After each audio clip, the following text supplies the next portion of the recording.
Third brother. Third brother. Su Tianci felt a searing pain on his head, and then two people pounced on him, nearly causing him to faint again. Pain. It hurts like hell. Su Tianci grimaced in agony. The pain was excruciating. If he ever caught the culprit, he would make them pay dearly. He's not dead, is he? What's all the screaming about? A shrill, mean, elderly voice rang out, filled with impatience. Grandma, third brother is bleeding. A gentle female voice sounded beside Su Tianci. Su Tianci felt puzzled. The voice sounded like his eldest sister, but that couldn't be right. Hadn't she died long ago? Eldest sister, third brother, isn't moving at all. Could he be dead? This voice was timid. Why did this voice sound like his second sister who had been dead for years? Su Tianci suddenly opened his eyes. Sure enough, the people gathered around him were his eldest sister, Su Tianjin, and his second sister, Su Tianxiu. Standing nearby with slanted eyes and a face full of impatience was his grandmother, Li Dahua. No, to be precise, his step-grandmother. Su Tianci's gaze shifted to the side. Yellow mud walls mixed with straw, a thatched roof, and several earthen rooms arranged in a concave shape. Wasn't this his childhood home? Could it be that he had been reborn? Look, he's awake. It would have been better if he died. That would have saved a mouthful of rations. Buy you 2 money-losing goods. Why haven't you left with them yet? Do you still want to scrounge a lunch? I'm telling you up front, I've already accepted the bride price. Today, if you dare not go, we'll break your legs, and have you delivered anyway. Su Tianci heard Li Dahua's words and realized he must have been reborn to the year he was 16. That year the family had gone to work and his step-grandmother took the opportunity to sell his 2 sisters. He had tried to stop his step-grandmother back then, but due to long-term malnutrition, he was easily pushed to the ground by her hitting his head. It was the infamous 3 years of famine, and every household was without food. People first went from 2 meals a day to 1, and porridge made of mixed grains became wild vegetable porridge. Later, even the wild vegetables were dug up, and people gnawed on tree bark. In some places, they even began eating a type of white clay. Eating that clay gave a feeling of fullness, but it was impossible to pass. Those who ate too much of it would have their bellies swell, like balloons, eventually dying from the blockage. In that era, with just a little food, one could easily obtain a beautiful wife. Su Tianci's eldest and second sisters were sold by his step-grandmother in just this way. His eldest and second sisters were twins, only a year older than Su Tianci. Su Tianci remembered that his eldest sister was sold to a widower by his step-grandmother. The widower was a gambler. Every time he lost, he would beat people. His previous wife had been beaten to death this way. In those times, death was all too common. The widower married the eldest sister for a small bag of sweet potatoes and half a bag of bran. After marrying, she soon became pregnant. However, the widower didn't change his wicked ways. When he lost money, he started beating her again. The eldest sister was beaten until she miscarried and died from excessive blood loss. The second sister had it even worse. She was married off to a remote mountain ravine. That family had 5 brothers, and she had to serve all of them. In the end, unable to bear the torment, the second sister hanged herself in the mountains, her body devoured completely by wild beasts. Thinking of this, Su Tianci suddenly scrambled to his feet. Since the heavens had granted Su Tianci a rebirth, he would not let the tragedy happen again. He stumbled to the edge of the yard, grabbed a stone axe from a winnowing basket, and ran back to his sister's sides. Today, whoever dares to take my sisters away, I will fight them to the death. Su Tianci's head was covered in blood, and his fierce gaze was like that of an enraged wolf. Li Dahua was startled.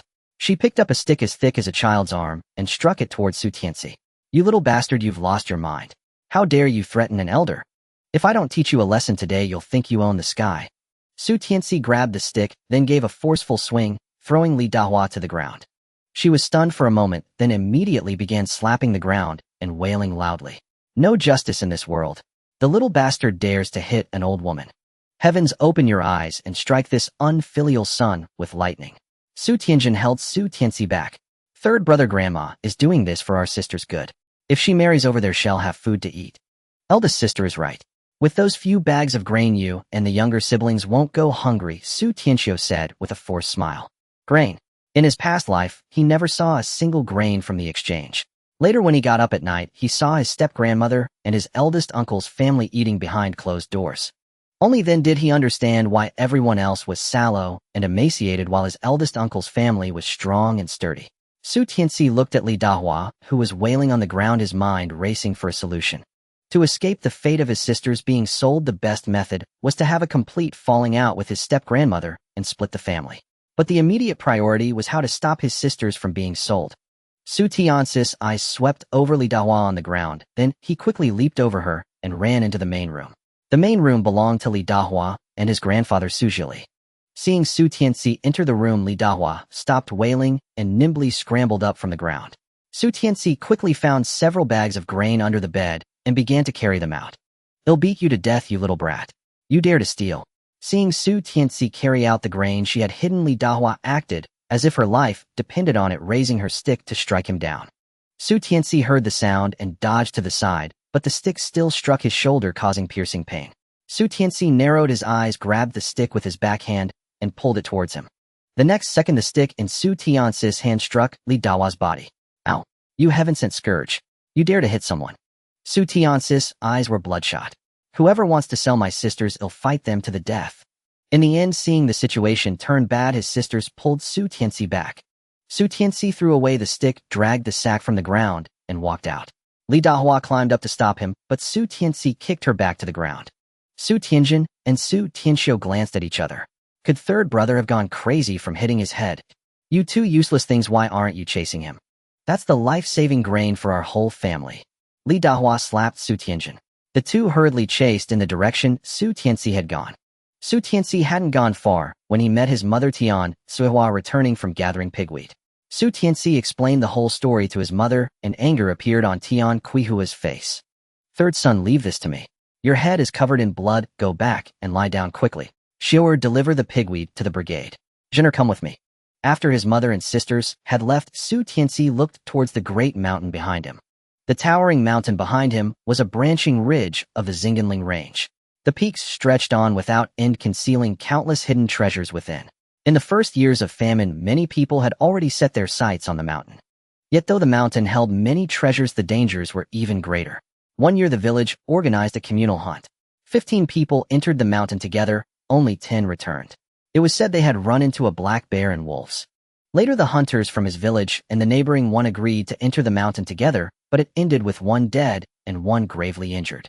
This spring someone could no longer resist and went into the mountains again. In the end, not even a scrap of bone was found. Now everyone only dared to forage along the outer edge of the mountain. As Su Tianci walked upward, he saw that the bark of the trees on the outskirts had been stripped clean. Su Tianci continued deeper into the mountain. As he walked, he peeled strips of bark from some trees and wove them into rope, preparing to set several snares. If he could catch a few wild pheasants, they would not have to go hungry. Just as Su Tianci was about to take the rope in his hand and set a snare beneath a clump of grass, a familiar mechanical voice rang out in his mind. "Ding! A Ganzhan system has been detected and must be bound to the host. Ding! Please bind as soon as possible." The rope in Su Tianci's hand slipped and fell to the ground at once. It was here. It was here. It had finally come after all. Could it be that a system was standard issue for those reborn? He had thought that by preventing his elder sister from being sold, history would change. Su Tianci glanced around at the empty mountain forest, then cursed under his breath with a crude phrase. In his previous life, when the system appeared, he had chosen to bind it without the slightest hesitation. He had believed that possessing a system meant he was heaven's chosen. After all, in this era, only veteran hunters knew the craft of hunting, and hunters never passed down their skills lightly. They only taught their own sons and grandsons. Outsiders who wished to learn could only do so if the hunter had no descendants. Even if they agreed, the outsider first had to serve 3 years doing odd jobs, while the hunter observed his character, his endurance, and every other aspect. Only when all met the hunter's standards would he be allowed to formally acknowledge the hunter as kin and promise to care for him in his old age and see him properly buried. Only then could formal learning begin. Because of this, when the system descended, Su Tianci had felt as though he had stumbled upon a priceless treasure. With the Ganzhan system's blessings, Su Tianci indeed hunted more and more game. In an era when so many went to bed hungry, he never once returned from the mountains empty-handed. Yet one day, Su Tianci suddenly discovered that his cousin was somehow even more formidable than he was. When he brought back one wild pheasant, his cousin could present 2. If he hunted a wild boar, his cousin would end up with 2. All the game Su Tianci brought back was sold off by his step-grandmother, and his own family never saw a single coin from it. His cousin's game, however, was all sold to the supply and marketing cooperative. Later, because of this, the cousin even became a purchasing agent for a steel factory and began eating grain allocated to city dwellers. The cousin then brought his whole family into the city, and they all became city folk. Su Tianci's family in the end met with nothing but ruin and destruction. Even at death's door, Su Tianci could not figure it out. He was clearly heaven's chosen child. How had his life ended in such misery? Because he now delayed binding, the system kept issuing prompts without pause. His mind was now filled with an incessant chorus of ding ding ding. For a brief moment, Su Tianci even felt an urge to strangle the system itself. Ding. A Ganzhan system has been detected and must be bound to the host. Ding. Please bind as soon as possible. Su Tianci ground his teeth and asked, if I refuse to bind, what will be the consequence? The system fell silent for a long while before speaking again. This system will disappear. Su Tianci spat on the ground, thinking, what has your disappearance got to do with me? The host will also have his soul scattered to the winds. Damn it. Su Tianci had long since guessed the answer, yet he was still furious. Bind it. In the end, with no other choice, Su Tianci still chose to bind. Ding. System binding in progress. Ding. System binding successful. Leaning against a birch tree, Su Tianci's face bore a cold, disdainful smile. In this lifetime, the system had bound to him far earlier than in the last, as though afraid he might change his mind. Ding. The host has received a novice gift pack from the Ganzhan system. A virtual panel appeared before Su Tianci's eyes. With a mere thought, he tapped the dun yellow button, and an interface opened at once. The host has obtained a set of primary Ganzhan tools. Host's luck value 5.0. Everything was exactly the same as in his previous life. Without even opening it, Su Tianci already knew that the so-called primary Ganzhan tool was an iron shovel. Due to the era they lived in, iron tools were rare and precious. Aside from the most essential implements, every household had to hand over any item that contained even a scrap of iron to the state. Even cabinet handles were removed and submitted. Each day, the iron tools needed for work were distributed to the laborers by the production team's scorekeeper. The users had to sign for them, and after work they were required to return the tools in perfect condition to the scorekeeper to be managed by the brigade in a unified manner. Bored, Su Tianci stared at the virtual panel floating before him as scenes from his previous life rose in his mind. Back then, after he received the iron shovel, the blessing of his luck value allowed him to quickly find 5 wild rabbits. When he happily carried the rabbits home, his cousin had already taken twice as many rabbits to the supply and marketing cooperative. The rabbits he brought back were all taken away by his step-grandmother. His step-grandmother chose the smallest rabbit, pulled it out, and stewed it together with wild greens. In the great pot of greens, only a few scant pieces of rabbit meat could be seen, yet, because they carried a trace of meat flavor, everyone wished they could swallow even their own tongues. At the time, Su Tianci had felt extremely proud. He believed that he would be the pillar supporting the Su family in the future. Under the flattery of his uncle's family and the gratified gazes of his own parents, he completely lost himself. Don't worry. I guarantee that from now on you'll have meat at every meal. Even now, Su Tianci could clearly remember the solemn promise he had made back then. He spat in disdain at his own memory. Having returned through rebirth, how could he still fail to understand what had eluded him in his previous life? If he could possess a Ganzhan system, then his cousin must surely have one as well. Only his cousin's system was different from his. Su Tianci had already guessed that his cousin's system doubled whatever he obtained. Put bluntly, he was nothing more than a tool working for his cousin for free. The more game he hunted, the more his cousin gained without lifting a finger. Thus he suffered in the mountains while his cousin lay at home waiting for game to fall from the sky and reaped all the benefits.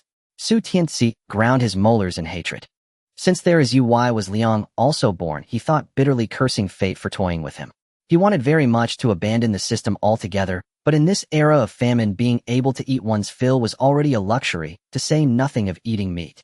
Not use it. Only a fool would refuse. Su Tianci saw in the distance a rabbit being chased madly by a strip of spicy dried tofu. He spat again, then snatched up the iron shovel and sprinted after it. In his previous life, Su Tianci chose to scare away the spicy strips and caught a rabbit. Due to the luck enhancement from the system, he continued to catch rabbits afterward. This time, Su Tianci directly picked up the iron shovel and, taking advantage of its unpreparedness, pressed down on the spicy strip's vital point.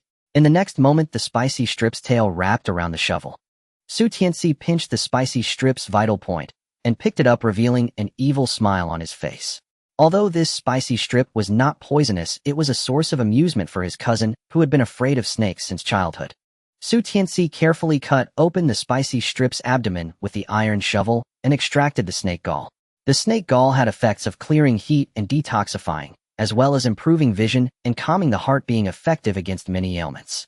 Su Tianci remembered that in his previous life, someone bought snake galls at a high price, claiming it could treat some eye diseases. He did not know if the supply and marketing cooperative accepted snake galls, as he had never bought wild game before. Su Tianci thought it would be great if he had the space mentioned in other transmigration stories. This way he could store all the prey he caught in that space and secretly sell it at the supply and marketing cooperative for money. While he sighed, his hands were not slow at all. He swiftly swallowed the snake gall. A strange taste made him feel a bit nauseous. Su Tianci chopped off the spicy strip's head and began to peel the snake's skin, cutting it into sections. Then he found several thin branches and skewered the snake meat. Su Tianci searched around and found some dry pine fluff and a few pieces of wood struck by lightning. Su Tianci braided the bark into a rope and tied it to a piece of wood, then placed it on another piece of wood to create a simple fire-starting device. This was a skill he had learned from other hunters in his previous life. He quickly rotated the wood, and soon sparks flew out, igniting the dry pine fluff and branches he had prepared earlier.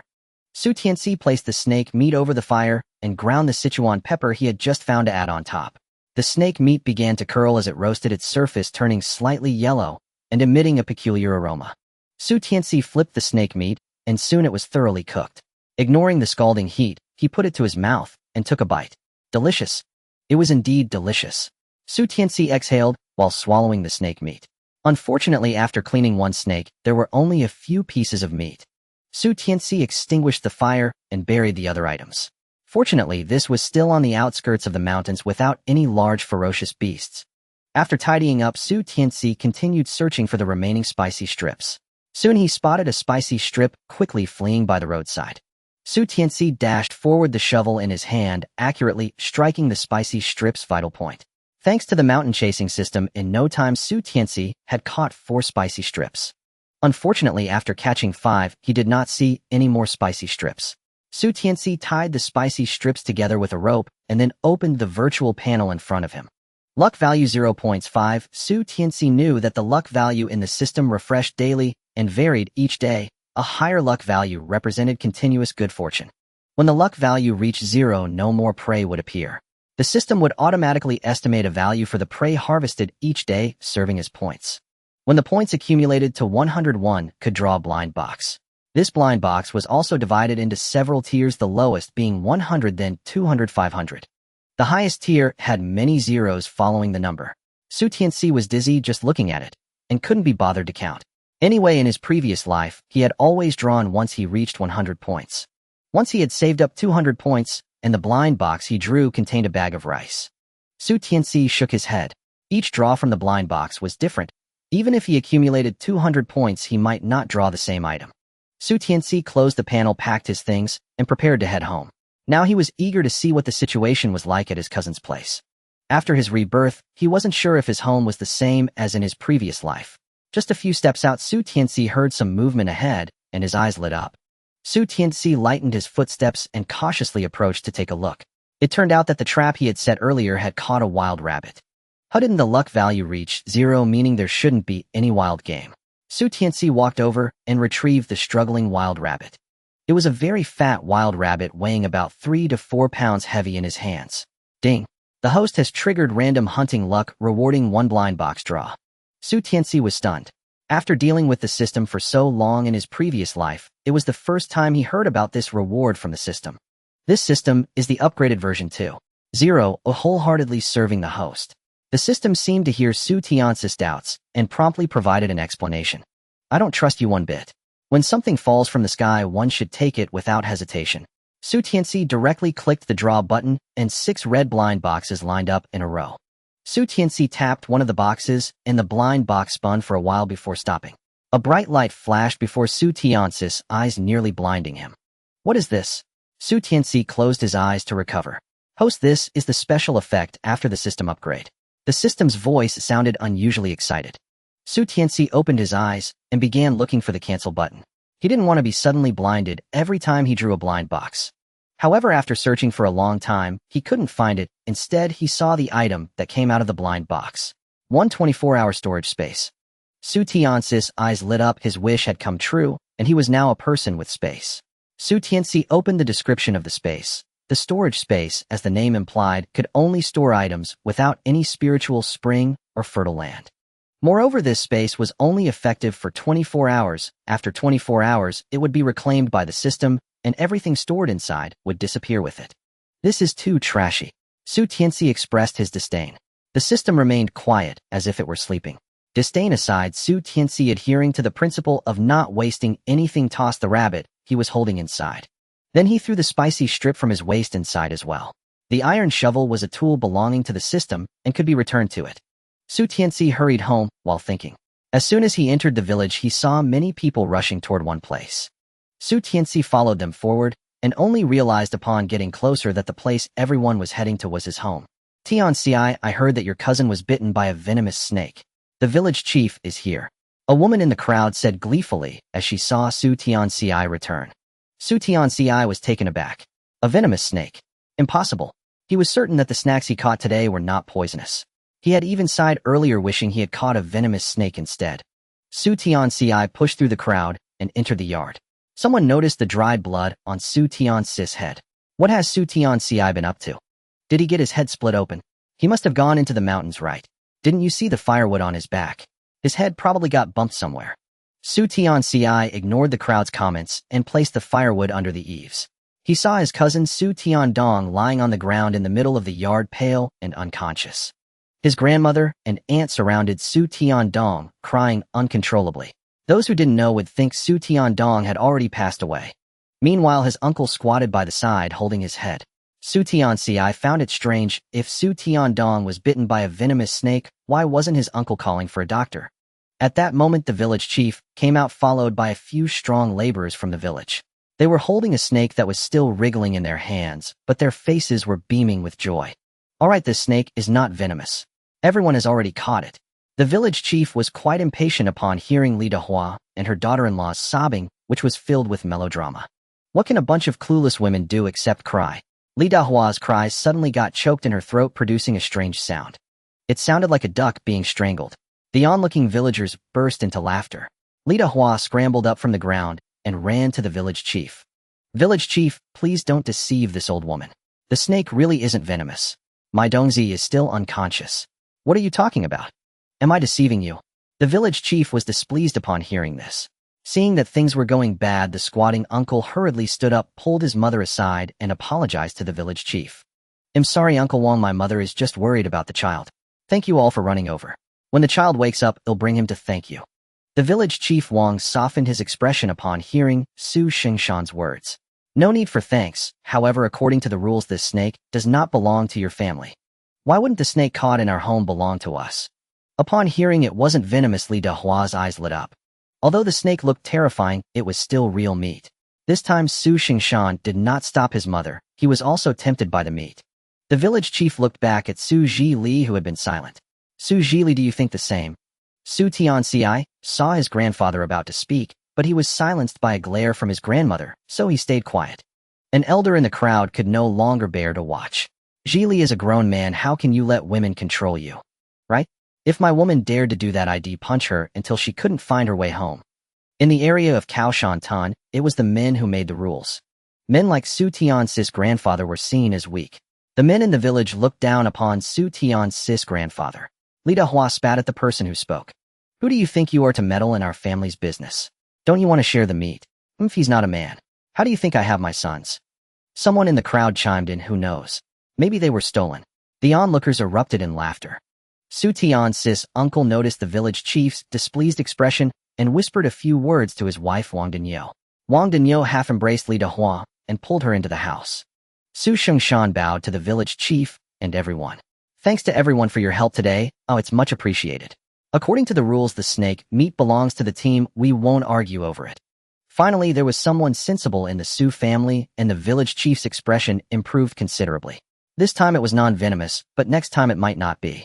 If you dare to break the rules next time, there might not be anyone willing to help. The village chief's words carried weight. Yes, Uncle Wang, you are right. My mother, being a woman, doesn't know much, so please don't hold it against her. Su Tianci's eyes flashed with surprise. It was the first time he realized that his uncle could speak so well. The doctor is here.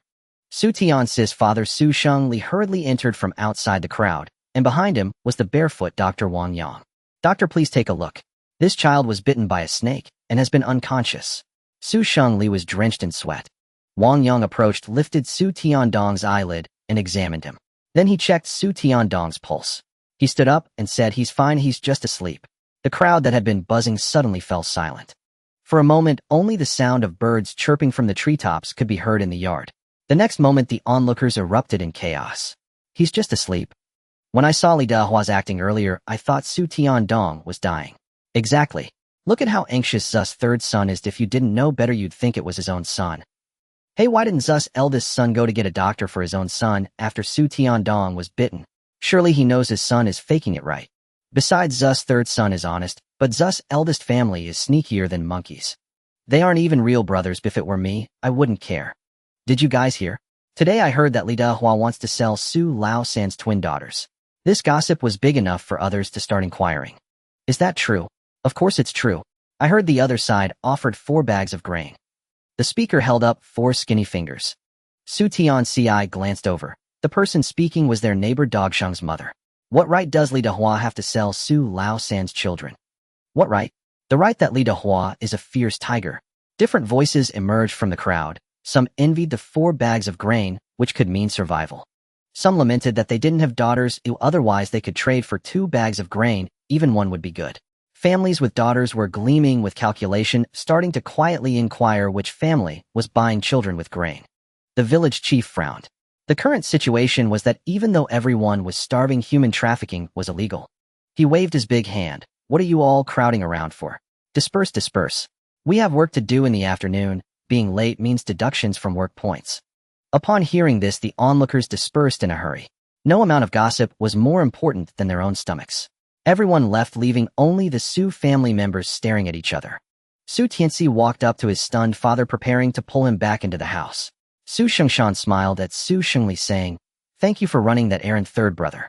I didn't expect that after being frightened Dongzi would fall asleep." Su Shengli heard the words of the crowd that had just gathered. With a complicated expression, he followed his son into the house. Inside, Su Tianci's mother and siblings had gathered around. A snake had entered the house, and Tian Cuihua had confined everyone inside, not allowing anyone to go out. "Dad, did you catch the snake?" The one speaking was Su Tianci's 4th brother, Su Tianfeng. At 12 years old, he was at the age when one wanted to stand out in everything. "What a pity my mother won't let me catch the snake. Otherwise we could have eaten snake meat tonight." Su Tianfeng looked regretful. Su Tianci patted his 4th brother's shoulder, saying, "Even if we caught it, we wouldn't be able to eat it." Su Tianci saw his father pulling his mother aside to speak quietly, and he thought about how to bring out the things from the space for the family to eat. "What time is it, and you're still not cooking? All day long you just know how to be lazy, you lazy woman." In the yard, Li Dahua's strong voice could be heard. Su Tianci narrowed his eyes and clenched his fists. Su Tianci's grandmother had died during childbirth, leaving behind his aunt Su Xingxiang and father Su Xingli. Grandfather Su Zhili later married the widow Li Dahua. When Li Dahua came into the family, she brought along her son from her previous marriage, who was renamed Su Xingshan. Su Xingshan was born earlier than his aunt, so she became the 2nd child, and his father was ranked 3rd. Later, Li Dahua gave birth to the 4th son, Su Xinghai, the 5th daughter, Su Xingfang, and the youngest son, Su Shengjun. Since Li Dahua had many sons, she walked around the house with her head held high. Grandfather Su Zhili had a weak personality and was completely dominated by Li Dahua. Whenever there was something good to eat in the house, Li Dahua would secretly hide it away for her own children. Clearly, it was Su Shengli's own home, yet he felt like an outsider. The dirty and tiring work in the house was all done by Su Shengli's family, as they had the most children. Su Tianci had a total of 6 siblings. The eldest sister and second sister were twins. Su Tianci was the 3rd, and there were 2 younger brothers and 1 younger sister below him. Li Dahua often scolded their family for earning so few work points while having so many people to feed. Su Tianci remembered that they clearly earned the most work points. The eldest sister and second sister could endure hardship, and they earned 8 work points together with Tian Cuihua. Su Tianci and his father earned 10 work points, and even the 4th brother earned 6. The only ones who didn't earn work points were the 80-year-old 5th brother and the 5-year-old 6th sister. Most of the food allocated to the Su family every year was earned by Su Tianci's family. However, they did all the heavy work while not getting any of the good food. Li Dahua managed the food, and the meals were distributed by her. All the good and delicious food ended up in the bowls of her elder brother's family and her younger brothers. When it came to Su Tianci's family, it was just thin soup, and there wasn't even a single vegetable leaf in sight. Su Tianci saw his mother standing up preparing to go out, and he hurriedly pulled her back. "Mother, don't go. It's not like no one is home. Annie and 4th Annie are here." Tian Cuihua was already resentful because her mother-in-law had secretly tried to sell her daughter. Upon hearing Su Tianxi's words, she sat back down. Husband, this life is unbearable. If it weren't for the third child today, our eldest daughter and second daughter would have been sold. Su Xingli squatted on the ground feeling perplexed. He worked like a bull for this family, yet he never imagined that his stepmother would think of selling his daughters. Even in the most difficult times, he had never thought of selling his children. Moreover, his wife had just told him that the two families wanting to buy their daughters were nothing but fire pits. Whichever family's child married over it would be a one-way ticket to death. Mother Grandma scolded fiercely. If we don't go out, will it be bad? Su Tianci looked at his timid second sister. Second sister, if we go out now, she will scold even more fiercely. Seeing that she had scolded for so long, and Su Laosan's door remained tightly closed, Li Dahua felt a surge of anger inside. She banged on the door saying, "Is everyone dead? What? Do I as a mother-in-law still have to invite you?" Tian Qihua's face turned pale, and Su Xingli opened the door. Mother Cuihua is not feeling well. Let others cook today. After Su Xingli finished speaking, he slammed the door shut with a bang. Oh, it seems that they don't take me, their mother-in-law, seriously anymore. If you don't cook, then you won't get to eat. The family can save food. Li Dahua angrily cursed as she left. The children in the room looked at their parents. Even if it was just soup, it could fill their stomachs a bit. If they didn't eat, they would starve to death. Tian Cuihua wiped away her tears and stood up. She could go without eating, but the children were still growing, and they absolutely needed food. Su Tianci gave his fourth brother a glance, and Su Tianfeng's eyes lit up. He climbed onto the bed and cautiously peeked outside. Third brother, no one is there. Su Tianci turned his back and pulled out a snake. A snake. The people in the room saw the snake meat in Su Tianci's hands, and their eyes lit up. Su Tianci noticed his father's skeptical gaze upon him and handed the snake to his father. I saw it in the corner when I came back and caught it to hide it. Dad, we can only eat this ourselves. Since Grandma wants to sell the eldest and second daughters, I can't let her have a single bite. Today a snake had entered the house, and everyone had hurried inside to hide. Su Xingli had originally intended to catch the snake, but his elder brother told him to quickly find a doctor, saying Su Tiandong had been bitten by a poisonous snake. He thought saving a life was more important, so he rushed to find Wang Yang. When he returned, the village chief had already brought people to catch the snake. However, he never expected that his nephew wasn't unconscious at all, but rather asleep. If he had known earlier, he might as well have caught the snake himself. That way everyone could enjoy a good meal. Tian Cuihua saw her husband holding the snake, and her expression was uncertain. Husband, just now my mother-in-law said there would be no food for us at noon. A look of conflict crossed Su Xingli's face, but he ultimately made up his mind. Tian's mother, I remember you dug up some wild vegetables. Today let's cook a delicious meal. Oh yeah, meat. The children cheered and jumped up in excitement. Uncle is coming. Su Tianfeng, who was peeking out the window, suddenly shouted. Su Tianci quickly took the snake from his father's hand and tossed it into the space. In the next moment, their door was knocked on. Su Tianci signaled everyone to be quiet and quickly opened the door. Uncle, did you come to call us to eat? Su Xingshan rubbed his hands together. Tianci, I heard you went up the mountain. Su Tianci nodded. Yeah, there was no firewood at home, so I went up the mountain to gather some and left it under the eaves. Did you not catch any prey? Su Xingshan said as he leaned his head inside the house, where several faces were looking at him warily.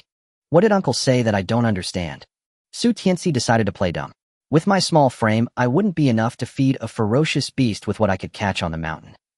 Su Xingshan did not notice the unusual expressions inside the room. He withdrew his gaze and looked at Su Tianci. Did you not encounter anything? Su Tianci pretended to recall.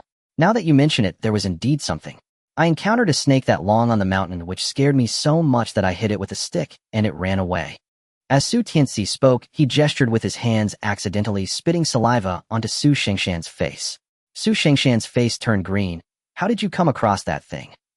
Su Tianci spread his hands. Uncle, I didn't want to. I was so scared that my legs are still trembling now.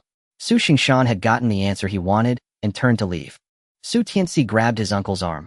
Uncle, I saw a wild rabbit today, but I was too hungry to catch it. Su Xingshan's eyes flickered as he remembered seeing Tian Cuihua lying on the Kong. His mother had already told him about what happened this morning. Although he regretted those few bags of grain, he thought of what his son had told him. Your grandmother has a sharp tongue but a soft heart, Su Xingshan said, looking at Su Xingli, who was sitting on the Kong. Third brother, don't be angry with mother, as she is doing this, so everyone can survive. I have already talked to her about it. When the meal is ready, your elder brother will call you. If your sister-in-law is unwell, third brother, let the doctor take a look. Su Xingli replied. Su Xingshan left, and Su Tianci close the door. Su Tianlei leaned closer to Su Tianci and whispered, "Third brother, are we still eating snake meat?" Su Tianci saw everyone's eyes on him and said, "Of course we are." Regarding Li Dahua, Su Tianci was determined to find a way to make her stumble. However, a gentleman takes his revenge 10 years later. Right now the primary task is to fill our stomachs. Su Tianci stroked his fifth brother's head. "Of course we will eat meat, but we can't eat it at home." Su Tianci saw his father's gaze towards him filled with confusion. "Father, think about it, we all live in one courtyard. Once the smell of snake meat comes out, uncle will definitely smell it. By then, where will we be able to eat?" Su Xingli lowered his head to ponder, feeling that third brother was right. "Third brother is correct, we will go out to eat later." Tianci looked worriedly at her husband. "There are so many of us. Where can we eat without being discovered?" Su Xingli began to ponder. Su Tianci looked at his father and blurted out what was on his mind. "Father, if only we could separate from the old grandma. Then we wouldn't have to hide when eating anything." Su Xingli's face darkened. "What nonsense are you talking about?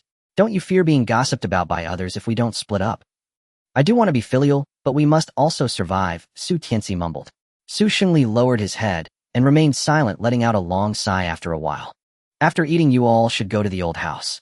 I remember it being remote, so there shouldn't be many people there at noon. So if I take a few children later, I want go." A snake, after removing its skin and organs, only had a few pieces of meat, not enough to satisfy the children. Tianci immediately said, "Big sister, you take the younger siblings, father and mother won't go."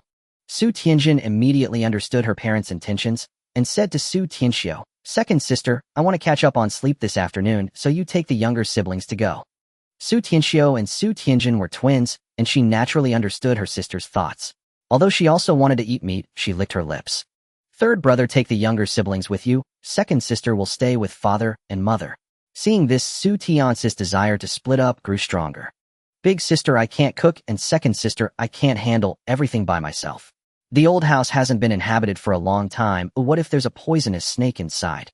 Hearing this, Tianci immediately became anxious. "Dear third son is right. What if something happens when the children go?" Su Xingli made a decision. "All right, I will say, I'm taking your mother to see a doctor, and then you all find a way to go." Everyone then showed smiles. Su Xingli remembered what had just happened. "Third son, why did your uncle come to ask you those questions?" Su Tianci scratched the back of his head. "Oh right, why did uncle ask me those questions? If I didn't know better, I would have thought he was following me." Upon hearing this from Su Tianci, Su Xingli's eyes flickered. As expected, the meal left for Su Tianci's family at noon was still just soup and water. Even with this soup and water, Li Dahua was still cursing. If it weren't for her eldest son persuading her, she would rather dump it than let the third family have it. After the meal, Su Xingli took Tianci out first, while Li Dahua angrily threw down her chopsticks. Su Tianci hurriedly pulled his elder sisters and got off the table. Li Dahua glared, just about to reprimand them. The children from the third household all jumped off the table and ran away quickly. Li Dahua pointed angrily at their backs and shouted at Su Zhili, "A bunch of ungrateful wolves, only knowing how to eat and not doing any work." Old Su lowered his head and carefully finished the wild vegetable porridge in his bowl. Su Xingshan comforted Li Dahua. "Mother, don't be angry. We still have fourth brother and sister here." Lunir glanced at her husband Su Xinghai, who was busy drinking the porridge in his bowl, feeling somewhat wronged. Usually most of the cooking was done by third sister-in-law, but today she wasn't cooking and all the chores fell on her. Big sister had just started a fire and complained about being exhausted. Afterward, she would definitely have to do the dishwashing and cleaning all by herself. Su Xinghai gulped down the wild vegetable porridge, placing the bowl down. "Right, mother, leave it all to my wife." Lunir felt a bitter taste in her mouth, lowering her head and silently drinking her porridge. Su Tianci did not care at all what the Su family situation was. He stood in front of the old house feeling quite emotional. Although it was called an old house, it was better described as a ruin. The house had already collapsed significantly, leaving only one main room and a side room still standing. The courtyard was overgrown with weeds reaching up to Su Tianci's knees. "Big sister, second sister, you go check the kitchen. Fourth brother, take the younger siblings to play next door." While everyone was distracted, Su Tianci secretly took out the remaining snakes from his space. When Su Tianjin saw the snake in Su Tianci's hand, she was extremely surprised. "Third brother, where did you catch this?" Su Tianci pointed to the yard. "I just caught it in the grass. I didn't expect that. Nobody comes here, and there's a snake den. Unfortunately, there are no snake eggs." Su Tianxiu happily took it and used the knife she had secretly brought from home to skin the snake. At this moment, Su Xingli and Tianci also came in. Su Tianci saw his father rummaging through the collapsed room and pulling out a chipped jar. His mother was holding a big handful of wild vegetables. I picked some wild vegetables, dear. The fourth brother happily said to his mother, Mother, my third brother caught a lot of snakes. Upon hearing this, Su Xingli and Tian Cuihua both asked in unison, Third son, are you okay? Su Tianci felt warmth in his heart. Dad, Mom, and find this snake is not poisonous. Tian Cuihua quickly called the younger ones to come inside. The wild grass in the yard was too tall. What if a snake ran out again? Meanwhile, Su Tianjin and Su Tianxiu went to find water to clean the snake meat. Su Xingli took Su Tianci and Su Tianfeng to look for branches. Dad, I don't want to go to work this afternoon. While picking up firewood, Su Tianci told his father. Su Xingli happened to notice the blood on Su Tianci's head and nodded. All right, do you want DR? Want to take a look at the wound on your head? No, needed a scabbed over. Besides, we don't have any money. Su Xingli opened his mouth, but ultimately said nothing. The family was indeed poor. The three of them returned to the old house, hugging a large pile of firewood. Over here, Tian Cuihua deftly put the snake meat into the jar, sautéed it until lightly browned on both sides, then added water to start cooking. Su Xingli found several branches of similar thickness and used stones to smooth out the rough areas soon to be used as chopsticks. Su Tianci then took the fourth brother inside to see if there was anything to sit on. In the end, they only moved over a few large stones to use as chairs. Su Tianci sat on the stone, breathing heavily. His body was still too weak, and even moving these stones made him feel a bit dizzy. The snake soup was cooked, and a peculiar aroma wafted in the air above the yard. Su Tianci, his parents, and his siblings sat together using the chopsticks made by their father, eating the snake soup made by their mother. It's really delicious.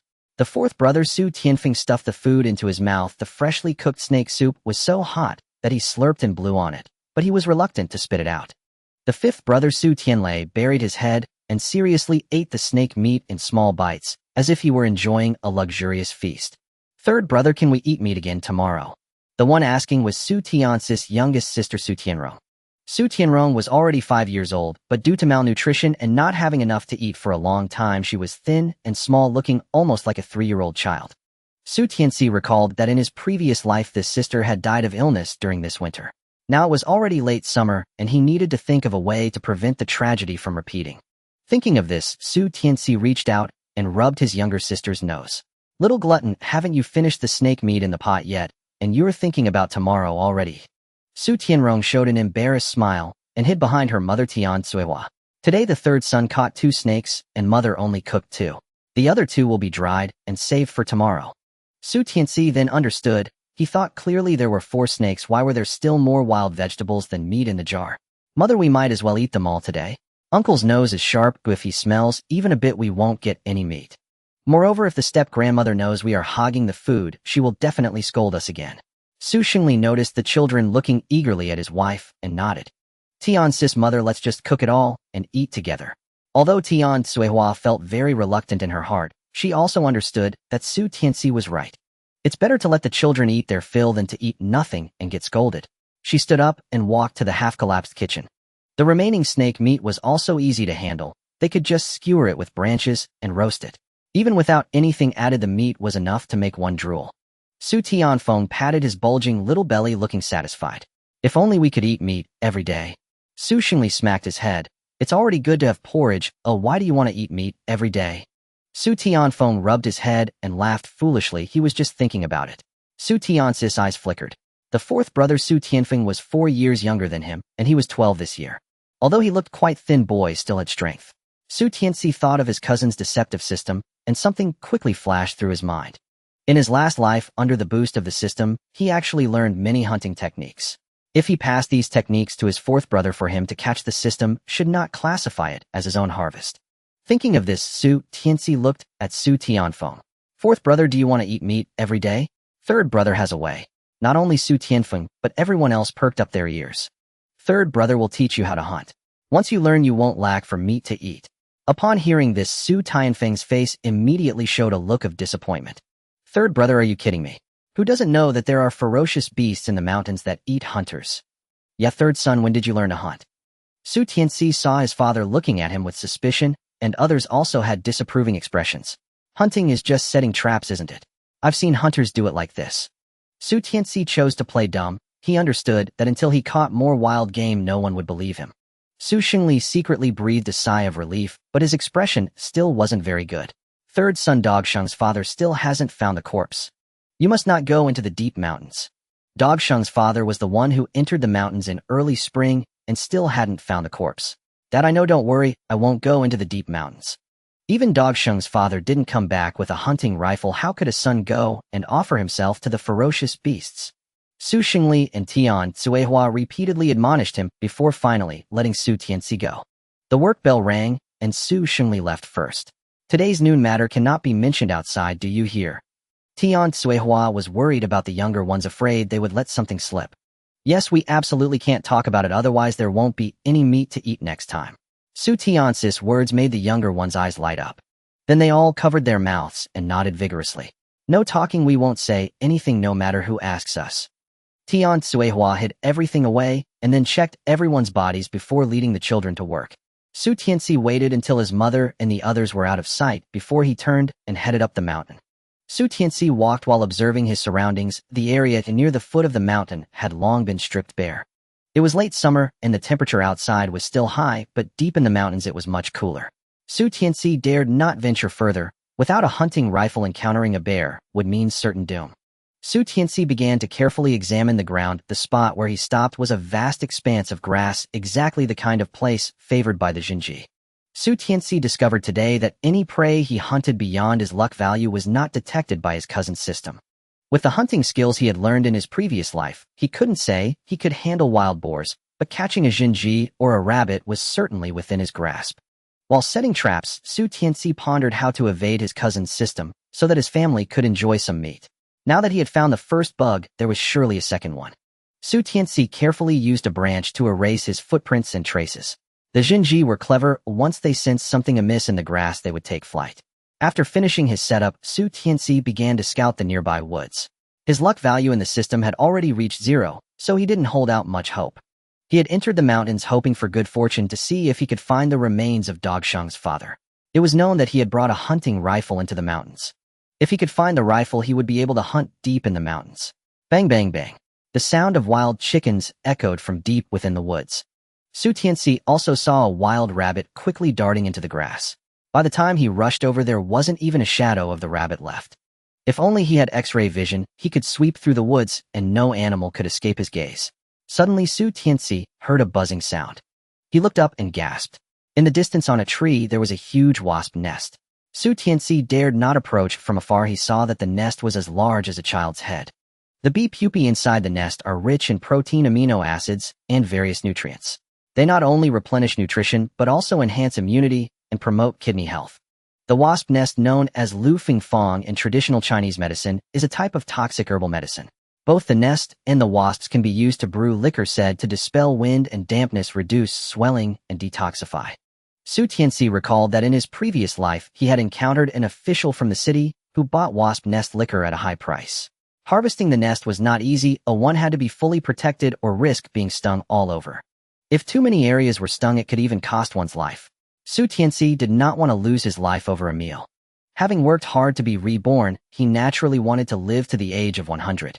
Su Tianci wandered around and returned to where he had set his traps. Sure enough, there was nothing at the trap site. However, Su Tianci was not disappointed. As an excellent hunter, one must remain patient. Su Tianci adjusted the positions of a few snares. Then he began his descent back home. As he entered the yard, he saw his uncle sitting there eating. His uncle seemed taken aback by Su Tianci's return and quickly stuffed food into his mouth. Su Tianci pretended not to notice and walked to the front of his house, preparing to push the door open. "Tianci, did you go into the mountains?" his uncle asked. Su Tianci turned back. "Uncle, why are you off work so early?" "Uncle had an upset stomach, so I returned early," Su Shengshan replied with an awkward smile. Su Tianci scoffed inwardly. This uncle was always lazy, earning about the same amount of work credits as his fourth brother. He was either complaining of pain here or discomfort there, or he was off napping somewhere, mainly just killing time. Su Shengshan glanced at Su Tianci's empty hands. "You didn't go to work this afternoon, but you went to the mountains." Su Tianci withdrew his hand from the door. He crouched down beside Su Shengshan. "Uncle, how did you know I went into the mountains?" "You mustn't spill the beans. My father doesn't allow me to go into the mountains, saying if I do he'll break my legs." Su Shengshan's eyes lit up. "Don't worry, Uncle's lips are sealed. I definitely won't say anything. By the way, did you catch anything in the mountains?" Su Tianci sighed deeply. To be honest, uncle, I mentioned seeing a wild rabbit this morning. Yes, yes, yes. Where is the rabbit? Where is it? Su Shengshan felt his mouth watering. Su Tianci shook his head. I went after it, but unfortunately I didn't catch it. However, I set a trap near its burrow. When I go back up the mountain tomorrow, I'm sure I'll catch it. Upon hearing that he hadn't caught anything, Su Shengshan's face fell. Why couldn't you catch it? Uncle, that was a rabbit. I didn't have any tools. Think about it, how could your nephew outrun a rabbit on just 2 legs? Su Tianci deliberately emphasized tools. In his previous life, Su Tiandong had somehow acquired a hunting rifle. It was only a year later during a birthday celebration that Su Shengshan drunkenly revealed that Su Tiandong's gun had been bought from someone. Dog Xing's father's gun might not be found so easily. However, since Su Shengshan had been able to buy a gun in his previous life, it indicated that he knew where to procure such items. Su Shengshan smacked his lips. Tianci, you must work hard. Uncle is counting on you to bring home some meat. Su Tianci flashed a smile. Uncle, what were you eating just now? Share a bit with me. Su Shengshan hurriedly stood up. What do you mean? I wasn't eating anything, you must have seen wrong. I was just bored gnawing on some grass roots. Seeing his uncle hurriedly leaving, Su Tianci sneered. Since he had eaten snake meat for lunch, seeing the watery vegetable porridge at dinner for the first time made him lose his appetite. He saw others with their heads down, eagerly drinking from their bowls. Su Tianci quietly poured some of the porridge from his bowl into his mother's and shared some with his younger siblings. Li Dahua said that women do not need to work hard, so they do all the cooking for the men in the family. Auntie and fourth aunt both had half-thick, half-thin porridge. By the time it got to his mother and older sisters, it was just plain water soup. Tian Cuihua saw Su Tianci pouring porridge into her bowl, and fearing her son would go hungry, hurriedly poured some into Su Tianci's bowl. Mother, I can't eat anymore. Su Tianci stopped her. Su Tiandong, standing nearby, glanced at Su Tianci. Cousin, did you eat something delicious outside? Su Tiandong pretended to be scared to faint from a snake, and now the joke has spread throughout the Kuaishan village. He felt embarrassed to go out, so he stayed indoors all afternoon. Su Tianci took a sip of the porridge in his bowl. Cousin, every time I think about those snakes that were captured, my heart feels heavy with anxiety. Cousin, do you think if we catch those snakes we might be able to eat meat tonight? Su Tiandong's expression changed. Today he lay in bed, wanting to take a lazy nap. Unexpectedly, a few spicy strips suddenly wriggled out from his blanket. He was terrified and rolled off the bed. Unfortunately, he stepped on a snake, which bit him hard. Startled and frightened, he felt darkness closing in. Just then Su Shengshan, who had been slacking off, returned, and Su Tiandong asked his father to catch the snake. However, Su Shengshan was even more afraid than his son. In the end, the father and son devised a plan for Su Tiandong to pretend to faint. But Su Tiandong did not expect that pretending to faint would actually make him fall asleep.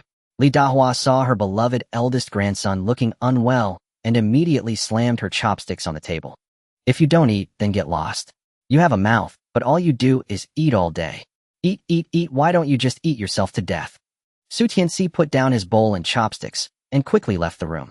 Seeing this, Li Dahua scolded even more harshly. Tian Cuihua hurriedly signaled the children to eat quickly. They finished the watery porridge in a few bites and sneaked away. Third son, what does your daughter-in-law mean? She left. Who will do the household chores? Should I, as the mother-in-law, do them? She isn't afraid of the heavens striking her. Su Xingli silently drank the porridge in his bowl. Mother, don't you want to eat meat?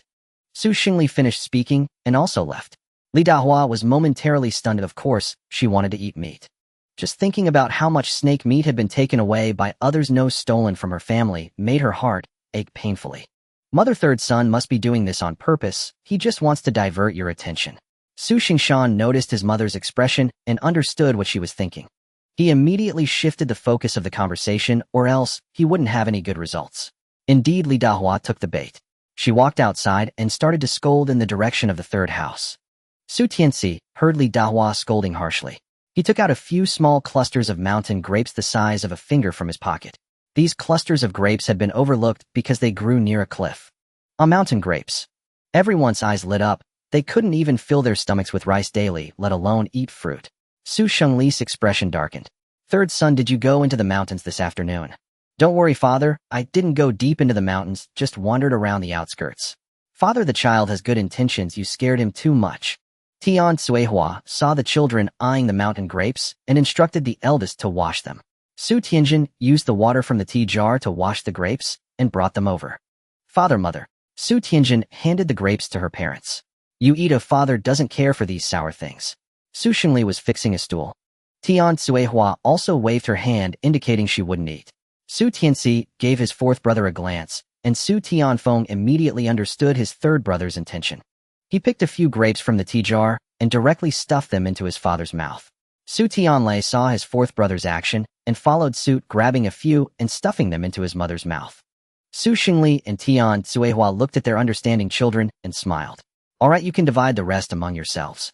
Su Tianci did not approach. Instead, he came to his father's side.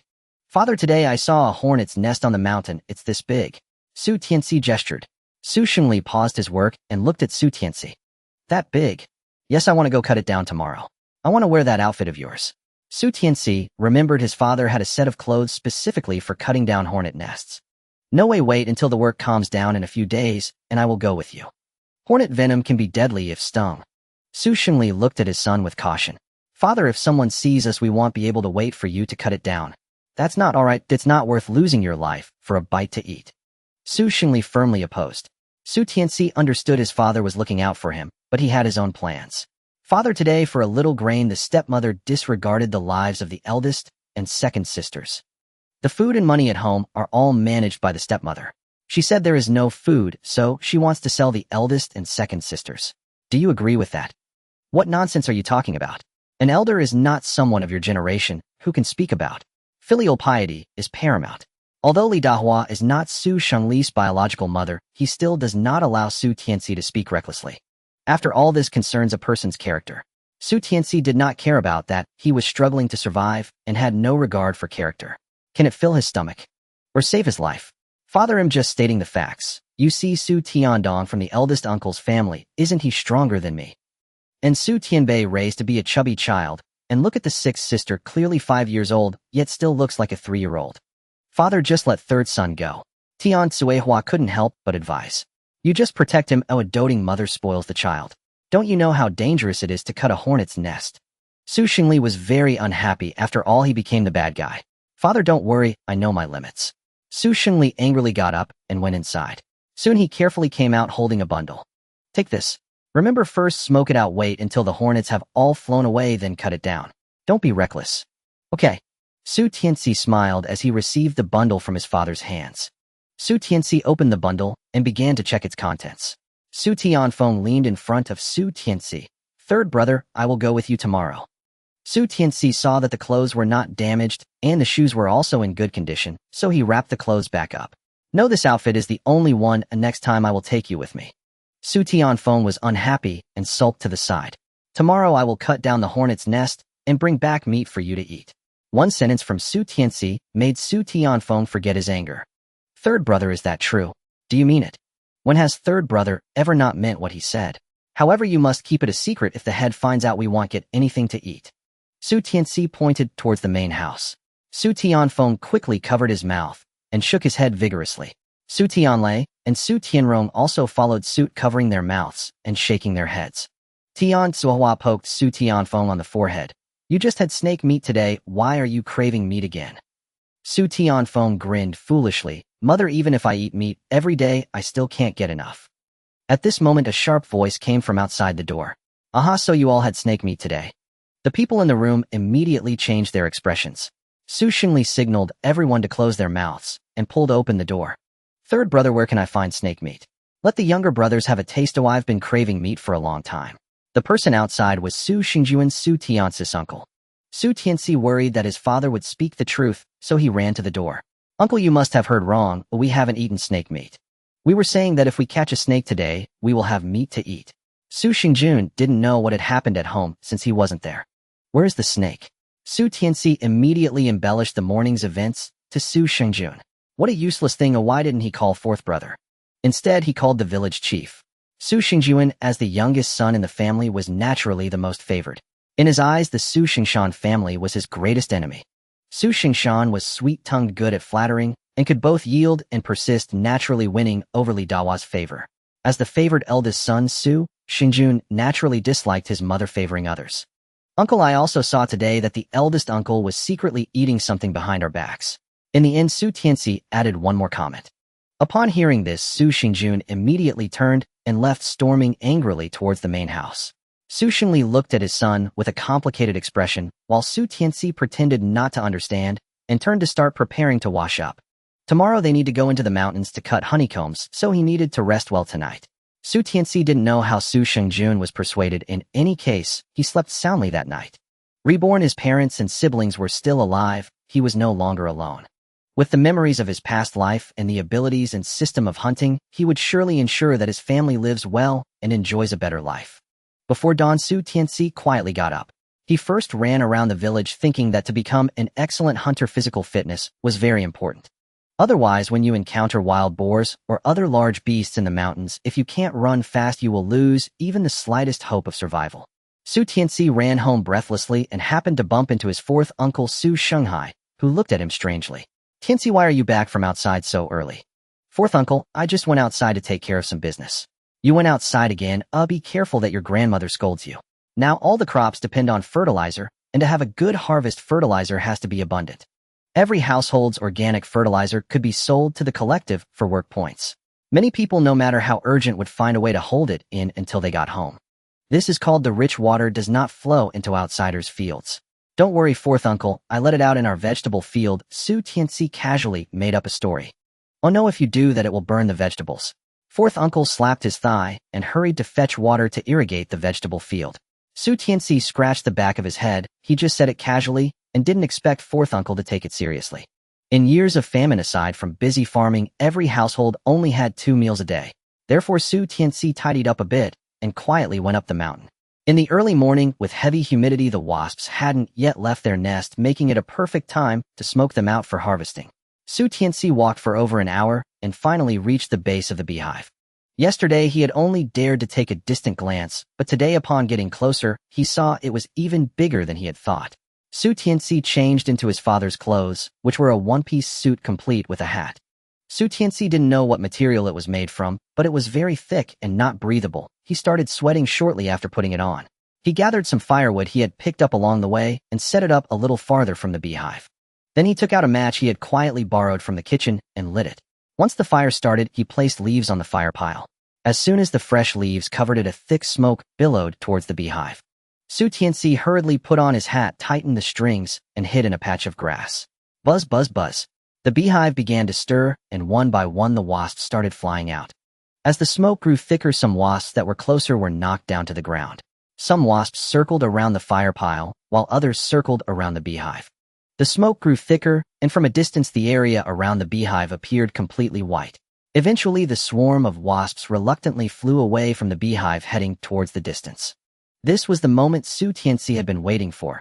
He sprang up from the ground and dashed towards the beehive. Below the beehive, there were still 1 or 2 wasps lingering. Su Tianci gripped the tree trunk and began to climb quickly. Wearing the beekeeping suit, he didn't climb fast. He had to take off his gloves and climb with his bare hands. He had to cut down the beehive before the swarm of wasps returned. Finally, Su Tianci reached near the beehive and took out the tools he had prepared for cutting the beehive. Got it. Su Tianci saw the beehive being successfully cut down and landing on the cloth he had spread out on the ground. He felt very pleased. He held onto the tree trunk and began to climb down. Buzz, buzz, buzz, buzz, buzz, buzz. Su Tianci heard a noisy sound coming from above. Oh no, the swarm of wasps has returned. Su Tianci felt a bit panicked as he slid down the tree trunk. The swarm of wasps quickly flew to the trunk, circling around where the beehive had been, only to find their home missing. Soon some wasps spotted the beehive on the ground, and the swarm flew down to the earth. The swarm circled around the beehive on the ground several times. Su Tianci dared not move, holding onto the tree trunk, fearing he would disturb the swarm. However, some wasps still noticed his presence. Before long, the swarm of wasps flew towards him. Su Tianci, seeing this situation, was so frightened that he loosened his grip and jumped down from the tree. He immediately got up from the ground and started to run back. He remembered that near where he had set the traps yesterday, there was a small pond. The swarm of wasps followed closely behind him, relentlessly pursuing him. Soon the wasps caught up, with Su Tianci surrounding him. Su Tianci thought of the protective suit he was wearing and immediately crouched down, curling himself into a ball. He heard the wasps buzzing incessantly in his ears. Hiss! Su Tianci felt a sharp pain on the back of his hand. Earlier, he had taken off his gloves for convenience while climbing the tree. Damn! Su Tianci cursed inwardly. It was too late to put on gloves now. Most of the swarm of wasps had settled on him, and he felt as if thousands of wasps were buzzing in his ears. Su Tianci suddenly had a flash of inspiration. Did he not possess a spatial realm? He attempted to move the wasps into it using his mind. Instantly, the swarm encircling him vanished into the space. The remaining wasps hovering in midair, having lost all trace of their kin, scattered aimlessly like headless flies. Su Tianci strode swiftly to the nest and unceremoniously cast the entire hive into his spatial realm. Su Tianci exhaled in relief and collapsed onto the ground. Only then did he realize his clothes were drenched through. He suddenly recalled the system. Why had it remained silent just now? Could it be that harvesting a wasp nest did not count as hunting, thus failing to trigger a reward? Su Tianci opened the virtual interface. Luck value 5.7. He blinked in confusion. Yesterday he had only caught 5 centipedes and 1 wild rabbit. Logically, his points should have totaled 6. How then had he acquired 7? For questions beyond immediate comprehension, Su Tianci simply abandoned further thought. Noting that his luck value remained unchanged from yesterday, he concluded he would need to hunt centipedes again today. After taking a sip of water, he prepared to strip off his garments. The fabric was utterly non-breathable, a prolonged wear felt like enduring a sauna, sweaty, stifling, and intensely uncomfortable. Buzz. Buzz. A familiar drone pierced the air once more. Su Tianci looked up to see a massive swarm of wasps streaking overhead, and suspended among them another wasp nest. Su Tianci sprang to his feet and gave chase. After roughly 10 minutes, he spotted a wasp nest nearly identical in size to the first. Numerous wasps crawled restlessly across its outer surface. Drawing upon his prior experience, Su Tianci already knew precisely how to harvest it. He secured his hat and advanced directly toward the nest. The wasps instantly detected his presence. 10 or more launched themselves at him in furious flight. Su Tianci quickened his pace to meet them head-on. Conveniently, the nest rested atop a stone, making retrieval effortless. By the time he reached it, dozens of wasps clung motionless to his body. He extended his gloved hand over the nest, and in the next instant the entire hive and every nearby wasp vanished without a trace. Su Tianci beamed with delight. He had reaped 2 wasp nests in a single day. Wait, look! A sudden realization struck him, and he reopened the system interface. Indeed, the points had increased. Points 8. It dawned on him the system had automatically assigned his daily luck value to the act of harvesting wasp nests. He appeared to have uncovered another system, anomaly luck value refreshed daily, and the first item harvested in the mountains after renewal was deemed the lucky quarry granted by that day's fortune. Su Tianci whistled softly. Brilliant. Did this mean he could deliberately select his preferred prey? As predicted, he soon gathered 3 more wasp nests. Elated, he packed his gear and began descending the mountain. Before leaving, he revisited yesterday's snare site. Even before drawing near, he heard rustling. A hazel grouse flapped wildly, thrashing the grass into disarray as it struggled to escape. Ding. Host has triggered random hunting fortune. Reward 1 blind box draw. The sudden mechanical chime startled him so violently that he nearly dropped the bird. Oh, you've finally spoken up. I'd begun to think you'd gone into seclusion. Su Tianci hastily tossed the pheasant into his spatial realm, the interior of which remained perfectly still. Yesterday's rabbit and the earlier wasp nests remained frozen midair, utterly motionless. Thankfully so, otherwise his skull would have been swarmed beyond endurance. After all, 5 wasp nests resided within that space. And how many wasps dwelled in a single nest? Ding. Host has triggered random hunting fortune.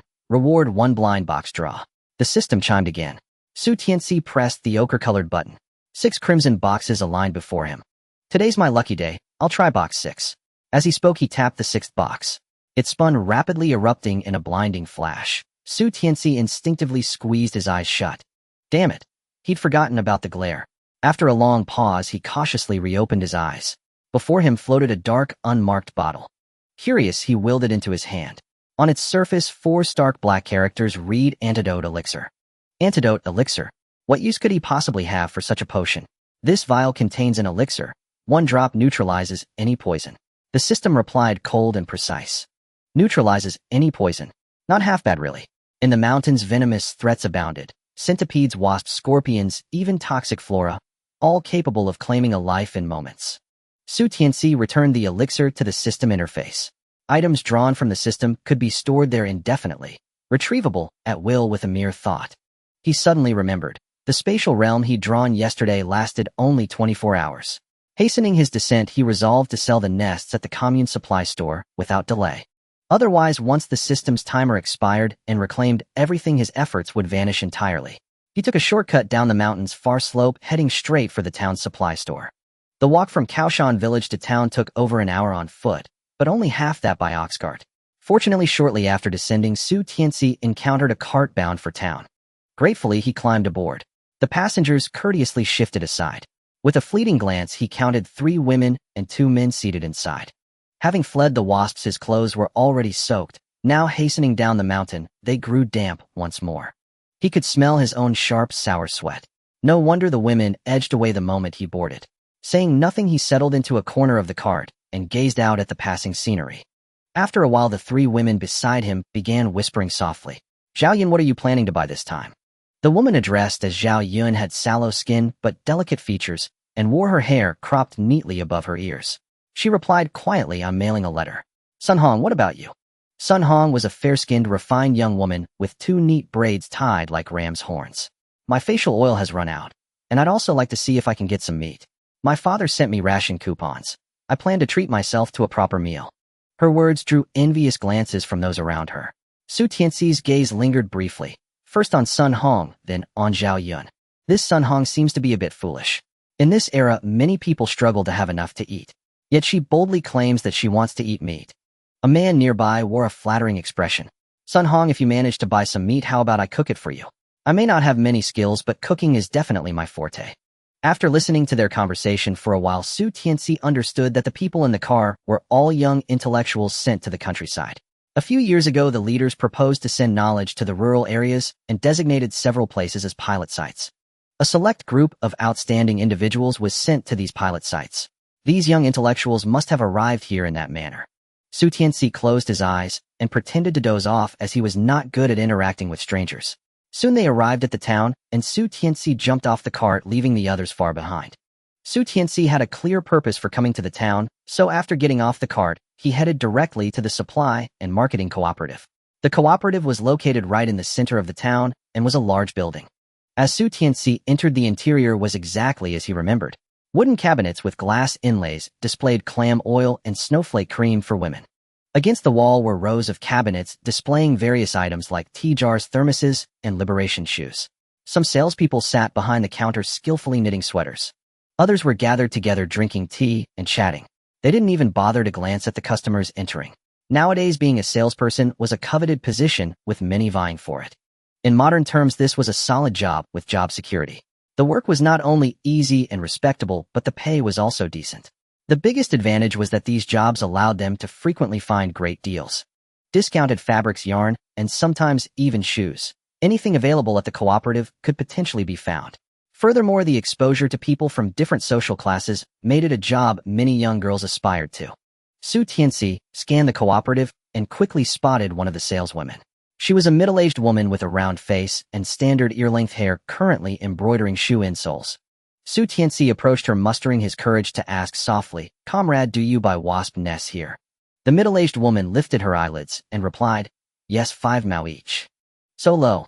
Su Tianci was taken aback. The disparity from his expectations was too great.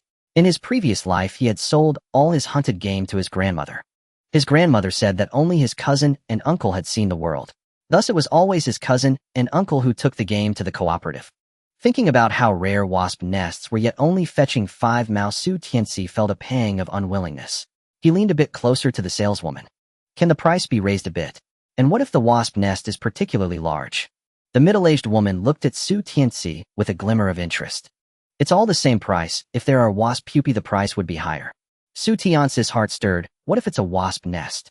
The woman grew impatient. "Bring it over, and then we can talk." The woman's attitude made Su Tianci feel a bit uncomfortable. On the cooperative's wall, bold red characters proclaimed, "Serve the people." What utter nonsense. Su Tianci exited the cooperative and found a secluded corner, retrieving 4 wasp nests from his space. As for the wasps, he caught a small number and placed them in a black bag. He planned to take the remaining wasp nest home to soak in liquor for his father, while the pupae would be shared among his family. As soon as the wasps were out of the space, they began buzzing and bumping around in the bag. Su Tianci, carrying the bundle, reappeared in front of the middle-aged woman. Upon hearing the sounds coming from the bundle in Su Tianci's hand, the woman's expression changed. She quickly stood up and walked from behind the counter to face Su Tianci. "Follow me." Su Tianci nodded and followed the woman out of the cooperative, turning into a small alley behind. At the end of the alley, the woman knocked on a large door. When it opened, an old man with a weathered face emerged. Old Wang, this young man has wasp nests. The old man's eyes lit up and he reached for the bundle in Su Tianci's hand. Before Su Tianci could react, the old man had already taken the bundle inside. Hey! Su Tianci hurriedly tried to follow, but was blocked by the woman. Young man, what's your name? Where are you from? How did you get so many wasp nests? Su Tianci felt a surge of caution at the woman's interrogative tone. Sister, I'm not selling them anymore. Please return the nests to me. The woman scrutinized Su Tianci from head to toe. Too late. Su Tianci pushed the woman aside and stepped inside.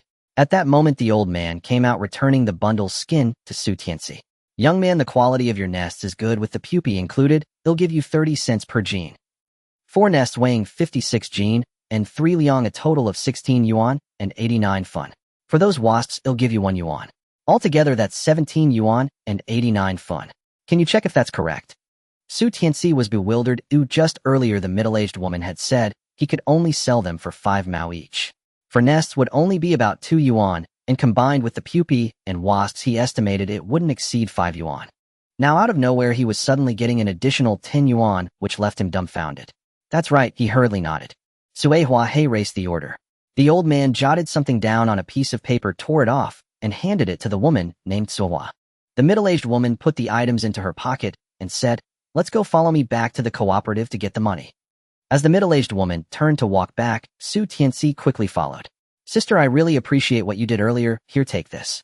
Su Tianci took out 2 bunches of mountain grapes from his space and placed them in the woman's hands.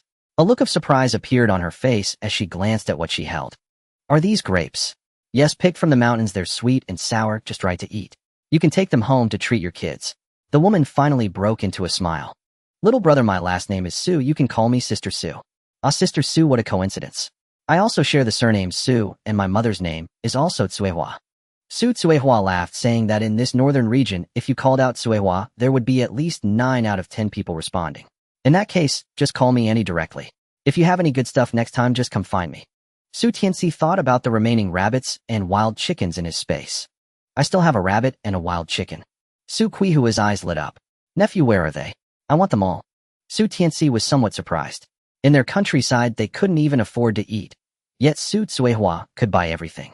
No wonder in his previous life Su Tiandong had used so many hunted animals just to trade for a job opportunity in the city. Su Qihua's heart was filled with joy. Wild rabbits and wild chickens are all meat. Although they had a fixed amount of grain every month, the meat processing plant had long run out of meat. The children at home kept clamoring to eat meat. Now that such a good opportunity had arisen, of course, she wouldn't leave it for anyone else. But I caught them together with the villagers. Su Tianci hesitated. Su Tsuehua smiled brightly. You are my nephew, would I shortchange you? How about this, you come with me to get the money, and then you can bring it back. Su Tsuehua said, stepping out of the alley and heading to the supply and marketing cooperative. Su Tianci followed Su Tsuehua into a small room of the supply and marketing cooperative where Su Tsuehua handed a list to a woman. Sister Wang, we just collected a hornet's nest from someone. This is the list old Wang prepared.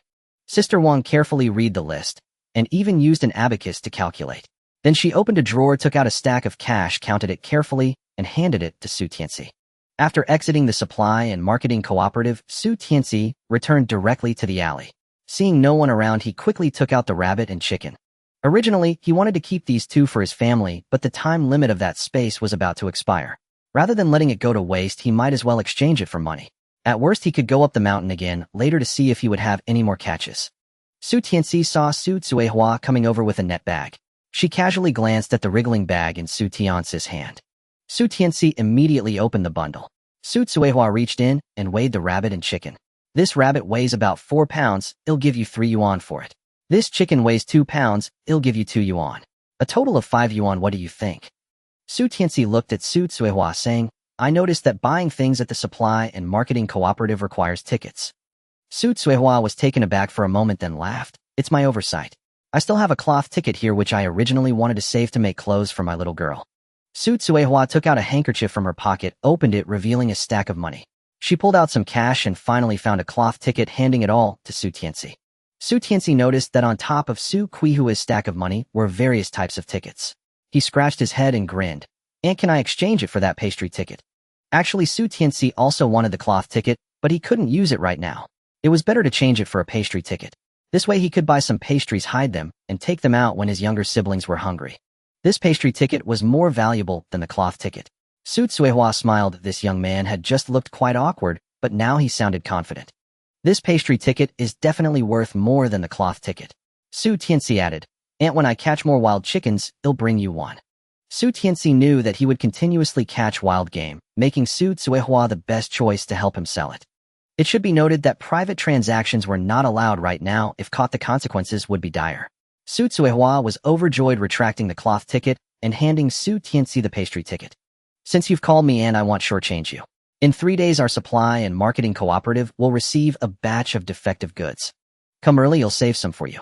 Those items don't require tickets." Su Tianci was overjoyed, not expecting that one wild chicken could bring such great benefits. "Thank you, Aunt. I will definitely come early then," Su Tianci cheerfully agreed. Su Tsuehua took her bundle and left, agreeing to return it to him in a couple of days. Once Su Tianci could no longer see Su Qihua's figure, he returned to the entrance of Old Wang's house. He looked around and took out a bag, putting all the hornets from the space inside. He knocked on the door again, and the person who opened it was Old Wang. Old Wang was somewhat surprised by Su Tianci's return and looked at him. Su Tianci smiled awkwardly. "I couldn't carry that much earlier, so I went to get this now." Old Wang was silent for a moment, then peeked out to look around before pulling Su Tianci into the house. "This is a one-time deal, don't expect it again," the old man said sternly as he took the bag from Su Tianci. Su Tianci nodded repeatedly, understanding the old man's meaning. Old Wang placed the bag over a large jar, and all the hornets fell inside. Only when the buzzing gradually faded did Old Wang remove the bag and carefully seal the jar. Su Tianci smelled the aroma of liquor. It seemed the jar contained strong liquor like baijiu. The old man returned the cloth to Su Tianci, got up to go into the inner room, and soon came back with some money. Su Tianci took the money and counted. It turned out to be 5 yuan. "Old man, if I catch another hive next time, can I come directly to you?" Old Wang raised his weathered face, his eyes sharp as eagle eyes staring at Su Tianci. "You look like a decent young man. Oh, how can you be so dishonest? Hurry up and leave." Su Tianci was pushed out by the old man, who then slammed the door shut. Looking at the closed door, Su Tianci sighed. It seems he could only cling to Su Tsuehua for support. Su Tianci took the pastry ticket and went to the place where pastries were sold in the supply cooperative, buying a pack of rice cakes and another pack of stewed fruit. Just 2 small packs of pastries cost 3 yuan and 1 pastry ticket. Su Tianci saw the colorful candies in the jar and thought about getting some candy tickets next time to buy some sweets for his younger siblings. Su Tianci placed the pastries in his pocket and started hurrying back. He had to rely on his 2 legs to get home, so he needed to hurry to make it in time for lunch. Rushing along, Su Tianci finally returned to Kaoshan village. At this time, every household was cooking, and there was no one at the village entrance. Su Tianci switched the bag to the other hand. Inside was the remaining hornet's nest. After walking through half the village, he found it strangely quiet. Usually the village kids would be running around playing, but today not a single shadow could be seen. Su Tianci heard a loud noise coming from the direction of his home. He felt something was amiss and quickened his pace. Sure enough, not far from Zu's yard, a crowd of villagers had gathered.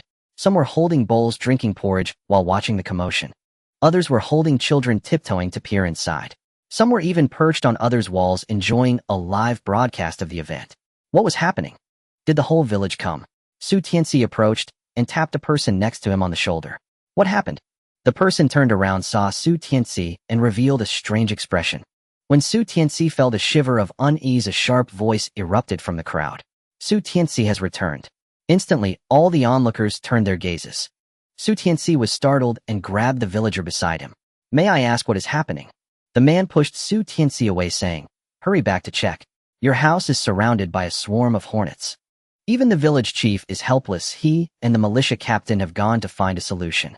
Indeed, there are so many hornets. My goodness, in my entire life, I've never seen so many hornets. I heard that your uncle and cousin are trapped in the house, unable to get out. Hey, why did all the hornets suddenly come to Zu's house? Who knows? You should have seen it. There are hornets on the windows, doors, even the roof. These hornets are poisonous. What if they come over and sting us? That could be fatal." A villager expressed deep concern. "I tell you, the hornets around Zu's house only fly around Zu's house.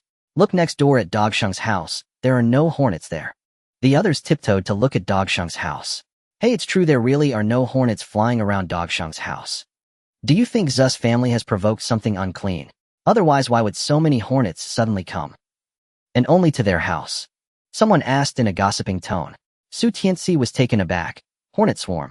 He suddenly recalled his cousin's double reward system. Huh. Su Tianci felt inexplicably elated. Today he had been so focused on harvesting the hornet nests that he had forgotten about this. Tisk with 5 hornet nests, there must be at least 1,000 hornets. Just thinking of that scene made Su Tianci tremble. Now he couldn't wait to go back and see his cousin's plight. Excuse me, please make way. He lifted his bag and walked forward. Sure enough, many hornets were circling above Zu's yard with nowhere to land. The people of Zu's family stood not far from the yard staring blankly at the dense swarm of hornets. Li Dahua had been scolding for a long time, but that didn't solve the problem.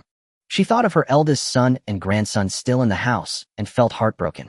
With so many hornets, they would surely be in danger. Thinking of this, Li Dahua reached out to push Su Shengli, saying, "You go inside and rescue your elder brother and your nephew." Tianci held Su Shengli back, saying, "Mother, the village chief said he is looking for a solution. Are you sending Shengli to his death by letting him go in just like that?" Li Dahua slapped Tianci. "You wicked woman. Inside are his elder brother and nephew. 2 lives." Su Tianjin and her younger siblings saw their mother being hit and rushed over to protect her. Seeing this, Li Dahua raised her hand, preparing to hit a few children. Su Shengli stepped forward to protect his wife and children, and Li Dahua's slap landed on Su Shengli's face. The onlookers outside expressed their discontent. In the mountainside village, men were the backbone of the family. How could a man's face be slapped by a woman? However, this person was Su Shengli's stepmother, and everyone felt pity for him. Su Shengli suppressed his anger, saying, "Mother, if elder brother and nephew are hiding inside, they might still be able to escape the hornets. What if I go in and disturb the hornets in the yard? That would be even worse if it might endanger them." Li Dahua would not listen to Su Shengli's words. Just now she heard her eldest son calling for help. Now there was no sound at all from inside. Something must have happened to him. Thinking of this, Li Dahua's heart raced. She looked at the surrounding onlookers, gritted her teeth, and knelt down in front of Su Shengli. Wow! The crowd erupted in astonishment. Usually domineering, Li Dahua actually knelt down to Su Shengli, a younger generation. Heavens, what is going on? The Su family's 3rd branch was left in shock. Su Tianci quickly ran to Su Shengli's side, pulling his father and kneeling down with him. Tianci was initially a bit stunned, but seeing Su Tianci's action, she hurriedly pulled the younger ones down to kneel as well. "Granny, are you trying to shorten my father's life or let people stab his backbone? Where is there an elder kneeling to a younger? Are you not forcing my parents to their deaths? If they die, we will be orphans." Su Tianci shouted loudly without waiting for Li Dahua to speak. Su Tianci's words made Tianci heartbroken, and she cried out loud, continuously bowing to Li Dahua, while the younger ones also began to cry loudly. "Mother, please spare Shengli. You usually favor his uncle, and we haven't said a word. But you can't push Shengli to his death for his uncle." Li Dahua had originally lowered her head to gather her emotions, intending to pretend to be pitiful and let Su Shengli go in to save people. However, she never expected that Su Shengli's family would kneel before her. Su Tianci's words left her speechless. Tianqihua's cries caught her completely off guard. She trembled and pointed at Su Shengli, unable to speak. You repay your mother like this? Have you forgotten that I raised you with a lot of effort?" Su Tianci noticed a flicker of emotion on his father's face. "Granny, how come I heard that father was raised by my aunt?" Su Tianci's words ignited Li Dahua's anger. It was all because of this brat. If he hadn't suddenly appeared, her scheme would have succeeded. Li Dahua pointed at Su Tianci, about to curse him. "It's strange everyone has come out, but why haven't uncle and cousin? Could it be that uncle and cousin didn't go to work?" Su Tianci's words made the others in the Su family suddenly realize. Earlier, when they returned from work and saw the yard full of hornets, they panicked. Upon hearing that Su Xingshan and Su Tiandong were trapped inside, they hurriedly thought of a solution. Now that Su Tianci mentioned it, how could they not understand? Su Xingshan must have sneaked back, while Su Tiandong still hadn't come out. Su Xinghai was the first to express his displeasure. Everyone was exhausted, working hard to earn their points. Yet this elder brother from outside was hiding at home, slacking off. Moreover, Li Dahua often said that Su Xingshan was unwell and tired from work, openly giving him special treatment. Mother, elder brother deserves this. Li Dahua jumped up at what her 4th son said and slapped Su Shenghai. "He is your elder brother. How can you say that about him?" Su Shenghai dodged slightly, as Li Dahua only brushed against him a bit. However, with so many people watching, Su Shenghai felt he had lost face. He held his head high. "He is not my elder brother is Su Shengli." Li Dahua, enraged, felt a darkness before her eyes and sat down on the ground ready to curse. "The village head is back. A wave of cheers erupted from outside the crowd. Li Dahua stopped cursing as she quickly got up from the ground and ran to the village head. Village head, have you thought of a way to save my son and grandson? The village head looked at the militia captain beside him. The captain waved his hand, and a few militiamen began to stack firewood in the open space. It turned out they had discussed back and forth and decided to use smoke to drive the wasps away. Wasps fear smoke, and conveniently the wind was blowing towards Zus' courtyard. The militia captain arranged for people to stack several piles of firewood in front of Zus' house. The fire quickly ignited, and then branches and dirt were covered over it. Several plumes of smoke suddenly surged up. The earlier militiamen, not knowing where they got fans from, vigorously fanned towards Zus' courtyard. Soon the wasps in the courtyard were driven up into the air. The affected wasps flew around like headless flies. They flew to the front of the house, but were pushed back by the thick smoke. The wasps began to fly towards areas without smoke, quickly disappearing in large numbers. The militia captain led the way with a burning branch, stepping first into Zus' courtyard. There were still a few wasps circling inside the courtyard. As the militiamen raised the burning branches, the wasps fell to the ground. The people of the Su family followed the militiamen and the village head into the courtyard. Su Tianci saw that the paper on their window had already become an empty frame. Even the surface of their door was riddled with holes of various sizes. The militia captain knocked on the door of Su Tianci's uncle. Is anyone inside? There was no response, and Li Dahua, impatient behind him, pushed the door open. Suddenly a swarm of wasps flew out from the room. They surrounded Li Dahua and stung her fiercely, causing her to scream in agony. The militia captain hurriedly instructed someone to smoke Li Dahua with the burning branch. Thinking the captain was going to burn her, Li Dahua screamed and ran outside. Hurry! Hold her down! Su Tianci watched as Li Dahua ran past him, secretly extending his foot and quickly stepping back. Thud! Li Dahua fell flat on her face. She lifted her head, and with a tooth mixed with blood flew out. Which bastard tripped me? Li Dahua spoke with a lisp due to her missing tooth. A militiaman came over and used a torch to burn a few wasps to death. Why are you running? Don't you see so many people outside? What if you run out and the wasps sting someone else? The militia captain scolded impatiently. The other militiamen had already carried Su Shengshan and Su Tiandong out. Su Tianci peeked out and nearly burst into laughter. It turned out Su Shengshan and Su Tiandong had swollen heads covered in sting marks. Both father and son had heads swollen like pig heads. My dear son, Li Dahua and Wang Daniu immediately rushed over and began to cry. The village head glared with displeasure. What are you crying for? Hurry and take them to the clinic. If you delay any longer, just wait for the funeral. Li Dahua's cries got caught in her throat. Quick, take them to the clinic. Su Zhili hurriedly ran out to borrow an ox cart, and when it arrived, everyone helped carry the injured onto the cart. Li Dahua, worried about her son and grandson, went along as well. The militia captain and the village head also took people with them. The onlooking villagers dispersed. Finally, only the people from the Su family's third and fourth rooms remained. Mother, I'm hungry. Su Tianlei rubbed his belly, looking distressed. Mother, I'm hungry too. Someone started, and the other children began to shout. Oh no, all the mothers have left, and today's rice hasn't been brought out yet. Lunir slapped her thigh.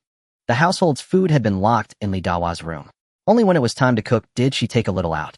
Today, with the wasp incident, the Su family had not cooked yet. Li Dahua, anxious about her eldest son, couldn't even think about the others needing to eat. Everyone looked at the locked door at Li Dahua's entrance, exchanging glances. How about we pry the door open? We're just taking the rice for lunch. Mother shouldn't scold us, right? Su Shanghai suggested. Su Xingli shook his head. The fourth one, even if the fifth one pries open the door, Mother will chase after and beat us. Su Shengli's words left everyone in silence. Taking advantage of everyone's inattention, Su Tianci quietly entered his uncle's room. His aunt had left in a hurry, and the room was not locked. Su Tianci thought of his cousin's incredible system. Since there were double the wasps, there should also be double the wasp nests. Su Tiandong's room was the largest among all, with excellent lighting. As soon as Su Tianci entered, he saw several wasp nests on the bed and the ground. Just as he thought.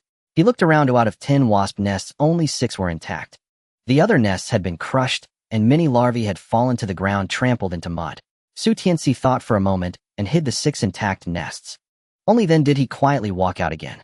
In the courtyard, Su Xingli and Su Shanghai were discussing, but they couldn't come up with a solution.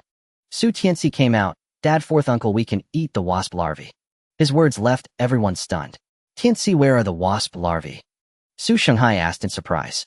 Su Tianci held up a broken nest in his hand. Isn't this it? Su Shanghai's eyes lit up when he saw the broken wasp nest in Su Tianci's hand. Where did you get this? Su Tianci pointed to the doorway of his uncle's room. Isn't there still some? It's a pity they were all crushed.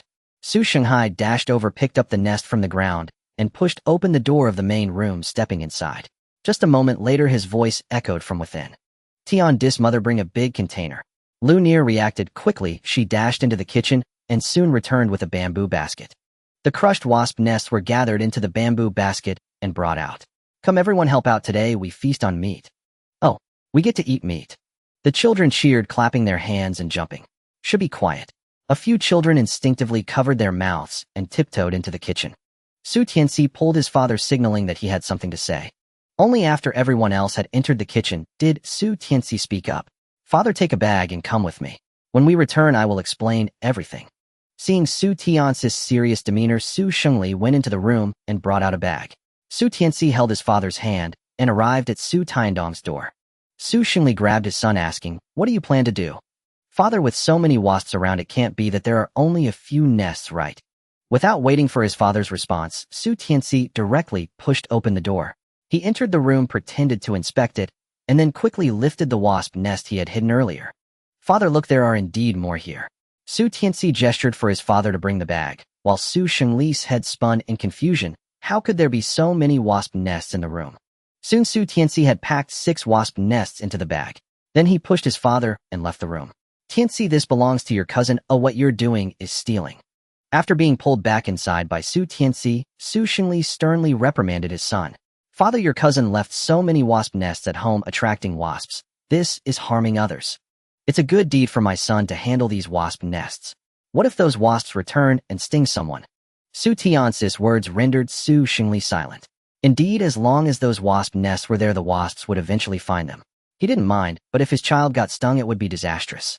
Then you should quickly throw the wasp nests into the mountains, Su Shengli urged. Su Tianci shook his head. Father, have you forgotten? The supply and marketing cooperative pays for these at 30 cents per pound. What? You mischievous boy, are you saying this worthless thing is worth 30 cents per pound? Su Shengli couldn't believe it. Su Tianci opened the door and looked outside to make sure no one was eavesdropping, then took out everything from the bag. There were some sticky rice cakes, stove fruits, and a stack of cash, with the most striking being a large black 10 yuan note. Su Shengli's eyes nearly bulged out. Where did these come from? You little rascal, you didn't go. Seeing his father's dark expression, Su Tianci realized he hadn't reacted yet. Su Shengli began to search around for something to hit his son with, feeling that it was the parents' fault for not teaching. This child was like a small tree that would grow crooked without proper pruning. Su Tianci now understood what his father was thinking and hurriedly grabbed his spinning father. Father, listen to your son. Have you forgotten that I went up the mountain to cut the wasp nests today, eh? I had good luck today and encountered several nests, so I cut them all down together. Then I went to the supply and marketing cooperative. They needed them for medicinal liquor and offered a good price because the wasp nests I brought were good. This is the money from the supply and marketing cooperative. If you don't believe me, you can ask a lady named Su Tsuehua. Su Shengli found his son's argument reasonable, and with evidence he reluctantly believed him. Su Shengli picked up the money from the table and counted it. A total of 18 yuan. His hands trembled. So much money. Their family worked hard for a year and might not even save 18 yuan. Selling a few wasp nests could actually earn this much. Su Shengli counted the money over and over, and the more he counted, the more confused he became. By the end, he couldn't remember how much money was there. Seeing his father's excited expression, Su Tianci hurriedly pressed down his father's hand. Father, this money is from selling the wasp nests. You can't give it to Grandma. Su Shengli hesitated as his hand paused. Su Tianci pulled the money from his father's hand, watching him warily. Father, this money was earned by your son at great risk. You must not have any ideas about it. I want to keep this money to buy some good food to nourish everyone's health. Su Shengli looked at his son, who was now as tall as he was, and sighed. Later, let your mother keep it for you. It will be good for you when you want to marry a wife. Su Tianci immediately laughed. Father, I don't even know where my wife is yet. Su Shengli shot Su Tianci a glare. This son seemed to have changed completely. So glib-tongued. Su Tianci rolled the money up, preparing to put it back in the bag. Father, I won't give this money to mother for now. Oh, I have other uses for it. You must not go gambling. Otherwise, I will break your legs. Father, do you think your son is that kind of person? Let me explain. Su Tianci told his father about the agreement he made with Su Tsuehua. I just want to see if I can pick up something cheap at that time. After hearing this, Su Shengli finally understood that he had misjudged his son. Don't bring back useless things. Don't waste money. Su Xingli nervously reminded him. How about this father goes with you? Su Tianci was unable to listen any longer. Su Xingli thought for a moment and shook his head. A round trip to the supply and marketing cooperative would at least take up a whole morning. He could earn several work points in that time. Forget it, a child grows up and cannot be controlled by the mother. Let him go. After coming to this conclusion, Su Xingli decided not to dwell on it. Father, I want to discuss something with you. Su Tianci recalled the decision he made when he returned today. What is it? Su Xingli hid the pastries in the place where his wife usually stored things. I don't plan to go to work in the team anymore. Working hard yields little income. Su Xingli straightened his back immediately. What did you say? Father, I said I don't want to go to work anymore. I want to go hunting in the mountains. Su Xingli was taken aback, and the next second his hand landed on Su Tianci's arm. You think you can be so proud after earning a little money? Is hunting such an easy thing? Look at Dogshang's father. He dreams of hunting all day, but what does he have to show for it? Not even a scrap of bone left. Su Tianci covered his arm and hurriedly dodged. He hadn't expected his father to hit him so suddenly. Father, I earned nearly 20 today. You wouldn't earn that much even if you toiled in the fields for a year. Su Xingli was furious. He took off his cloth shoes and threw them at Su Tianci. You little brat, why don't you just fly up to the sky? If others hear you, they'll drag you off to the cattle shed. Su Tianci realized he had spoken out of turn. His father's words reminded him that it was the 1960s and not a time of free trade. He picked up his father's shoe from the ground and carefully handed it back to him. Father, I was wrong. Please don't be angry. Su Xingli heard his son admit his mistake, and he took the shoe and put it on. Father, can I take a few days off before going back to work? Su Xingli lifted his foot, preparing to take off his shoe again when the door opened. Tian Cuihua walked in from outside. What are you two doing in there? The meal is ready, hurry up and eat. Her face was filled with joy. So many bee pupae, although many were crushed, there were still 2 large bowls full after sorting them out. The 4th sister-in-law also found 2 sweet potatoes in the kitchen, which should have been left there by Li Dawa. Since there was no oil, they ultimately decided to steam the bee pupae. Steaming them is very simple. Just add a little salt and ginger and steam for 15 minutes. As for the sweet potatoes, they chopped them up and simmered a pot of sweet soup. Thus each person had a bowl of sweet soup along with sweet bee pupae, which made up today's lunch. They jokingly remarked that they felt like they were living the life of a landlord. They had meat to eat and sweet soup to drink. Su Xingli put his feet down, put on his shoes, and shot a fierce glare at his son. It's this little rascal who says he doesn't want to work, wanting to learn from Dogshang's father to go hunting. Upon hearing this, Tian Cuihua also showed her disapproval. Sainer, listen to your father. We are farmers and the land is fundamental. You can earn 10 work points every day now, which adds up to quite a bit of grain in a year. Mom, have you forgotten? The grain we get isn't enough for me alone to eat.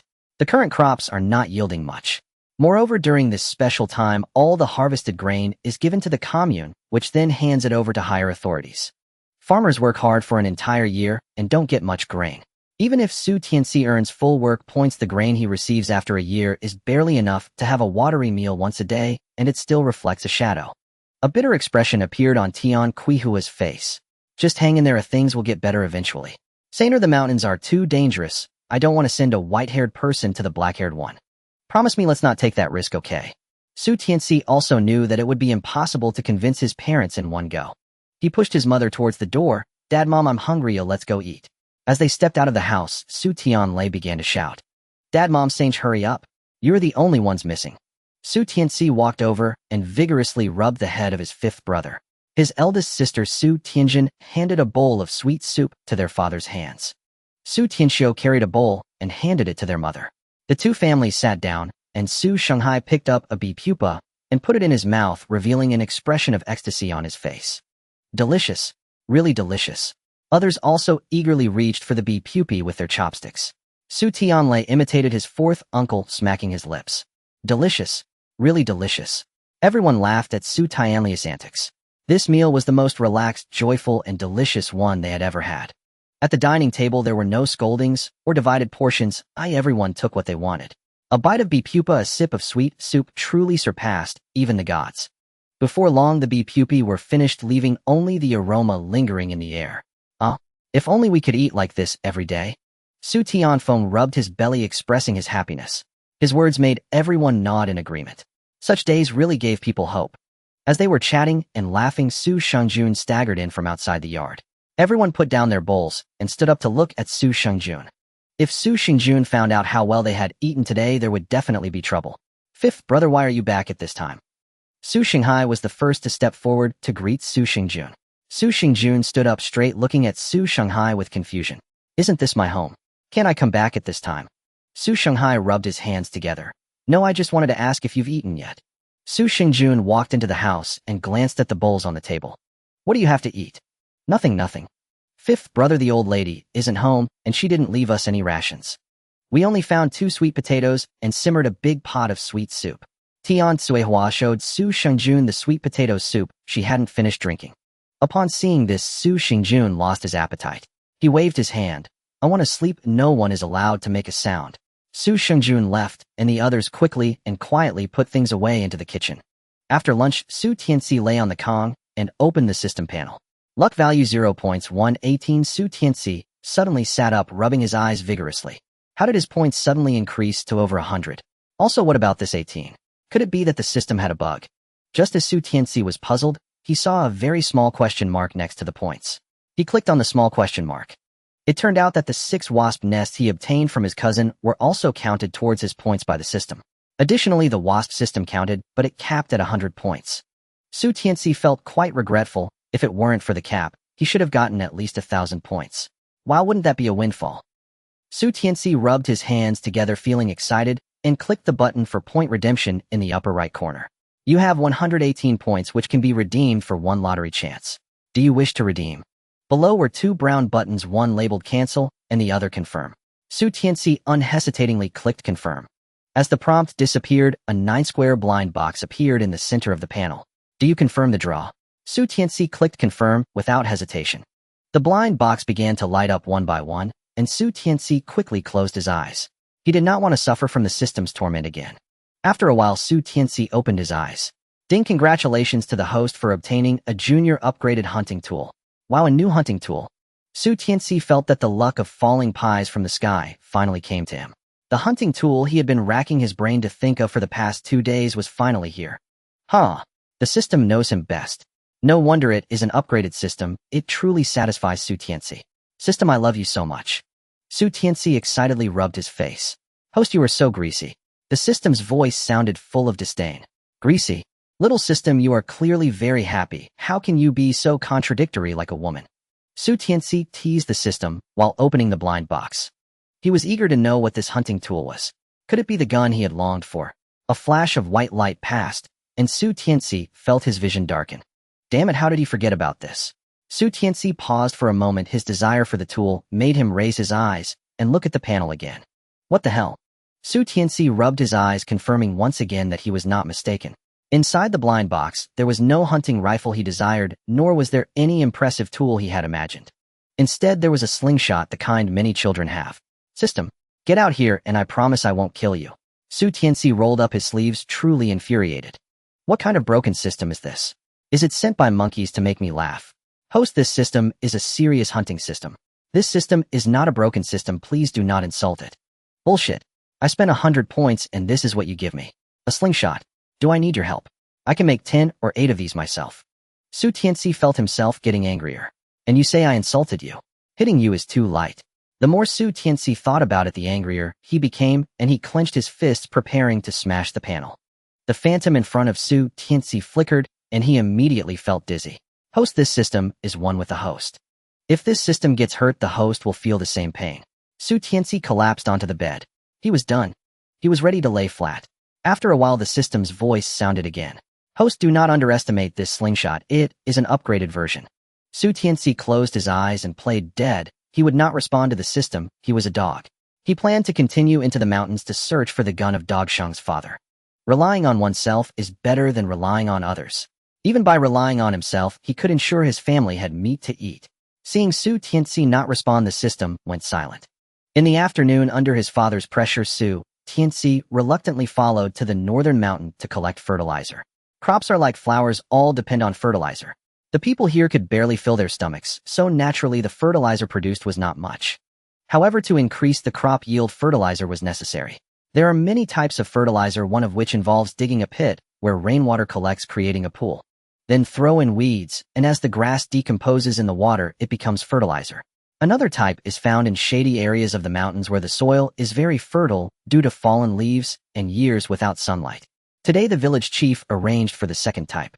Su Tianci stood in line to get tools, and soon it was his turn. The scorekeeper revealed a teasing smile upon seeing him. Su Tianci, I thought you would take a leave again. Su Tianci stepped forward to take the shoulder pole and basket, signing his name in the book. Not coming. Even if you don't come, you still want full marks. The scorekeeper retorted, you dream. Su Tianci carried the empty basket, walking beside his father. The village chief walked at the front, leading the large group towards the northern mountain. As they were about to reach the foot of the mountain, the village chief stopped. Everyone stop for a moment, let me say a few words. The villagers all halted and looked at the village chief. Once we enter the mountain, everyone must not scatter. Follow one after another, but do not wander off. Also, if you see anything unusual, be sure to alert us. The village chief repeatedly emphasized this, as the place they were going to dig today was farther than in previous years. Everyone must remember, do you hear me? We hear. The villagers responded in unison. The village chief repeated this every year, and they were all tired of hearing it. Seeing the villagers' expressions, the village chief could only pick up the hoe and lead the way. At first, Su Tianci walked beside his father in the middle of the group. Slowly, he fell behind to the end of the line.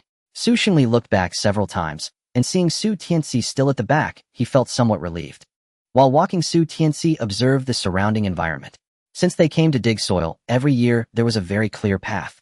The village chief led them for an hour before stopping. Su Tianci realized that they were still on the outskirts of the mountains. Because no one had walked in the mountains, the vegetation was very lush. With towering trees blocking out all the sunlight, the entire forest appeared rather gloomy. The village chief arrived at the place where they were to dig soil and ordered them to start digging. Wow, wow, wow, a very unpleasant sound echoed in the woods. Black Crow. Someone recognized the sound and said tremblingly, "What are you shouting about? It's just a bird." The village chief swung the hoe vigorously into the ground. The others hurriedly began to dig as well. Su Tianci's task was to carry the baskets filled with soil back to a designated spot. This was a tiring job, not only because the journey back and forth was too far, but also because the baskets filled with soil were very heavy. That was solid earth, while load should weigh nearly 100 pounds. However, the work points were high. Half a day's work points could equal a full day's worth. Su Tianci placed the basket on the ground, and the person responsible for shoveling soil began to shovel the earth into the basket. After only half was filled, Su Tianci stopped the other from continuing. "Tianci, your basket isn't full yet. Uncle, I bumped my head, and my grandma won't pay for treatment. I'm worried it's too heavy, or what if I faint halfway? Isn't that just causing trouble?" The village chief heard Su Tianci's words and waved his hand.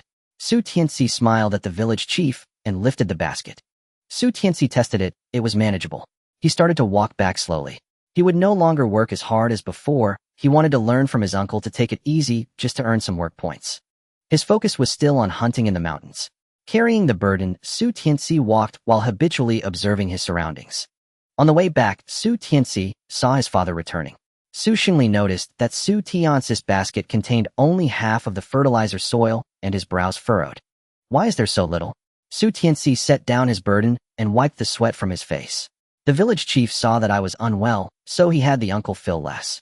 What's wrong with you? Su Xingli's eyes anxiously scanned Su Tianci's face. Dad, I just felt a bit dizzy earlier. Then rest here for a while before moving on. Dad will go back to work first.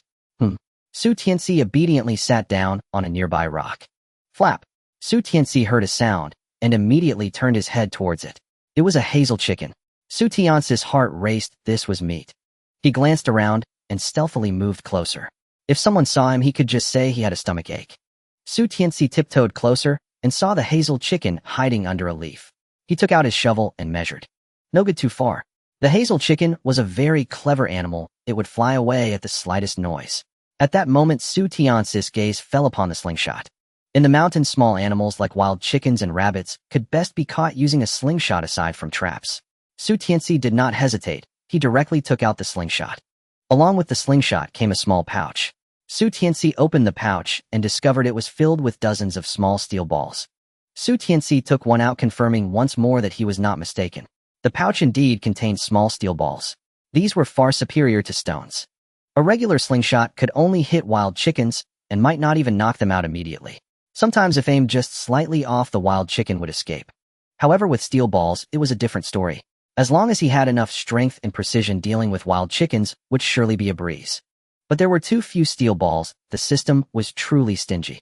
Su Tianci secretly complained while rummaging through his bag to retrieve the steel balls and load them into the slingshot. With a puff, as Su Tianci released the slingshot, the wild chicken fell to the ground. He walked over and picked up the fallen chicken. He saw the steel ball he had just shot embedded in the ground, and he picked it up as well. The small steel ball had passed through the left side of the wild chicken's head and exited through the right, leaving a hole. Su Tianci was astonished. When had his slingshot become so skilled? The wild chicken was so far away and its head so small, yet he managed to hit it perfectly. Su Tianci felt a sense of pride. It seemed his hunting skills had improved significantly compared to his previous life. Host, this tool is an upgraded version. The system's cold voice startled Su Tianci. What do you mean? Are you saying it's not my skill but the slingshot's function? You think you're something? That's quite insulting. Host, admitting one's shortcomings is not something to be ashamed of. You're the one who has shortcomings. Your whole family is useless. Su Tianci retorted angrily. As a man, he despised hearing those words. The system did not respond immediately, and Su Tianci thought it had been silenced by his retort. Host, this system remembers you once said if you engage with it, you are a dog. Get lost. Just as Su Tianci was about to leave the bushes, he noticed someone walking down from the mountain and hurriedly crouched down with the wild chicken. Hey, who left this basket in the middle of the road? It's mine. Su Tianci poked his head out halfway. Oh, it's Tianci. What are you doing? I have a bit of a stomachache, Su Tianci replied with a pained expression. You go ahead, we'll be fine soon. Just be careful, there are many snakes in the bushes. The person said and continued on, merely offering a casual warning. He hurried his pace. The more he could go back and forth, the more work points he could earn. While others were slacking off, he would be able to earn more. Seeing the villager leave, Su Tianci quickly emerged. What to do with the wild chicken now? Su Tianci felt an immense nostalgia for the vanished space. Having space would be so convenient. Just toss things in and no one would see. Despite his lamentations, Su Tianci had no choice but to place the dead wild chicken into the basket. Ding! The host has triggered a random hunting luck, rewarding 1 blind box draw. The familiar mechanical voice echoed in his mind. Su Tianci leisurely carried the basket while his thoughts opened the draw option on the panel. 6 blind boxes lined up in a row, spinning rapidly. Su Tianci quickly closed his eyes. He stumbled and almost fell to the ground. Ah, damn. He remembered to avoid the blind box's activation effect, but forgot the narrow mountain path he was walking. Su Tianci hurriedly opened his eyes and saw the blind box in front of him opening. Congratulations, host, you have obtained luck value X2. What the heck? Su Tianci could hardly believe his eyes. Just this. He felt that this system was far less reliable than in his last life. An upgraded version 2.0. This was simply nonsense. Su Tianci couldn't help but wonder if this system was related to his cousin's system. His cousin had originally bound a double system. If it was doubled again, wouldn't his cousin gain quadruple rewards? The last 2 times had led to his cousin suffering great losses due to chance. However, he couldn't keep relying on stealing honeycombs and grabbing spicy strips, could he? He wanted to be a proper mountain man. Su Tianci had finally found a bug in the system. Once the system's luck value reached 0, the random prey he caught would be undetectable by his cousin's system. Now the system unexpectedly rewarded him with doubled luck value. Was this not forcing him to deliver prey to his cousin? Damn it! Su Tianci secretly spat. Su Tianci was overly frustrated, causing his feet to quicken. Before long, he reached the designated spot for fertilizer at the foot of the mountain. Just as Su Tianci set down the basket, someone took it away to dump the soil into the pit. Hey, how did a hazel chicken end up in here? The person taking the basket was Dog Sheng. He set down the basket and prepared to take the hazel chicken. Su Tianci stretched out his hand, picked up the hazel chicken, and tucked it at his waist. Earlier it suddenly flew past me, and I took it as a sign of good fortune and caught it in one go. The others looked at Su Tianci enviously. Though this wild chicken was not large, after plucking its feathers and removing its innards, it weighed just over a pound. But it was meat, with meals barely filling them, let alone having meat. The scorekeeper's eyes lit up as he approached Su Tianci, whispering, "Tianci, why don't you give me that chicken?" Su Tianci pretended not to hear, watching Dog Sheng dump the dirt from the basket. The scorekeeper was named Wang, ranked 2nd. Everyone usually called him Wang II. His family had been mountain dwellers for generations. When Wang II saw Su Tianci carrying the basket and about to leave, he hurriedly pulled Su Tianci aside. "Tianci, don't worry. I, Wang II, will definitely not treat you unfairly. How about this? You give me the hazel chicken, and I'll fill your work points for the days you took off." Wang II spoke in a low voice, afraid others would overhear. Su Tianci turned to look at Wang II, realizing the scorekeeper could manipulate the work points. No wonder in his past life Uncle clearly hadn't done much work, yet by year-end his work points were still considerable. Oh, what did you say? You mean if I give you the hazel chicken even if I don't work you'll fill my work points? Su Tianci feigned surprise, shouting loudly. Instantly the villagers nearby turned to look at the two. Seeing everyone gazing at him with skepticism, Wang II quickly let out a chuckle. Everyone don't misunderstand, I was just joking with Tianci. Su Tianci's face fell. What? You were just joking with me? Su Tianci, feeling quite displeased, thrust the carrying pole into the ground.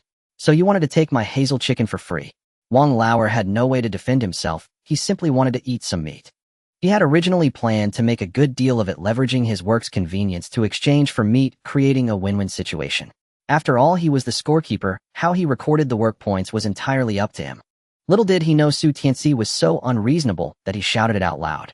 Wang Lauer hurriedly patted Su Tianci on the shoulder. Tianci ergo was just joking with you, don't be angry.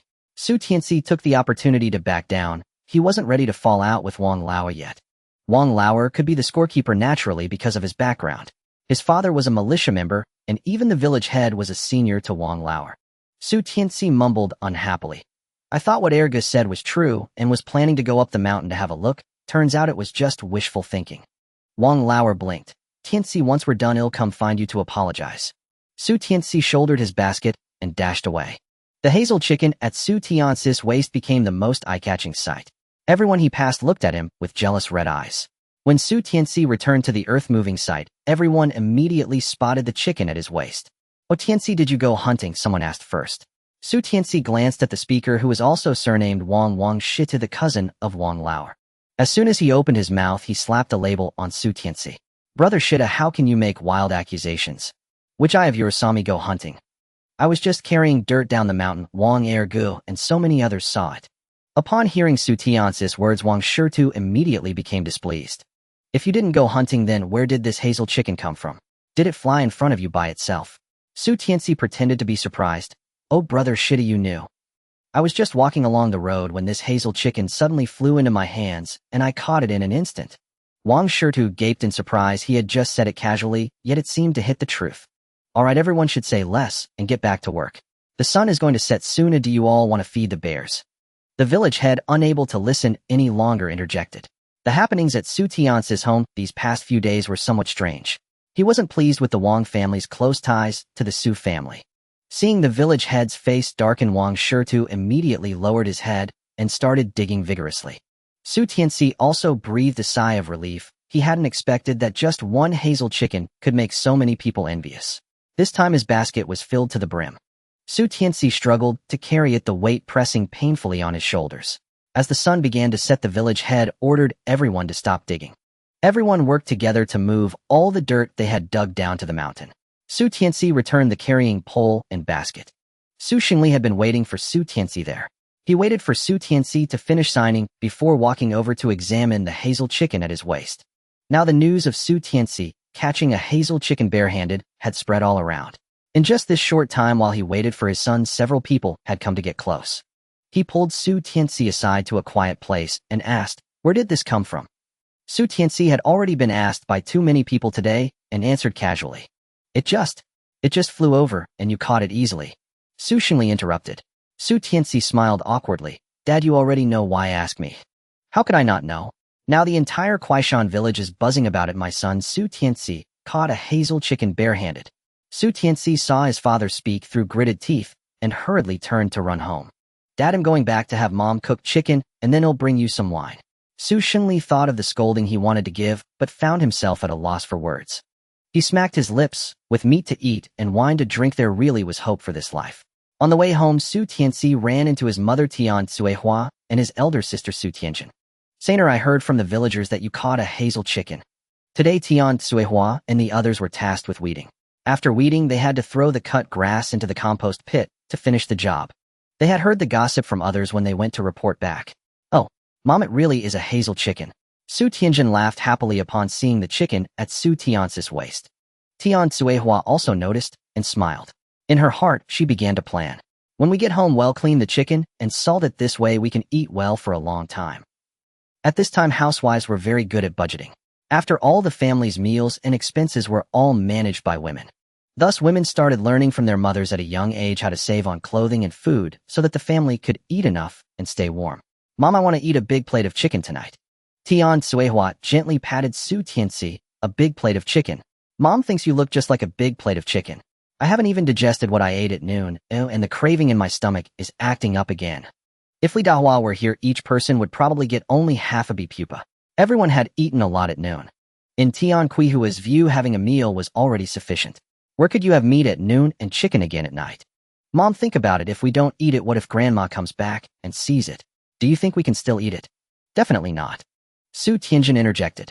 Nowadays, people have little fat in their stomachs. Although they ate a lot of pupae at noon, there was no oil.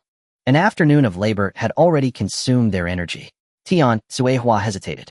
Well then, how about we have chicken offal tonight, and he'll hide the rest for now. Su Tianci shook his head. Mom, that's not okay. Everyone in the village saw me catch the chicken. If you don't cook it, and then Uncle C spills the beans to Grandma, it would be even more troublesome. Moreover, Uncle is still at home. Tianci sighed. All right, let's eat.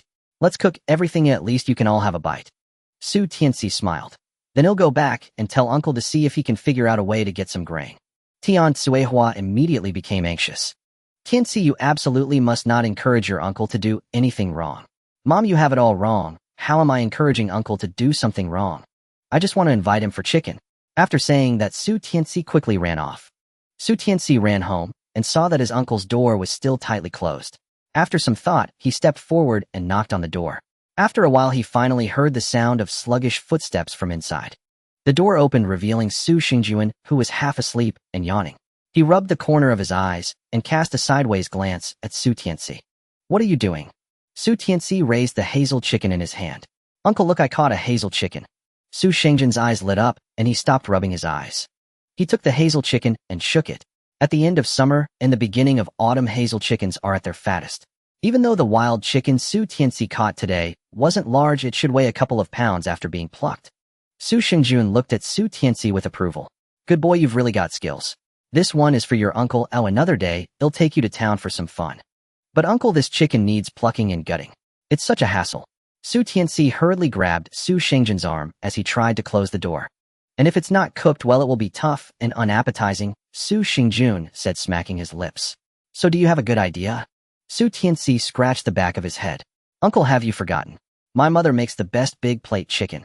Tianci made big plate chicken once a few years ago. However, Su Xingjuan remembered that flavor. It was indeed delicious, even better than the restaurants in town. Su Xingjuan thought about what he would make, which was just throwing some mud on the chicken and steaming it until it was cooked tasteless, and sometimes even half raw. Being able to eat something ready-made was certainly a good thing. He handed the hazel chicken back to Su Tianci. Tell your mother to make it delicious. You can't waste my chicken.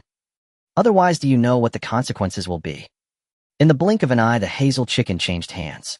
Su Tianci received the chicken and was about to turn around when he suddenly turned back. Uncle, is Grandma coming back tonight? If she doesn't, what are we going to eat? We only had a little sweet soup today. Su Xingjuan leaned against the door, sizing up Su Tianci. So you were waiting for your uncle here? Su Tianci feigned innocence. What are you talking about, Uncle? I don't understand. Uncle, I'm going to go pluck the chicken. My mother is coming back soon, and I remember that a big plate chicken needs a lot of ingredients to taste good. As Su Tianci spoke, he headed to the kitchen. Su Xingjuan stayed put for a while, looking towards the main house next door. Su Tianci boiled water, killed the chicken, and placed it in a basin. Just as he was about to pour water over it to scald the feathers, Su Xingjuan came in. He was carrying a bag which he thumped down on the stove. Make it tasty. If it's not good, be careful, or I'll skin you. Su Tianci opened the bag to find half a bag of brown rice along with potatoes and radishes. Was Uncle moving out Li Dawa's entire grain store? Su Xingjuan put the things down and staggered back out. Anyway, he wasn't afraid of missing dinner. Su Tianci deftly began plucking the chicken feathers, and at that moment his mother, elder sister, younger sister, and younger brothers and sisters all returned. Behind them was the whole family of his fourth uncle. The yard suddenly became lively.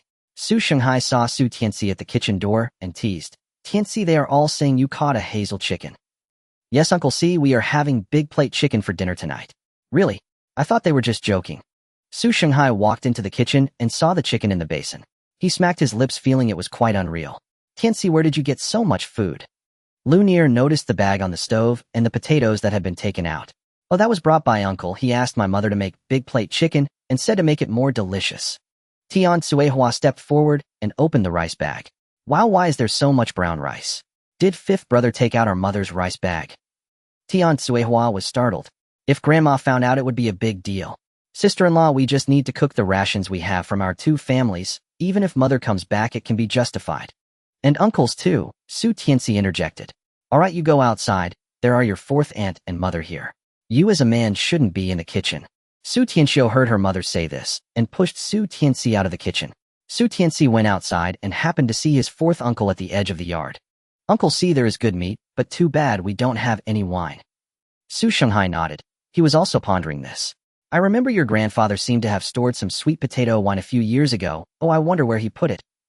I heard that wine is generally stored in a cellar, Su Tianci said with a blink. Su Shanghai shook his head. Impossible. Our family cellar is so bad, even the rats would starve if they went in. Then where do you think Grandpa would hide it so Grandma wouldn't find out? Su Tianci's words made Su Shanghai start to think. His mother's nose was sharper than a dog's. A wine has a strong smell. To avoid being caught by her, it had to be hidden in a place with a strong odor. Or it had to be in a place where she wouldn't go. Su Shanghai seemed to have thought of something. He lifted his foot and walked toward the cellar. Su Tianci knew that his grandfather had hidden several jars of wine in the cellar. This was when his uncle came back to visit, and his grandfather took out the wine jars out of joy. He even said that the remaining wine was reserved for Su Tiandong to use when he got married. In this life, Su Tianci would not leave any for Su Tiandong. Su Shanghai went into the cellar and fumbled around for a while before climbing back up covered in dust. Off you. Su Shanghai did not expect that his father would hide the wine jars so deeply. Fortunately, he picked up on a hint, otherwise he really wouldn't have found them. Tianci, how did you know your grandfather hid the wine in the cellar? Uncle, didn't you just find it? How would I know where Grandpa's wine is hidden? Su Tianci adamantly refused to admit anything. He had said nothing. Su Shanghai thought about it and realized it was indeed the case. Let's go, let's taste it and see how your grandfather's wine is. Dinner was finally ready, and the aroma of meat from the Su family wafted through the village. Many children, tempted by the smell, cried and clamored at their parents for meat. Su Shengjun was called out. He walked into the hall and saw, oh wow, there was meat and wine. He wasted no time sitting down and starting to eat meat and drink wine. Seeing this, everyone else also began to pick up their chopsticks. Su Shanghai raised his wine cup, clinked it with Su Shengli, and then took a sip. Hiss! Su Shanghai smacked his lips, feeling pleased. Su Shengli watched his wife and children eating happily. He smiled and also picked up a piece of chicken to put in his mouth. With so many people, they finished an entire basin of big plate chicken. Even the oil at the bottom of the basin was wiped clean by the children with their buns. Everyone was stuffed and collapsed in their chairs.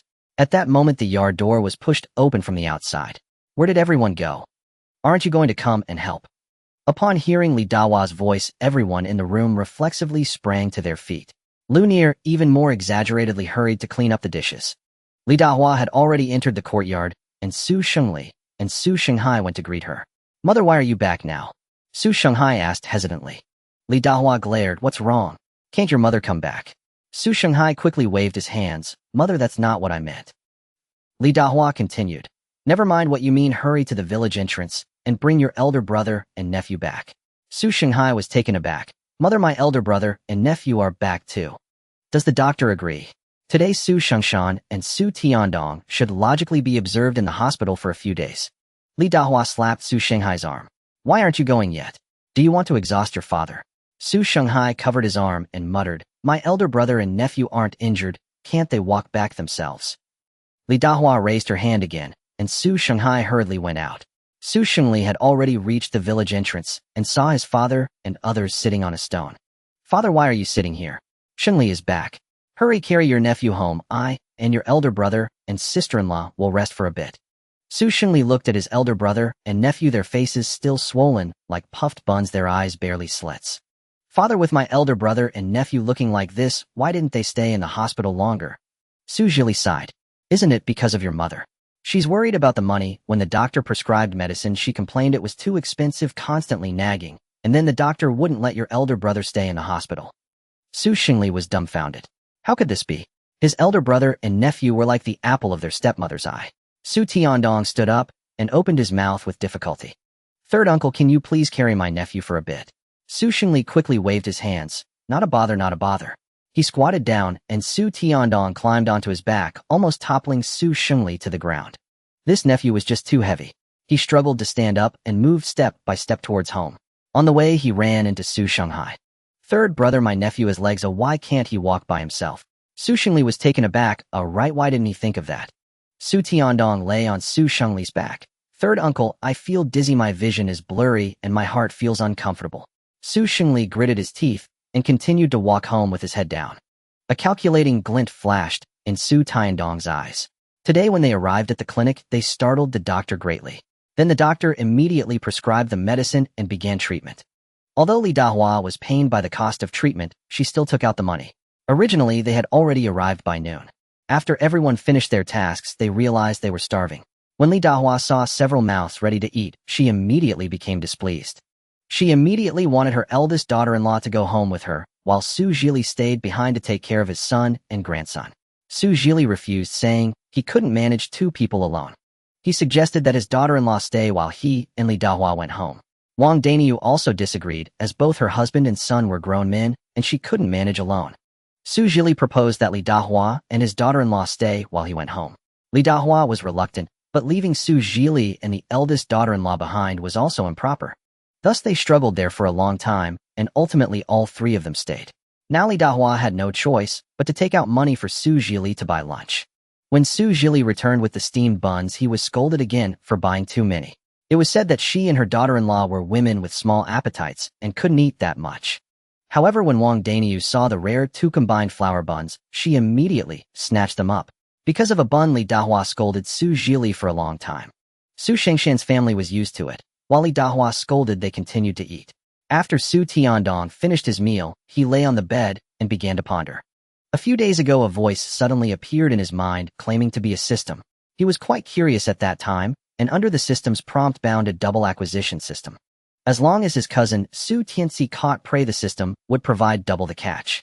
Although Su Tiandong had bound the system, he still didn't believe it in his heart. Is there really such a thing as falling pies from the sky? However, that day, he clearly lay in bed, yet suddenly several spicy strips fell from the sky, startling him. Afterwards, he had his father ask his cousin. Sure enough, his cousin also encountered a snake. Su Tiandong remained skeptical until in his room suddenly, like rain, dozens of wasp nests fell down with a loud thud. He finally believed it. However, he was immediately surrounded by a swarm of wasps. When his father heard his screams and came to check, he was also stung. Su Tiandong was now very eager to know if his cousin had indeed cut a wasp's nest. He urgently wanted to return to verify his guess, so he told his father his thoughts. Su Xingshan had heard his son mention that he had some kind of system. Whatever Su Tianci obtained, Su Tiandong could get double. He had been wondering why such a fortunate event had not happened to him. Now it seemed fortunate that it did not fall upon him. Su Xingshan was also tempted when he heard his son wanted to go home, especially since his wife had been complaining non-stop since their mother went out. She said their mother scolded too harshly, and now everyone in the clinic looked at them with strange eyes. She also said that their mother made a scene at the doctor's for a bit of medicine, which was too embarrassing. So Su Xingshan also wanted to go home. He had just asked the doctor, and both he and his son's injuries had been treated promptly, and most of the wasp stings had been removed. Now they only looked terrible, but in reality their lives were not in danger. After all, they had only been severely stung at first. Later they had found ways to cover themselves with quilts, thus avoiding the risk of being stung. However, they had covered themselves for too long and had fainted from the heat. Thinking of this, Su Xingshan proposed to go home. The doctor kindly advised them to stay for one more day of 4 fluids to clear the wasp venom. However, Su Xingshan was determined to go home. In the end, the doctor had no choice but to prescribe some heat-clearing and detoxifying medicine and let them leave the hospital. Li Dahua did not oppose her son's decision at all. After all, staying here for a day meant spending money everywhere. Every penny spent made her heart ache. On the way back, Li Dahua generously hailed an ox cart to take them to the village entrance. Su Tiandong shifted slightly. Third uncle, did my cousin go up the mountain to cut the wasp nest today? Su Xingli paused in his steps, and Su Tiandong asked what he was doing. He kept his head down and continued walking back. Su Tiandong didn't believe it. Just a moment ago, his third uncle had hesitated in his steps, indicating that something was amiss. Before they reached home, they heard Li Dahua's loud and forceful curses. Although they had finished all the food, the rich aroma of chicken lingered in the air. As Li Dahua searched for the source of the smell, she noticed her door had been pried open. She immediately rushed into the room and found that her food storage had been significantly depleted. At this moment, she exploded with rage. Su Xingli carried Su Tiandong into the yard and set him down. Mother, it was I who took the food. Su Xingjun scratched his ear impatiently. His mother was cursing too harshly. She even uttered words about him being unworthy of having sons. Moreover, I didn't take much, just some rations from a few families. You were busy looking after the older brother, leaving us with no food. Are we supposed to wait for starvation? Li Dahua was momentarily speechless. Today, in her haste to send the eldest to the clinic, she had indeed forgotten to take out the food for lunch. Missing one meal won't kill you. Eat, eat, eat. Are you a reincarnated starving ghost? Li Dahua's voice grew louder, filled with unease. Su Xingjun was displeased. Usually when his mother scolded others, he felt indifferent. After all, no matter who she scolded, it would never be directed at him. Now, however, he was being slapped in the face. Mother, do you only see the family of the eldest brother in your eyes? Am I and the other brothers just extra baggage? Su Xingjun stood up, angrily gazing at Li Dahua. Seeing her youngest son arguing back, Li Dahua suddenly felt uncomfortable. Listen to what this youngest son is saying. In the past, she had treated him so well. Had he really forgotten? Your elder brother is obedient, understanding, and filial. He certainly wouldn't stab his mother in the heart like you do. Su Xingjun waved his hand. Fine, from now on you can live with your precious eldest son, and he'll live separately. Separation of households. These words struck the ears of everyone in the room like a bolt from the blue. Su Tianci looked at Li Dahua with eager eyes, hoping that they could actually separate households. At that moment, Su Xingshan walked in, supported by his wife and fourth brother. Fifth brother, your words are too excessive. There's an old saying, as long as parents are alive, one shouldn't separate households. Are you disregarding your mother? Li Dahua was taken aback by her youngest son's mention of separation. Hearing the eldest son's words, she exclaimed, regaining her senses. Li Dahua grabbed a broomstick from the side and swung it at Su Xingjun. You ungrateful child, just because you missed one meal you want to separate from your mother. Su Xingjun impatiently snatched the broom away and threw it into the yard. Ouch! Su Jilin, hiding in the yard and afraid to come in, got hit squarely. Seeing this, Li Dahua slapped her thigh and wanted to sit on the ground. Su Xingjun lifted his foot and walked out, while Li Dahua's cries were stuck in her throat.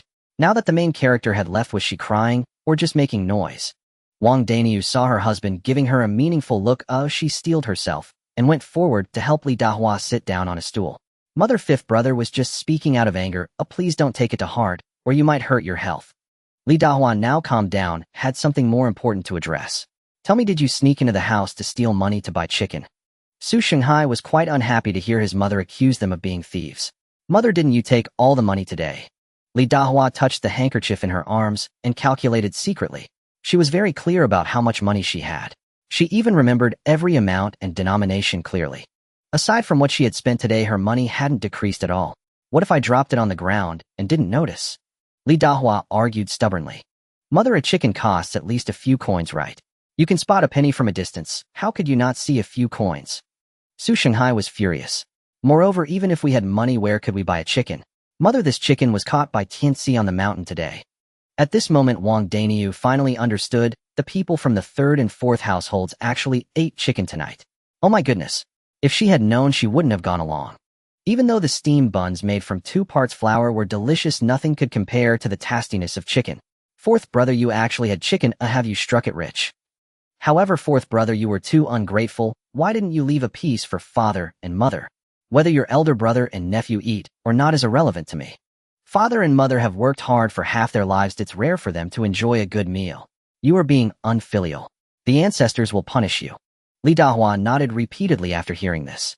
Yes, just a bunch of unfilial children, only thinking about their own appetites while disregarding their parents. Aren't they afraid that after eating they will suffer from indigestion?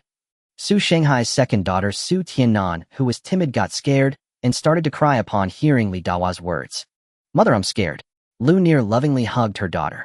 Su Shanghai clenched his fists in anger, asking, Mother, what do you mean? Do you really want to separate households? I know I may not be as good as the eldest brother and third brother, who have sons to support them, but daughters are also my kin. We only had a little luck and enjoyed one meal of meat, and you are cursing us like this. It seems fifth brother was right. In your eyes, there is only the eldest brother.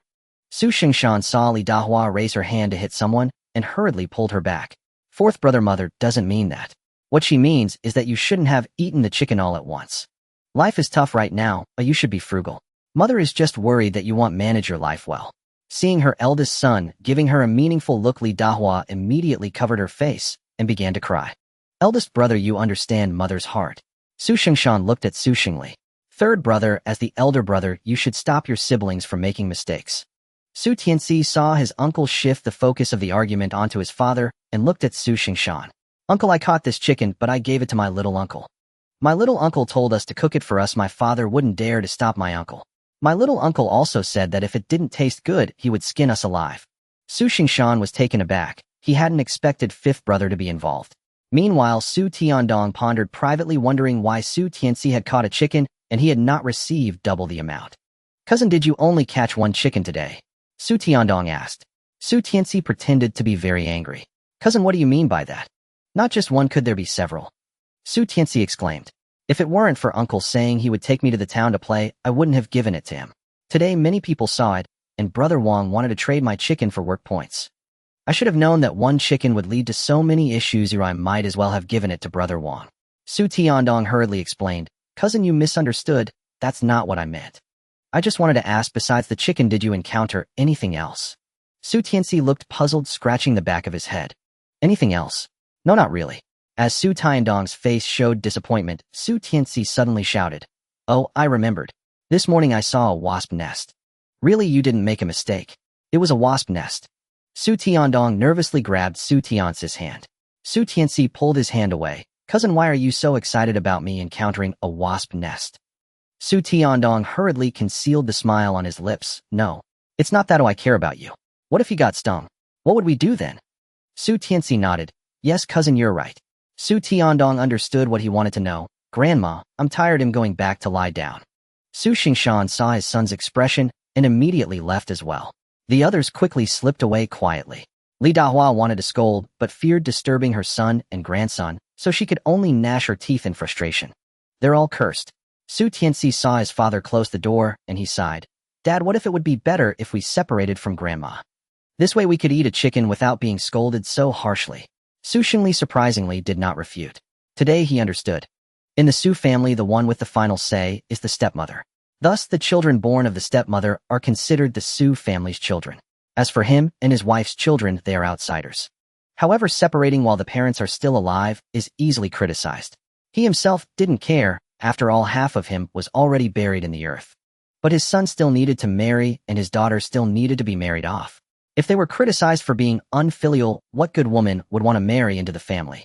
Thinking of this, Su Xingli felt bitterness in his mouth. Stop babbling, be careful, your grandma hears and skins you. Su Tianci noticed that his father did not blame him, and his heart stirred. It seems that in the future he should bring up this topic more often, planting the seeds of separation in his father's mind. When the time is ripe, his father would bring it up himself. Su Tianci thought of this and felt joyous in his heart. Dad, let's take a day off tomorrow. I want to go into the mountains. Currently, there wasn't much work, and since he completed the task excellently today, tomorrow wouldn't be too heavy. Of course, there were still some small tasks in the team. For example, weeding, catching bugs, etc. These tasks were done by women and children. Su Xingli looked at his son with some concern.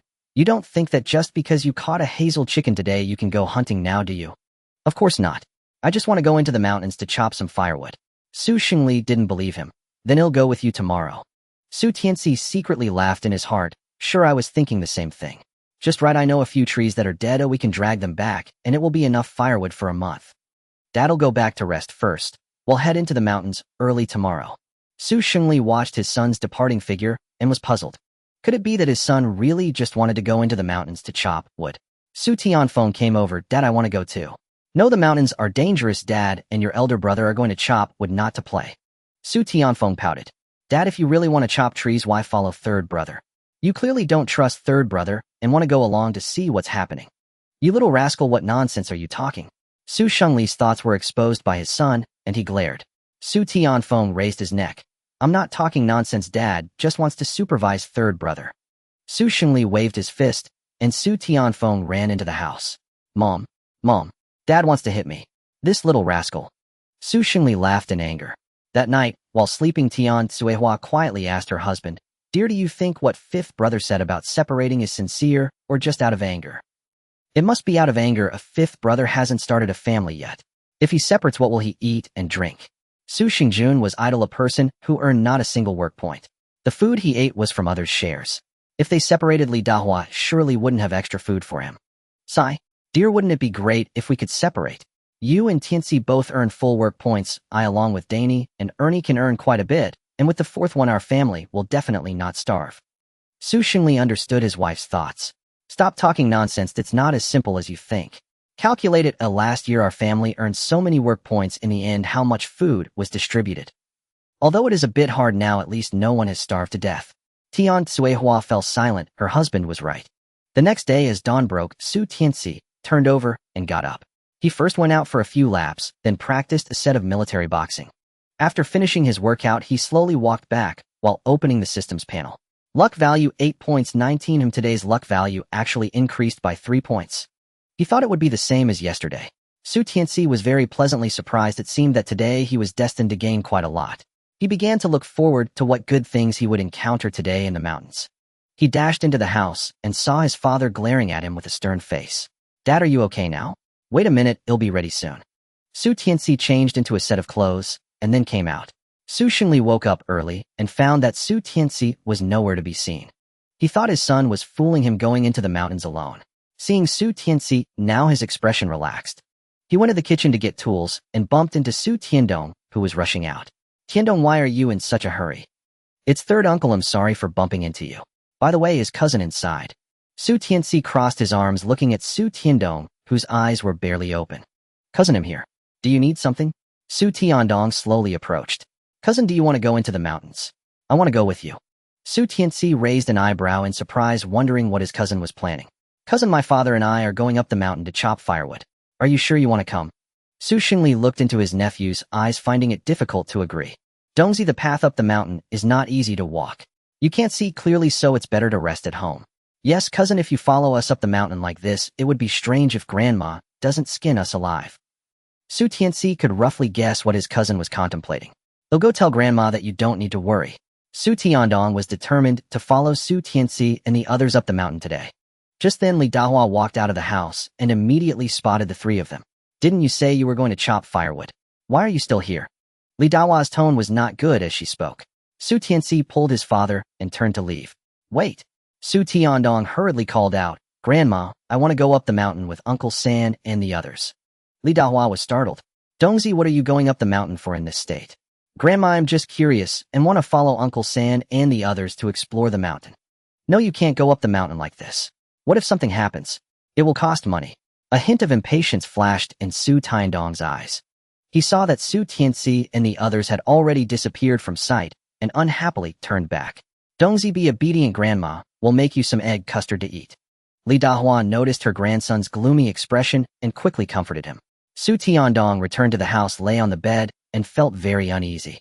What if Su Tianci sees something strange again today? What should he do? With this thought, Su Tiandong couldn't lie still. He sat up, preparing to go to his parents' room. If something really happened, having more people around could at least help.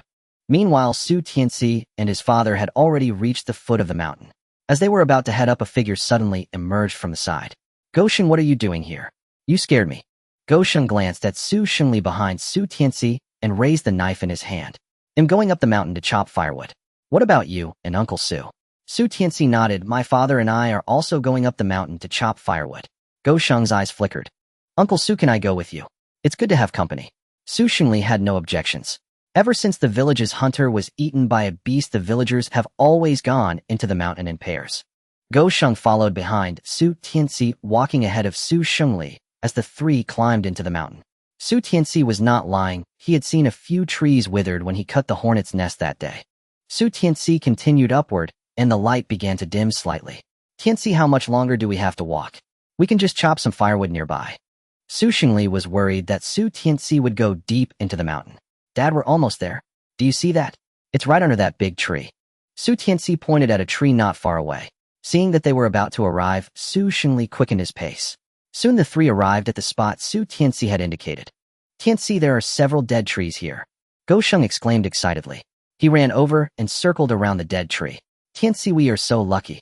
Su Tianci noticed the excitement on Goshen's face and smiled wryly. He originally wanted to go up the mountain to hunt, but now he was accompanied by two tagalongs. "Alas, let's chop firewood first." Su Tianci saw his father unpack the tools he brought and handed him a bundle of ropes. "Dad, you chop, and I will tie them up." Su Xingli raised the knife in his hand and was about to chop the tree. Uncle Su, wait a moment.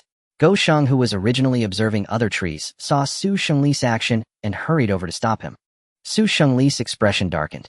Go Sheng, this is a spot Tianci discovered long ago. If you want it, you can take back however much you can manage to carry.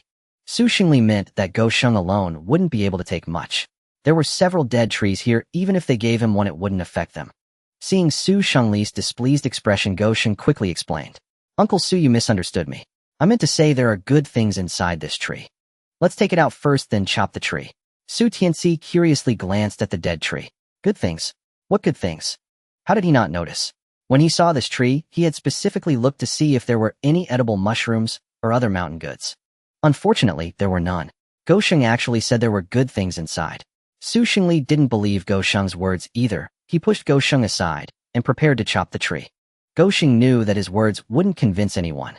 He raised the knife in his hand and chopped down before Su Shengli could, but he split the tree downwards. With one chop, then another, the tree was split in two. Go Sheng squatted down and pulled out a plump, fleshy worm from the trunk. Uncle Su, look. This is what I was talking about. Su Tianci and Su Shengli gathered around to see. Isn't this the iron cannon worm? Su Shengli smiled. He saw Su Tianci looking confused and explained to him. This is the larva of a longhorn beetle. This creature lays its eggs on tree trunks. Don't be fooled by its plumpness, its head can burrow into the tree, so we all call it the iron cannon worm. Su Tianci curiously took the worm. It was very fat and fleshy. He thought of the bee pupae he had eaten yesterday, and his mouth began to water. Go Sheng quickly looked for more. Seeing this, Go Sheng's face broke into a smile as he squatted down to search inside the trunk. Soon he pulled out a few more. Su Tianci found a large leaf and placed the iron cannon worms on it. Meanwhile, Su Shengli also began to imitate Go Sheng, chopping down branches from above. Tianci, there are some over here too. Su Tianci was originally preparing to go over to collect them when he suddenly remembered something. Su Tianci took Go Sheng's knife. Go Sheng, you'll chop, and you collect the worms. Go Sheng nodded happily. Then when you get tired, he'll take over. All right. Su Tianci picked up the knife and chopped down at a nearby dead tree. Go Sheng bent down, opened the tree that Su Shengli had chopped, and placed the worms on the leaf. Looking at the increasing number of plump, white worms, Go Sheng's mouth nearly stretched to the back of his head. Su Tianci chopped the tree while pondering in his heart. These worms, like the bee pupae, are high in protein and very beneficial to health. Today, thanks to Go Sheng, otherwise he and his father wouldn't have chopped open the tree. This definitely needed to be shared with Go Sheng. There was a rule in the mountains that any wild game caught together should be shared among those present. Unfortunately, there were only 7 or 8 dead trees here. If there were more, it would have been better. Wait, 8. Su Tianci stopped chopping and stood up straight, carefully counting the dead trees. There really were 8. Su Tianci remembered that the luck value displayed by the system this morning was 8. It seemed that his luck today was indeed tied to these 8 trees. Su Tianci felt a bit regretful. If he had known it would turn out this way, he wouldn't have come here. He knew that there were more places with dead trees, but the others were a bit farther away and not as concentrated as this one. Su Tianci regretted that with so many iron cannon worms, they ended up benefiting that guy Su Tiandong. As long as the luck value in his system was bound to something, Su Tiandong would receive double the rewards. Forget it, he would only let him benefit this once. Thinking this, Su Tianci raised his knife and continued chopping. With many hands, they quickly felled 8 trees. Su Tianci sat on a tree trunk and began searching for iron cannon worms within it. The iron cannon worms would bore holes in the trunk to hide inside, living off the wood. When they grew up, they would bore another hole from the other side and emerge. Su Tianci pulled out the iron cannon worms from the trunk, feeling a sense of abundant harvest. Earlier, he did not want to let Su Tiandong benefit, so he chose to chop trees. Now that he realized that no matter what he did, Su Tiandong would profit, then there was no need for him to hold back any longer. After all, pulling out a fat worm from the trunk was quite a pleasurable action. Su Shengli also bent down to grab iron cannon worms from the trunk. They gathered all the iron cannon worms from the trunks onto 2 large leaves. In Go Sheng's eyes, there was a glint of envy. It was known that fried iron cannon worms tasted better than pork. Go Sheng picked up a nearby knife and began chopping the felled trunks into similar-sized pieces. This way they could tie them up with ropes and carry them down the mountain later. Su Tianci took the ropes and began bundling the firewood his father had cut. An hour later, Su Tianci sat on the ground drenched in sweat. The 3 of them looked at the piles of firewood on the ground and smiled. Su, uncle, let me help you carry it down the mountain. Go Sheng wiped the sweat from his forehead. Although the temperature in the woods was not as high as outside, the 3 of them looked as if they had just been pulled from the water. No need, we can carry it ourselves. Su Xingli waved his hand, refusing Go Sheng's offer. Go Sheng's eyes darkened, and his grip on the knife became a bit white. Then Su Uncle Tianci brother, I will go chop some firewood elsewhere. Go Sheng picked up his things and prepared to leave. Su Tianci hurriedly called out to him. With so much firewood here, where else are you going to chop? Go Sheng secretly glanced at Su Xingli. This was found by you, I will go look elsewhere. What are you talking about? With so much firewood you don't want it, but want to go find your own. The pile you chopped you carry it back yourself, don't expect Su Uncle to help you. Wait, there's also this, you take 1/3 of the iron cannon worms, and my dad and I will take the remaining 2/3. Go Sheng hurriedly waved his hand. That won't do. I want the firewood, but as for these iron cannon worms, forget it. Su Xingli took a break, then stood up to prepare to carry the firewood back. This firewood was a bit much, he might need to make several trips. Alright, what are you hesitating for, you're a grown man. If I let you take it, then take it. This is the rule of Kaoshan Village. There was an unwritten rule in Kaoshan Village that any prey caught by those who entered the mountains together would be evenly divided. After Su Xingli finished speaking, without waiting for Go Sheng to respond, he picked up a load of firewood. Su Xingli glanced at the iron cannon worms on the leaves and looked at Su Tianci. Tianci, you stay here and guard. I will go back and bring your fourth uncle and the others up. All right. Su Tianci was certainly very willing. Su Tianci directed Go Sheng to pick a large leaf, then he divided the iron cannon worms into 3 portions, stuffing 1 portion into Go Sheng's hands. Hurry and take it back. If my fourth uncle and the others come up later, there won't be anything left for you. Go Sheng held the leaf and suddenly bowed to Su Tianci. Thank you, Tianci brother. Su Tianci was startled. This is what you deserve. If you hadn't told us, we wouldn't have known that there were iron cannon worms inside. But you found the tree first. Su Tianci saw Go Sheng wanting to say more and hurriedly raised his hand to stop him. All right, you should hurry and go. You still have to make several trips with those piles of firewood. If you're late and the wild beasts come out, it would be very dangerous. Go Sheng wrapped the leaves carefully and stuffed them into his clothes. He shouldered the firewood and began walking quickly down the mountain. Su Tianci relaxed once he could no longer see him, as he was truly not accustomed to pushing his way through people. As Su Tianci waited feeling bored, he started to open the system panel. Luck value 16.65. How did the luck value increase to 16? It didn't reset to 0, but rather increased. What could be the reason? Su Tianci's mind was filled with question marks. He scrolled through the panel and suddenly noticed that the blind box he had drawn yesterday was empty. Could it be that the luck value x2 from the blind box directly doubled today's luck value? After thinking for a long time, Su Tianci concluded that this was the only explanation that made sense. From the 8 trees earlier, excluding the iron cannon worms shared with Go Sheng, they still had dozens left. Now that the luck value was still 16, it didn't that mean they had 1 or 200. Su Tianci's eyes brightened, and he planned to search around a bit more. The round trip from where they chopped firewood to home would take about an hour. This meant he only needed to return within an hour. Having made up his mind, Su Tianci wrapped the iron cannon worms in the leaves and tied them with a blade of wild grass. Then he hid the leaves among the firewood. He glanced around and headed towards the woods on his right. Su Tianci wielded the knife left by his father, occasionally cutting through the branches by the roadside. Sure enough, after walking for a short while, Su Tianci saw another dead tree. He pushed aside the branches beside him and quickly walked over. He raised the knife in his hand and chopped fiercely at the trunk. The trunk cracked loudly, and with another chop it split into 2 halves. Su Tianci pried open the trunk with all his might, and there lay the plump iron cannon worms lazily lounging inside. He cleared out all the iron cannon worms from within. Next he found the second one and continued chopping. Su Tianci's goal was the iron cannon worms, so he did not touch the felled tree. After all, the firewood chopped today was already enough for him to report back. Leaving these dead trees would serve as his best excuse for going back up the mountain later. Su Tianci felt pleased in his heart, humming a song while picking up the iron cannon worms. Soon the large leaf he brought was already unable to hold them. Su Tianci glanced at the sky. Oh no, it seemed like more than an hour had passed. Would his father think he was taken away by a wolf since he couldn't see him? Su Tianci picked up the leaves from the ground, wrapping them up quickly as he made his way back. Just now he had been so focused on looking for dead trees that he had unknowingly ventured deep into the woods. While Su Tianci cautiously surveyed his surroundings, he brushed aside the branches beside him. When he returned to his original spot, he indeed found several bundles of firewood on the ground. "Father!" Su Tianci shouted earnestly. "Father, is that you?" After a moment, Su Xingli and Su Shanghai ran out from the nearby thicket. Su Xingli first scrutinized Su Tianci nervously. When he saw that Su Tianci was unharmed and smiling brightly at him, He slapped Su Tianci on the shoulder. Where have you been? You scared your father to death, you know. You little rascal. Su Tianci smiled awkwardly. Father, I just had to relieve myself urgently and went a bit further away. Su Xingli knew his son was not telling the truth. With his brother nearby, he could only shoot Su Tianci a stern glare. Big brother, since my nephew is fine, let's hurry and carry the firewood down the mountain. Saying this, Su Shanghai picked up the firewood from the ground. Su Xingli pointed at the firewood. You follow along and help carry it down the mountain.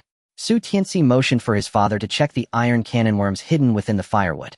Father, with so much firewood, what if someone takes it while we're not around? That would be a huge loss. Rest assured, son, I won't go anywhere this time. I'll wait right here for you to return. Su Xingli saw his brother waiting for him by the side of the road with the firewood. With no other choice, he had to take up the firewood himself. Don't run off, or watch out for your back. Hey, you can count on me, father. Su Tianci almost swore. Once Su Xingli and the others were out of sight, Su Tianci set off once more. He remembered there was another place with several trees, so he decided to cut them all down. Moreover, as he walked, he checked the system panel, and his luck value had not yet been exhausted. Since Su Tianci had been there before, he quickly found the spot. He spread the large leaves he had collected on the ground. Then he raised his knife and began chopping the trees to collect the iron cannon worms. Repeat, repeat, and repeat. Su Tianci felt his arms growing sore and painful, nearly unable to lift them. Because of what had just happened, Su Tianci chopped while keeping an eye on the time. When he found that there were no more dead trees around, he quickly wrapped up the iron cannon worms he had found in the leaves and turned back. This time he moved quickly. By the time he returned, his father and the others had not yet come back. Exhausted, Su Tianci sat down on the neatly tied firewood. He vigorously shook his sore right arm, silently sighing. Tomorrow it would surely be hard to eat. Su Tianci continuously used his left hand to knead his right arm. While he was kneading, he opened the system panel. Luck value 0.168, he had surprisingly amassed over 100 points. The trees Su Tianci chopped later had especially many iron cannon worms inside. One tree could yield several. Su Tianci hesitated. He wanted to save up for 200 points before exchanging. He wondered what surprises a blind box with 200 points would bring. Surely it wouldn't be something childish again, would it? Su Xingli, worried about his son, hurried over. When he saw his son sitting safely on the firewood, the breath he had been holding finally returned to his lungs. All right, your mother has also arrived. Let's all head back together this time. Su Tianci looked at the remaining firewood of Dogsheng, which still had 2 bundles. What about Dogsheng? If he's alone, what if he gets delayed? Su Tianci did not continue. He believed his father understood his meaning. When your father came up, he happened to meet him at the foot of the mountain. Let's wait a bit longer until he arrives, then we can think of a way to get the firewood down together. All right. Su Tianci nodded while vigorously kneading the muscles in his arms. What's wrong? Su Xingli noticed his son's actions. Sore? Tight. Su Xingli walked over and began to knead Su Tianci's arms. You need to knead this part. Just kneading that won't help. You'll still be in pain by morning. Third brother. With a clear shout, Su Tianfeng ran over from a distance carrying a large backpack. Oh, fourth brother, why did you come running here? Su Tianci looked behind Su Tianfeng. Uncle C, eldest sister, second sister, and his mother had all arrived. Mother, you all came. We're our 5th brother and 6th sister. Your father said you gathered a lot of firewood, so we came to help. Your brother and sister are being taken care of by your 4th aunt. As she spoke, Tian Suihua also noticed the firewood on the ground. So much. The 2 bundles over there are Dogsheng's, and this side is ours. Without saying a word, Su Shanghai directly threaded the firewood onto the carrying pole and started down the mountain. Tian Suihua quickly picked up a bundle of firewood, and Su Tianjin and Su Tianxiu followed their mother's example to carry firewood down the mountain. Father, will wait for Dogsheng to come up, and then we'll head back together. Be careful then. Su Xingli saw that most of the firewood on the ground had been taken, so he hurriedly picked up the remaining firewood and chased after his wife. Su Tianfeng curiously examined everything in the forest. This was his first time venturing this deep. Usually his parents didn't allow it. Seeing no one around, Su Tianci placed the leaves he had hidden into Su Tianfeng's backpack. Then he tied the firewood he had found to the backpack. Third brother, what is this? Su Tianci stood up and pulled out the iron cannon worm he had originally hidden from beneath the other end of the firewood. He opened the leaves, and the iron cannon worms curled up tightly upon exposure to light. Third brother, is this a bee pupa? This one is too big, isn't it? The taste of the bee pupa they had eaten yesterday still lingered in his mouth. Su Tianfeng slurped back the drool that had escaped his lips. Su Tianci was amused by his brother's silly behavior. This is called an iron cannon worm. Father says it is the larva of a longhorn beetle.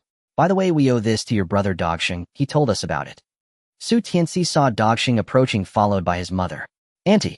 Su Tianci stuffed the leaves into his arms, but Dogsheng's mother merely cast a hurried glance at him. Then she picked up the firewood on the ground and began descending the mountain. Tianci, brother, did you wait specifically for me? Dogsheng felt very touched, his nose a bit sour. Dogsheng noticed that Su Tianci and the others had only a small pile of firewood left. No, my brother came for the first time, so I am keeping him company for a while. After speaking, Su Tianci shouldered his backpack and patted his brother on the shoulder. Let's go home. Su Tianfeng tugged at Su Tiance's clothes, refusing to move. Third brother, I want to go hunting. Su Tianci raised his hand and gave his brother a light slap on the head. Aren't you afraid that Dad will hit you with his shoe later? Also, we are empty-handed. Do you think you can catch a wolf with nothing? Aren't you afraid of being taken away by a wolf? Su Tianfeng retorted, a good hunter can catch prey even without tools. Oh, impressive, you have ambition. Dogsheng saw the two brothers bickering and grinned beside them. Dogsheng, your aunt is still waiting for you. Su Tianci noticed Dogsheng's mother looking back ahead. Brother Tianci, I'm heading back now, you all take care. All right. Seeing the regretful expression on his brother's face, Su Tianci took out a slingshot from the system. Here, in case you encounter a wild rabbit or something, it will depend on your skill. Su Tianfeng jumped up 3 feet high, looking at the slingshot in his hands. Third brother, is this for me? Third brother, let me tell you, my slingshot ranks second in the village, and no one dares to claim the first. By the way, third brother, what is your slingshot made of? It looks different from ours, and seems quite impressive. Su Tianci, hearing his brother's incessant chatter, splashed a bucket of cold water on him. This is a slingshot borrowed from third brother, just for you to enjoy. You have to return it to me before we go down the mountain. The slingshot came from the system, and Su Tianci was worried it might cause trouble. What if his brother took it to show off to others and accidentally hurt someone? Hearing third brother say this, Su Tianfeng was momentarily dejected, but soon became happy again. No matter what, he was now a slingshot owner. He wanted to shoot a few wild rabbits, or maybe some hazel chickens. By the way, he heard the elders say there were silly roe deer in the mountains. Those delicious meats could keep people thinking for days and nights. If he shot a silly roe deer back, it would definitely stun all the kids in the village. No, everyone in the nearby mountain village would be stunned. The more Su Tianfeng thought about it, the more delighted he became, sneaking forward to scout for signs of prey. Su Tianci observed his brother creeping stealthily and couldn't help but chuckle. Squirrel? Third brother, squirrel. Su Tianfeng's ears perked up as he instantly heard the sound of the squirrel eating pine nuts. Following the direction of the sound, he spotted a squirrel sitting in a tree, eagerly holding a pine nut with both hands. Hearing Su Tianfeng's voice, the squirrel paused its munching and cautiously looked around. Chill. Don't shout. Su Tianci quietly approached Su Tianfeng and handed him some steel balls from his bag. Use this to shoot. Su Tianfeng's eyes were glued to the squirrel, afraid it would run away if he blinked. He didn't even look at third brother when he placed the steel ball on the slingshot's leather. Pull back, release. Whooshed. The squirrel fell from the tree. Su Tianfeng was momentarily stunned, then erupted into a loud shout. I hit it. I hit it. Third brother, did you see? I hit it. Su Tianfeng shouted excitedly, jumping up and down in place. Su Tianci patted him. You're so loud, aren't you afraid of attracting wolves? Hurry up and go pick it up. Only then did Su Tianfeng realize and quickly ran over to retrieve the squirrel. Third brother, I actually shot it in the head. Am I amazing? Su Tianci was taken aback as he examined the squirrel, and indeed the steel ball was lodged in its head. Su Tianci recalled what the system had said. This slingshot was an upgraded version of a basic tool. It seemed that no matter how clumsy the user was, they would ultimately hit the prey's head. Su Tianci pried the steel ball off, wiped it clean on the leaves, and stored it along with the slingshot. Third brother, let me borrow it for a bit longer. We promise to return it to you before going down the mountain. Su Tianfeng was quite envious. His third brother's slingshot was not made from an ordinary fork.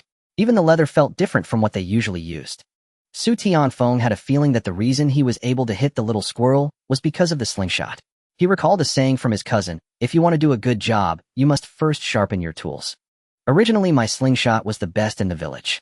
With third brother's slingshot in hand, his confidence soared. We've already delayed for a while. If we keep delaying, Dad will probably come looking for us. Third brother, just a little longer. Su Tianfeng tugged at Su Tianci. It was a rare opportunity for him to come up, so he naturally wanted to indulge a bit. Let's go down. If we run into more, third brother will let you use it again. Su Tianci neither agreed nor disagreed. Only then did Su Tianfeng reluctantly head down the mountain. He cherished the spoils of war in his hands. Third brother, it's just a steel ball. Look, the squirrel is ruined. Su Tianfeng wanted to take the squirrel back to show off to the village kids. Su Tianci gently patted his brother on the back of the head. Just a steel ball? Do you think that's an ordinary stone? Something you can find everywhere. Su Tianfeng thought for a moment. When third brother took it out earlier, he had given it a glance. Third brother, is that a small steel ball? Yes, a small steel ball specially made. Using one means losing one. Su Tianci looked at Su Tianfeng appreciatively. Oh, as a hunter one must have keen eyesight. In fact, Su Tianci had pondered this issue as well. There were only a few dozen steel balls. If he used them all, how would he be able to buy more? Therefore, he tried his best to collect the steel balls so he could use them several more times. Su Tianfeng was somewhat astonished. Their family had very few items made of iron.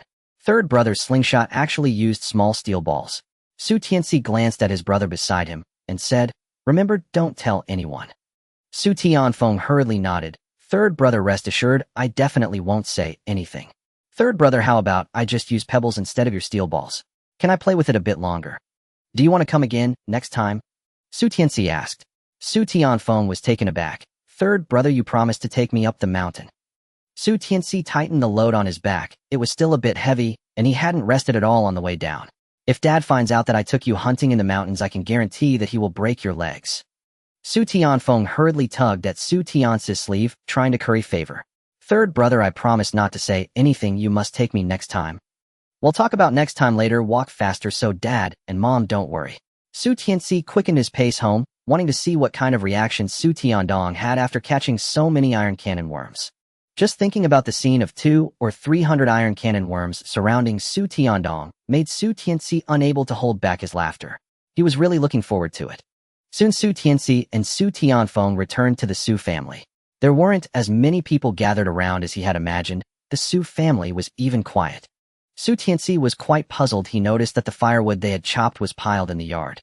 He took the firewood from his backpack and stacked it together. Then he stuffed a few packs of iron cannon worms into Su Tianfeng's hands. The rest he carried in his arms. Su Tianci gestured for his brother to follow him back to the house. There was still no one in the house. Su Tianci found a basin and put all the iron cannon worms into it. After thinking for a moment, he placed the basin in the room where his eldest sister and the others slept. He stepped out of the room and vaguely heard some noise coming from his uncle's room. Soon he saw his fifth brother running out from inside. Su Tianci walked over and asked fifth brother, where has everyone in the family gone? Inside, Su Tianlei pointed behind him. Su Tianci saw that the direction his brother was pointing was indeed his uncle's room. He quickly walked in, his heart filled with an inexplicable anticipation. As soon as he entered the room, he saw the Su family members all crouched on the ground, carefully picking up iron cannon worms. Meanwhile, his grandmother sat beside them as a supervisor, scolding anyone who moved too roughly. However, his grandmother's voice was unusually low, as if she was afraid of being overheard. Be careful, these are all money. Fourth brother, be gentle, you'll crush the worms.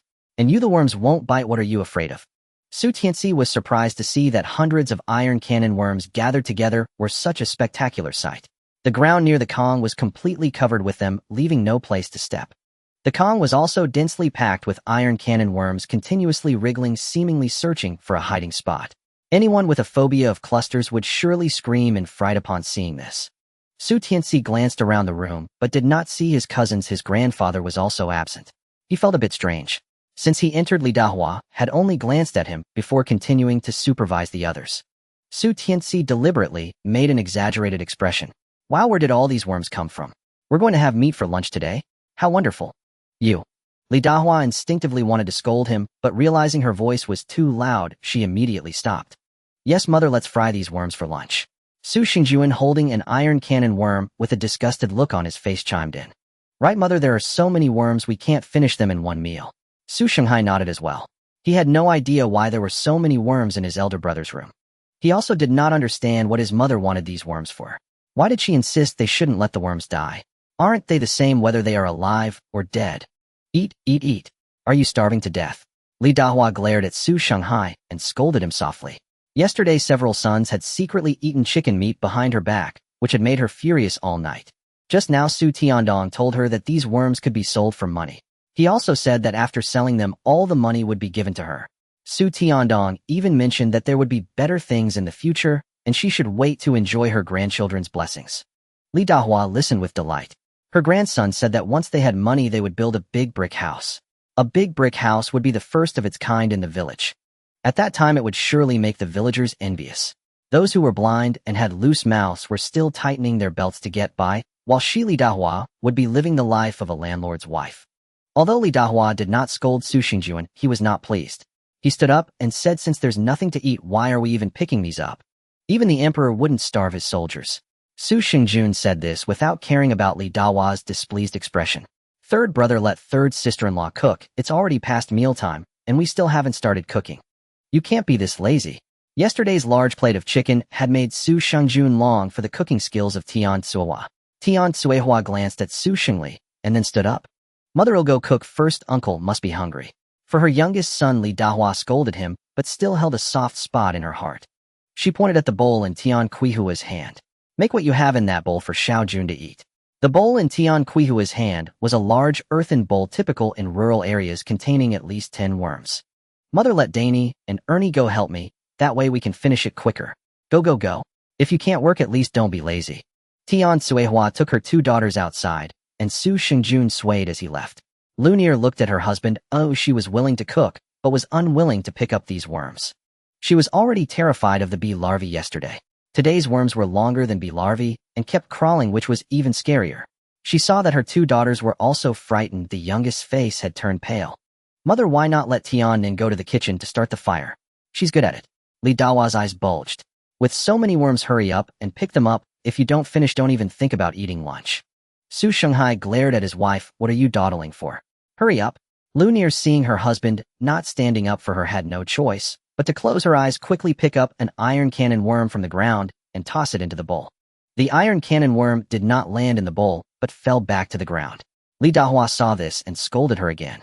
Su Tianci squatted beside his father, watching as his father picked up the worms one by one and put them into the bowl. "With so many worms, how long will it take to pick them up one by one? And why don't I see uncle and his family?"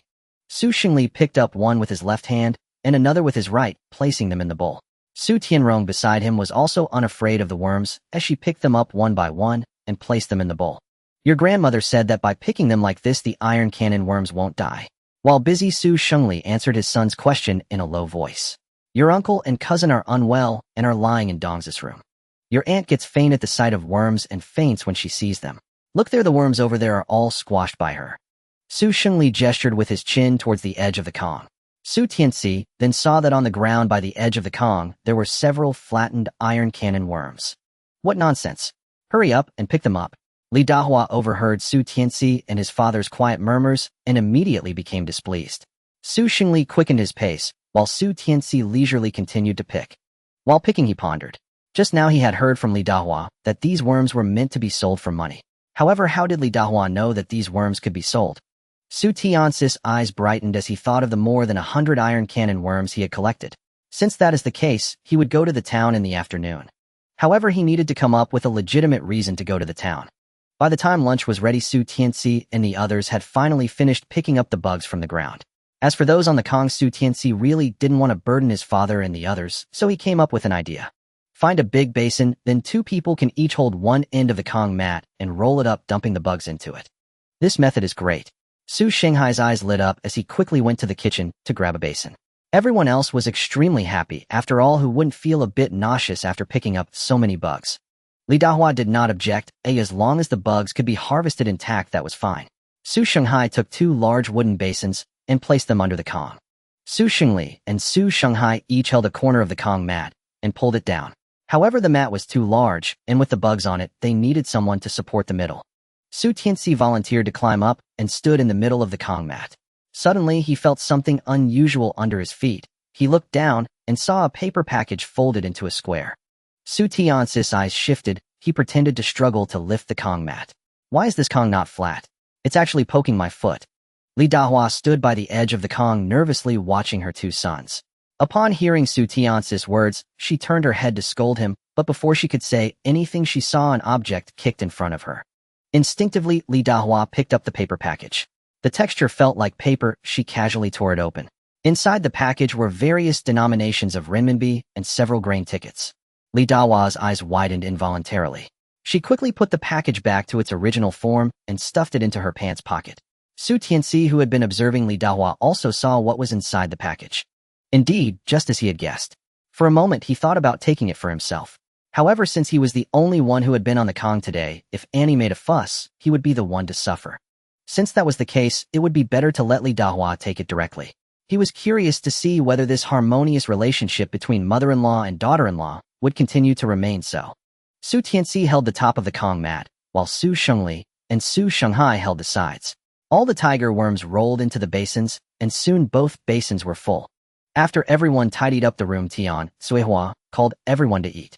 It was already past afternoon, and everyone was starving. A few people placed the basins in a shaded area and immediately went inside to eat. At that moment, Su Shengshan's family, who had disappeared all morning, finally came out. Su Zilil also walked out from the room. For lunch, there was still a clear vegetable porridge that could reflect one's shadow and a bowl of pickled vegetables. The only difference was a bowl of fried tiger worms in the middle. Because Li Dahua did not allow waste of oil, Tian Suihua slowly fried them in a cast iron pot over low heat. The oil from the tiger worms made them golden and crispy, and the aroma was incredibly enticing. Not just the children, even the adults couldn't help but swallow their saliva. "Grandma, I want to eat." She was asking, not just wishing. Su Tianci looked up and saw that the speaker was Su Tianbei, the youngest daughter of his eldest uncle. Su Tianbei found the family's food too poor and had gone to her grandmother's house the day before. She must have heard from the villagers that Su Tianci had caught a wild chicken and was looking forward to eating chicken when she returned. Su Tianci thought to himself that fortunately he had reacted quickly and had eaten the chicken meat. Otherwise, such a small chicken would fall into Li Dahua's hands, leaving no portion for their family. Seeing Su Tianbei reach out with her chopsticks, Li Dahua scolded her a couple of times, but did not stop her. Smack! A pair of chopsticks hit Su Tianbei's hand. "Oh!" Su Tianbei cried out in pain and dropped the chopsticks onto the table. "This is mine, you want to eat it?" "No way." Su Shengjun glanced at his elder brother's family, saying, "You are useless at everything but the best at eating." Wang Daniu quickly noticed the red mark on her daughter's hand and felt very sorry. "Fifth brother, how did this bug become yours?" "This is clearly from our house. It belongs to our big family." Su Shengjun scoffed, too lazy to continue the argument. He wouldn't stoop to arguing with a woman. Su Shengjun picked up his chopsticks, grabbed a worm, and slowly put it in his mouth, making several younger ones drool. "Third sister-in-law, this is better fried in oil. This one's not so good." Su Shengjun shook his head and Tian Qihua's face showed discomfort. She certainly knew that frying would taste better, but how could she dare to do that? Li Dahua wouldn't let her off that easily. Seeing his sister pitifully crying in his mother's arms, Su Tiandong raised his bowl. "Grandma, this afternoon my father and I are going to town. Didn't the doctor ask us to get checked?" Li Dahua understood that her eldest son and grandson were going to sell the bugs. She nodded. "Fourth son, you will go to Wang Laojia's house later and borrow their ox cart." Su Shanghai was taken aback. "Mom, it costs 5 cents to take Wang Er's ox cart to town." 5 cents? How much work would he have to do to earn that? Li Dahua glared. "If I tell you to go, then go. Where's all this nonsense?" Su Shanghai was unwilling. Now all their money was in Li Dahua's hands. Usually Li Dahua favored the big family a bit more when it came to food, and that was fine. However, when it came to spending money for the big family, Su Shanghai was 100,000 times unwilling. So many bugs earlier, and not a single person from the big family came out. It was one thing for the eldest sister-in-law to be afraid of bugs, but were the others also afraid? His wife and daughter were equally scared, yet they were still helping. Fifth brother was right. The eldest brother's family was indeed the best at taking advantage of others. Thinking of this, Su Shanghai looked at the half-thick vegetable porridge in his bowl, and then at the thick porridge in his elder brother's bowl. He felt even more uncomfortable. He picked up his bowl and swallowed the porridge in one go. Su Shanghai slammed his bowl down on the table and went back to the room. Li Dahua noticed her fourth son throwing a tantrum and became very unhappy, immediately starting to scold him. "All right, Mom, can't you let us eat our meal in peace?" Su Xingjun was getting impatient. "Elder brother, your younger brother is going to town on foot. Why do you need to take the ox cart here? Is it because your bloodline is a bit more noble, or is it because you have a disability?" Su Xingshan saw that the anger was directed at him, so he quickly tugged at Li Dahua. "Fifth brother, elder brother absolutely has no such thoughts. Don't overthink it. You don't have such thoughts. Then why would Mom let the fourth brother go and call for a cart? Is it because Mom is being one-sided? Or do you have some hidden agenda?" Su Shengzhen's words turned Su Shengshan's face pale instantly. "Fifth brother, you can eat anything, but you mustn't speak recklessly." Su Shanghai nonchalantly picked up a worm and slowly chewed it. Su Tiandong knew that his little uncle was a reckless person. He immediately smiled at Su Shanghai. "Uncle, grandma is well-meaning, but both my father and I can't see the road clearly." Seeing that his uncle ignored him, Su Tiandong tried to persuade Li Dahua instead. Grandma, later my father and I will walk, and we will just go slowly. Li Dahua wanted to say something more, but then she saw her eldest son making a strong gesture to her. She angrily sat down looking at the others who remained still. What are you looking at? If you're not going to eat, then get lost. Su Tianci poured the wild vegetable porridge into his stomach, then walked into the house with his parents and siblings. Li Dahua initially wanted to scold someone again, but seeing Su Shengjin's impatient expression, she begrudgingly shut her mouth. Su Tianci returned to the house and gestured for his fourth brother to guard the door. Dad, Mom, I also want to go to the town. What are you going to do in the town? Su Shengli revealed a disapproving expression. Dad, have you forgotten? We also have iron cannon worms. Su Tianci reminded his father. He'll quietly follow behind uncle and see whom they sell the worms to. That way I can also sell ours to them. Su Shengli thought about those few bags of iron cannon worms, feeling somewhat tempted. Dad, don't worry, I will be very careful and won't let uncle find out. After pondering for a while, Su Shengli nodded in agreement. Su Tianfeng crept over. Third brother, I want to go with you. That won't do. Third brother is going to handle important matters. If I take you along and lose track of uncle, then the worms we have will be a waste. What a waste. If we can't sell them, we can just keep them for ourselves. At noon, the aroma of the worms on the dining table was so enticing that it nearly drove one to madness.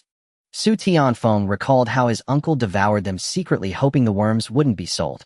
Su Tianci patted his fourth brother's shoulder. Stay here. You won't get any, you might as well let them be sold. At least we can exchange them for some money and third brother can buy you all pastries. Pastries? Su Tianfeng's eyes lit up. Su Tianci looked at his father, and Su Shengli slapped his forehead. He walked into their living room and took out the pastries Su Tianci had bought. These are bought by your third brother. You can only eat them indoors. When you go out, make sure to wipe your mouth clean first. You mustn't let your grandma know, otherwise you won't get any of these pastries.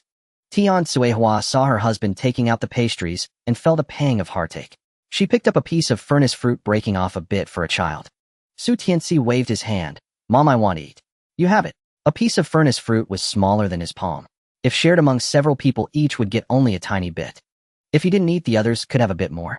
Su Shengli took out another piece. Since we're eating, let's share a bit more. Tian Suihua shot her husband a glance, as if to say she wasn't reluctant. In the end, it was still two people sharing one piece of furnace fruit. Su Tianjin and Su Tianxiu cherished it, taking tiny bites. Su Tianfeng stuffed his piece into his mouth in one go. Su Tianlei licked his piece bit by bit until the furnace fruit became soft, then he finally ate it. Su Tianrong, resembling a little squirrel, hugged the furnace fruit and took small bites. Su Tianci thought of squirrels. Fourth brother, where's the squirrel you caught? Su Tianfeng feigned ignorance. Third brother, can I play with it for a while and then give it to you? Su Tianci chuckled. Fourth brother, third brother knows you want to show off. But have you considered? Once everyone in the village knows you've caught a little squirrel, won't our family find out? Su Tianfeng's face immediately fell. He was not a child anymore and understood that once grandma found out about the squirrel in his hands, it would surely be taken away. Su Tianfeng walked into the house and quickly came out holding a little squirrel. Su Shengli was quite surprised. When did you catch the squirrel? Just when I was coming down the mountain I saw it and caught it. How about it, Dad? Am I impressive? Su Tianfeng had a face that seemed to say, quickly praise me, praise how impressive I am. Smack. Su Shengli slapped Su Tianfeng on the bottom. I told you not to hunt. I told you not to hunt. Su Shengli raised his hand and gave Su Tianfeng several slaps. Su Tianfeng was stunned and covered his bottom, hiding behind his eldest sister. Su Tianci quickly grabbed his father's arm. Dad, I was watching fourth brother. He didn't cause any trouble. Su Shengli slapped Su Tianci's arm. As the older brother, you didn't set a good example. I told you not to hunt. You thought I wouldn't notice, yet you even took your brother with you. Do you think your father's hand can't reach you? Su Tianci rubbed his arm, which was faintly hurting, understanding his father's good intentions. Dad, I know you mean well for us, but you also know that farmers work hard all year round, yet what do they ultimately get? Our family works the hardest, yet we eat the least. Dad, don't you want to change things up? Don't you want to watch your wife and children go hungry and underdressed for the rest of their lives, only able to watch others eat well? Su Tianci's words reminded Su Shengli of the envious looks from several children at the dining table earlier. His spine suddenly bent. As the pillar of the family, not being able to provide enough food and warmth for his children made him feel inadequate. Tian Suihua saw her husband's expression and felt heartache. Let third son go, it's fine. I can work more with Danny and Ernie to make up for his work points. Right? Dad, just let third brother go, we all support him. Su Tianlei also raised his little hand. I support him too. Su Tianfeng, unwilling to fall behind, raised his hand. So do I. Su Tianrong also shyly raised her little hand. Seeing everyone supporting Su Tianci, Su Xinli began to reflect. Third son, you can do whatever you want. Dad is getting old. This family needs you to hold it up from now on. I only have one thing to say: never go into the mountains alone. There are too many dangers in the mountains that you can't even imagine. Su Tianci didn't expect that by some twist of fate his father actually agreed to let him hunt. He immediately nodded. Dad, don't worry, I will be careful. Dad, I will go with my brother. Su Tianfeng had already forgotten the pain in his bottom. This time Su Xingli did not oppose. An old saying goes, in battle father and son are soldiers, to fight a tiger brothers are the best. However, Su Tianci disagreed. Fourth brother, let third brother figure out some methods first before you go. Without a hunting rifle, third brother wouldn't dare to enter the mountains. Hunting rifle. Su Tianfeng's eyes brightened. Third brother, when will you be able to get a hunting rifle? Su Tianci pretended to ponder for a moment. 3 years if fast, but if slow it could take 5 or 10 years, who's to say? Su Tianfeng nearly knelt in disbelief. Third brother, you're lying. Su Tianci touched the tip of his nose. What would I lie to you about, third brother? Do you think it's so easy to get a gun? He continued, moreover, even if there is a gun, third brother might not have the confidence to make it back safely, let alone with you. Su Tianfeng wilted, realizing that third brother was right. Tian Suihua looked at her husband. Dear, how will we explain to mother if Sainer doesn't go to work? Hearing this, Su Xingli frowned. He had impulsively agreed to Su Tianci's request earlier, and now he felt a bit regretful. Father, what if we split the family? Su Tianci tentatively suggested. This way we won't have to worry about mother selling off elder sister or second sister for the sake of a little bride price. Moreover, if my son hunts, he can boldly bring back the catch for everyone to eat. Su Xingli did not scold this time, but shot Su Tianci a glare. Aren't you heading to town? Why aren't you leaving quickly? Your cousins have already gone out. Su Tianci listened closely, and indeed, he heard the gate creak open.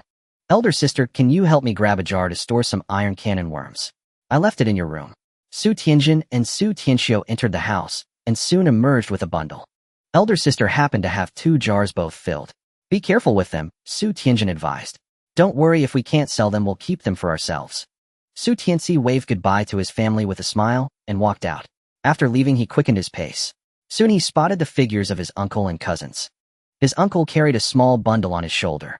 Seeing how slowly they were moving, Su Tianci realized that at this pace, it would take them twice as long. Su Tianci glanced at the sky. It was around 2 or 3 o'clock.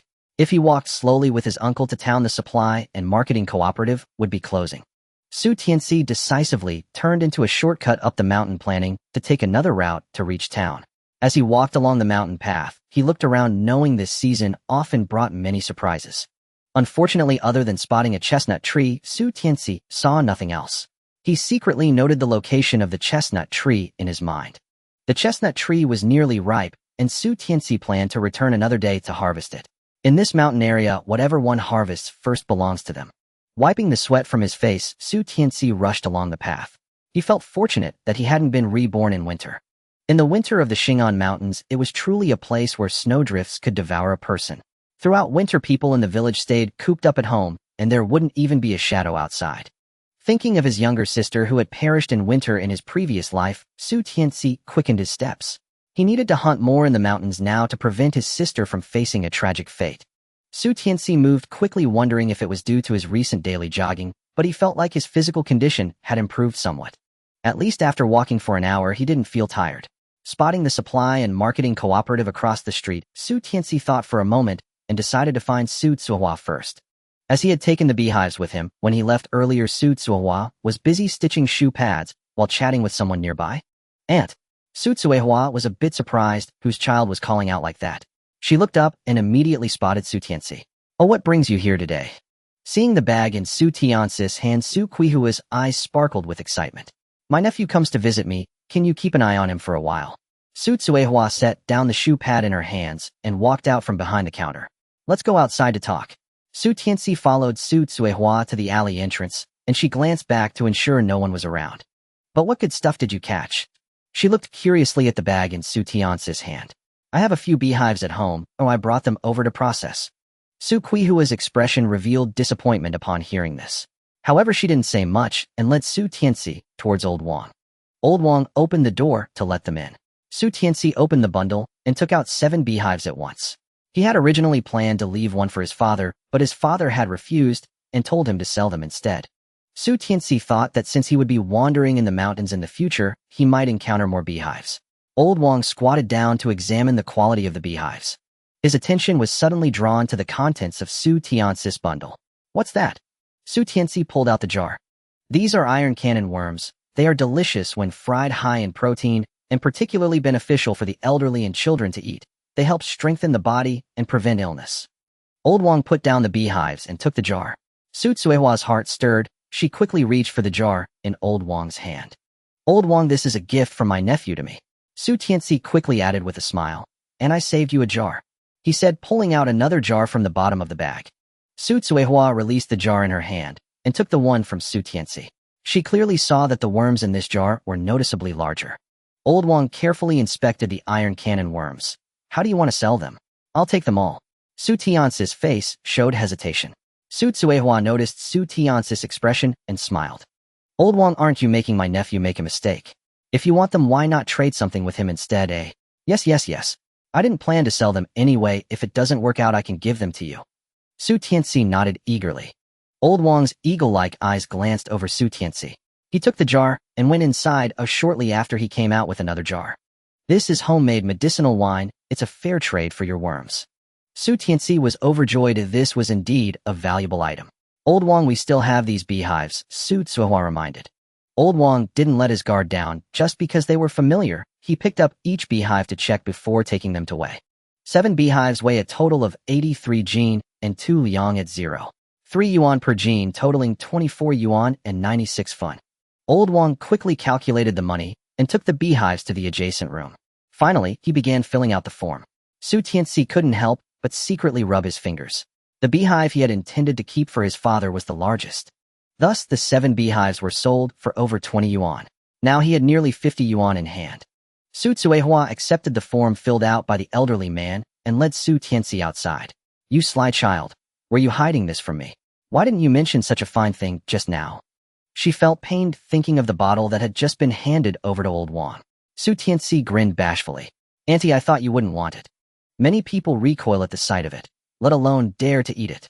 Su Tsuehua peered into the bottle at the taipao insects and believed him. After all, even she would have flinched, if not for the insects being safely sealed inside the jar. Truly edible, she wondered inwardly. Yes, we ate them just at noon today. My mother roasted them gently in a wok. They were fragrant and delicious. Even children would love them. And if you fry them in oil, provided you're not afraid to use it, they'll be even more aromatic. Your child will surely adore them. Hearing this, Su Tsuehua studied Su Tianci closely. He stood tall at 180 centimeters, broad-shouldered and dignified, slender perhaps, but otherwise well-proportioned. Yet in those times most people were lean, and few carried any excess weight. Did you attend school, eh? He nodded. Yes, I completed high school, but classes were suspended due to famine. Schools across the region had long since closed their doors. With widespread hunger, even minor physical exertion in class posed risks. Should a student faint or suffer other consequences, from sheer exhaustion, the school could not bear the responsibility. Eventually, schools simply shut down entirely, sending students home to rest. After all, lying still at home meant one fewer meal and survival. Life therefore outweighed everything else. Everything else was but passing mist. Su Tsuehua nodded, recalling her niece from her natal family. How old are you? 18 by traditional count, Su Tianci replied without hesitation. Once again she scrutinized him, then asked about his family background. He offered a concise, candid account of what he deemed safe to disclose. Having resolved to maintain a long-term relationship with Su Tsuehua, he knew excessive concealment would only invite future exposure. When she learned his entire extended family still lived under one roof, her brow furrowed deeply. Thankfully, she had withheld her thoughts. Her niece was a fine girl. As an aunt, she refused to see her wed into hardship. Meanwhile, Su Tianci pondered how best to handle the remaining taipao insects back home. Auntie, does the supply and marketing cooperative have any discarded glass jars? She frowned. What on earth do you need those for? We still have some taipao insects at home. They're delicate. Only proper jars will do. Su Tsuehua's eyes lit up. You still have some? How many? Su Tianci blinked thoughtfully. Auntie, these insects must be eaten fresh. Left too long, they perish and lose flavor. She waved dismissively. Just tell me, how many do you have? Su Tianci sighed inwardly and paused to consider. Roughly 40 or 50. I'll need to count them properly back home. He held back the full truth. He recalled his elder sister had packed about 10 insects per jar, and 2 jars meant 20. Yet he remembered having over 100. Bring them all to your aunt, she declared final and firm. Su Tianci froze, utterly unprepared for such a demand. Yet though the thought pained him, he agreed without hesitation. All right, but I'll need jars to carry them. Come with me. As they spoke, they had already stepped out of the alley. Inside the supply and marketing cooperative, she said, "Wait here a moment." Then she slipped the bottle into her cloth bag behind the counter. A colleague noticed and drew near. "Suehua, what fine gift did your nephew bring you?" She quickly covered the bag. "I'll tell you later. I'm taking him to the finance office. Could you cover for me a while?" Emerging from behind the counter, she guided Su Tianci through the cooperative first to the finance office. From Sister Wang's hands, he received a bundle of small denomination notes. Counting them not at all, he tucked them straight into his trouser pocket. He had watched Sister Wang count every note unblinking. Leaving the finance office, they entered the innermost room. At the doorway stood a table behind, which sat a middle-aged woman knitting swiftly with deft fingers. "Sister Zhang, I recall there was a batch of defective jars last time. Are they still here?" Su Tsuehua reached into her pocket and placed a handful of sunflower seeds onto Sister Zhang's table. The woman set aside her knitting needles.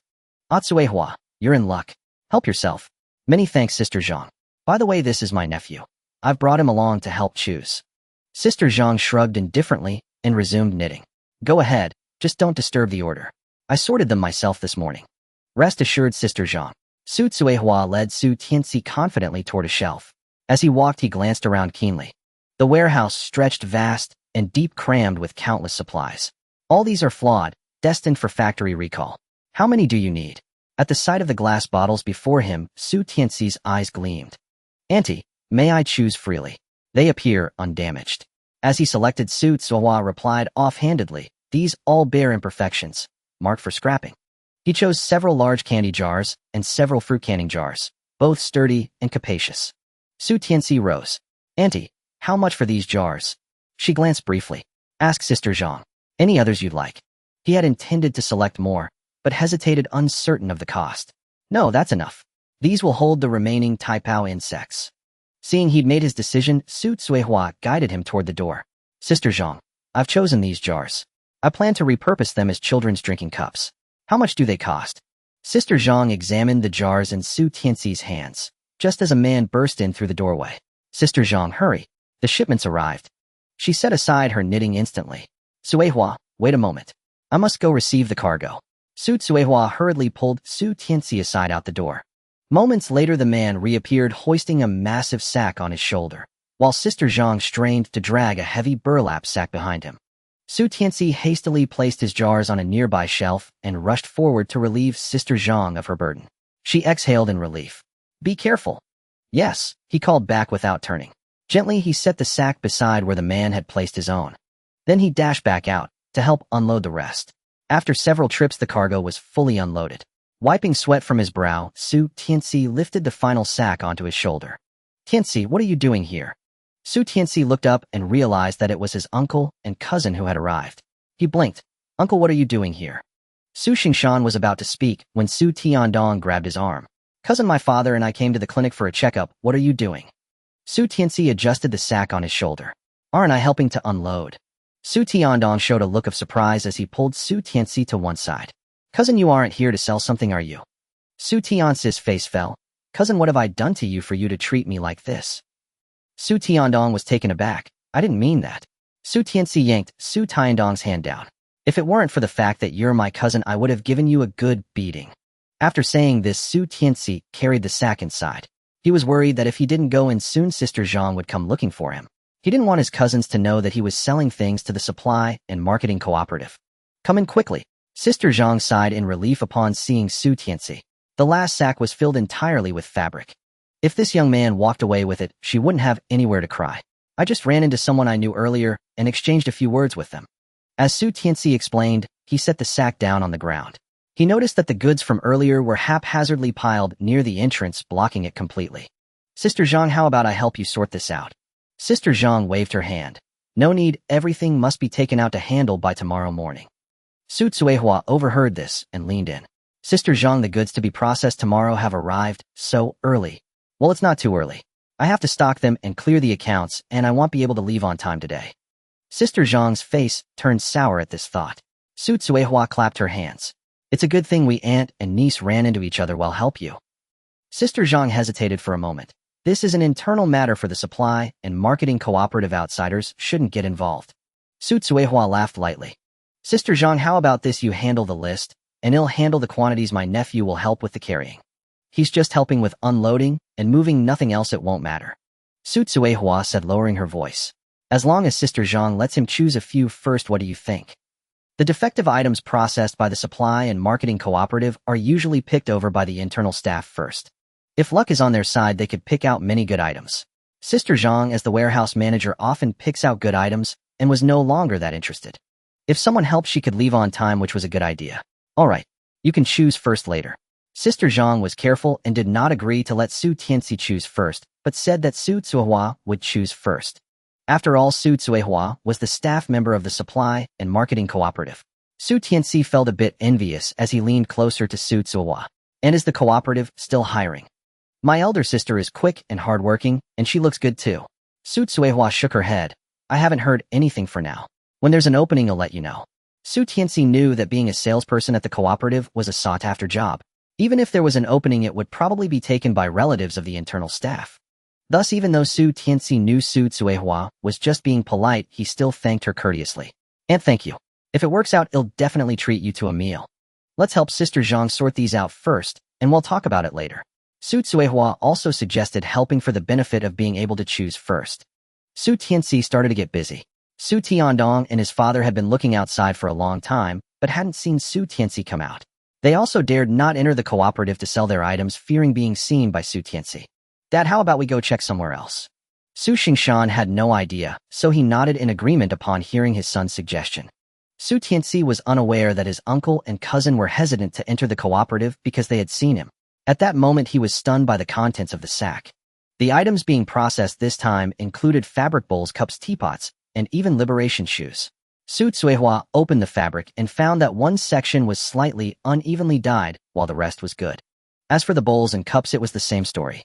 Just a single air bubble or a slightly misshaped rim. These were all defective products that were supposed to be returned to the factory for disposal. However, the higher-ups had reprimanded the factory for its high defect rate and instructed it to save energy and increase efficiency. The products from the factory were all handmade by workers, so there would definitely be defective items. In today's era, people couldn't even eat well, so naturally they lacked the energy to work, leading to many defective items. But once the higher-ups issued a directive, the lower levels had to implement it. In the end, the solution devised was to let each supply and marketing cooperative handle the defective items in the warehouse. This first batch had naturally been screened.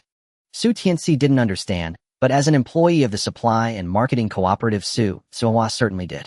Therefore, she proposed to help as who would involve themselves in something without benefits. After finally finishing counting everything, Su Cuihua was too exhausted to straighten her back. Sister Zhang brought over 2 cups of water and handed them to the two. Cuihua, thank you and your nephew for today. Otherwise, I would have to sort everything out alone until evening. Sister Zhang looked at Su Cuihua gratefully. You can choose whatever you want first, and after everyone else leaves, you two can come back to take it. Upon hearing this, Su Cuihua's fatigue vanished in an instant. That sounds great, thank you, Sister Zhang. I've already picked out what I want. I want these few items. Su Cuihua picked out a few items and placed them in front of Sister Zhang. Sister Zhang handed her a sack. Put it in here. Su Cuihua immediately understood, and while packing looked at Su Tianci. Nephew, aren't you going to hurry and choose? Or you'll delay Sister Zhang from leaving work. Su Tianci was initially conflicted. There were too many things he wanted. Yet he was unsure if these items were expensive. Did he have enough money in his pocket? Hearing Su Cuihua's urging, he gritted his teeth and began to take out the items he had chosen.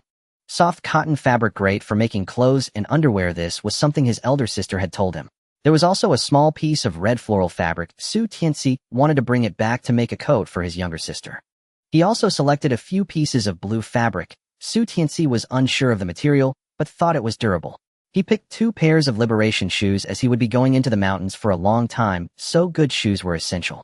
Su Tianci also spotted a pair of large boots with deep fur inside, which he took as well. He grabbed 2 flashlights for batteries, 3 raincoats, a water bottle, cups, and bowls.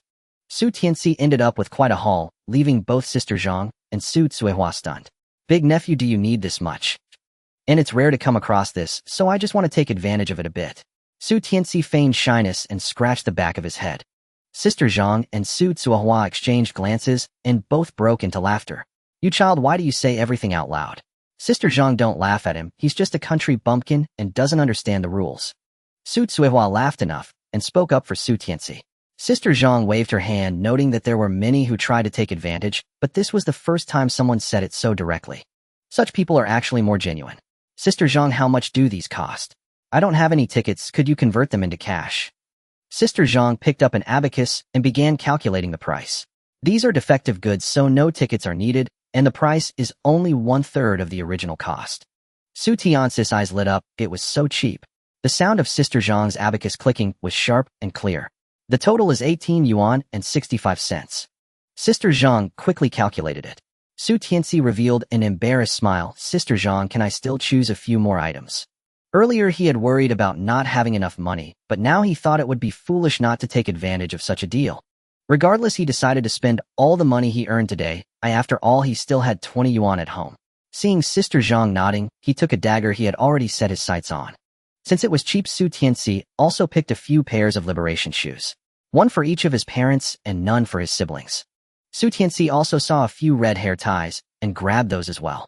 He also picked up a flashlight, 2 slingshots, and a tin frog.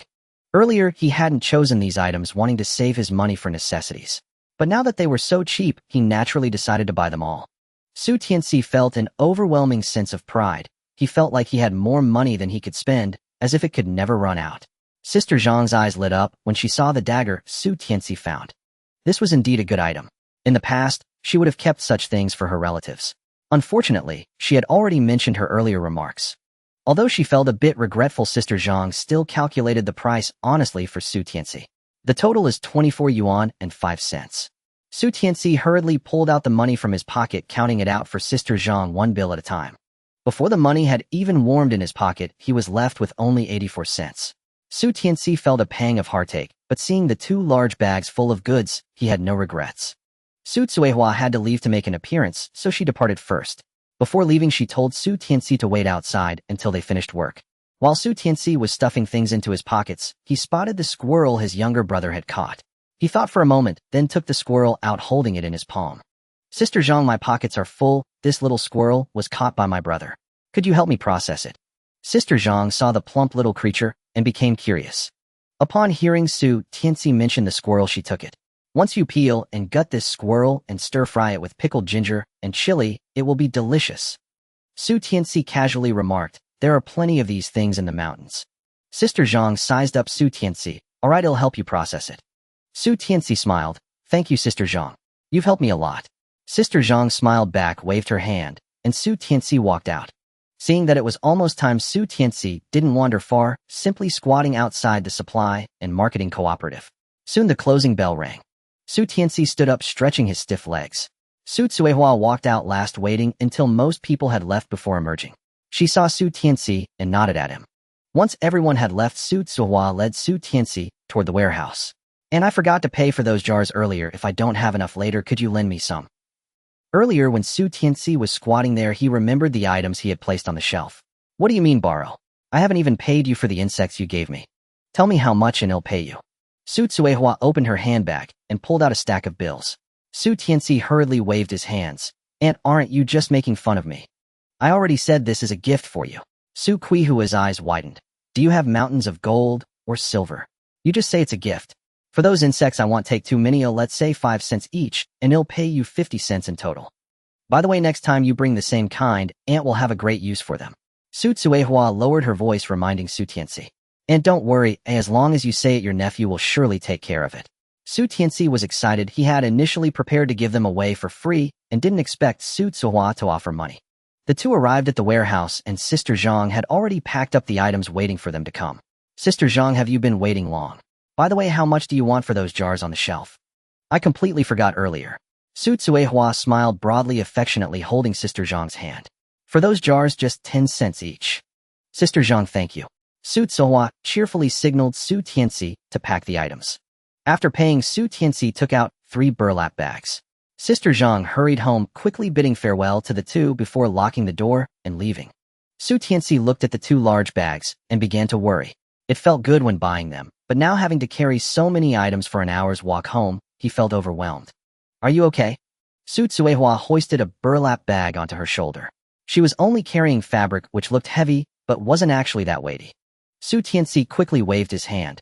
Aunt, you go ahead, I'll find a stick to carry them. Su Tsuehua listened to Su Tianci's words and left. In the corner of the warehouse, there was a broken mop. Su Tianci tore off the damaged part of the mop. Then he tied the burlap bags together with a rope, threading the stick through the knot, and lifted it up. He tested it and found it manageable. Su Tianci shouldered the 2 burlap bags and started on his journey home.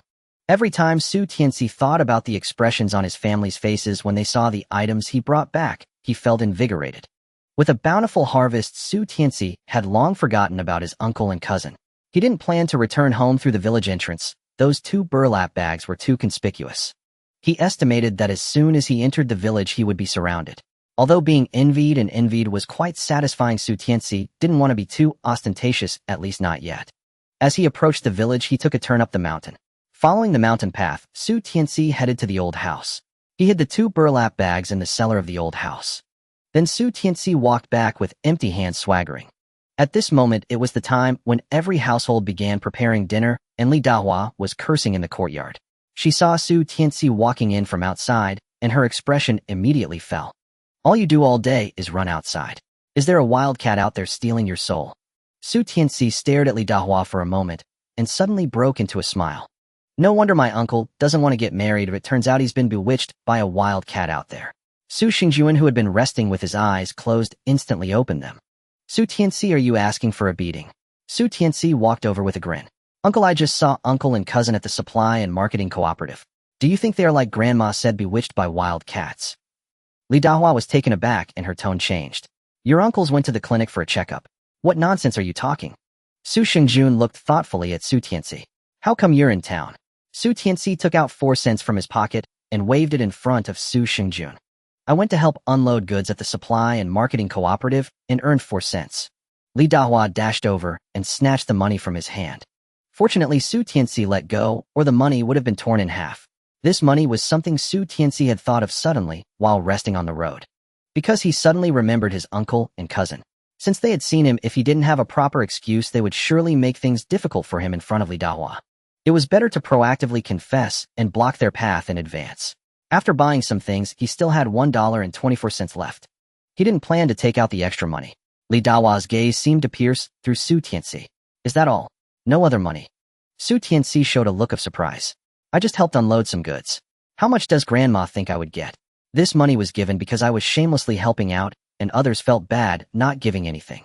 Li Dahua wet her finger with her mouth and carefully counted the money in her hand several times. Finally, she carefully rolled the money up and placed it in her pocket. What were you doing in town? Li Dahua suddenly remembered what her younger son had asked earlier. Uncle promised to take me to town to play, but he never keeps his promise. Su Tianci replied, I had nothing to do today, so I just wandered around a bit. Su Tianci, you're just pretending to want to play with me. The truth is you want to be bewitched by wild cats, right? Su Xingjun looked at Su Tianci with a mischievous smile.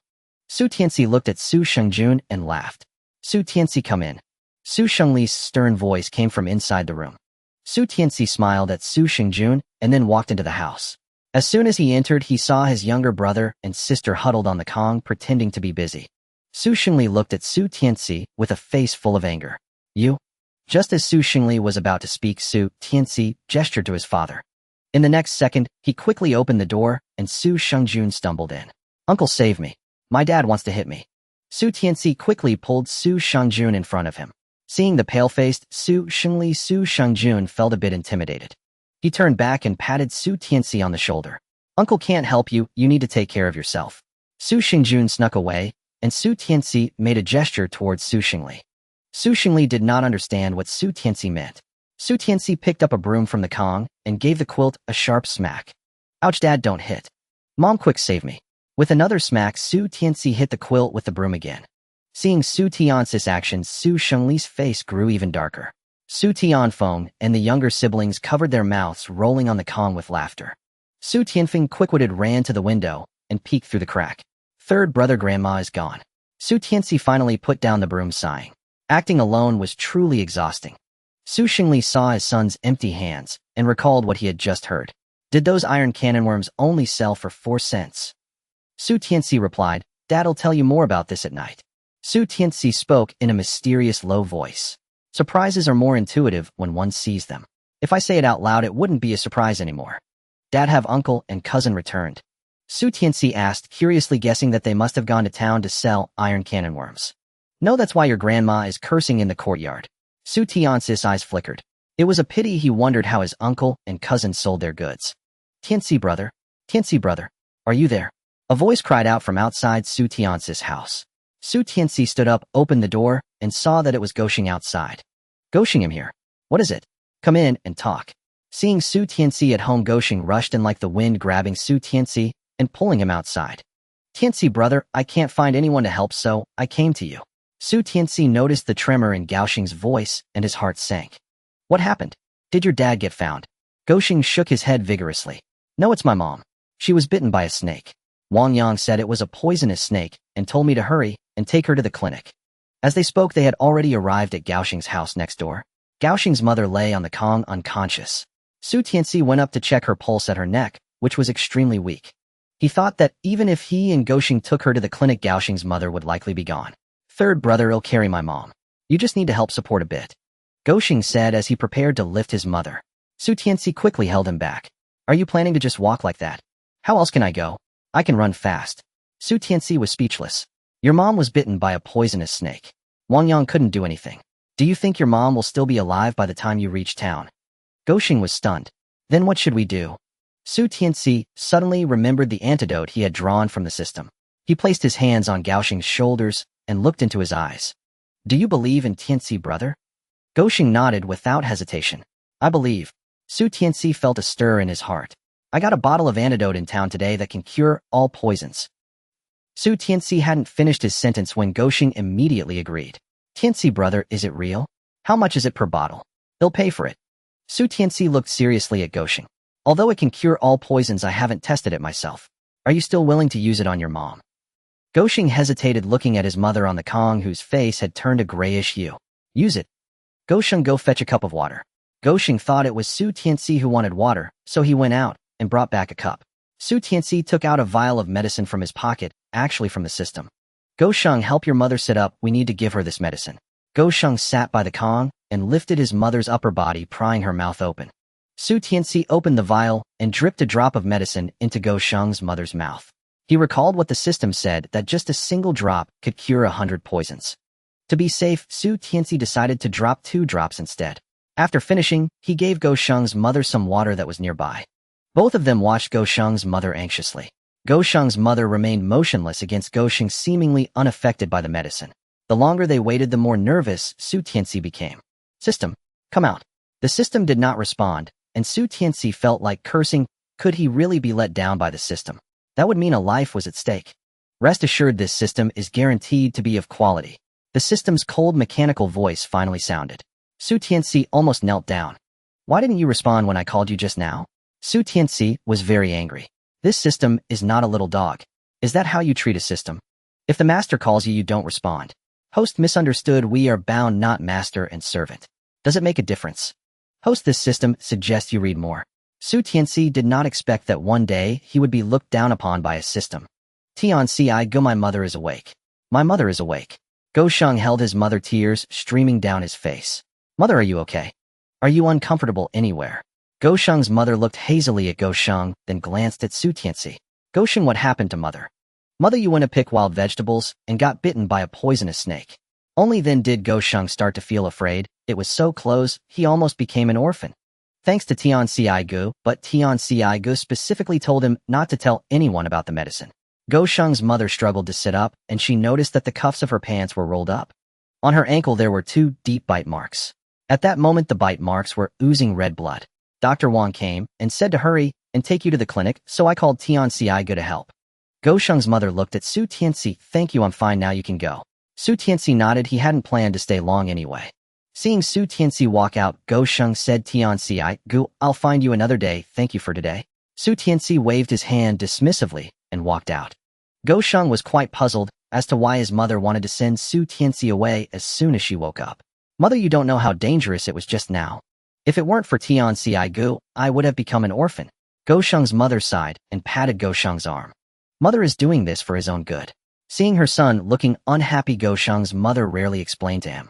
When your father was alive, he would occasionally bring back game. Your Tianci's family has many people, but few doing work. They eat wild vegetables every day. His grandmother cursed your father in the yard when she smelled the aroma of meat cooking in our house. In the past, mother and his grandmother even fought over this. Sheng was stunned. He really didn't know this. If we were too close to your Tianci, his grandmother definitely wouldn't let them off. Your Tianci's family was already not favored by his grandmother. If we added ourselves to the mix, who knows what trouble would arise. Sheng was unhappy, but mother, just now I searched everywhere for help, and only Tianci came over without saying a word. Sheng's mother looked at her son. Mother understands. I won't stop you from getting close to your Tianci, but mother cannot. Your father is no longer here. We are left with each other, so we must be cautious in our actions to avoid others gossiping behind our backs. Sheng lowered his head and remained silent for a while. Mother, do you also think that father won't come back? Sheng's mother, having walked a close path to death, felt very weak and laid back down on the Kong. Mother also hopes that one day your father suddenly returns. After finishing, Sheng's mother closed her eyes and a bright tear rolled down her cheek. It was the first time Sheng saw his mother cry, and he dared not say anything further. Meanwhile, Su Tianci walked back home, where his family was still waiting in the yard for Su Xingshan to return. As Su Tianci entered, everyone looked at him in surprise.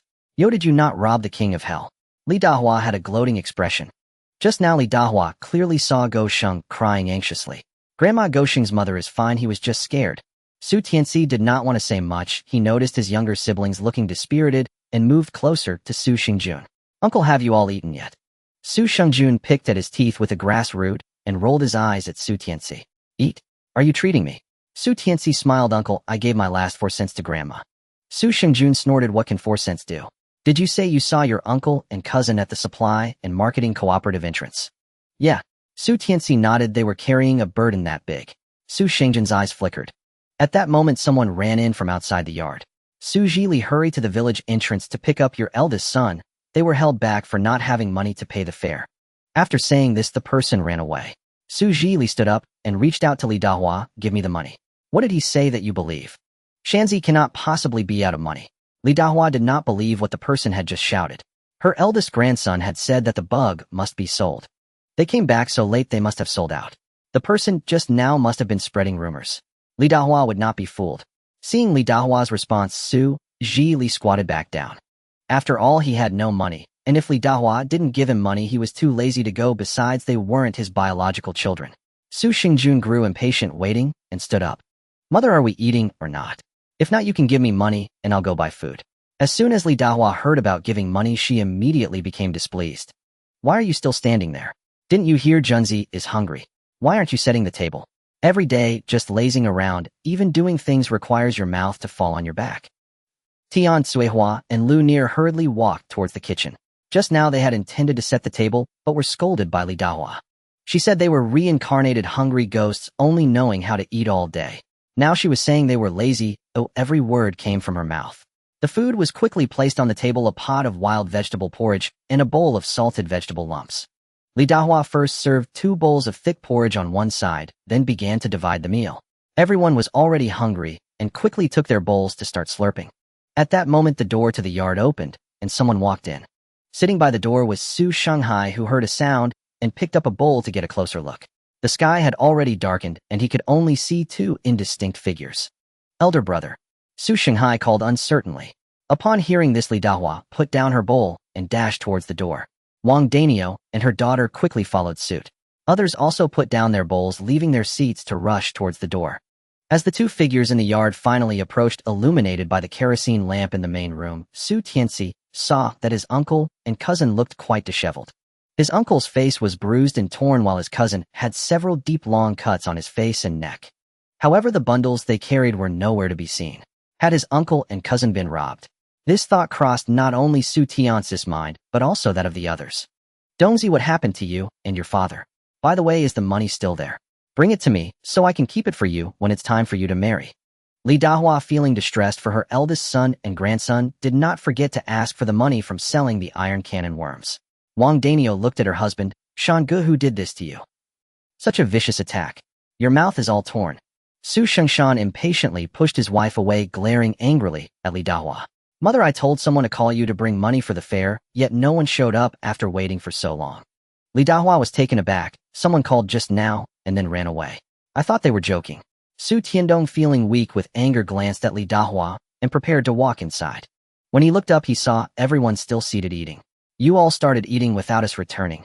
Su Tiandong's expression instantly darkened. Su Shengjun rolled his eyes and deliberately slurped the wild vegetable porridge loudly. What? Are you the Jade Emperor of our family? Do we have to wait for you to finish before we can eat? Su Tiandong had blurted it out in anger earlier. Thus, when Su Shengjun retorted, he remained silent, merely passing by everyone back to his room. In the yard, Su Shengshan was quite displeased with Li Dahua. Mother, do you think money is more important than your son's life? Your son risked everything to ensure this family can have enough to eat by taking Dongzi out to find opportunities. We were beaten and chased, and Dongzi and I are both injured. I only asked for your help to pay for the fare, and you couldn't even spare that. I know I don't have the surname Su, and thus don't deserve to spend the Su family's money. After saying this, Su Shengshan angrily shoved aside Li Dahua and stormed into the house. I didn't. Li Dahua felt wronged, as she never anticipated that her son thought of her this way. Su Tianci's gaze flickered as he saw his father beckoning them. Hurry up and eat, then go back inside. Everyone understood that Li Dahua must be feeling uncomfortable after being scolded by her eldest son. If they didn't hurry, they would soon find themselves in trouble. Su Tianci raised his neck and gulped down the thin porridge in one go. Su Tianfeng and Su Tianlei imitated Su Tianci, downing their porridge in a single breath. Su Tianrong was too small to finish in one go, and she was sweating in her anxiety. Su Tianci, along with his two younger brothers, slipped away first. Su Tianjin collected everyone's bowls and took them to the kitchen. Su Tianxiu stayed with Su Tianrong, and as soon as she finished, she immediately carried her off.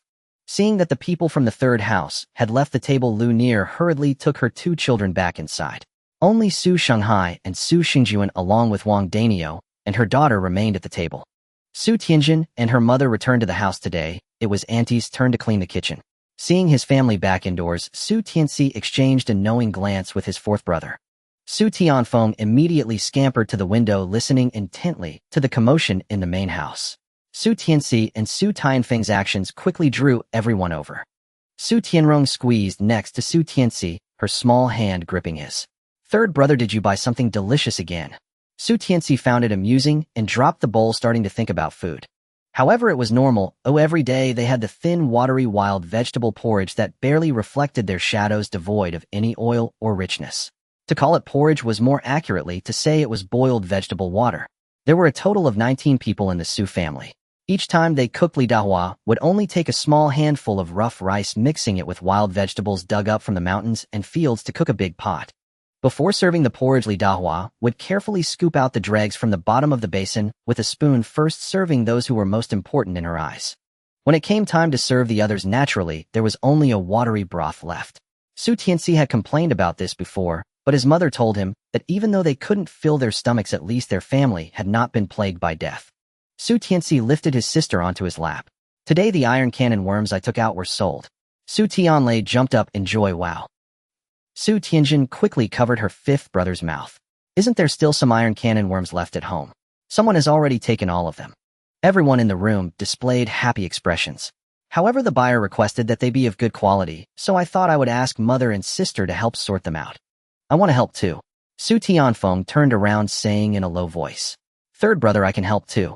Su Tianlei patted his chest to show he was capable as well. Even Su Tianrong, who was on Su Tianci's lap, nodded along. Su Tianfeng, you don't need to. Later brother has other tasks for you to do. Su Xingli coughed lightly. What about father? Su Tianci smiled. Father and the younger brothers have other things to do. All right, Tianci, how should we sort them out? It's just gathering the live larger ones together, while the dead and smaller ones should be separated. Father and the younger brothers will go to the old house with me later. Su Tianlei ducked behind Tian Kui, who was leg. Third brother, am not going. You don't need to. You'll take your fourth brother's place watching out the window. If Granny comes, you must inform mother. Su Tianlei nodded vigorously, raising his right hand to his ear. I promise to complete the task. Su Tianci opened the door, and in the main room, Li Dahua's scolding had ceased. Father, let's go. Su Tianci walked out. The three of them quietly slipped out. Third brother, why are we going to the old house? It's so scary there at night. Su Tianfeng asked curiously. The Su family's old house had been uninhabited for a long time with rumors that it was haunted. What? Are you scared? Su Tianci teased his fourth brother. Su Tianfeng puffed out his chest. I'm a man, am not afraid. Aren't you afraid there are ghosts? Su Tianci continued to tease his brother. Mother says people are scarier than ghosts. As they spoke, the three of them reached the entrance of the old house. Dad, let's go to the cellar. Su Tianci turned on the flashlight in his hand, a blinding light illuminating the darkness. The light immediately caught Su Xingli's attention. Dad'll explain later. Let's take the things out first. Fourth brother, you stay at the door. If anyone comes, just cough. Su Tianfeng felt his legs weaken at the thought of being left outside. Dad, third brother, hurry up and come out. Su Tianci led his father into the cellar. With the light from Su Tianci's flashlight, Su Xingli saw 2 burlap sacks in the cellar.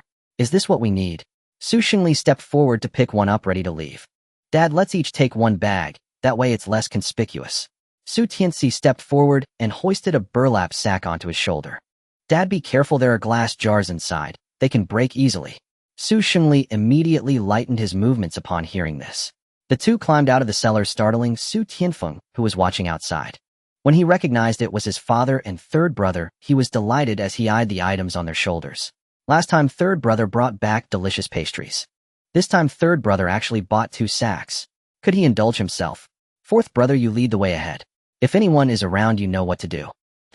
I promise to complete the task. Leaving the old house, Su Tianfeng was no longer afraid. He quickly ran ahead. Su Tianci held the flashlight and carried the sack, walking behind with his father. Soon the three saw the Su family's courtyard. Fourth brother, go check if there is anyone in the yard. If someone encounters you, just say you went out to urinate, understood? Su Tianfeng heard Su Tianci's instructions and responded, third brother, you are so long-winded. Su Tianfeng pushed open the courtyard door and walked in. Inside the main room, it was pitch black.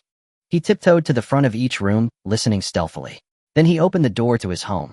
Finally, he ran out and waved frantically at Su Tianci. Su Tianci and his father quietly entered the house with the burlap sacks. Su Xingli carefully placed the sacks on the Kong. Su Tianfeng closed the door and everyone gathered around. Everyone's eyes were filled with anticipation as they looked at the sacks. Today I sold 2 bottles of iron cannon worms, one for 50 cents and the other to exchange for a bottle of medicinal wine for father. Also today, when I was unloading goods for the supply and marketing cooperative, I happened to see them dealing with defective products, so I bought some back. Su Tianci finished speaking and opened the burlap sack first, taking out several glass jars. Tomorrow I need to put the iron cannon worms into these. I will deliver them to someone.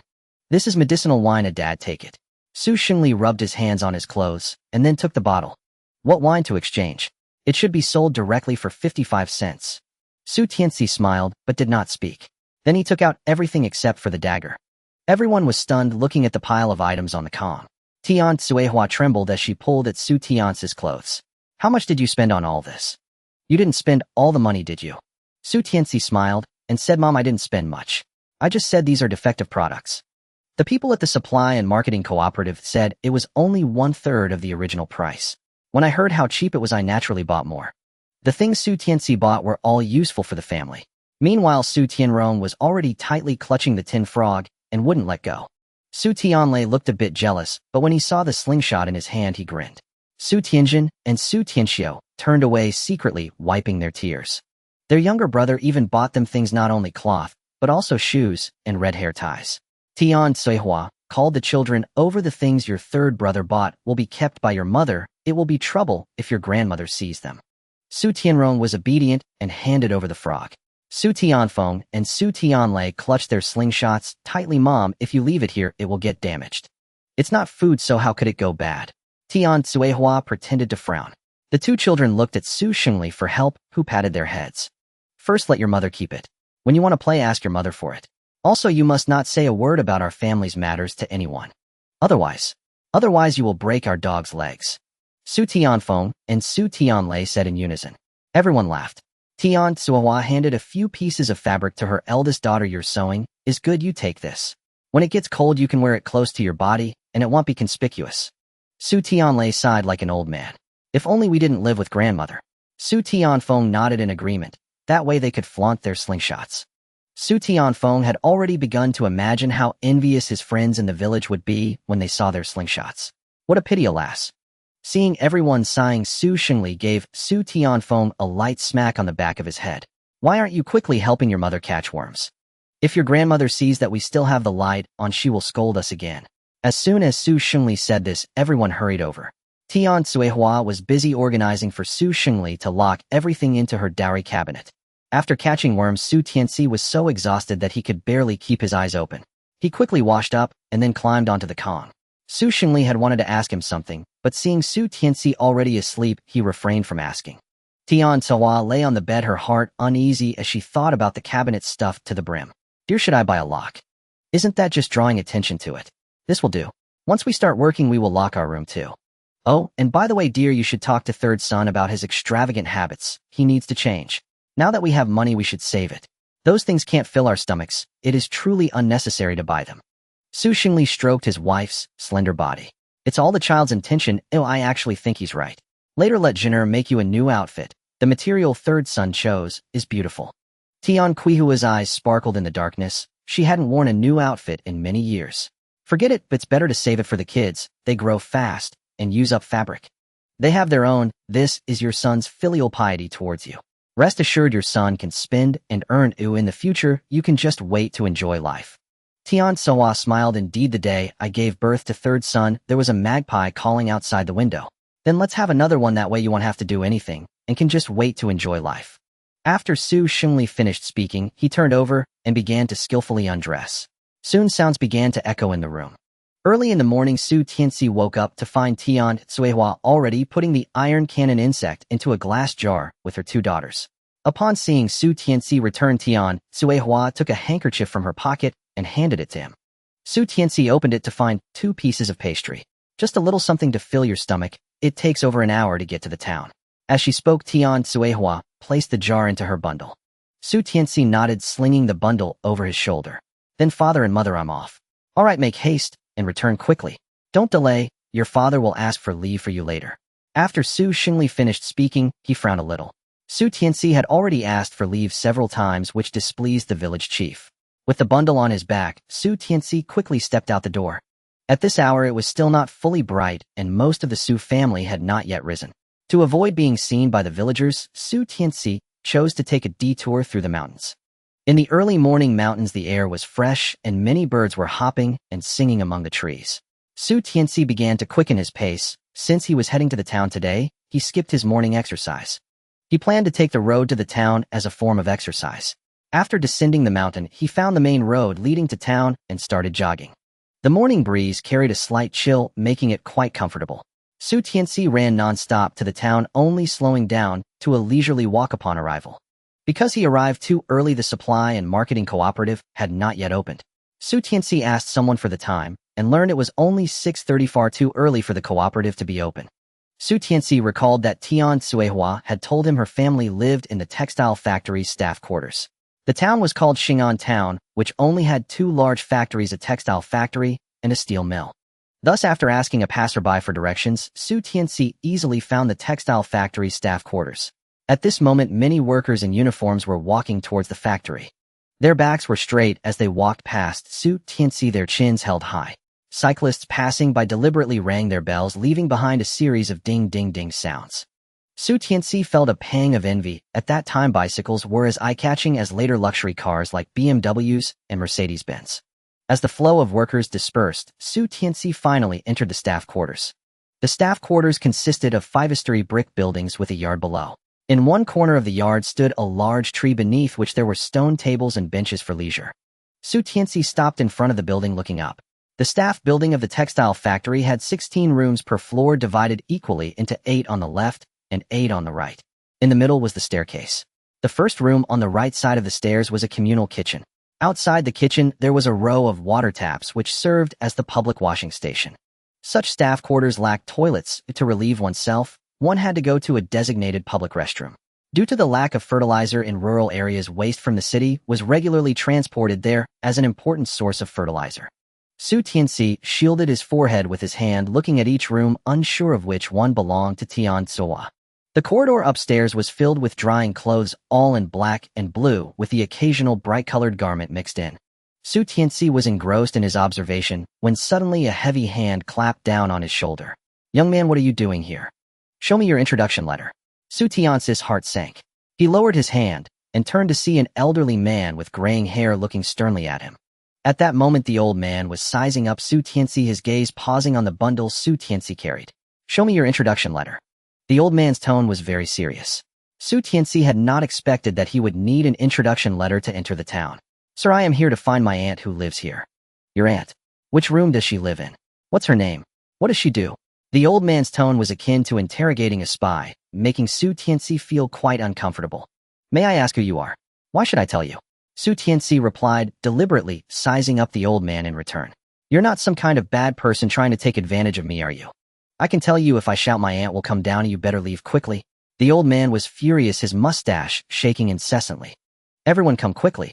There's a thief in our courtyard again. Hey, old man, why are you making such wild accusations?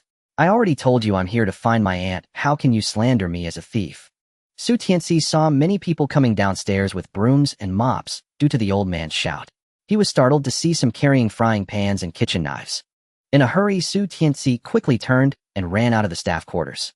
Seeing him run away, the crowd also turned back.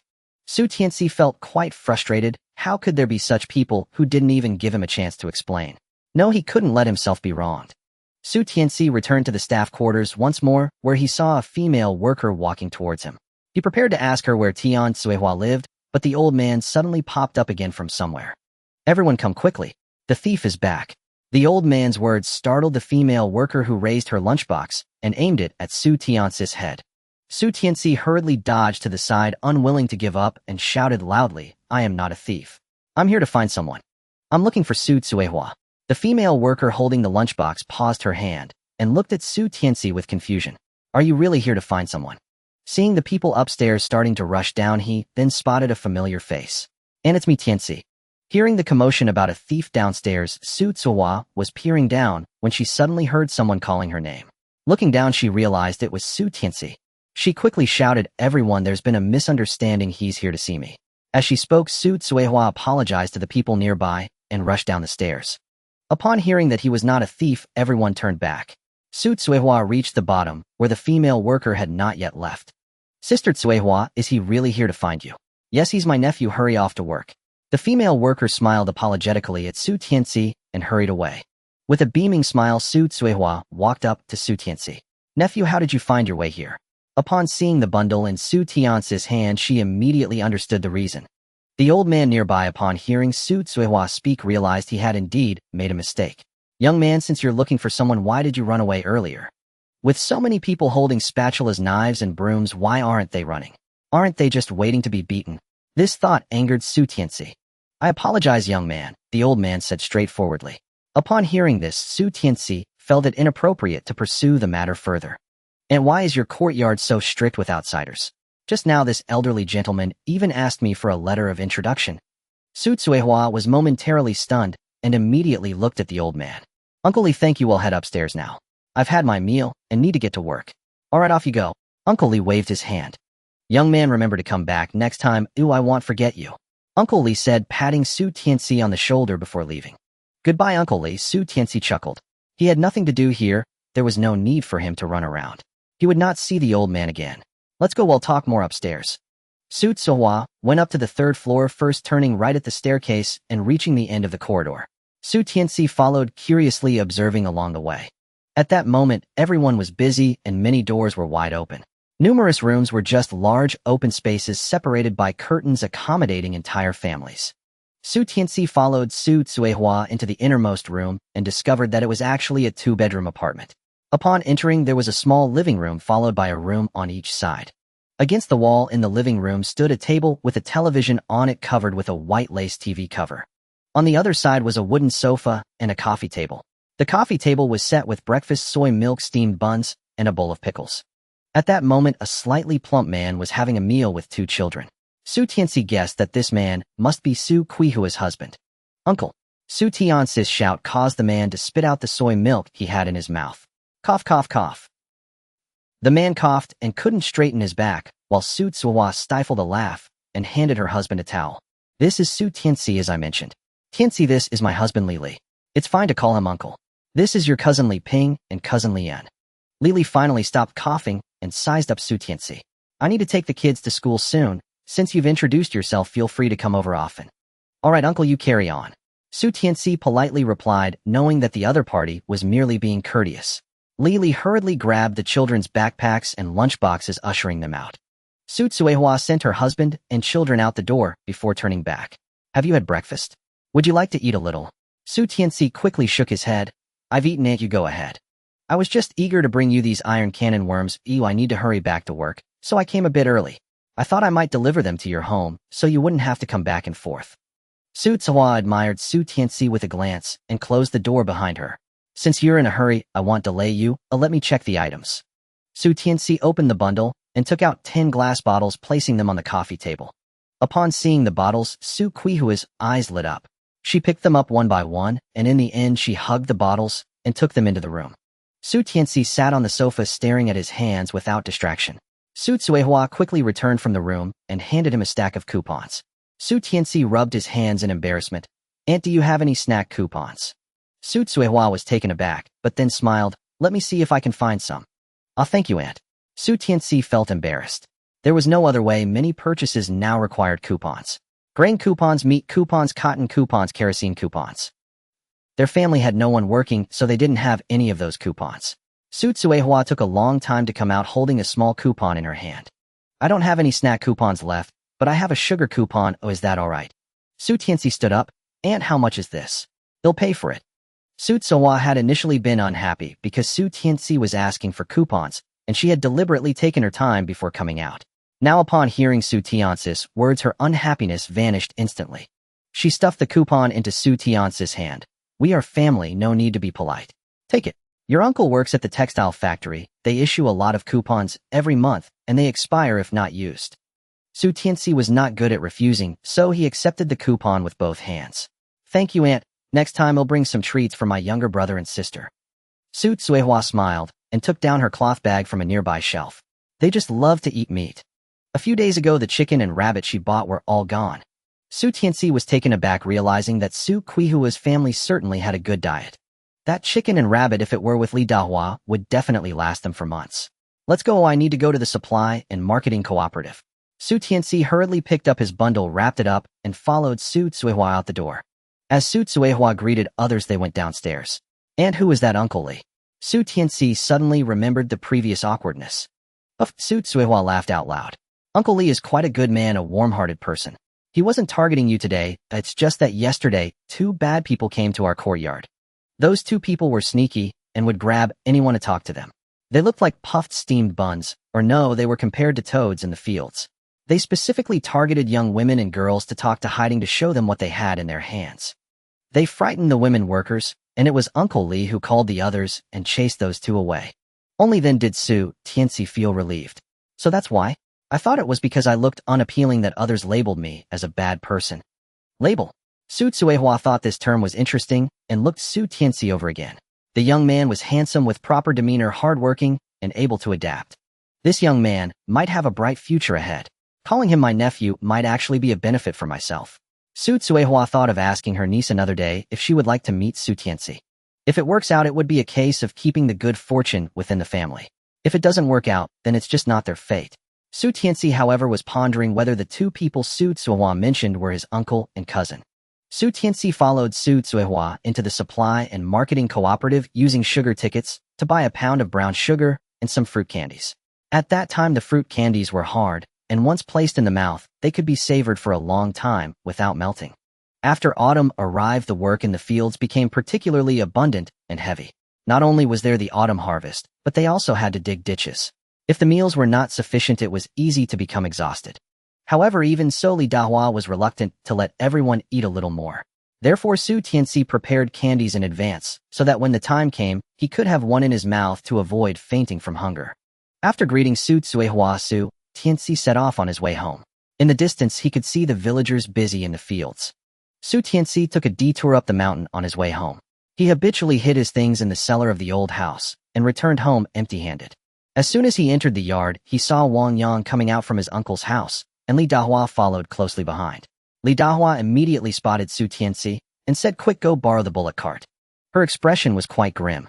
Su Tianci looked at Wang Yang in confusion, and Wang Yang shook his head. Your uncle and cousin were stung by a hornet, but their poison has not been completely cleared. Originally, they could have rested at home, but yesterday they went to the town and back, which scared them. We should hurry and send them to the health clinic. The sooner we go, the less suffering they will endure. If we wait too long, it could be disastrous. Wang Yang said while shaking his head as he walked away. He was just a barefoot doctor, and all his medical skills were self-taught. The situation of Zu's eldest son and father was indeed very serious. His mother was not easy to deal with, and his mediocre skills were best left aside. Su Tianci did not expect that being stung by a hornet could be so severe. No wonder his father was so opposed when he heard that Su Tianci wanted to cut down the hornet's nest. Seeing Su Tianci standing there in a daze, Li Dahua immediately became furious. What are you doing? You little brat, do you want to kill your uncle? Hurry up and go. Su Tianci strolled out of the yard to find the village chief. The village chief was busy digging ditches with some people in the field. As the crops in the fields matured, wild beasts from the mountains would come down to wreak havoc, so a long and deep ditch had to be dug. When the wild beasts came down, they would be blocked or fall into the ditch. Su Tianci saw that his father, mother, and older and younger sisters were all in the team digging ditches. Su Tianci walked over and told his father about the situation. His father handed him a pickaxe and went to find the village chief. Upon hearing this, the village chief hurriedly put down his tools and left with Su Shengli in a rush. Su Shengli did not return until the work whistle blew. Su Tianci took the pickaxe to the scorekeeper to return the tool for his father and watched as the scorekeeper recorded the work points before following his mother and sister back. On the way back, he encountered his two younger brothers and sister who were cutting grass. Everyone gathered together, chatting and laughing as they headed home. Just as they entered the yard, Su Shanghai's family also returned. Tianci, where did your father go? Just now, fourth uncle saw him leave with the village chief. I don't know, but when I was coming back, Wang Yang said that uncle and cousin are in bad condition and need to hurry to the health clinic. Wasn't eldest brother fine yesterday? He even went to the town for fun, Su Shanghai said, confused. Su Tianci did not mention that uncle and the others had been beaten up by others in the town. At that moment, Wang Daniu also returned with her daughter. Seeing everyone standing at the yard's entrance, she became quite impatient. Everyone's starving, and yet you still aren't going in to cook. Are you just standing here like a door god? Saying this, Wang Daniu pulled her daughter and tried to push her way through the crowd. Lunir saw that Su Tiandi was about to be bumped into and hurriedly pulled the child to her side. Sister-in-law, it's your turn to cook today, Lunir said in a voice that was neither too loud nor too soft. Wang Daniu paused. Didn't I cook yesterday? But a few days ago you fainted from being scared by insects, and it was third sister-in-law who helped you cook. Today third sister-in-law is not feeling well, so it's your turn. Wang Daniu curled her lip. I'm also not feeling well today. Moreover, it wasn't me who asked to cook that day, so go find whoever made you do it. Lunir wanted to say something, but Tian Suehua stopped her sister-in-law. It's fine, she can handle it. Seeing this, Lunir pulled out her sleeves and took the two children back to her own room. Su Tianjin was puzzled. Mother, you aren't feeling well. Just now fourth aunt helped you speak. Why didn't you let aunt do it? Tian Suehua patted her eldest daughter's hand. Come on, let's go cook. Su Tianci understood that fourth aunt was venting her anger on aunt using his mother as an excuse. Su Tianci's impression of fourth aunt had always been that she was timid and cowardly, but he did not expect that this was not the case. Su Tianci felt that after his rebirth, he discovered that many things were not the same as in his previous life. To cook, he needed to ask Li Dahua for food. Tian Suehua steeled herself and knocked on the door of the main room. Mother, I came to get today's rations. The room was silent and no one responded. Tian Suehua looked around and confirmed that there were people inside, then knocked again. Mother, are you there? Knock, knock, knock. Are you calling for a spirit? You won't starve to death if you skip a meal. All day long all you know is eating. Did you pay money or did you pay food? The door was suddenly pulled open and Li Dahua appeared at the door with a long face. Tian Suehua quietly took a step back to avoid being sprayed with spittle. Once Li Dahua started cursing, she would not stop for a long time. Seeing that Li Dahua was only cursing and not moving, Tian Suehua knew that today's rations would not be forthcoming. Fortunately, Su Tianfeng and the others had gathered a lot of wild vegetables, and since they were not getting rice, they could not eat anyway. Thinking this, Tian Suehua turned and went into the kitchen. Just as Li Dahua was about to curse her back, Su Shengli rushed in from outside. Mother, the health clinic said we need to hurry and send them to the county hospital. They said that eldest brother's condition is too serious and they can't treat them. What? Then why aren't you hurrying to the county? Why did you run back? Li Dahua exclaimed, jumping with anxiety. Mother, to go to the county, we need the village chief to issue a letter of introduction, and I don't have any money on me. In the rush that morning, Li Dahua had only given him 1 yuan, which was not enough to pay for the health clinic, let alone the expenses for going to the county for treatment and lodging. Don't you know to take some money in advance? You just don't want to save your brother and nephew, you heartless scoundrel. Mother, where would I have money on me? Isn't all the money at your place? Su Xingli felt uncomfortable. He had followed the bullock cart to send his brother and nephew to the health clinic, busying himself, and then rushed back to get the letter of introduction, preparing to send it to the county. He hadn't even had a sip of water and had delayed half a morning's worth of work points, yet he was accused of having bad intentions. Anyway, I've delivered the message. I've already gotten the introduction letter from the village chief. Whoever wants to go can go. Su Xingli took out the introduction letter from his pocket, slapped it onto the windowsill, and turned around to go back inside. Wang Daniu, who was watching the commotion, immediately approached Li Dahua. Mother, I'm going to take care of his father and Dongzi with Tianbei, Wang Daniu said, extending her hand towards Li Dahua. Mother, give me the money. If we delay any longer, his father will be finished. Li Dahua angrily slapped Wang Daniu's hand away. What is a young girl like Tianbei doing in the midst of all this? Stay home. Mother, I can't do it alone. Wang Daniu's face fell. Who said you could go? You do nothing all day. Lao Si, come with your mother. Last time they went to the clinic, Li Dahua realized that Wang Daniu was unreliable, even worse than her own son. Su Shanghai replied, and quickly grabbed a couple of pieces of clothing before coming out. Meanwhile, Li Dahua was ready to leave, but Su Jilin, who had been silent, suddenly spoke up. What will we eat for the next few days if you leave? Li Dahua huffed. Go collect wild vegetables from the fields. Pick as many as you want. Upon hearing that his mother was going to the county, Su Shengjun immediately came out of the room saying, Mother, I want to go too. Li Dahua's tone was much gentler towards her younger son. Where do you think you're going? Do you think the hospital is a fun place? Su Shengjun was unhappy, and Li Dahua knew her younger son was being stubborn again. She was in a hurry and had no time to argue with him. She gritted her teeth, pulled out a handkerchief from her pocket, and opened it to reveal a stack of cash that made the people in the yard's eyes light up. Li Dahua took the top few bills and stuffed them into Su Shengjun's hand before hurriedly leaving with Su Shanghai. Su Shengjun checked and found there were only 4 cents. Su Tianci watched clearly from the side. Uncle, that's my money taken by Grandma. Su Shengjun huffed and stuffed the money into his own bag before walking out. Seeing this, Wang Daniu pulled her daughter back into the house, but not long after she brought her daughter back out.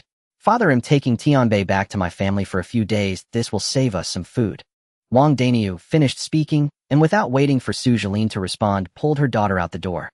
Lunir thought about it. Since her husband was not home, and she hadn't been back to her family for a long time, she decided to take the 2 kids back to her family, while her mother-in-law was away. Lunir went back into the house to pack her bags. Father, I'm taking the 2 kids to their grandmother's house, and he'll bring back some food later. Su Jilin watched as both his eldest and 4th daughters-in-law left with their children, and he sighed. With the old lady gone, this family is going to collapse. After Tianci finished her chores in the kitchen and called everyone for dinner, she realized that there were only her father-in-law and her own family left at home. She looked at her husband in confusion, but Su Xingli merely shook his head slightly. Since Li Dahua didn't take any food, Tianci could only blanch some wild vegetables and season them with salt. Originally, there was enough food to cook for 3 families, but now only their family was eating, and everyone ended up stuffed. Father, since Mother didn't bring any food, what are we going to eat tonight? Su Jilin stood up. Anything. It's all fine. He threw down a sentence and went back into the house. Su Tianci then told his mother about what had happened in the yard. Sister-in-law and 4th sister-in-law have gone back to their families. Should I take the kids back too? No way. If we all leave, what will happen to Father? Su Xingli shook his head. Also, the village chief just mentioned that they are digging ditches recently, and it's busy. Tianci sighed and started to stand up to clear the dishes. Su Xingli knew his wife was missing her parents, and he felt a bit guilty. He took the dishes from his wife's hands. Aren't you feeling unwell? I'll wash the dishes tonight. When Tianci heard her husband say this, she relaxed her grip. She indeed wasn't feeling well. Su Tianci was overjoyed. Now he could return without having to hide. Father, Mother, I'm going out for a bit. Su Tianfeng ran over. 3rd brother, I'm going with you. Su Tianlei also came over to join in, saying, let's go. All right, let's all go together. Su Tianci threw an arm around both younger brothers' shoulders and headed for the door. Just as they stepped outside, Su Tianfeng eagerly asked, 3rd brother, are we going to the old house? Su Tianci patted his younger brother on the back of the head. You're the clever one. Su Tianfeng rubbed his head and grinned. Of course, I'm the smartest in the family. Su Tianci glanced at him sideways, and Su Tianfeng quickly complimented him. 3rd brother, I haven't finished my sentence. I'm the brother of the smartest person in the family. Su Tianci laughed. His fourth brother was so young, yet already knew how to flatter, which really impressed him. Su Tianlei also chimed in. I'm also the brother.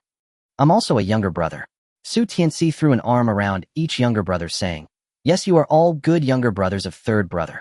The three arrived at the old house, where Su Tianci jumped into the cellar to get the bundle, while Su Tianfeng eagerly stretched his neck. Third brother, what delicious food did you buy? Su Tianlei then realized his fourth brother's intention and looked at Su Tianci with sparkling eyes. Su Tianci opened the bundle and took out 2 fruit candies, giving one to each of them. Eat up, and remember, do not tell anyone. Su Tianfeng accepted the candy, quickly unwrapped it, and popped it into his mouth. Su Tianlei, however, carefully observed the candy first and noticed that his was different from his brother's.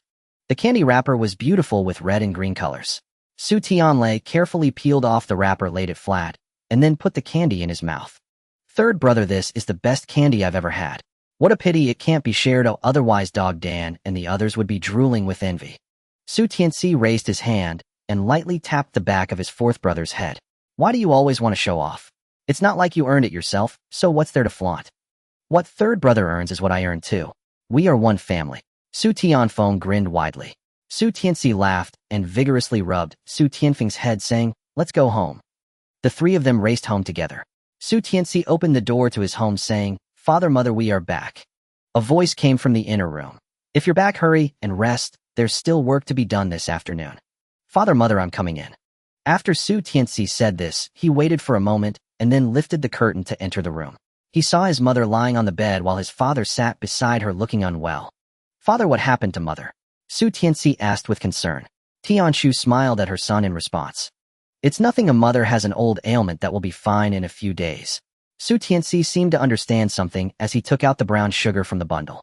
Su Xingli watched as his son took the item and asked, Tianci, where did you get something so fine?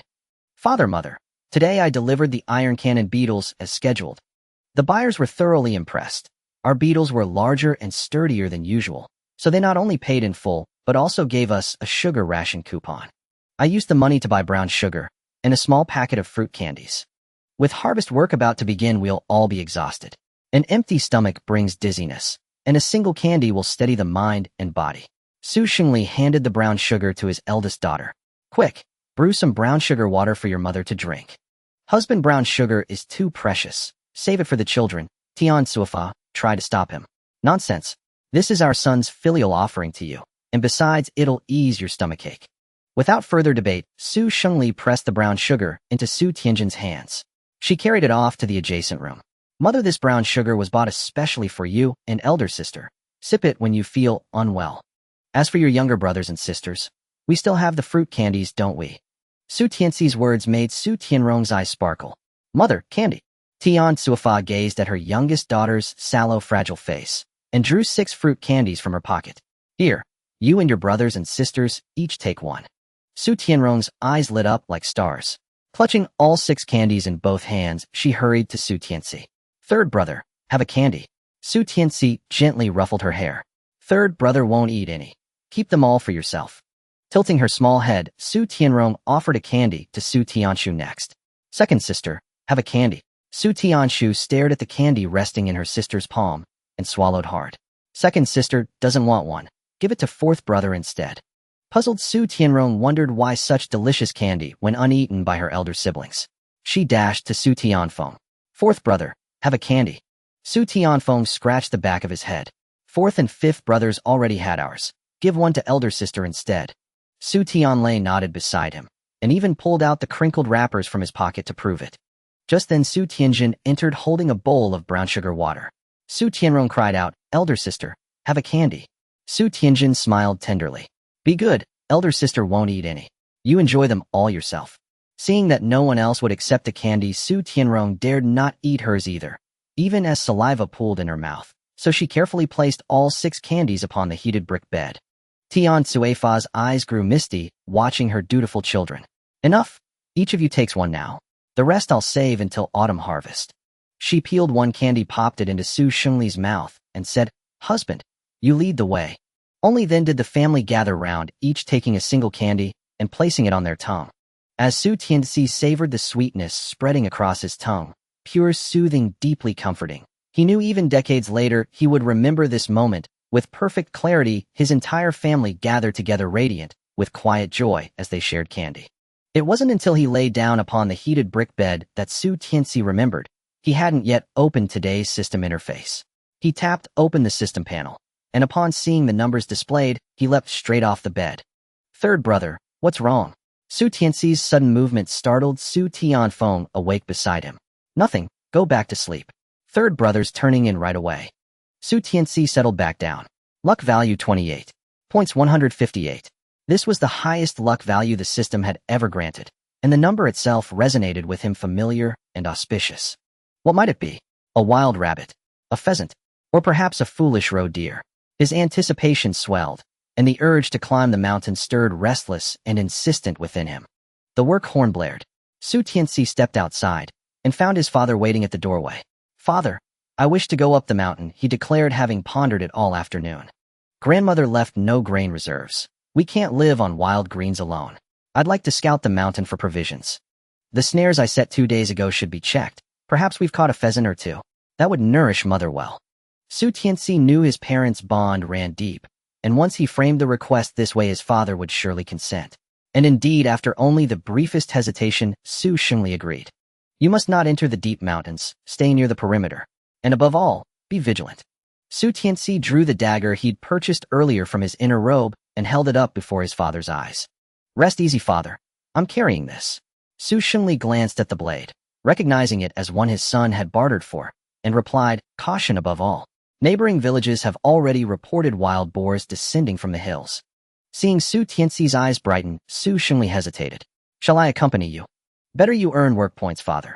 Uncle Si and you both absent would surely draw the village chief's wrath.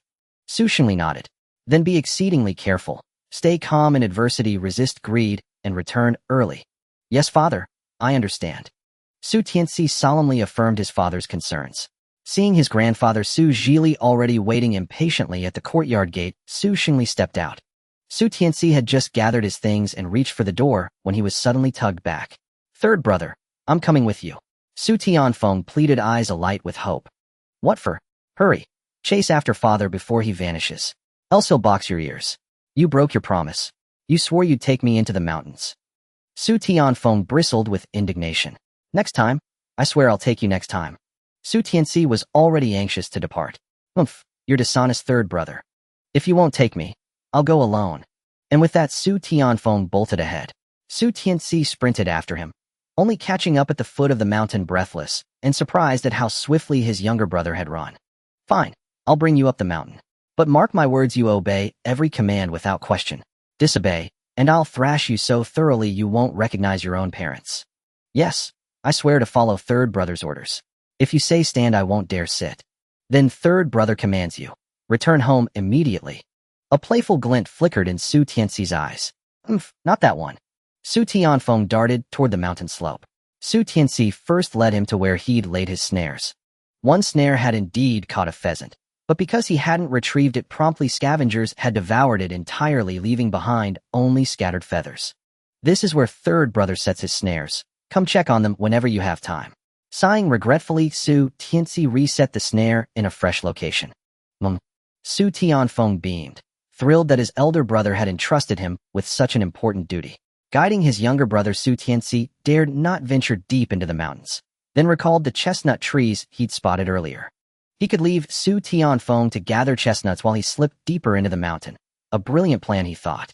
Following his memory, he brought Su Tianfeng beneath the chestnut tree. His brother gaped upward at the boughs heavy with spiny burrs.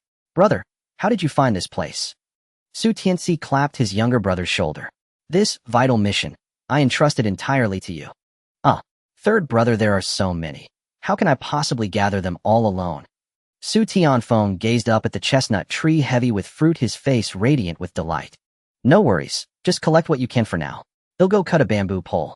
Su Tianci's explanation sounded plausible. To Su Tianfeng, the chestnut tree stood tall, and only a long bamboo pole could dislodge the nuts from its highest branches. All right, hurry back, third brother.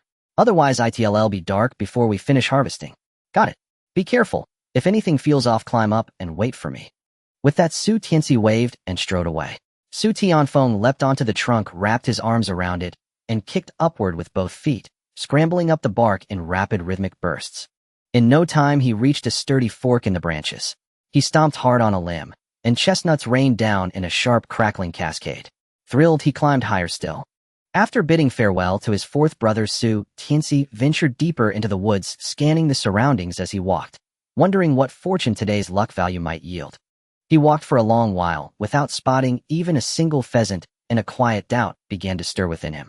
Was that chestnut tree truly the sum total of his day's fortune? After circling the area several times with nothing to show for it, he had no choice but to retrace his steps. That wretched system, that chestnut tree, had been his own discovery. The system remained silent. Tianci was certain it felt guilty, and fearing his wrath had slunk into silence like a chastened dog. Though he'd clung to a sliver of hope, by the time he neared the chestnut tree again, nothing had materialized. Damn it! A hollow disappointment washed over him. He spat sharply onto the ground. Then he glanced up at the tree, and realized his fourth brother Tianfeng was nowhere to be seen among its branches. Tianfeng. A cold jolt shot through Tianci's chest. He shouted aloud, "Third brother, don't come closer." A trembling voice answered from the grass to Tianci's right. Tianci didn't pause to think. He sprinted straight toward the sound. "Tianfeng, what's wrong?" he called out as he ran. This time no reply came. Alarmed, Tianci shoved aside the thick grass and plunged in. Instantly, a flat, triangular head swiveled toward him, cold, unblinking, and menacing. Goose flesh prickled across Tianci's spine. A red-headed habu. And not one, but two, larger than any he'd ever seen. Red-headed habus were common in forested regions, often found along mountain slopes, dense thickets, and rice paddies. Typically mere dozens of centimeters long, these two stretched well over a meter. Their heads gleamed crimson, their bodies bore irregular black blotches. Highly venomous, their toxins ravaged both the nervous and cardiovascular systems. Bites often led to paralysis or death. At that moment, the larger serpent fixed its gaze upon Tianfeng, while the smaller one coiled its neck, slowly locking eyes with Tianci. Tianci noticed his brother's strange posture, and beside his foot a single chestnut. It seemed he'd spotted the nut rolling into the undergrowth and rushed in to retrieve it, never imagining serpents lay hidden beneath. And not just one, but two. So he stood frozen, one foot planted firmly on the earth, the other balanced precariously on tiptoe, utterly motionless. Tianci saw him already swaying slightly, his center of gravity slipping. Tianci recalled the antidote potion stored in his system. Gritting his teeth, he resolved to act. No turning back. "Tianfeng, I'll seize the snakes now. Run, immediately, do you hear me?" "No." Sweat streamed down Tianfeng's face. "What did you promise me before entering the mountains? Have you forgotten?" Tianci's voice turned stern. "You haven't forgotten, but neither can you abandon your third brother here. Stubborn boy, I can handle both alone, but your presence hinders me. You're in my way. When I shout run, you run. Understand?" "Yes." Only then did Tianfeng grasp the truth. His third brother deemed him a liability. "Run." Tianfeng bolted backward without looking back, dashing forward with every ounce of strength he possessed. The instant Tianci cried run, his left hand slashed outward, and the iron spade from his system hurtled toward the larger red-headed habu that had been fixated on Tianfeng. The moment he moved, the smaller serpent struck, its head darting forward like lightning fangs bared. Tianci tightened his grip on the dagger and slashed downward at its skull. The serpent twisted aside, evading the blade, and hissed shrilly, tongue flickering. The larger habu, stunned by the spade's impact, coiled and surged towards Tianci with terrifying speed. In an instant, he was trapped between two converging threats, clearly outmatched. Tianci gambled, eliminate one first. He lunged, not at the larger, but at the smaller serpent closest to him. As he sprang, both serpents reacted, coiling and striking in unison. The smaller habu lunged straight for Tianci's throat. He shot out his hand, aiming for its vital spot, the nape. The serpent sensed his intent and dodged, then whipped its body around him, constricting tightly. Ignoring all else, Tianci swung his dagger wildly, slicing the serpent cleanly in two. Enraged, the serpent sank its fangs into Tianci's face, only for him to raise his arm in reflex, severing its head mid-strike. Yet its jaws locked onto his wrist, searing pain erupting as he cursed aloud. The second serpent seized the opening, striking deep into Tianci's thigh. Defiant, he grabbed its tail and yanked it close. The serpent instantly wound itself around his forearm and struck toward his throat. With immense effort, Tianci raised his right arm, still gripping the severed serpent head clamped onto his wrist. Gritting his teeth against encroaching darkness, he slashed the dagger toward the serpent.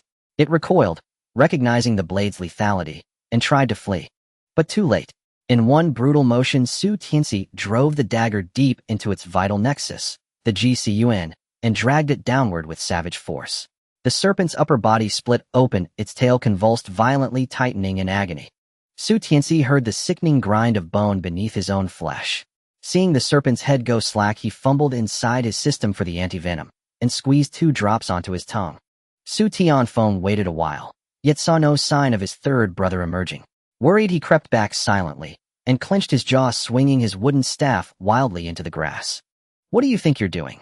Beating the snake or beating your third brother? Su Tianfeng froze at the voice and looked closely. Su Tianci's left arm was wrapped in the lifeless coils of a serpent, its head lolling limply. The second serpent lay at Su Tianci's feet, its head severed entirely. Su Tianfeng dashed over. Third brother, are you all right? Su Tianci offered a wry, pained smile. I'm not all right. Su Tianfeng burst into tears. Third brother, hold on. I'll fetch help right away. Su Tianci lifted his right hand, still bearing the severed serpent head fastened to his wrist. Help me remove this. At this moment, Su Tianfeng finally saw a snake's head tightly biting onto third brother's wrist. Third brother'll help you get it off. Su Tianfeng tugged at the snake, pulling it outward. Hiss. You little brat, you can't just pull it hard. Su Tianci grimaced in pain. Su Tianfeng immediately loosened his grip. The heavy snake head caused Su Tianci's hand to drop. Su Tianfeng hurriedly grabbed Su Tianci's hand. Third brother, what should I do? You use your hand to pry open the snake's teeth, then take it off. Su Tianfeng exerted all his strength to pry open the snake's mouth, only to see 2 streams of fresh blood flowing down Su Tianci's wrist. As children of the mountains, they all understood that there must be a remedy within 5 steps, so Su Tianfeng immediately began searching for herbs nearby. Sure enough, he found a plant with white flowers in the grass, which he crushed and applied to Su Tianci. Although Su Tianci no longer needed it, he still felt very touched. Third brother drank the antidote, so you don't have to worry. Look, the blood that just flowed out is bright red. Su Tianfeng thought to himself indeed. He lifted Su Tianci's left arm and began to untangle the snake wrapped around it. With the 2 snakes untangled, Su Tianci finally let out a sigh of relief. He stood up and quietly rubbed his butt. That damned red-headed viper had bitten him on the backside. Just wait until I tear you apart. Skinning and dismantling. Wow. Third brother, come quick, there are so many snake eggs. Su Tianfeng waved vigorously at Su Tianci, who gathered the 2 red-headed vipers together. Only then did he walk over to Su Tianfeng, who was standing there grinning foolishly, and patted him on the back of the head. Found some money. Laughing like an idiot. Third brother, you guessed it right. We really hit the jackpot. Su Tianci found it funny. Could it be that there was gold in the snake's nest? Su Tianci looked in Su Tianfeng's direction, and in the next second his jaw nearly dropped to the ground. So many snake eggs. 10. Not just that. 20. It seems like even more. Wait. How could snakes lay eggs in this season? However, Su Tianci couldn't care less. Snake eggs are rich in nutrients, perfect for replenishing the family. Hurry, count them.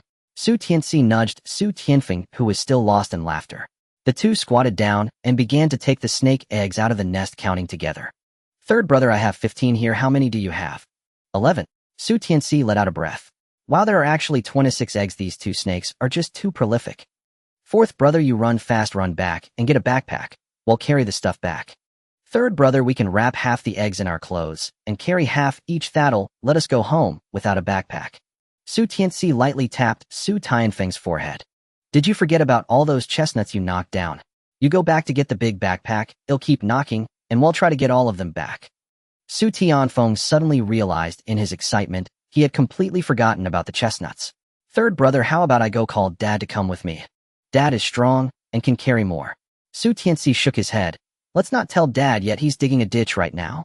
If we find so much food, we definitely can't let the villagers know. Otherwise everyone will come to pick them up, and we'll have less. In this era, any family with food would find ways to hide it from others. We'll put all the chestnuts in the old house. It's close to the mountain, and we can just make several trips to carry it all back.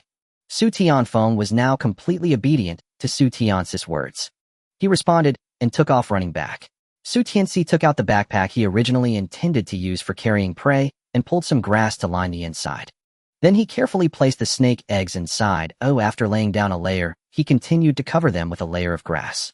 After repeating this several times, he finally packed all the snake eggs in. Then he tossed both snakes into the backpack. Su Tianci lifted the backpack. Fortunately, it wasn't too heavy, and Su Tianfeng could manage it. Su Tianci carried the backpack and arrived under the chestnut tree. He placed the backpack a bit farther from the tree before climbing up. One by one, the chestnuts were knocked down, rolling all over the ground. No wonder Su Tianfeng had run to the snake's nest earlier. It must have been because the chestnuts rolled into it. Su Tianci leisurely admired the scenery nearby, while keeping an eye out for anything unusual, all the while continuing to knock down chestnuts. Third brother. I'm here. Even before Su Tianfeng arrived, his voice had already reached. I'm up in the tree, watch your head. Su Tianci paused his work. Su Tianfeng walked to the chestnut tree and looked up at Su Tianci. Third brother, let's take some back first. Oh, what if we can't finish and they spoil on the ground? The chestnuts have a hard, spiky outer shell. If left on the ground, they wouldn't spoil for a day or two. However, Su Tianci was getting a bit tired, so he slid down the tree and began to help Su Tianfeng pack the chestnuts. The chestnuts were quite large. Even the biggest backpack couldn't hold too many. Su Tianci lifted the backpack filled with chestnuts, and Su Tianfeng went to strap on the other one. All the snake eggs are in your backpack. Be careful. Upon hearing Su Tianci say this, Su Tianfeng immediately toned down his hurried steps. The old house was not far from the foot of the mountain, but it was still a distance from the village. It was the earthen house built by Su Zilai's grandfather when he first came to the mountain village. Later, because this location was too close to the mountain, Su Zilai's father moved to the village, and the old house was left unoccupied. Su Zilai's older brother Su Jiwen also lived in the village. Due to the incompatible personalities of Su Jiwen and Su Zilai combined with conflicts with Li Dahua, the two families directly severed their ties. The children of Su Jiwen's family never played with Su Tianci and the others. If they encountered each other on the way, they would ignore one another. Su Tianci had no choice but to hide their things in the old house. He was quite worried. What if one day someone from his great-uncle's family comes to the old house and sees the things inside? They would definitely take them for themselves. Now, without a better place to hide things, the abandoned old house was the only place to manage. Su Tianci poured the chestnuts into the cellar and asked Su Tianfeng to carry the snake eggs home. Since snake eggs were rare, they needed to be kept close, especially since their family was large, and they would finish them in a few days. They couldn't keep running to the old house. That would easily attract attention. If it weren't for Li Dahua, Su Tianci would have simply carried everything home. There wouldn't have been so much trouble. Su Tianci thought to himself that it would be great if Li Dahua never came back. He unconsciously opened the system panel. As the panel opened, the numbers became clear. Luck value 0.186. Huh? Su Tianci paused. He hadn't caught any prey today, but why was his luck value reset to 0? Moreover, his points had accumulated. Suddenly, a spark of inspiration flashed in Su Tianci's mind. 26 snake eggs plus 2 snakes, that was exactly 28, wasn't it? Huh? Su Tianci tilted his head back and laughed silently. He couldn't help but admit how much he wanted to see what was happening on his cousin's side. For the first time, he felt that the upgraded system was indeed quite good. Moreover, his cousin's system was undoubtedly a troublesome one. This time, his cousin's situation must be extremely exciting. Su Tianci felt more and more comfortable, and much of the frustration from his previous life dissipated. He quickened his pace and ran up the mountain. The fastest way from the town to the county was to hitch a ride on a tractor, which charged a fare of 5 cents. Li Dahua felt pained about spending money, so she decided to let Su Shengshan and Su Tiandong go first while she and Su Shenghai thought of another way. Su Shenghai helped Su Shengshan and Su Tiandong onto the vehicle. The sight of the two made the other passengers avoid them like the plague. The two squeezed together, shrinking their necks as they noticed the expressions of everyone else. Su Tiandong quietly awakened the system. System, come out. Host, this system is here. You clearly said you would take me to the pinnacle of life, but why is it getting worse? Su Tianci caught a hazel hen. Why don't I get double points? Please wait, host, this system will check she. A harsh electric sound rang out, and then the system's voice resounded again. Host, the opposing system has upgraded and encountered some minor bugs. This system has reported to the Central Control Center. Please be patient. No, I don't want to wait any longer. Su Tiandong was very angry. This system was a fraud. What was this nonsense about taking him to the pinnacle of life? It was specifically designed to harm him. Su Tiandong couldn't help but wonder if this system was helping Su Tianci. After binding to the system, his originally smooth life had turned into a mess. Meanwhile, Su Tianci seemed to be living better and even ate meat. I want to unbind. Su Tiandong finally voiced his thoughts. Host, I'm very sorry. Once this system is bound, it cannot be unbound unless... Unless what? Su Tiandong pressed. The system paused for a while before speaking again. Unless the host experiences a mental breakdown or death, this system will automatically unbind. Upon hearing this, Su Tiandong instantly erupted with anger. You caused me to be in such a miserable state, and you dare to curse me. Get out. Hurry and roll out of my body. Host, this system once bound cannot be unbound without meeting the conditions. Get out. Get out. Get out. Warning. Warning. The host has exhibited aggressive intent. This system is activating the automatic protection function. Su Tiandong's face contorted, turning pale and swollen, making him look even scarier than the little ghosts in the temple. Sitting opposite Su Tiandong was a 5 or 6-year-old boy, a child who couldn't sit still at this age. He looked around and suddenly saw Su Tiandong's twisted face, instantly terrified. Grandma, there's a ghost. A ghost! The little boy cried out frantically, pointing at Su Tiandong. Su Tiandong instinctively covered his face with his sleeve and buried his head down. However, the boy's grandmother was not having it, and immediately shouted to kick Su Tiandong and his son off the vehicle. You old hag, this vehicle isn't yours. What right do you have to kick us off? Su Xingshan was furious after all he had paid. The little boy, who was already a bit mischievous, didn't care whether he knew them or not, and began rummaging through others' baskets. Seeing someone eating, he reached out for it. When others didn't give it to him, he started crying. When he cried, his grandmother said others were stingy and bullying children. As a result, the people on the vehicle were also displeased with the grandmother and grandson. Exactly, everyone is taking the vehicle. Oh, let's all step back a bit and not delay the driver. Right, if it interferes with the driver, they should be kicked off. The old woman, seeing that no one was helping her and that they wanted to kick her off, instantly cowered. She hugged her grandson and softly comforted him. I didn't say anything wrong. He is a ghost. No, he is scarier than a ghost. The little boy was unconvinced he hadn't lied. Why were they blaming him? Su Tiandong heard the little boy's words and angrily lowered his sleeve, wanting to teach the little brat a lesson. As soon as he lifted his hand, Pa! 4 red-headed vipers suddenly appeared in the vehicle bed. There are snakes. The vehicle bed was thrown into chaos. Those snakes were thrown out by that ugly guy who I saw it. The little boy pointed at Su Tiandong, terrified. A few red-headed vipers suddenly fell down. They were still a bit dazed, but upon seeing figures, their instincts kicked in, and they lunged to bite. The little boy sitting directly opposite Su Tiandong was the first to be bitten. His grandmother hurriedly tried to pull the snake's tail, wanting to get it off, but the snake turned around and bit her as well. Seeing the little boy bitten, a strange smile appeared at the corner of Su Tiandong's mouth. The tractor driver stopped the vehicle. Those who hadn't been bitten scrambled to jump off. These 2 people have unleashed snakes to harm. They must be spies hiding among us. We must send them to jail and lock them up. The survivors, realizing there were 4 snakes darting around in the vehicle biting people, but not Su Tiandong and Su Xingshan, immediately began to shout. This person's words instantly resonated with the crowd. Right, take down the spies. Take down the villains. Take down the bad guys. Someone raised their hand and began chanting slogans, and soon others joined in. The tractor driver dared not offend the majority. Moreover, those bitten by the snakes lay on the ground unconscious. If he didn't cooperate, the others would certainly not let him off. Then who can get rid of the snakes? We need to go up and tie those 2 up. The tractor driver sought help from the crowd. Someone picked up a stick from the roadside and began prodding the snakes aside. The snakes fell to the ground and immediately slithered into the grass by the roadside. The person began to poke at the 2nd and 3rd snakes. Some they can't really think were spies, right? I've heard spies are shot. Su Xingshan trembled as he clutched Su Tiandong's arm. Su Tiandong's eyes flickered as he saw the last red-headed viper slither past his feet. He quickly grabbed it. If you don't let us go, I'll unleash the snake to bite you. As he spoke, he jumped down from the tractor, and Su Xingshan hurriedly followed. The others saw the snake in Su Tiandong's hand, and all retreated. Su Tiandong smiled smugly, but the next second his pupils dilated infinitely. Su Tianci took Su Tianfeng and made several trips to bring back all the chestnuts from the mountain to the old house. The cellar of the old house immediately appeared to be filled to the brim. Let's go home, Su Tianci said as he put on his backpack, intending to take the chestnuts back to peel and eat. Hey, Su Tianfeng exclaimed excitedly, knowing there would be good food again tonight. As soon as the 2 returned home, the whistle signaling the end of work sounded.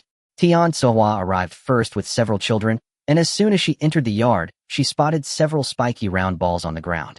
Su Tianci and Su Tianfeng were each holding one, prying open the round balls with sticks. Are these chestnuts? Where did you pick so many? There were at least 10 chestnuts on the ground, causing Tian Sohua to laugh with delight. Mom, is there more? There's even more. Su Tianfeng couldn't wait to tell everyone about the harvest he and Su Tianci had today. Mom, elder sister, second sister, fifth brother, come help. Tonight we're having chestnut porridge. Su Tianci interrupted his fourth brother. Upon hearing there was good food, everyone gathered around to help. Soon Su Shengli and their father Su Jilin also returned, and upon hearing they would have chestnut porridge tonight, they were very pleased. With many hands, it didn't take long for them to peel 4 chestnuts, and Tian Suehua took the peeled chestnuts to the kitchen. The chestnuts need to be scored with a cross knife and then boiled in water. After cooking, they are taken out, the outer shell removed, and then cooked together with wild vegetables. This way it not only fills the stomach, but also infuses the wild vegetable porridge with the fragrance of chestnuts. The others peeled the remaining chestnuts, which could also be cooked and eaten tomorrow. Su Jilin chuckled as he helped peel the chestnuts, saying, "I've eaten chestnut porridge before. Those chestnuts boiled with millet are as sweet as if honey was added." "Grandpa, are chestnuts sweet?" Su Tianrong picked up a deep red chestnut and took a deep sniff. "Of course they are sweet. If these were made into candied chestnuts, the taste would be both fragrant and sweet, making you remember it for many years." Su Tianci looked at Su Jilin with curiosity. At this moment, Su Jilin was just as amiable as any grandfather from other families. Unfortunately, whenever Li Dahu was around, he became as silent as a wooden puppet. "Tianfeng, take this to the kitchen for Mom," Su Tianci called out to Su Tianfeng. "Okay, third brother." Su Tianfeng picked up the chestnuts and ran. Su Tianrong clung to Su Jilin, asking, "Grandpa, what does honey taste like? Is it as sweet as candy?" "It's even sweeter than candy." Su Jilin seemed to be reminiscing about the taste of honey he had eaten before. Su Tianci glanced at his father, then went back inside, shortly followed by Su Shengli. "What's wrong?" Su Shengli noticed Su Tianci's expression. "Dad, come. Today when I was picking chestnuts with fourth brother, we stumbled upon a snake nest. Look." Su Tianci pulled his father over to the backpack and lifted the wild grass that was used to disguise it. Su Shengli was the first to see 2 dead snakes on top and looked Su Tianci over. "How did you encounter this thing? It's poisonous, don't you know?" Su Tianci quickly clarified, "It wasn't me, it was fourth brother who picked chestnuts and stumbled into the snake nest." Upon seeing his son's face was normal, Su Shengli advised, "Next time you see this thing, just stay away. Just looking at it is enough to make one uneasy." "Dad, last time you ate a lot too, didn't you?" Su Tianci teased, which earned him a raised hand from Su Shengli. "Didn't your mother make you eat that snake meat? Take 2 snake eggs and fry them too." "Fourth brother." Su Tianci shouted towards the door, and Su Tianfeng pushed the door and entered. "Dad said to take all these to Mom to cook for dinner tonight." Su Tianci handed the snake meat and eggs in his hand to Su Tianfeng. "Dad, are we eating all of this tonight?"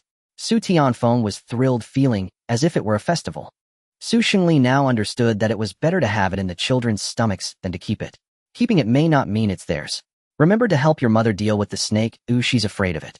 Su Shengli reminded with concern. "I promise to get the job done." Su Tianfeng stood with his feet together and raised his right hand, but then realized he had a snake in his hand, so he gave up. Watching Su Tianfeng go out, Su Tianci turned to his father again. "Yesterday when I went to the town, I found a chestnut tree." Su Shengli immediately understood Su Tianci's meaning. "Did you bring it all back? Do you need Dad to help?" "No, fourth brother, and I carried it back, but it's not convenient at home, so I temporarily left it at the old house." Su Shengli nodded. The old house was already abandoned, making it a good place to hide things.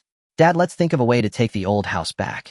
It's close to the mountain and far from the village." Su Tianci thought that their family would definitely be eating meat often in the future, and being a bit farther from the village would make it harder to be discovered. This was the best solution Su Tianci could come up with after careful consideration. He really didn't want to live under the same roof as Li Dahu anymore. The old house isn't safe. Moreover, to take the old house, we need your great-uncle's family to agree.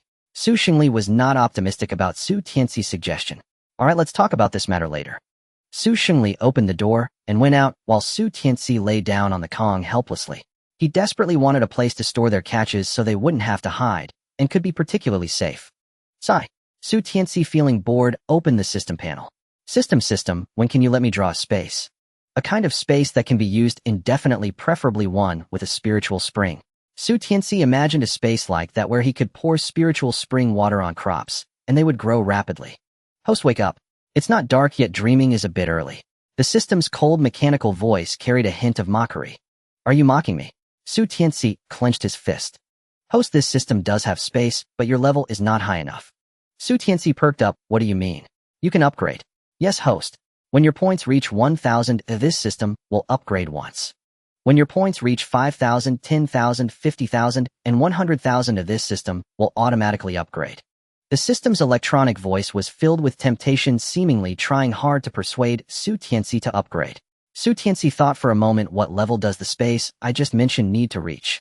Replying to host 100,000 points will do. The system's voice carried a tremor. Su Tianci's eyes shifted. He felt as if the system wasn't being completely honest. The system was silent, as if it had lost its connection. No. Host, if you level up, the energy of this system will also level up. The system seemed worried that Su Tianci might really refuse to upgrade, quickly providing an answer. What's the benefit of leveling up your energy? Su Tianci did not understand. After leveling up, the blind boxes of this system will become more practical. Also, as the host, the higher the level of this system, no other systems will be able to bind you. Su Tianci surprisingly understood the meaning behind the last sentence. In his previous life, his system was of a lower grade than his cousin's, so his cousin bound him and gained a free laborer. And if his system levels up, it could also bind lower grade systems, turning them into his tool. Su Tianci stroked his chin. This idea seemed quite appealing. Host, if this system reaches a certain level, it can bind several people simultaneously. The excitement was evident in the system's voice. Upon hearing this, Su Tianci felt tempted. Wouldn't that mean he would have many tools to help him hunt in the future? No. He almost fell into the system's trap. Su Tianci suddenly came to a realization. Let me ask you a question. You may ask, host. The system's voice suddenly became very flattering. Apart from being bound to my cousin's double system, am I bound to anyone else? No. After this system levels up, it will have an anti-binding function, and no other systems can bind this system. Unless... The system hesitated. Unless the system is destroyed. Su Tianci was startled and sat up straight. He and the system were one entity. If you are destroyed, what will happen to me? You will die, or you will become a fool. Su Tianci cursed under his breath, feeling quite unwilling. Is there any way to deal with it, eh? Yes.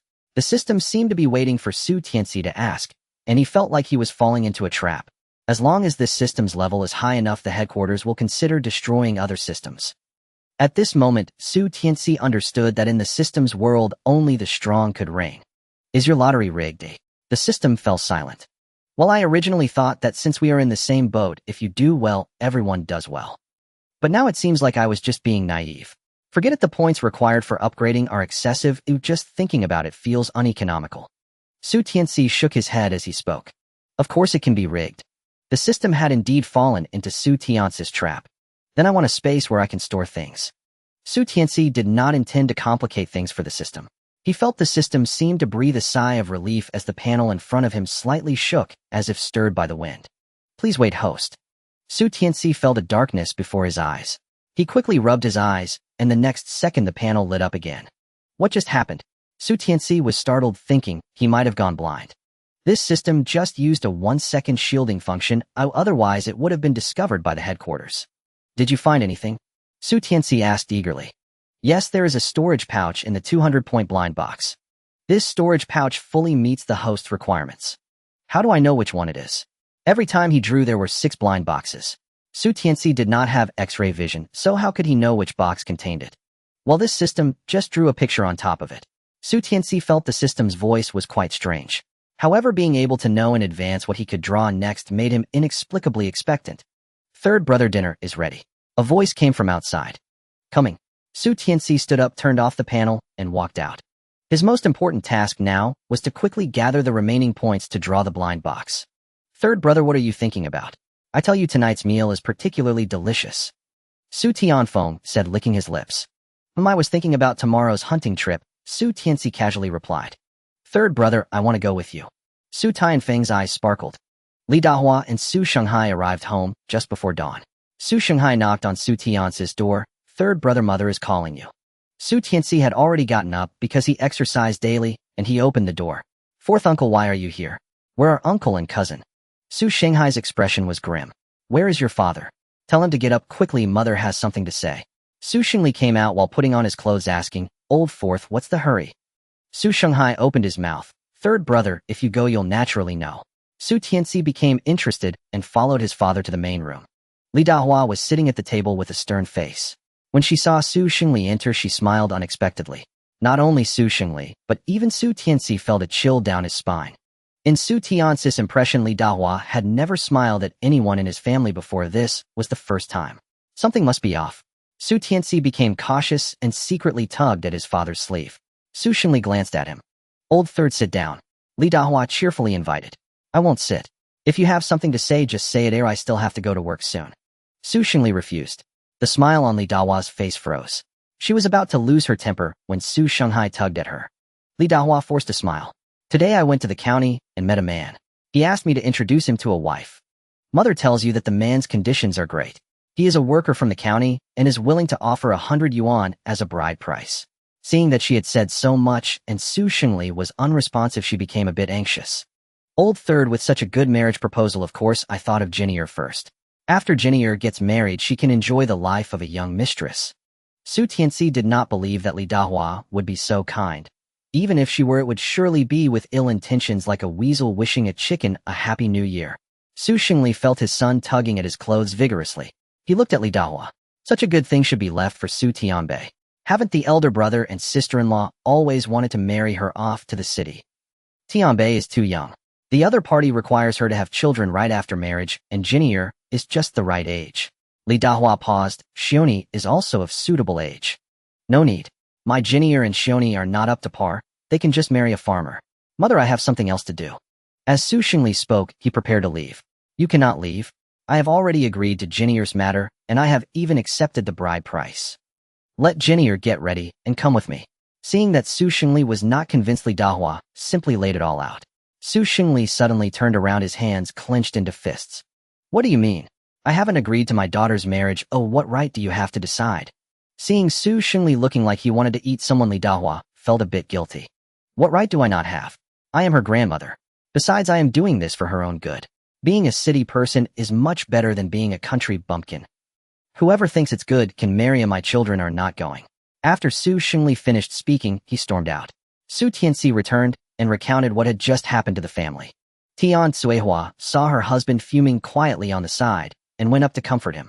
There's no need to be angry. You'll just end up getting yourself into trouble later. Father, don't be angry with grandmother. I will marry whoever.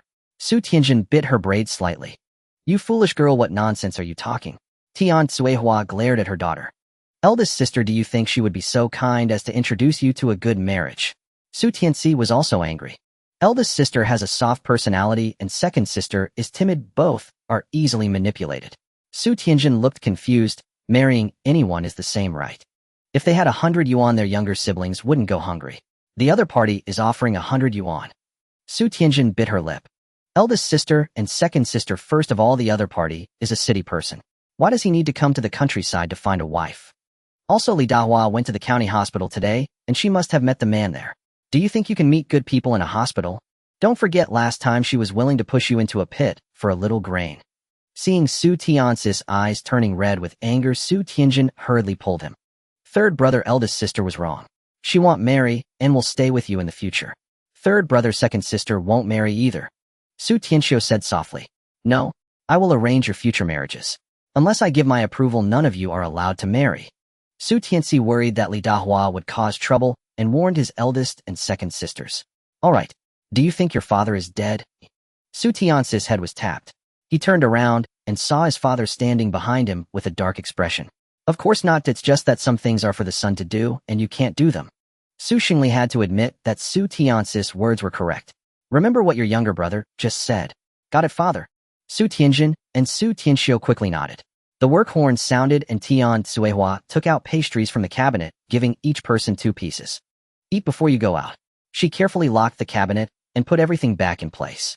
Su Tianci along with his father and fourth uncle went out, but he went in a different direction as he headed up the mountain. Su Shanghai saw him. Third brother, why isn't Tianci going to work again? He can't just keep going up the mountain every day. Junzi isn't going to work either. Su Shengli replied casually. By the way, the elder brother is in the hospital. Aren't you staying to accompany him? Are the two of them okay? What's wrong? Someone is watching over them. Su Shanghai said irritably.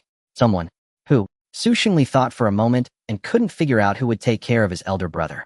Anyway, someone is there, don't worry about it. Elder brother, I'm going back to use the restroom.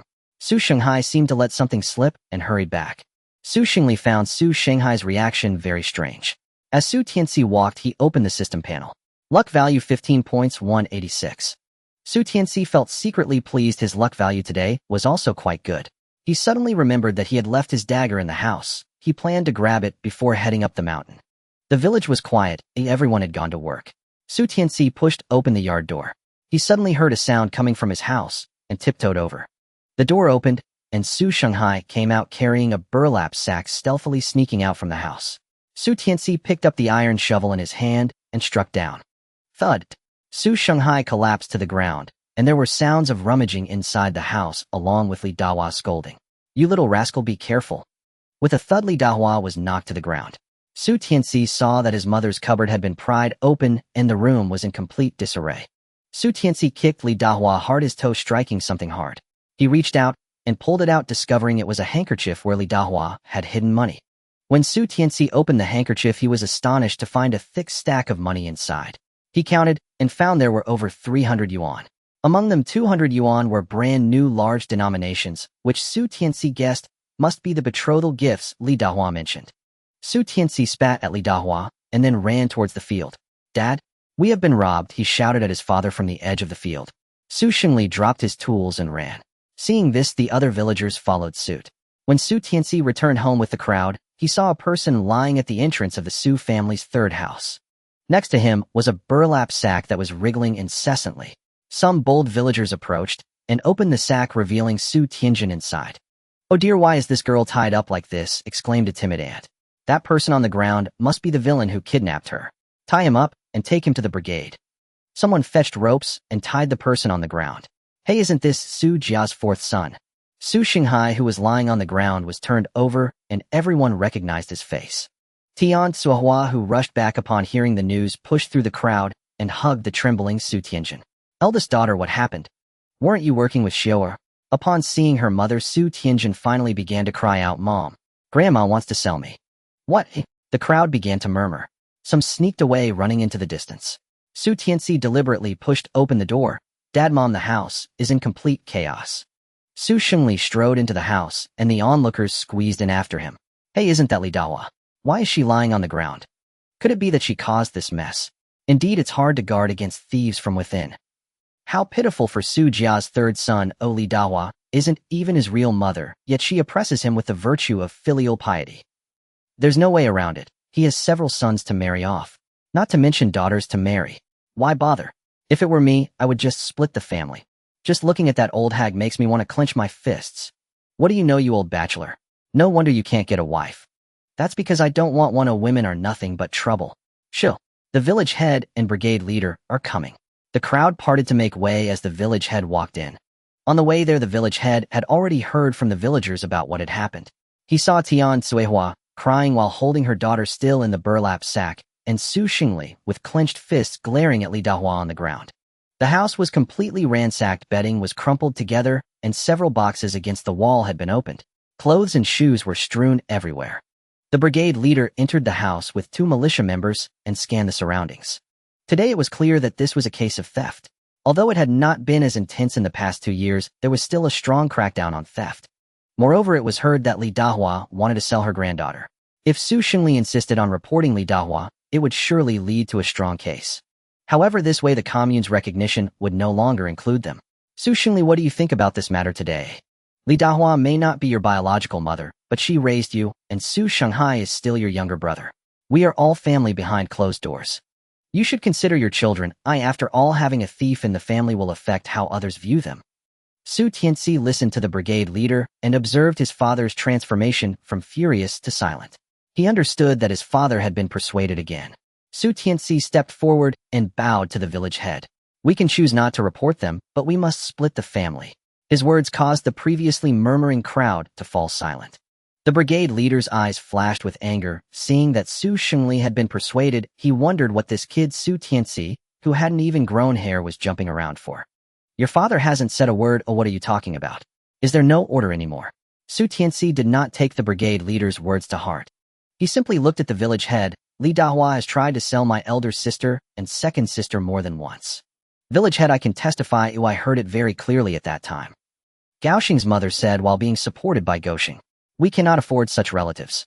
Village head, if we don't split the family, I will report Li Dahua for human trafficking and burglary." Su Tianci had made up his mind today, no matter what he must split the family. Last time he should have brought Li Dahua to justice, preventing her from harming his elder sister again. The village head coughed, understanding the brigade leader's intention. Su Xingli, what do you say? He looked at Su Xingli. Su Xingli saw his wife and children looking at him. He closed his eyes for a moment and then opened them. Village head brigade leader, everyone has seen what happened today. It is not that I Su San am unfilial, but rather that my stepmother is too oppressive. If today's matter is just brushed aside, can the elders in the village just rummage through their sons' and daughters-in-law's belongings? Can the elders in the family just sell their grandchildren at will? The onlooking villagers immediately stirred. They had only been watching others' excitement, but now that it involved them, their feelings were entirely different. Village head Su Xingli is a straightforward person. It is entirely Li Dahua's fault. Su Xingli wants to split the family, and it is reasonable. Right, if it were me, it wouldn't be as simple as splitting the family.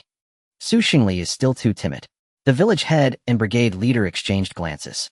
Where is Su Zhili? Here. Someone pushed Su Zhili, who had been hiding in the crowd, out. Su Zhili, you also saw what happened today. Do you agree with Su Xingli's proposal to split the family? Su Zhili whispered, I agree, but my agreement doesn't matter. The village head ignored the latter part of Su Zhili's words. After discussing briefly with the brigade leader, he began to write the division agreement. The Su family had a total of 5 sons, excluding the daughters who had been married off. Following tradition, the village head divided all the family property into 5 parts, giving a separate portion to Su Xingli's family, and also specified the details of Su Xingli's obligation to support the elders. After the village head finished writing, he had Su Zhili and his father sign their names. Su Tianci sighed in relief. They had finally split the family. He looked at Li Dahua on the ground and suddenly spoke up. Village chief, we demand an additional clause. The village chief looked up displeased at Su Tianci, wondering when this would end. Village chief, we reserve the right to report Li Dahua. If she tries to manipulate or threaten us after she wakes up, you and the captain cannot stop us then. With a single statement, Su Tianci tied their family's interests to that of the village chief. As long as they wanted to advance, they had to help control Li Dahua for Su Tianci's family. In Kaoshinton, the village chief and the captain held the highest authority, and the Wang family was the most prominent. With just a command from the village chief, they could drown Li Dahua with mere spittle. The Su family, on the other hand, had only the great-uncle and Su Xilan's family, and the great-uncle had already cut ties with them. Because of this, Li Dahua did not dare to confront the village chief. The village chief fixed Su Tianci with a meaningful gaze. Rest assured, everyone witnessed what happened today. If Li Dahua dares to stir trouble, she will be the first to be sent away from the village. Thank you, village chief. Su Tianci smiled. May I make another request? With a loud bang, the captain slammed his hand on the table. Is it never-ending? You little brat, are you looking for a beating? Su Tianci waved his hand. Captain, please don't be anxious. I just wanted to say, since we have split our family, it's inappropriate to continue living together. If something were to happen later, wouldn't it trouble you and the village chief again? The village chief and the captain exchanged looks. There aren't any extra houses in the village. If you want to move out, the village can allocate a piece of land for you to build a house. Su Tianci looked at his father. Su Xingli understood his son's meaning. Village chief, even if rats come, they leave empty-handed. How can we afford to build a house? What nonsense. The captain's temper flared. Su Xingli looked towards Su Jian in the crowd. Uncle, we want to move to the old house. What do you think? Everyone's eyes turned to Su Jian. That house is too close to the mountain. It's unsafe. Su Jian said sternly. Our family has extra rooms. You can move over and squeeze in. Su Tianci was somewhat surprised as he looked at his father. Su Xingli seemed to be taken aback as well. Thank you, uncle. We will temporarily stay at the old house. After we save some money, we'll figure out how to build a house. Su Jian wanted to say something more, but was tugged by his wife from behind, and he closed his mouth. Since Su Jian has no objections, you can move there. With that, the village chief made a decisive ruling. All right, everyone else disperse. There's still work to do in the fields. With a word from the village chief, the onlookers scattered. Su Zhilin also prepared to leave. Grandfather, wait a moment, Su Tianci called out. Grandfather, we are moving soon. Oh, please be a witness. Su Xingli looked worriedly at his son. Tianci, why don't we move tomorrow? I'll have someone tidy up the old house. Su Tianci shook his head. Father, since we have already split our family, we shouldn't drag it out. Even if we have to sleep under the open sky, we are willing. Su Tianci wanted to take advantage of Li Dahua being unconscious to finalize everything. Although he had just dragged the village chief into the matter, such tactics could only be used once. When Li Dahua wakes up, she will surely cause a scene. A toad may jump, but does not bite, yet it's still bothersome. Moreover, when Su Tianci's family wants to move out later, Li Dahua will definitely not allow them to take even a straw. Dad, let's listen to third brother. Tian Suihua had heard her son handling the situation and felt that her son had grown up. Dad, we will listen to third brother. Others also expressed their agreement with Su Tiancis' words. All right, let's move. Su Shengli waved his hand, and they would move at worst as his son said they would sleep under the open sky. Everyone happily began to pick up clothes and bedding from the ground to pack. Su Shengli and Su Tianci moved the larger items. According to the division of family property, Su Shengli could take everything in his room, including the family's bowls, chopsticks, and rice. Since Su Jilin said the family had no money, only food and utensils were divided. Su Jilin couldn't just stand by and watch. He picked up several chairs and followed Su Shengli to the old house. Su Tianci saw that Tian Suihua was a bit flustered. Mother, you take the older sister and the others to move the important things over while the little sister stays to guard. As for the other things, I will move them over with father and fourth brother. We'll take as much as we can. The things we can't take, let them go. All right. Once her son said this, Tian Suihua immediately found her direction. She spread out the bedding and packed everything from the cupboard, quickly preparing several packages. Tian Jinyu and Tian Xiu take these over first. After surveying, Tian Suihua headed straight to the kitchen. She took a basket and filled it with the bowls, rice, and utensils allocated to their family. Su Tianci did not leave. He stayed in the room to prevent Li Dahua from waking up. He was ready to deal with her again at any moment. He moved other items outside, waiting for his family to come and move them. Go Sheng ran in with a basket. Brother Tianci, I'm here to help you move. Why aren't you working? Su Tianci put down what he was holding. I asked for leave from the village chief. I'll go back in the afternoon. Go Sheng started putting things into the basket. Thank you. Once we finish packing, I'll treat you and your aunt to a meal. Su Tianci was not polite. All right. Go Sheng replied and shouldered the burden to leave. Just when they were almost done packing, Su Shenghai, who was lying in the yard, woke up. He felt a sharp pain at the back of his head and found that he couldn't move at all. He opened his eyes and saw that his hands and feet were tied, startling him. Is anyone there? Someone come quickly, he shouted loudly. Su Tianci, with a cold face, walked out from the inner room. Fourth uncle. Su Tianci called out heavily. Fourth uncle, you're awake. Su Shenghai saw Su Tianci and suddenly remembered what he had done that morning. He immediately shut his mouth and lowered his head. Su Tianci ignored him and moved the last item out of the house. Su Tianci went back inside to check carefully for any overlooked items. Tianci, what are you doing? Su Shenghai saw several large boxes along with a washstand and a chamber pot among other furniture in the yard. Fourth uncle, can't you understand? We are moving. Su Tianci looked at Su Shenghai with a hint of mockery. He had thought this fourth uncle was good, but unexpectedly Su Shenghai colluded with Li Dahua to try to sell his elder sister. It is evident that not all honest people are good. Su Shenghai was taken aback. You are moving. Does your mother agree? Su Tianci did not want to respond. He simply sat down. Tianci first helped fourth uncle untie the ropes. Su Shenghai lay on the ground feeling quite uncomfortable. All right. Su Tianci noticed that Su Shenghai seemed to breathe a sigh of relief. However, fourth uncle must first answer a question for his nephew. If fourth uncle is honest, I will naturally untie the ropes for you. But if you lie, then you can go report to the police. Panic flashed across Su Shenghai's face. It wasn't me, it was my mother's idea. She wanted me to take Jenny away. Su Tianci had not yet asked, but Su Shenghai proactively spoke up. Why did Li Dahua want to target my elder sister? And what about that man? Su Shenghai hesitated for a moment, just in time for Su Shengli to walk in hurriedly, shouting, Third brother, help me untie the ropes. Third brother, I think I've treated you well enough. Jenny has grown up under your watch. How could you do such despicable things? Su Shenghai hurriedly defended himself. Third brother, it really has nothing to do with me. It's all because of my nephew. He let the snake bite someone, and now their family is demanding compensation, or else they'll send my nephew to jail. Mother is also worried. The other party insists on several hundred yuan. Coincidentally, there was a man in the hospital whose wife died during childbirth, and he wants a woman to bear him a son. Mother guaranteed the other party that Jenny has a big backside and will definitely be able to give birth to a son, and also said that third sister-in-law has already given birth to 3 sons. The other party agreed upon hearing this, and mother promised to deliver Jenny today. Su Shenghai's voice grew quieter, for he saw Su Shengli looking like an angry lion, his eyes bloodshot and his hands clenched into fists. Bang! Su Shengli's fist struck Su Shenghai. Bang! Su Shengli punched again, and Su Shenghai bound could only beg for mercy. Third brother, I had no choice. A mother said if I didn't listen to her, I would have to take my nephew's place in jail. Su Shengli punched Su Shenghai again. From now on, I no longer have a brother like you. Su Shengli picked up the bedding and carried 2 buckets as he left. Su Tianci also grabbed the remaining items and followed his father. Dad? Su Tianci saw his father's somber face, his knuckles turning white, knowing his father was suppressing his anger. Dad, I want to find someone to fix the old house. After autumn there will be more rain, and I don't want the walls to collapse in the middle of the night. No need, I'll go to the village head to get some straw and patch the roof. We can talk about it after the autumn harvest. Is the house livable? Su Tianci thought of the house that had already collapsed halfway. Only 2 rooms are livable. Later Xiao Wu and Xiao Lu will share 1 room with us, and you siblings will share another. They'll hang a curtain in the middle just to make do for now. Su Xingli had already seen it on his first trip and had a rough plan in mind. Su Tianci saw his father's mood lightening a bit. Dad, rest assured the current situation is only temporary. Su Xingli's mood was still heavy. Although they had separated their households, they only received a small bag of corn flour and a small bag of brown rice. How could this little food last their whole family until the grain distribution?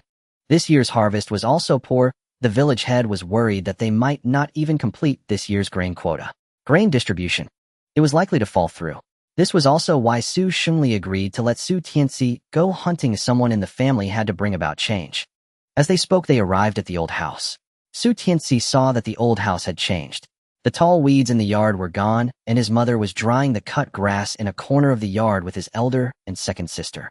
Looking at it this way, the yard was quite spacious. Mother, when spring comes, let's turn over the soil in the yard. You can plant some vegetables, and that should be enough for our family. Tianci straightened up, a smile on her face, finally free from her mother-in-law, ready to take charge herself. Just thinking about it made her feel invigorated. Mother has the same plan, but not in spring. We can plant right away, though I don't know if they'll survive. Su Tianci did not want to dampen his mother's enthusiasm. Let them plant. What if they could live? Su Tianci moved the things into the house, which was also tidied up. His 4th and 5th brothers and 6th sister were all cleaning the bedding. Dad, should we start a fire? Let's see if the bedding is usable. Su Tianci went to the next room to find his father. That's fine. It's time to cook. You go call your mother. Su Xingli organized things in place.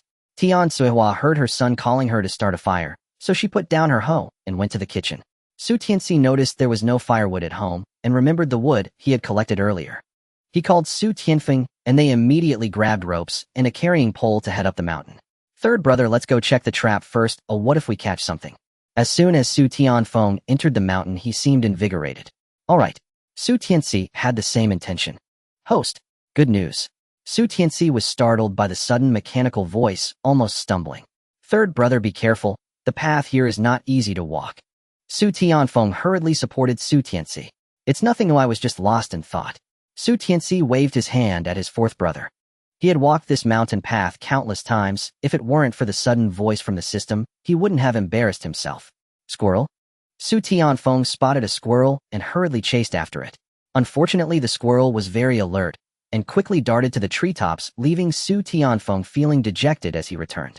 At that moment, Su Tianci was talking with the system. What good news? You startled me. Host, good news. The system sounded like a repeating machine. Less chatter, get to the point. Wasn't the host bound to another system? After this system's research and the host cooperation, we finally let the other party meet the conditions for unbinding. Su Tianci felt a bit dazed. Unbinding conditions. What kind of good news was this? Host, you forgot. This system mentioned that if the host becomes mentally unstable or dies, this system will automatically unbind. What does that have to do with good news?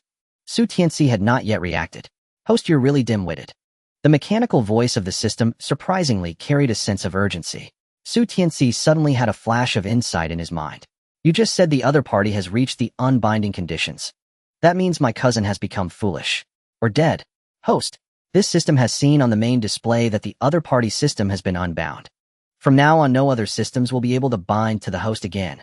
The mechanical voice of the system had a tone that hinted at seeking praise. Su Tianci did not know how the system accomplished this, but it was indeed good news. Well done. So what happened to my cousin? Is he foolish? Or dead? The system suddenly shifted from aloof to overly affectionate, and Su Tianci found himself quite unaccustomed to it. 3rd brother. There's a hazel chicken. Su Taifeng's excited voice called from ahead. Su Tianci hurried over, and in Su Taifeng's hands was a hazel chicken beaming at Su Tianci. The hazel chicken was still alive, flapping its wings desperately in an attempt to escape. Su Tianci pulled a branch from the side, tore off the bark, twisted it into a rope, and bound the chicken's feet. 3rd brother, will take it. Su Taifeng excitedly reached out. Su Tianci placed the knot he made on the ground in another spot. Just as he finished, a hazel chicken landed not far from him with a loud flapping. Su Tifeng pointed at the chicken, wanting to call out, but too timid to do so, resorting instead to making frantic facial expressions at Su Tianci. Su Tianci had no time to look at Su Tifeng. His entire focus was on the chicken. With a thought, the slingshot appeared in his hand. He tried not to startle the hazel chicken as he placed the marble in the slingshot. He wanted it alive. Su Tianci aimed the slingshot at the chicken's wing, pulled back, and released. Pop! The marble hit the hazel chicken, startling it into spreading its wings to fly. However, it tilted its body and flew straight towards Su Tianci. Su Tianci swiftly grabbed the hazel chicken, revealing a smile. Today was indeed his lucky day. Wasn't this a moving gift from the heavens? Just as Su Tianci secured the chicken, a voice came from behind him. Third brother, another one is coming, quick shoot. Su Tifeng exclaimed anxiously. Su Tianci had no time to think. He picked up the slingshot and launched the marble. This time, Su Tifeng dashed ahead of him, retrieving the wild chicken. Third brother, you're amazing, you never miss. Su Tifeng looked at the hazel chicken on the ground, grinning widely. Third brother, our luck is incredible today. Just as Su Tifeng's words faded, the sound of flapping wings echoed again. Su Tianci pondered and quickly realized that the hazel chickens were indeed his fortune for the day. Understanding this fact, Su Tianci felt no urgency. He handed the slingshot to his brother. Fourth brother, it's your turn. Delighted, Su Tifeng jumped up. Third brother, really? The hazel chicken, frightened, flew into a nearby bush. Su Tianci flicked a finger against Su Tifeng's forehead. You've scared the chicken away. Should I sneak over and take a look? Su Tifeng asked, feeling quite regretful. No need, let's just lie here and wait, it will come back naturally. Su Tifeng trusted Su Tianci's words and obediently lay still on the grass. Sure enough, the hazel chicken quickly returned, searching for seeds in the grass. Just as Su Tifeng aimed at the hazel chicken, it flew far away again. After repeating this several times, Su Tianci understood that only he could take the shot. With no other choice, Su Tianci took back the slingshot, saying, let's have third brother do it. The marble flew out, and the hazel chicken fell to the ground. Hit! Su Tifeng dashed out like an arrow. Before he could return, another chicken flew up into a tree, and Su Tianci pulled back the slingshot again. Su Tifeng ran back and forth, continuously bringing the hazel chickens that Su Tianci shot down. Su Tianci sat under a branch ready to aim whenever a chicken flew by. After a while, he became numb to it. Upon hearing a sound, he reflexively lifted the slingshot. Su Tifeng, as if on a high, gleefully counted how many hazel chickens they had caught. Third brother, we have a total of 16 chickens. You're incredible. Wait, how did one extra appear? Su Tianci looked at the pile of chickens on the ground, some dead, some still alive. The live chickens flapped their wings, desperately trying to escape. Fourth brother, did you miscount? Wasn't it 15? Su Tifeng nodded confidently. Third brother, that's right, I remember clearly. Su Tianci shrugged it off. One extra chicken was no big deal. Let's go, we need to gather firewood. Su Tianci put the slingshot back into the system and casually opened the panel. Luck value 0.202. Ding, the host has 200 points. Would you like to exchange for a lottery chance? Below this line of text were two brown buttons. Cancel, confirm. Su Tianci unhesitatingly chose confirm. This was the blind box he had been eagerly anticipating. As the text faded, a line of blind boxes appeared in front of Su Tianci. He glanced at the boxes, but found no differences among them. At this point, they had arrived at the firewood gathering site. Su Tifeng, seeing so many dead trees, cheerfully took out his knife to chop them into suitable lengths, and Su Tianci joined to help. Fourth brother, that's enough for now. Let's head back and come back later to carry more. Su Tianci saw they had already cut 2 loads of firewood and called for Su Tifeng to stop. But we've done so much chopping. We can make several trips to carry it all back. Su Tifeng insisted on bringing back all the firewood. Have you forgotten? Mother is waiting for the firewood to cook. And those dead hazel chickens need to be taken care of quickly, or otherwise they will spoil. Third brother, you're right. Su Tifeng scratched his head sheepishly. He had indeed forgotten. The two of them shouldered their firewood and walked back down the mountain path. Third brother, with so many chickens, how long will it take us to finish eating them all? Su Tifeng felt for the first time that they were on the brink of achieving the happiness of meat freedom. As for these chickens, aside from the 2 we caught, the rest has other uses for third brother. Off. Su Tifeng felt a bit disappointed, thinking they could eat chicken every day instead. Su Tianci noticed his brother's disappointment. Don't worry, third brother guarantees that you will all be able to eat meat in the future. Su Tifeng smiled. Third brother, I believe you. Su Tianci continued to study the blind box. The system had clearly told him that there was a special marked blind box. But what was that mark? Su Tianci quietly asked the system in his heart, but there was no response. In the distance they could see their old home, Yet Su Tianci still hadn't figured it out. Su Taifeng's ears perked up, he seemed to hear some sound. "Third brother, it sounds like there's milk at our house." Saying this, Su Taifeng prepared to rush home. "Wait, are you planning to go back like that? Hand over the chickens to third brother." Su Tianci took the hazel chickens from Su Taifeng's waist. "You go back first, third brother will deal with this, and then catch up."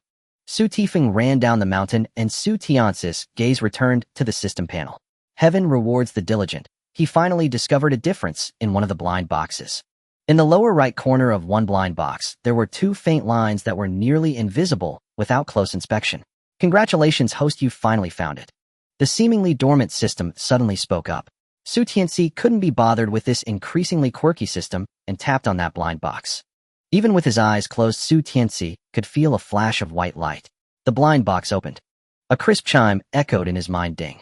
Congratulations, host. You have acquired 100 treasure pouch." Su Tianci opened his eyes to behold a golden silk pouch before him while a mechanical voice resonated in his ears. Su Tianci retrieved the pouch and held it in his palm. It was no larger than his hand, embroidered with intricate swirling patterns, hardly more than an ordinary sachet. Suspicion flickered across Su Tianci's mind. Had the system tricked him again? He accessed the system's description. The 100 treasure pouch was merely a rudimentary storage space. Time within the pouch stood still. Anything placed inside remained unchanged, unspoiled, unaged, untouched by decay. Both living and inanimate objects could be stored therein. Su Tianci turned the pouch over repeatedly, finding no hidden mechanism or clue, so he resolved to test it. Silently, he commanded in his mind, "Store the hazel grouse." With a soft whoosh, the dozen hazel grouse scattered at his feet vanished instantly. Su Tianci's eyes lit up. He gazed at the weightless pouch resting in his palm, awestruck. He opened the pouch, but saw only impenetrable darkness. Yet when he summoned the system interface and selected the pouch, a clear display appeared on his mental panel. Hazel grouse 16. Su Tianci also noticed the pouch automatically segregated living from non-living items, making retrieval effortless and precise. The grouse had been right beside his feet. What if the target were farther away? A sudden thought struck him. Recalling the chestnuts stored in the cellar, he silently intoned, "Store the chestnuts." He waited, but nothing happened. Checking the system panel, he found no chestnuts listed. Clearly the pouch could only retrieve objects within close proximity. Shouldering his firewood, Su Tianci strode home elated. With the 100 treasure pouch, hunting would never again burden him with cumbersome transport. Just outside the ancestral courtyard, shrill curses pierced the air, Li Dahuai's voice sharp as shattered glass. Su Tianci dropped his firewood and rushed inside. There Li Dahuai sat sprawled on the ground, slapping her thighs, wildly, spittle flying from her lips as she railed. His parents and siblings stood huddled together. Su Tianfeng gripped a hoe, shielding his parents. Su Tianci set down his firewood and stepped quietly to his parents' side. Only then did he catch the cause. Li Dahuai had arrived to contest the family division. Fourth brother fetched the village chief at once. Today's division was presided over by the chief and the brigade captain, and grandfather himself signed the agreement. If grandmother deems the division unjust, let them return to reassess. Su Tianfeng nodded and turned to run. "Tianfeng, tell the chief we've reconsidered. Every one of us earns work points, yet not a single coin came our way. We demand a full redivision, starting with the family's cash reserves, and we'll move back into the main house. The roof of this shack leaks like a sieve while ours stands solid and sound. Moreover, we'll file a formal complaint, accusing grandmother and her son of human trafficking. You wretched turtle's offspring. What nonsense is this? I'll rip your tongue out." Li Dahuai shot upright from the ground and jabbed a finger towards Su Tianci's face, unleashing a torrent of vile invective. Her curses flowed unchecked, so foul that even ancestors buried for 18 generations might leap from their coffins in outrage. Su Tianci spotted the urine bucket beside the courtyard wall, seized it, and hurled its contents straight at Li Dahuai. Midrant Li Dahuai failed to notice what was coming. Only when the stench hit her nostrils did she grasp the horror. "Ugh, you cursed wretch. Ugh," she retched violently. "Your mouth is too filthy. I'm just rinsing it. No need to thank me." Seeing her open her mouth again, Su Tianci turned, already heading for the second bucket. Li Dahuai, spotting his movement, spat curses while scrambling backward in frantic retreat. "Wait, you'll not leave this household. I refuse to recognize this division." As Li Dahuai fled, silence descended like a benediction. Su Tianci turned and saw relief wash over every face in his family.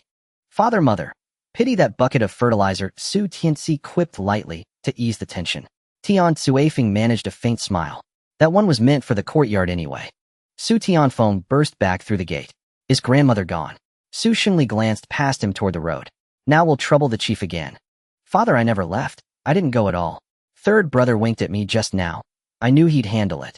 Su Tianfeng gazed at Su Tianci with undisguised admiration. Su Tianci in turn looked at his eldest sister, silent, withdrawn, and his second sister wiping tears without pause. Sister, what are we having for lunch? I'm starving. We'll prepare it right away. Su Tianjin hurriedly pulled Su Tianxiu toward the kitchen. Su Tianci walked to the firewood pile and withdrew 2 hazel grouse. Father, fourth brother, and I caught these. Su Tianlei darted forward, eyes wide with curiosity. Su Tianrong clapped gleefully. Third brother, I want the feathers to make shuttlecocks. Seeing only 2 grouse, Su Tianfeng assumed Su Tianci had hidden the rest elsewhere. Tianci's mother, clean these up. We'll feast on chicken today, to celebrate. A heavy weight pressed upon Su Shengli's chest. Tian Cuifing understood her husband's anguish. Husband, take the children and shell the chestnuts from the cellar. Su Shengli turned toward the cellar, and Su Tianci followed immediately. Inside, Su Shengli filled baskets with chestnuts and began hauling them upward. Su Tianci stood amid the chestnuts, closed his eyes, and silently commanded store. Instantly, the entire cellar emptied. Stunned, he opened the system panel. The chestnuts filled the 100 treasure pouch completely. He willed a portion forth, and seconds later a small mound of chestnuts materialized on the earthen floor. The pouch obeyed his will with perfect precision. Third son, what are you doing down there? Come out now. Su Shengli lifted the basket and emerged, alone. Coming. Su Tianci answered, climbed out, and helped his father carry the basket into the courtyard. Su Tianfeng fetched tools. Su Tianlei and Su Tianrong joined, eagerly peeling chestnuts side by side. Before the open-air hearth, Tian Cuifing placed the cleaned hazel grouse and chestnuts into a clay pot to stew. As Su Tianci peeled chestnuts, he said to his father, Father, tomorrow afternoon, I plan to visit the town. Su Shengli raised his gaze. Why rush off to town again? Don't tell me you're taking after your uncle. His expression darkened with worry. Su Shengjuan's reckless ways haunted him. If his own son followed suit, all would be lost. Su Tianci smiled. Father, I simply wish to buy a few necessities. Look, we don't even own a cooking pot or a cleaver. How inconvenient. The chestnut slipped from Su Shengli's fingers and thudded onto the ground. Third son, don't do anything unlawful. I'll speak with the village chief myself. Father, I'll tell you something the hazel grouse fourth brother and I caught. There were far more than 2. Su Shengli picked up the chestnut on the ground. What do you really want to exchange a hazel chicken for a pot? Dad, we caught over 10 chickens. Su Tianfeng said proudly. Su Shengli raised his hand and slapped Su Tianfeng on the back of his head. Stop talking nonsense. Su Tianfeng covered the back of his head. Dad, I'm not lying. Dad, the fourth brother is telling the truth. Just now the fourth brother said he seemed to hear the sound of a cow. I was hiding in the haystack outside. Su Shengli's hand trembled slightly over 10 hazel chickens. Dad, let Mom handle this chestnut for a bit, and I'll take it to see if I can exchange it for something. Then peel more. Su Shengli suddenly felt energized, picking up the chestnut and starting to peel it. The chicken soup was ready, a fragrant aroma wafting through the yard. Tian Cuihua brought the chicken soup to the table. Hurry. Wash your hands, it's time to eat. Let's go eat first. Su Shengli put down the chestnuts and pulled Su Tianrong. The family gathered around the table where a pot of chestnut chicken soup, a bowl of cold wild vegetables, and a basin of corn vegetable porridge were arranged.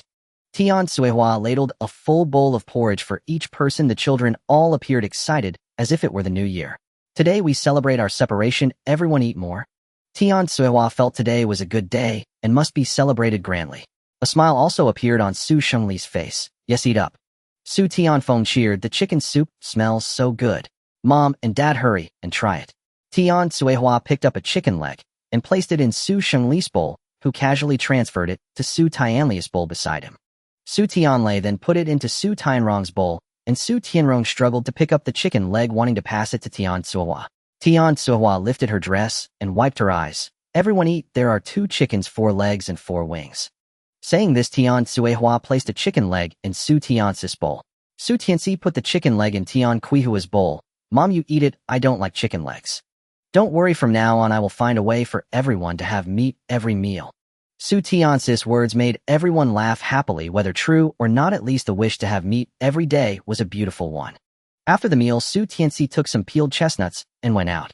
The old house had this advantage: a turn, and you were on the road up the mountain, which provided a shortcut to the town. Su Tianci, having descended the mountain, started to jog, and halfway, he happened to encounter a bullock cart. Su Tianci stood by the roadside waiting for the bullock cart to pass. As it passed by him, he saw a few familiar faces, the educated youth he had met last time. Once the bullock cart was gone, Su Tianci resumed his jog. What he did not know was that the educated youth in the cart were pointing at his back and discussing him. Su Tianci jogged all the way to the town. He didn't go straight to the supply and marketing cooperative, but headed to the black market in Xing'an town. Su Tianci knew about this black market solely because his uncle, after becoming successful in his previous life, had mentioned it when recounting past stories. Because their prey relied entirely on this black market for money and food.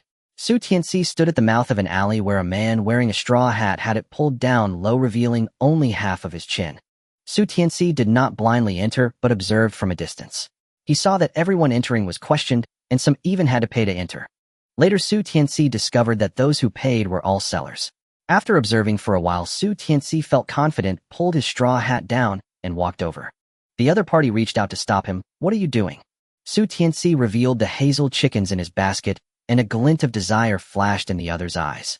Su Tianci cautiously took a step back. He wasn't about to be blackmailed before even entering, was he? The other party withdrew his gaze. 1 dime. Su Tianci pulled 1 dime from his pocket and handed it over, shouldering the basket as he walked into the black market.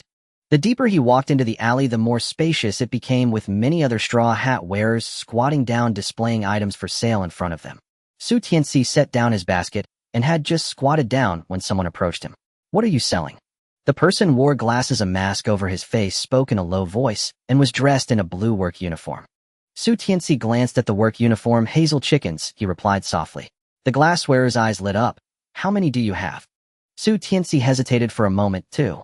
"They'll take them all," the glasses wearer said as he pulled out a stack of cash from his pocket and began counting. Su Tianci was somewhat dazed. He hadn't even set a price, yet the other party was pulling out money.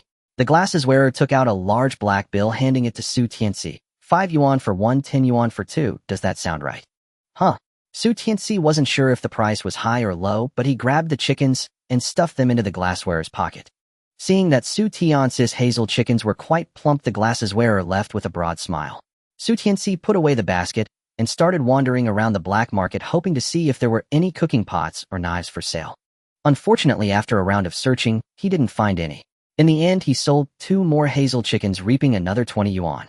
Su Tianci exited the black market, preparing to try his luck at the supply and marketing cooperative. "Aunt!" Su Tianci, carrying his basket, called out as he stood at the counter. Su Tsuehua, who was embroidering, looked up, her gaze quickly flashing over Su Tianci's basket. "Oh, why are you here, big nephew?" Su Tsuehua set down the insole in her hand, greeted the person beside her, and walked out from behind the counter. Su Tianci followed Su Tsuehua outside the supply and marketing cooperative. "What good things do you have this time?" Su Tsuehua asked eagerly. "And I caught a few hazel chickens."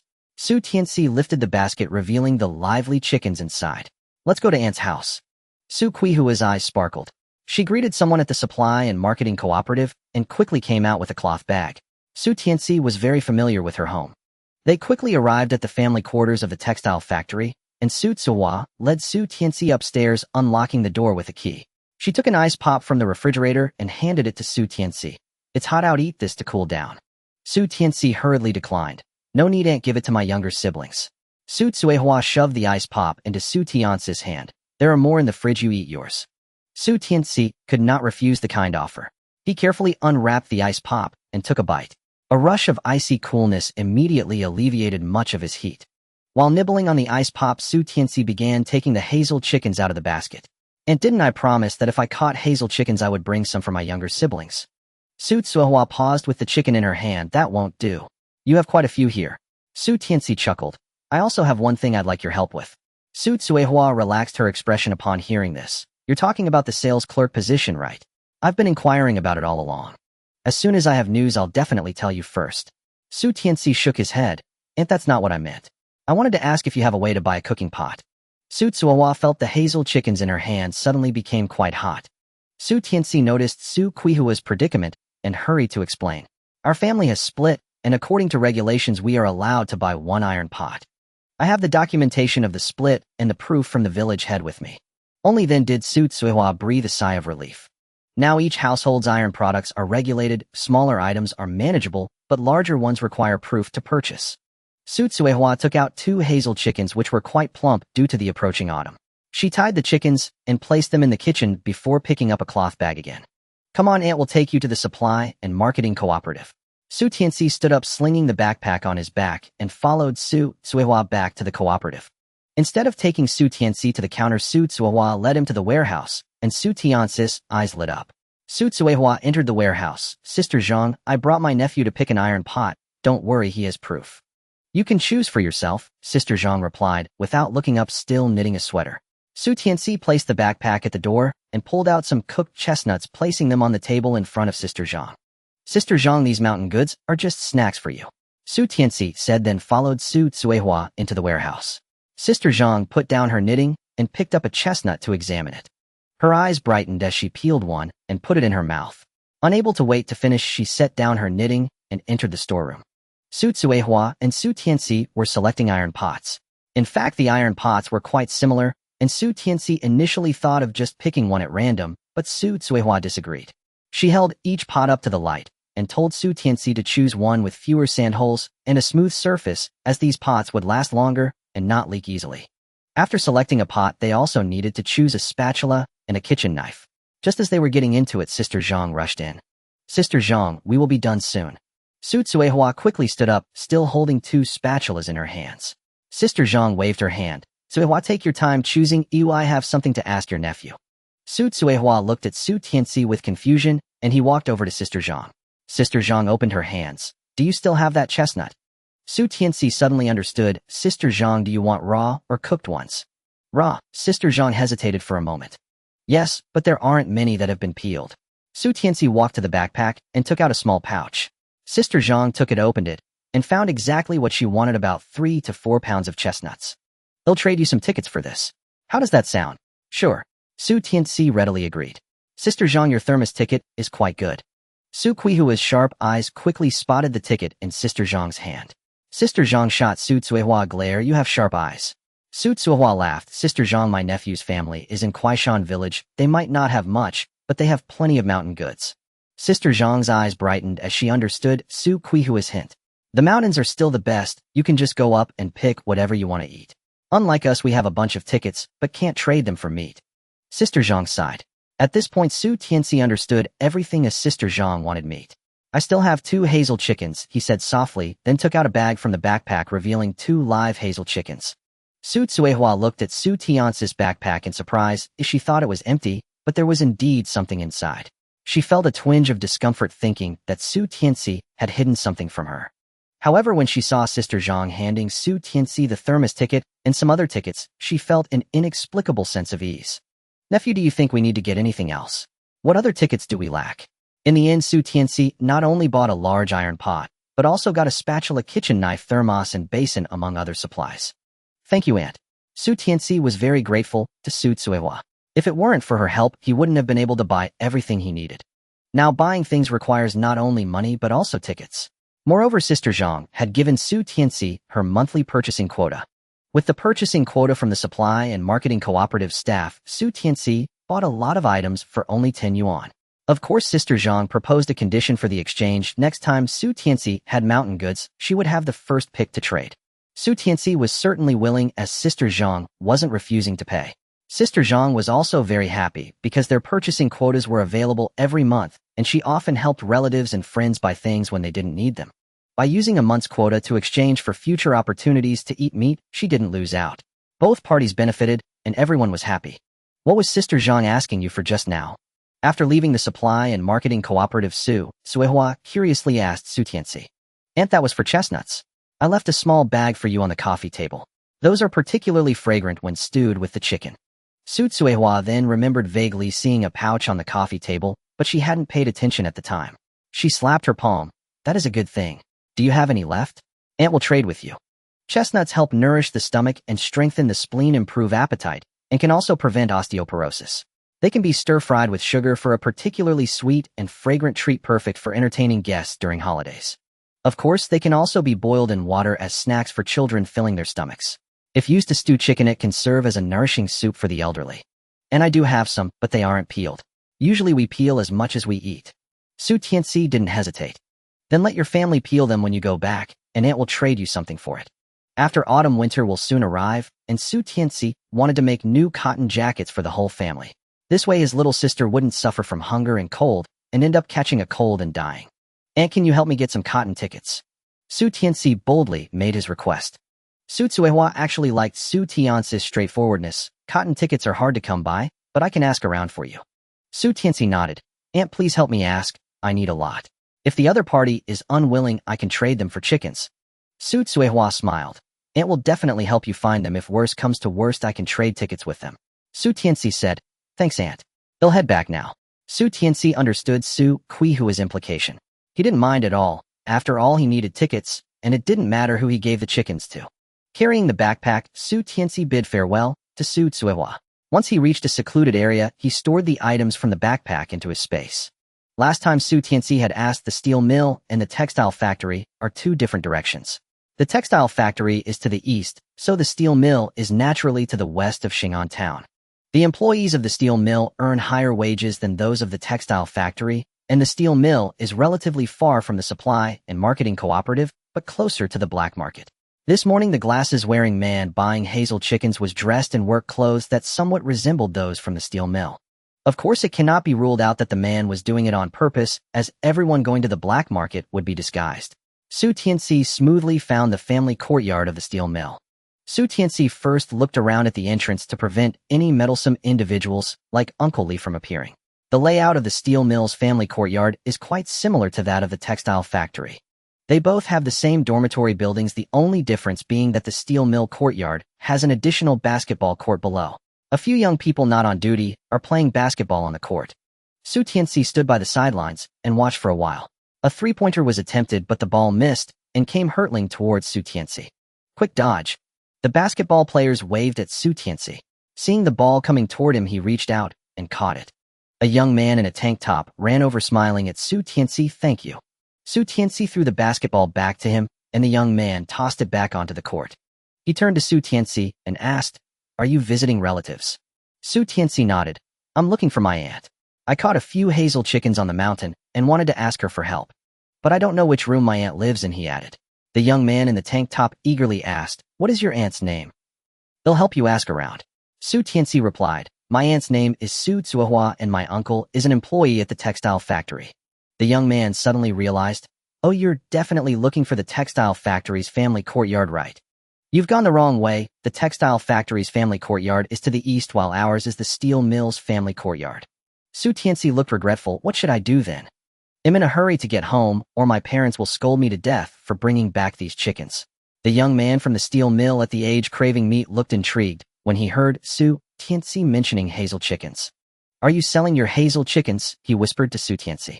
Su Tianci warily glanced at the young man. "I'm not selling. I'm planning to exchange them for food," Su Tianci muttered to himself. The young man's eyes lit up, pulling Su Tianci aside. "I'm Wang Liang, an employee of the steel mill. Since you're in a hurry to get home, why not exchange your hazel chickens with me? How much food do you want in return?" Su Tianci observed the young man, noting the watch on his wrist. In this era, anyone who owns a watch must be quite well off. One hazel chicken for 20 jin of cornmeal, or any other coarse grains will do, Su Tianci tentatively suggested. According to black market prices, one hazel chicken sells for 5 yuan, while 20 jin of cornmeal costs 6 yuan. Upon hearing this, Wang Liang draped his arm over Su Tianci's shoulder. "Come on, let's talk more at my place." He then called to his companions on the court and led Su Tianci upstairs. Wang Liang's home is on the 6th floor, the second room on the left after exiting the stairs. Su Tianci followed him inside, which was a long, narrow room. Upon entering, there was a small table where Wang Liang ate, cluttered with lunchboxes, chopsticks, and some condiments. Beside the table were a few benches, and against the wall stood a large box. Near the window was a single bed, and opposite it a rope was pulled up with clean clothes hanging to dry. "Have a seat."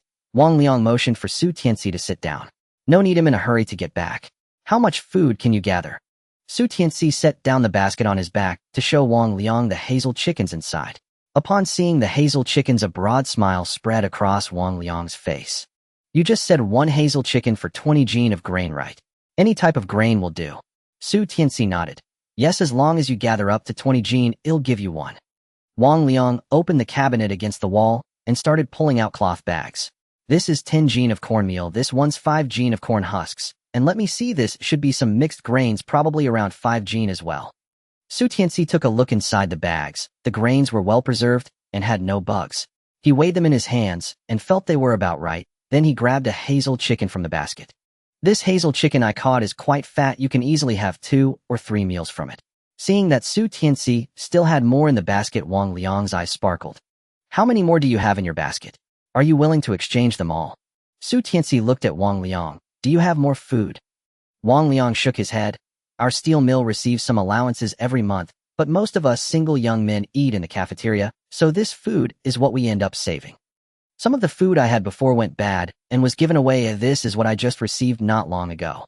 The guys playing below are all good friends of mine, and like me, they often have food left over because we eat in the cafeteria, so they end up giving it away.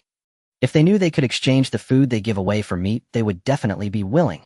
The workers at the steel mill have heavy workloads, especially those in certain workshops with high intensity.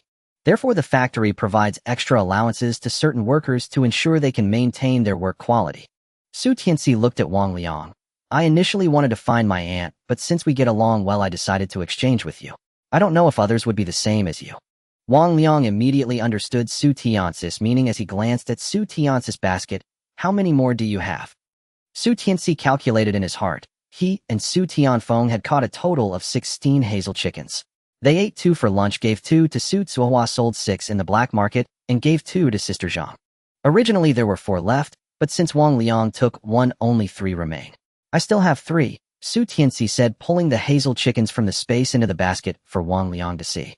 Wang Liang nodded and opened the door, calling out 3 names downstairs. Come up for a moment, I need to talk to you. A flurry of footsteps came up from below. Su Tianci placed the grain that Wang Liang had given him into the basket, which was actually stored in the space. He only left 1 hazel chicken outside. This is the steel mill's family courtyard, and the 3 young men coming up are all vigorous and strong. With Wang Liang added, Su Tianci knew he couldn't take them on alone if they tried to rob him. One must always guard against others. Su Tianci quietly prepared for defense. With a bang, the door opened, and 3 young men walked in. Wang Liang, why did you call us? A tall young man in a red vest asked loudly. Wang Liang pulled a few people into the room, then peeked outside to look around before closing the door. Wang Liang, what are you being so sneaky about? The young man in the red vest patted Wang Liang. Tai-Tu, do you guys want to eat chicken? Wang Liang whispered to a few people. Tai-Tu and the others' eyes immediately lit up. Where's the chicken? They glanced at Su Tianci and the backpack he was carrying. Wang Liang, isn't he that kid from just now? Tai-Tu said, warily looking at Su Tianci, recognizing him as the one who caught the ball earlier. He's here looking for someone, but the person he's looking for isn't here, Wang Liang briefly explained. I'm telling you this because we have a good relationship. This little brother has chicken, but it requires food in exchange. 20 pounds of food for 1 hazel chicken. If you want it quietly, bring the food to me. 20 pounds. Isn't that too expensive? A skinny guy with glasses was unwilling. Su Tianci stood up. Wang Liang, I need to head home, so I'll be leaving now. Tai-Tu quickly grabbed Su Tianci. Don't rush off. Su Tianci narrowed his eyes. What do you want to forcefully take it? Wang Liang hurriedly pulled Tai-Tu away. I thought of you as good brothers, and that's why I brought up this good thing to you. This brother Su was persuaded by me to be willing to exchange the chicken with me. Since you're unwilling, then let others leave. Wang Liang looked regretful, thinking that if he had known, he wouldn't have meddled. Tai-Tu patted Wang Liang. I'll exchange. Anyway, I have that food lying around, just wait. Tai-Tu opened the door, looked around, and quickly walked out. Another person followed him out. I'll exchange too. The last time I had food, it almost went bad, and I only got a few eggs in return. I lost out. In the end, only the skinny guy with glasses remained in the room. His eyes rolled around. Brother, can I see the chicken? Before Su Tianci could reply, Wang Liang spoke first. Glasses, if you want to exchange, then go ahead. If not, forget it. Just don't complain later when we have good things, and don't include you. The glasses guy's eyes flickered. Then I won't exchange this time, I promise to take the food back home. Wang Liang didn't want to pay attention to the glasses guy. He originally didn't plan to call him, but since they usually got along well, he thought if the glasses guy found out they ate meat without telling him, there would be trouble. The door opened, and Tai-Tu came in carrying 2 bags. Here, mine has more, not less. He handed the 2 bags to Su Tianci. Su Tianci opened to take a look. Tai-Tu was the same with cornmeal and corn husks. Su Tianci noticed there were no bugs and the weight was over 20 pounds, so he picked the heaviest one to give to Tai-Tu. Tai-Tu lifted the chicken in his hand, instantly smiling. Thanks. The skinny glasses guy's eyes sparkled with envy, and at that moment another person also came in. Su Tianci received the other person's grain and checked it. The other person's grain was insufficient and included some miscellaneous grains. Su Tianci handed another hazel chicken to him, and the other person was extremely happy. Wang Liang, let's just take care of the chickens here in your room together.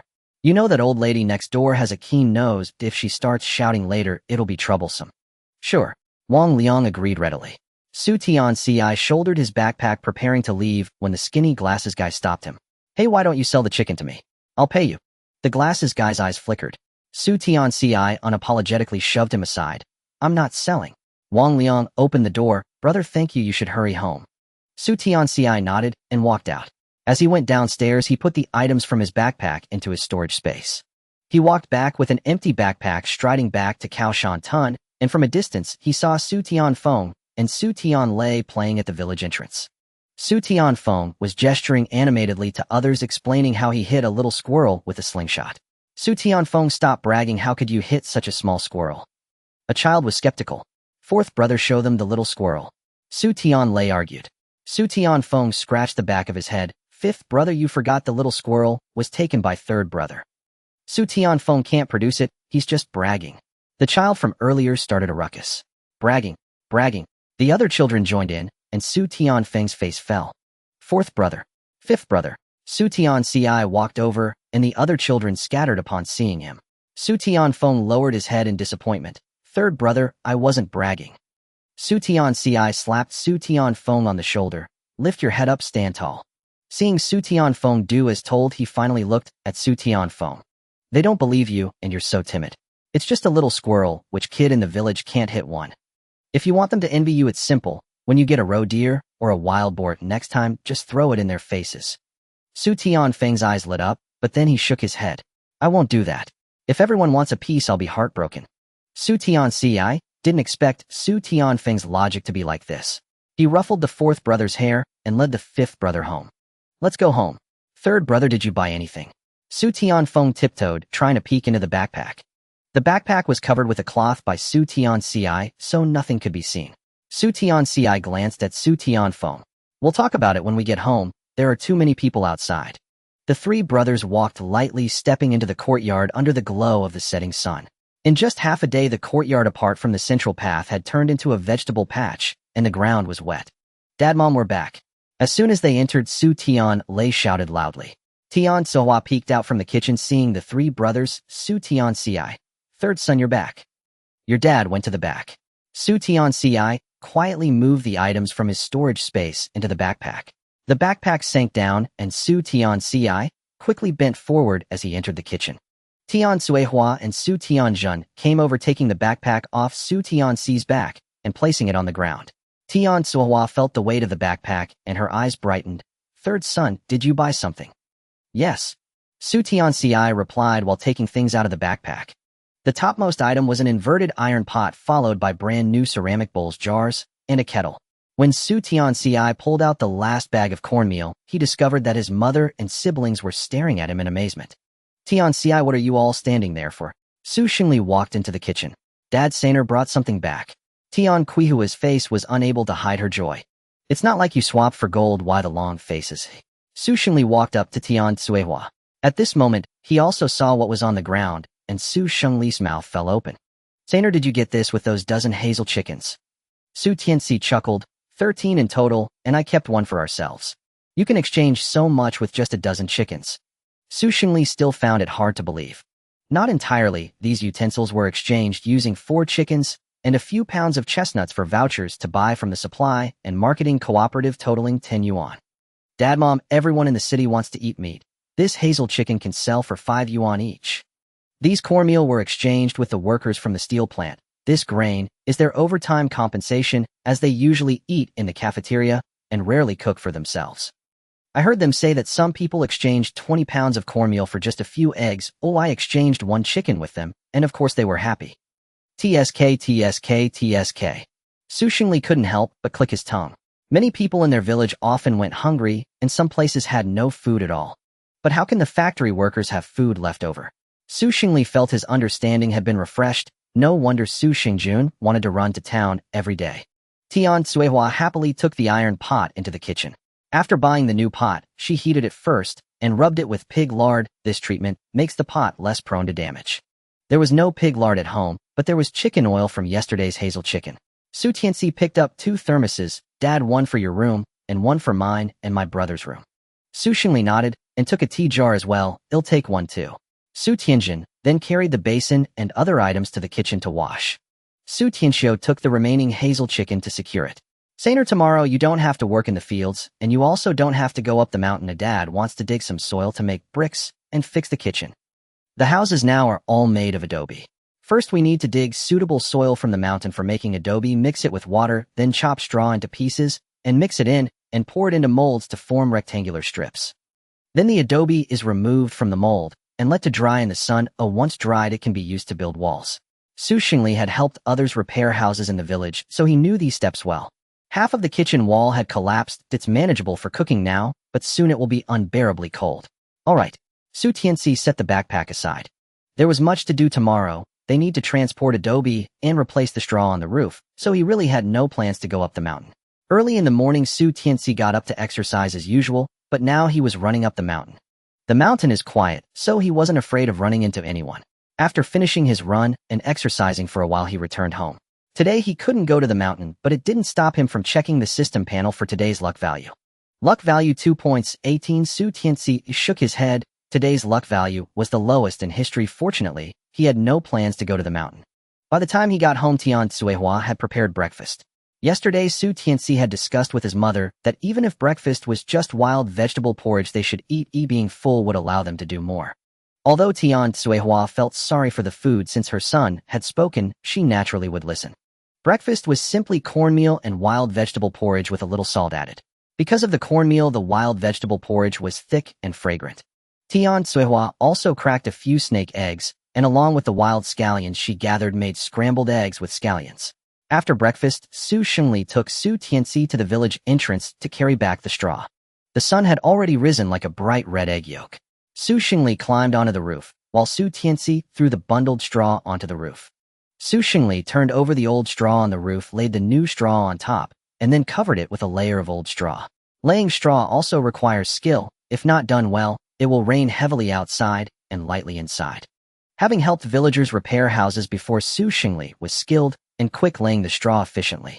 The father and son worked together and quickly finished the roofs of both rooms. This morning, Tianci discussed with his father that since they needed to transport adobe anyway, they might as well fix the collapsed wall of the main room. That way during winter, Tianci could cook in the main room, and the Kong in the 2 side rooms would remain warm. Xingli checked that the passage from the main room to the 2 side rooms was clear. Tianci picked up the basket and followed his father up the mountain to dig soil, and on the way they ran into Gosheng. Tianci, are you going up the mountain? Gosheng smiled awkwardly. Gosheng, what are you doing here? I'm going up the mountain with my dad to dig soil for adobe. Tianci greeted him with a smile. Tianci, I'll go with you. Gosheng said, taking the basket from Tianci's shoulder. Hey, why are you taking my basket? I can carry it myself, Tianci said as he tried to get it back. Gosheng ran off with the basket. The soil suitable for making adobe is a kind of yellow clay. Tianci arrived at the spot where they were digging, and his father was already digging. Gosheng was using his hands to scoop soil into the basket. Use this. Tianci took out a shovel and handed it to Gosheng. Hey, thank you, Tianci. Gosheng looked at Tianci with gratitude. Tianci felt somewhat speechless. This was originally his job, and with Gosheng doing this, it made it seem like he was the outsider. With the shovel, they quickly filled several baskets. Tianci, you keep digging here, Dad, and Gosheng will carry the soil back. Xingli handed the hoe in his hand to Tianci. Tianci saw Gosheng carrying the basket away and swallowed the words he wanted to say. Forget it, let his mother kill the chicken at noon and invite Gosheng for a meal. Tianci raised the hoe and began to dig downwards. When he was almost done, Gosheng returned. Tianci shoveled the soil into the basket, and when it was full, Gosheng carried it away again. After running back and forth a dozen times, Xingli set down the basket. Sainer, no need to dig anymore. This amount of soil will be enough to carry back. Okay. Tianci replied, while continuing to shovel the soil into the basket. Xingli carried the soil back, and Gosheng ran up again, while Tianci shoveled the last bit of soil into the basket. They'll carry this basket, you help me with the tools. Tianci, I just saw a hole right up ahead. What hole? Tianci casually asked. Dogxing scratched his head. It looks a bit like a wild rabbit's hole. Su Tianci became interested. Where is it? Let's go take a look. It's right on the grassy slope ahead. Dogxing carried the burden and walked quickly ahead. Su Tianci followed with tools, and indeed there was an inconspicuous hole covered by grass. He looked around and found 3 identical holes. He blocked 2 of them with clay. Dogxing poured the soil from the basket and covered the hole with it. He'll check with smoke from this side. Su Tianci found some dry grass and stuffed it into the hole, then lit it. The smoke quickly drifted into the hole. Dogxing nervously clawed at the basket, afraid that whatever was inside would escape. Thud! Dogxing felt the basket shake. Brother Tianci, it's out. Dogxing shouted excitedly. Hold it steady, there must be more rabbits. Just as Su Tianci finished speaking, thud, Dogxing felt another shake beneath him. Until the dry grass burned out completely, nothing else came out of the hole. Su Tianci felt regret. Wild rabbits reproduce quickly. Usually there are at least 6 or 7 in a burrow, and autumn is when they are the fattest. It is rare to find only 2 at a time. It seems today's luck is indeed not good. Su Tianci walked over to Dogxing and saw him smiling widely. Brother Tianci, it's a badger, 2 badgers. What?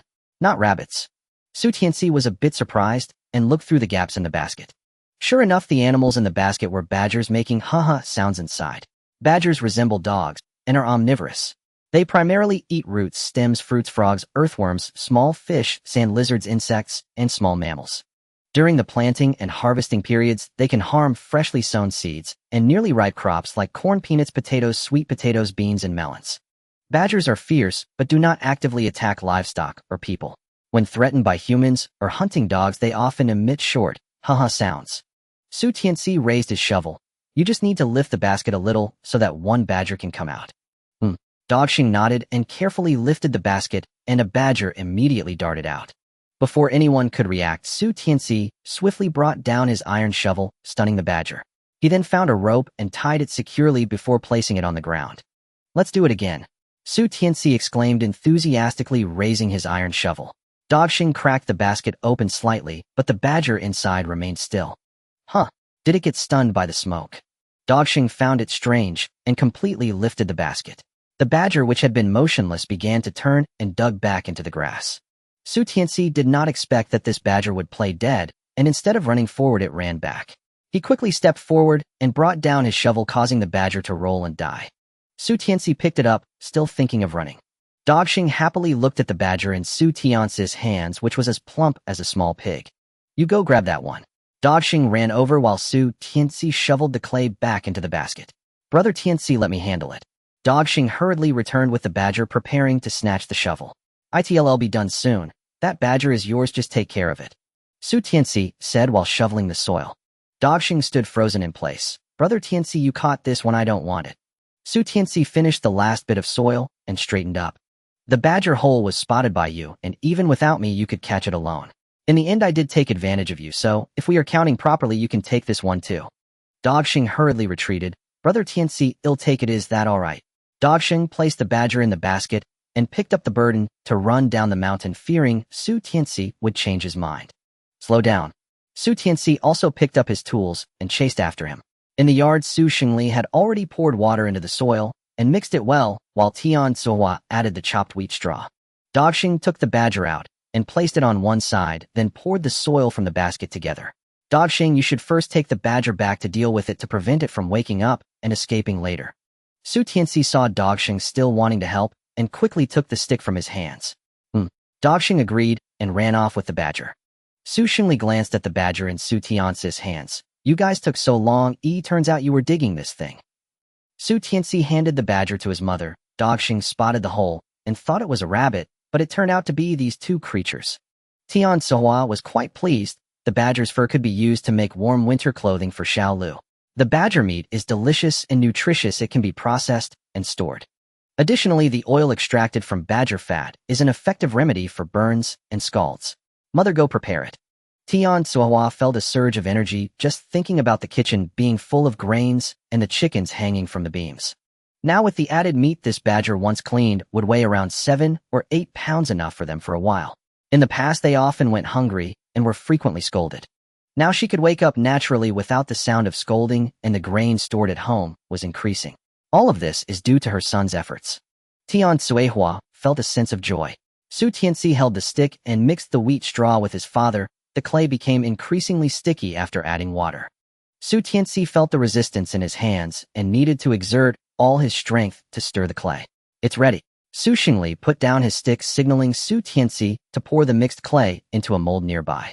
After filling it, he used a flat wooden board to press it down hard. This particularly tested his strength. Once pressed firm, he would remove the mold, and after it dried, it could be used to build walls. After removing all the clay from the molds, Su Tianci felt that his arms could barely lift anymore. However, looking at the blocks of clay, he felt a great sense of accomplishment. Dad, third brother, it's time to eat. Su Tianjin and Su Tianxiu brought the prepared food into the main room. Third brother Dogxing said he wouldn't come for dinner. Su Tianfeng ran back from outside. All right, let's go eat. Earlier, Su Tianci had asked the fourth brother to call Dogxing. On the dining table, there was a pot of chicken with potatoes, a plate of green onions stir-fried with snake eggs, and a basin of corn cakes. Slurp. Su Tianfeng swallowed hard. Su Tianci smiled as he patted his fourth brother's shoulder, while Su Tianfeng eagerly sat down at the table. Mother, what day is it today? Why are there so many delicious dishes? Su Tianfeng felt as if he were dreaming. Having eaten chicken yesterday, and now having meat again today was something he had never even dared to imagine before. Everyone is tired today, so let's eat something good to replenish our strength. Today, Su Tianci and his father were busy removing mud bricks, while Su Tianfeng went up the mountain to chop branches. The branches they brought back were meant by Su Xingli to enclose a fence around the yard. Su Tianjin and Su Tianxiu were cutting wheat straw with their mother, and even Su Tianlei and Su Tianai helped carry the straw. You are right, eat. Su Xingli raised his chopsticks, and everyone happily began to eat. Father, if only we could eat like this every day. Su Tianfeng exclaimed while vigorously gnawing on a chicken bone. Su Xingli tapped Su Tianfeng's head with his chopsticks. What are you thinking? Have you grown your appetite? Su Tianfeng chewed the chicken bone, wishing he could swallow the bone fragments whole. Father, I was just thinking. Eating meat won't shut your mouth. Su Xingli glared at him, and Su Tianfeng smiled happily at his father. Su Tianci patted Su Tianfeng's shoulder. Don't worry, third brother will help you fulfill your wish. Su Tianfeng immediately fawned over Su Tianci, saying, Third brother, we are counting on you. Su Tianci pushed Su Tianfeng away. Your hands are all greasy. Su Tianfeng withdrew his hand with an awkward smile towards Su Tianci. All right, just eat your meal. We still have things to do this afternoon. Due to removing the mud bricks, all the water in the house was used up, so they had to fetch water in the afternoon. There was only one well in Kaoshan village located at the village entrance, and each time fetching water required a long walk. After eating, Su Tianci had just picked up the water bucket when Dogxing arrived. Dogxing, have you eaten? Su Tianci asked as he walked out with the water bucket. Brother Tianci, I have eaten. Dogxing prepared to grab Su Tianci's water bucket, but Su Tianci dodged. Why are you out here instead of resting at home? With the team finally having no work, why aren't you taking a break? Brother Tianci, I have something to tell you, Dogxing said, moving closer to Su Tianci and speaking in a hushed voice. Su Tianci turned his face to glance at Dogxing. How about we talk while walking? I'm going to fetch water. Dogxing nodded, okay. The two of them exited the old house's courtyard, and Dogxing looked around cautiously. Seeing Dogxing's mysterious demeanor, Su Tianci felt curious and secretly wary. Brother Tianci, do you still have the medicine you gave to my mother last time? Su Tianci turned to look at Dogxing. What? Did your mother get bitten by a snake again? Dogxing quickly waved his hands. No. Brother Tianci, you've misunderstood. Dogxing looked around again. Brother Tianci, I'm telling you it's your grandmother.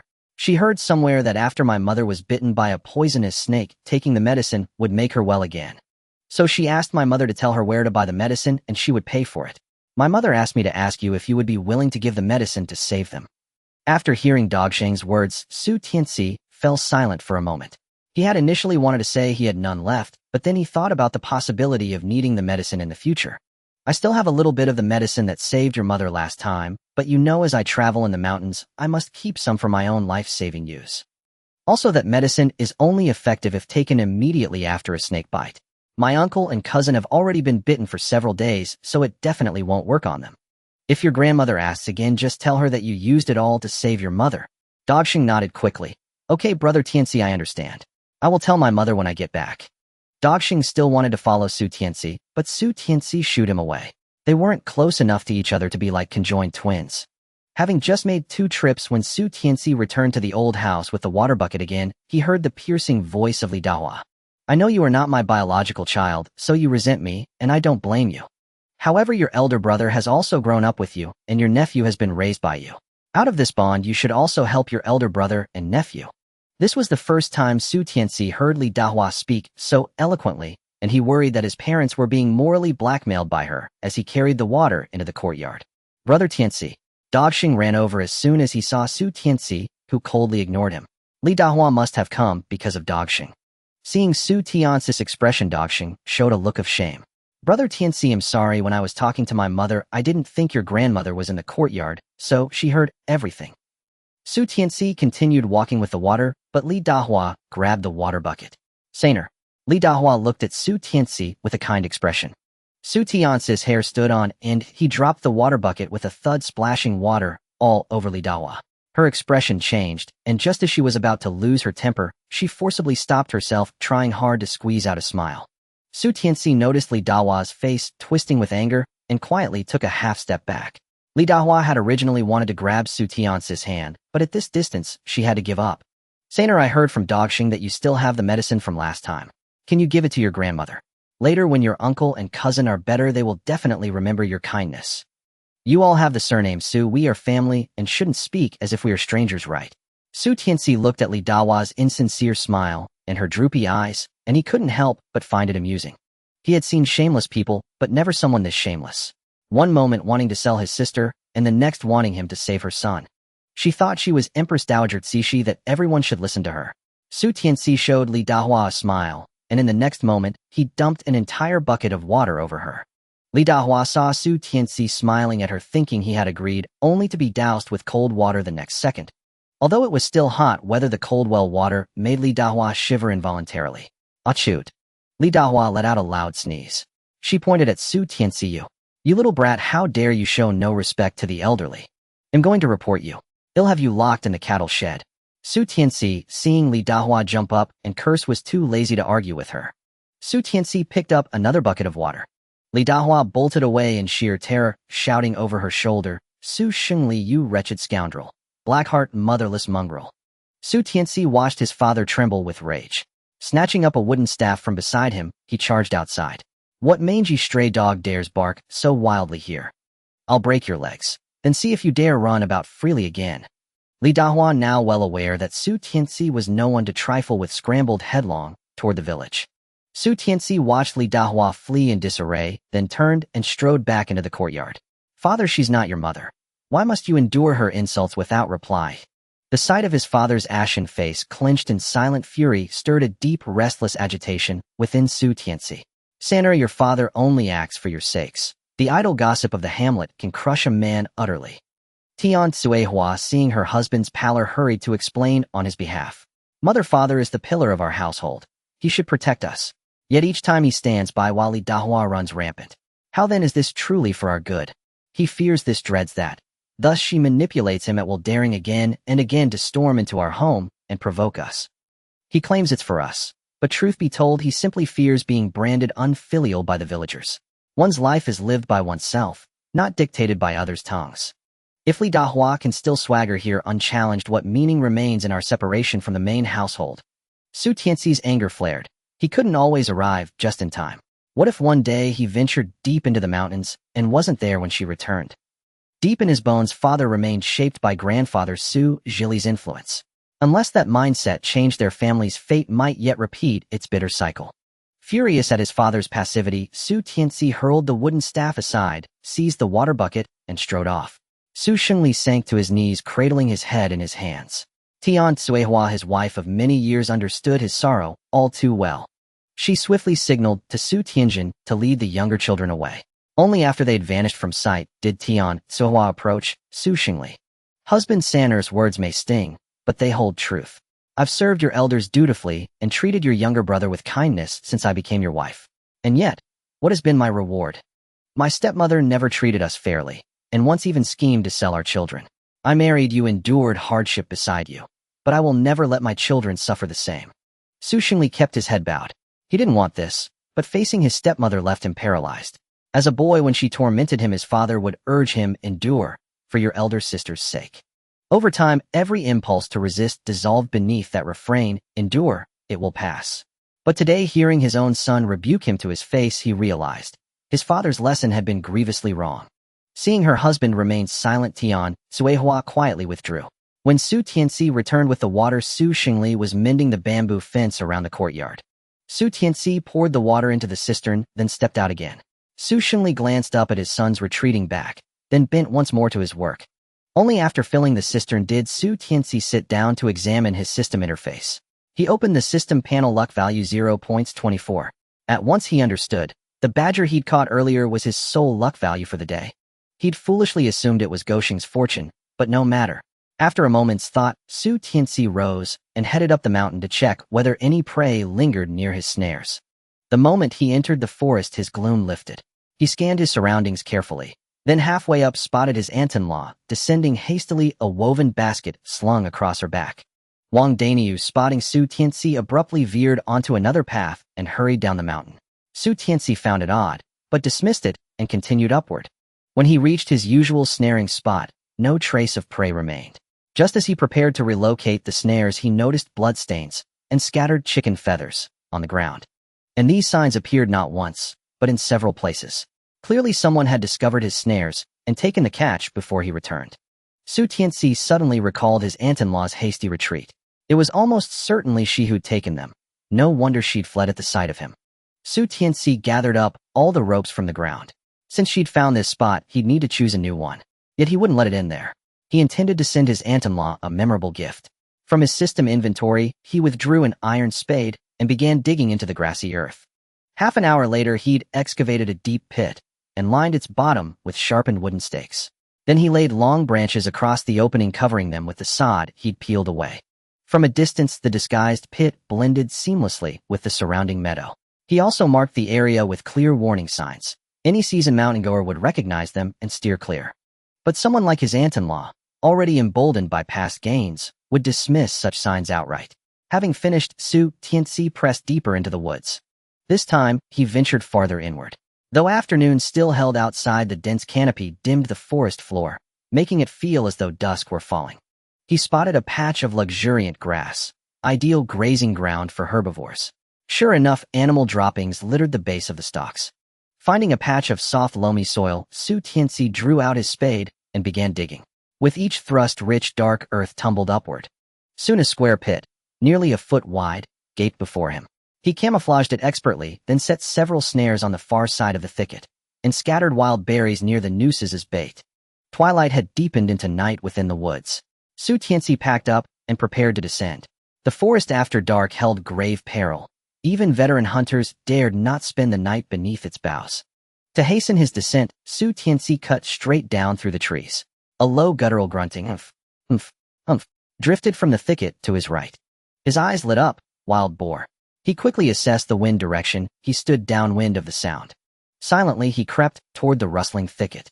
There it was, a wild boar no larger than a dog, snuffling vigorously among the undergrowth, rooting for edible morsels beneath fallen leaves. A surge of exhilaration rose in Su Tianci's chest. This boar was small. Perhaps, just perhaps, he could capture it alive. Before Su Tianci could start moving, a louder hum sound suddenly came from not far away. The little wild boar quickly dashed towards the direction of the sound. Su Tianci vaguely saw several wild boars moving on the other side of the woods. His heart itched with impatience. If only he had a hunting rifle in his hands right now. As Su Tianci watched the wild boars move further away until their sounds faded, he finally slid down from the tree. While walking back, Su Tianci thought to himself, starting tomorrow, he would focus on hunting. Once he saved enough money, he would find a way to get a hunting rifle. When Su Tianci returned home, it was already dark. His fourth brother, Su Tianfeng, rushed over upon seeing him. "Third brother, you're back. You're not angry with Dad anymore, are you?" Su Tianci shot a sidelong glance at his fourth brother. "What did you come here as a mediator?" "No, third brother, I just think that we are a family and should unite against outsiders." Su Tianfeng scratched the back of his head. "Are you trying to lecture third brother now?" Su Tianci chuckled as he patted Su Tianfeng on the head. "Isn't this what you learned from me? Our whole family needs to work together as one." Su Tianfeng declared earnestly, "Next time Grandma comes, I will drive her away." "All right, then I will wait to see how you perform." Su Tianci placed his hand on his brother's shoulder and walked into the main room. The table was already set with food and the oil lamp was lit. "Third son is back. Hurry and wash your hands to get ready for dinner. Everyone is waiting for you." Tian Suehua said anxiously upon seeing her son return. Su Tianjin scooped water from the vat into a newly bought enamel basin. Su Tianxiu held a towel for drying hands while Su Tianlei handed Su Tianci some soap, and Su Tianrong came forward to hold Su Tiance's hand. Su Shengli sat on a chair watching his children's actions, his gaze flickering. Su Tianfeng happily washed his hands alongside Su Tianci, and soon everyone sat together at the table. Dinner was much simpler that night, consisting of a bowl of corn and wild vegetable porridge, a plate of stir-fried snake eggs, and a small piece of pickled vegetables. Su Shengli raised his chopsticks, and only then did the others begin to eat. After dinner, Tian Suehua and her eldest and second daughters cleaned the dishes, while Su Tianci returned to his room. Su Tianfeng followed him inside like a little tail. Fourth brother, today, third brother set a trap in the place where we usually put snares, and I moved the snare to another place, so you don't need to check there anymore. Third brother, since we've split up, I want to follow you up the mountain from now on. Su Tianfeng was very determined about hunting in the mountains. Su Tianci lay down on the Kong. No, fourth brother, you need to stay at home. Why not, third brother? Su Tianfeng asked, dissatisfied. If both of us go up the mountain, and that Li Dahua comes again, there will only be mother and the sisters at home.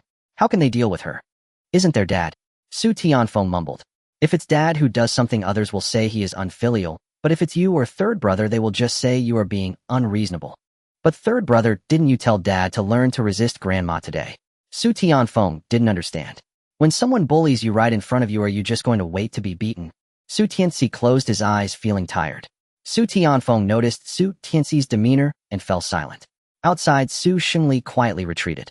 Su Tianci woke up early around 4 o'clock. It was still dim outside. Since he couldn't sleep anyway, Su Tianci opened the system panel. Luck value 1.24. Su Tianci stared blankly at the system panel, unwilling to give up, and refreshed it again. Luck value 1. Su Tianci let out a breath. He thought yesterday's score was already low, but he didn't expect it could get even lower. Unreliable system. Su Tianci cursed internally. Just yesterday he had vowed to work hard to hunt, and buy a hunting rifle, yet today the system had come up with a luck value of 1.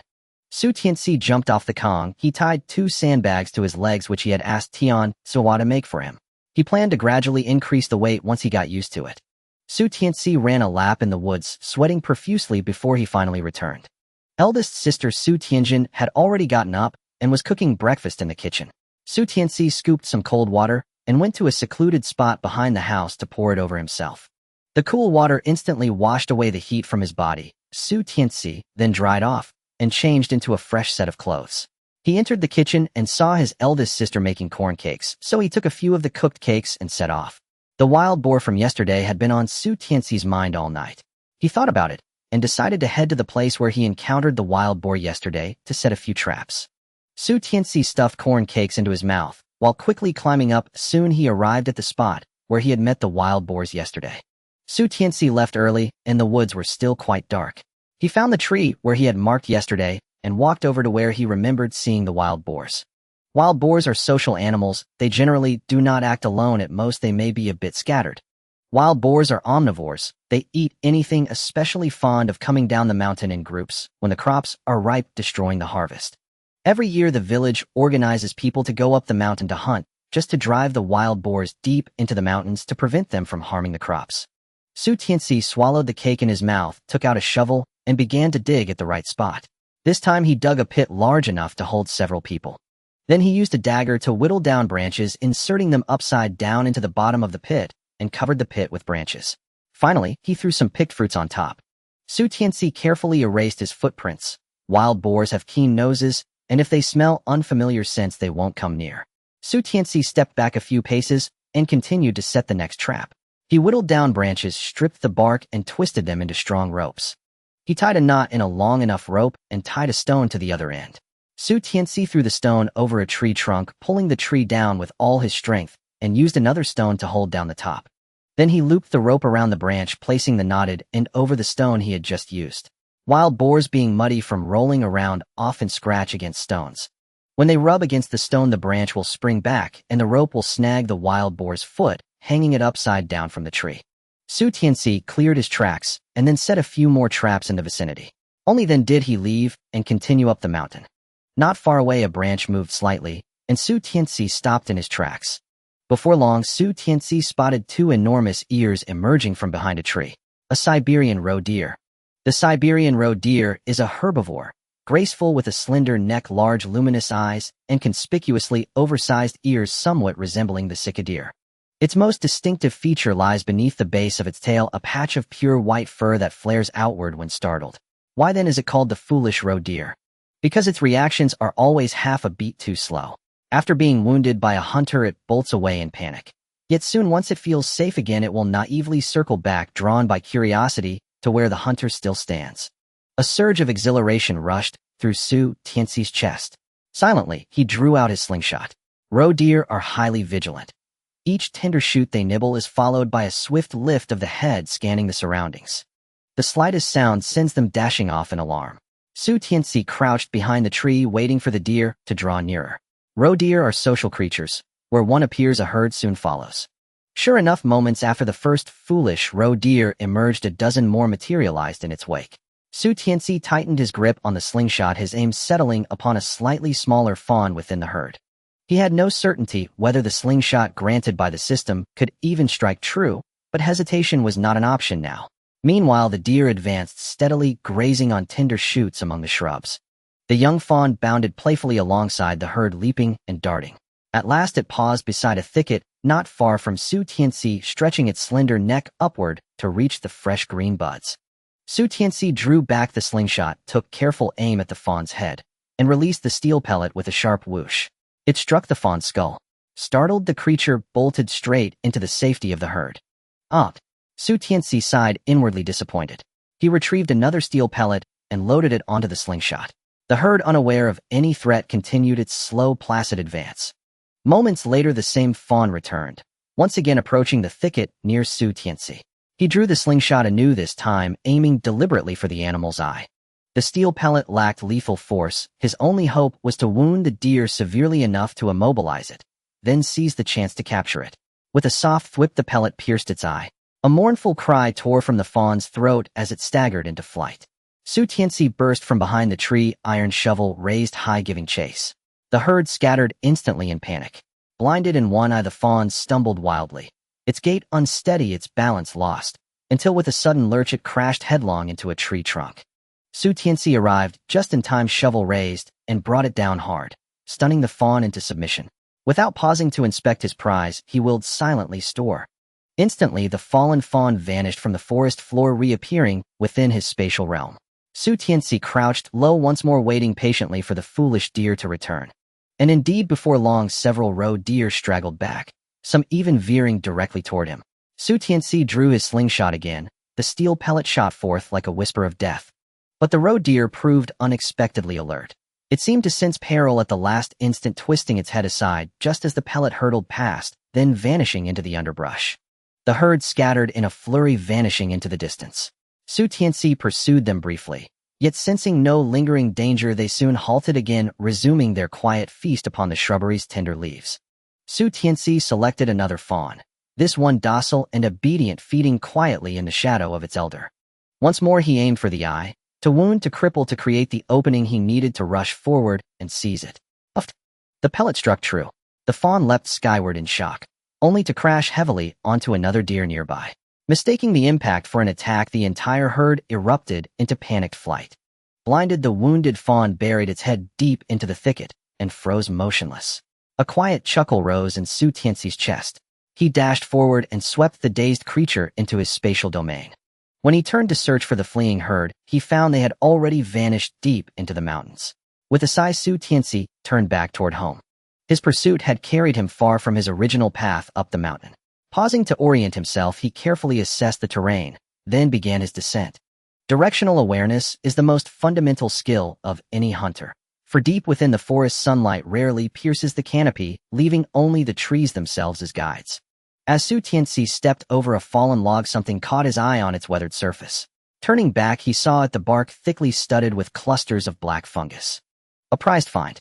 With a mere thought, the fungus vanished into his spatial realm. Emboldened by this success, he began scanning the woods more deliberately.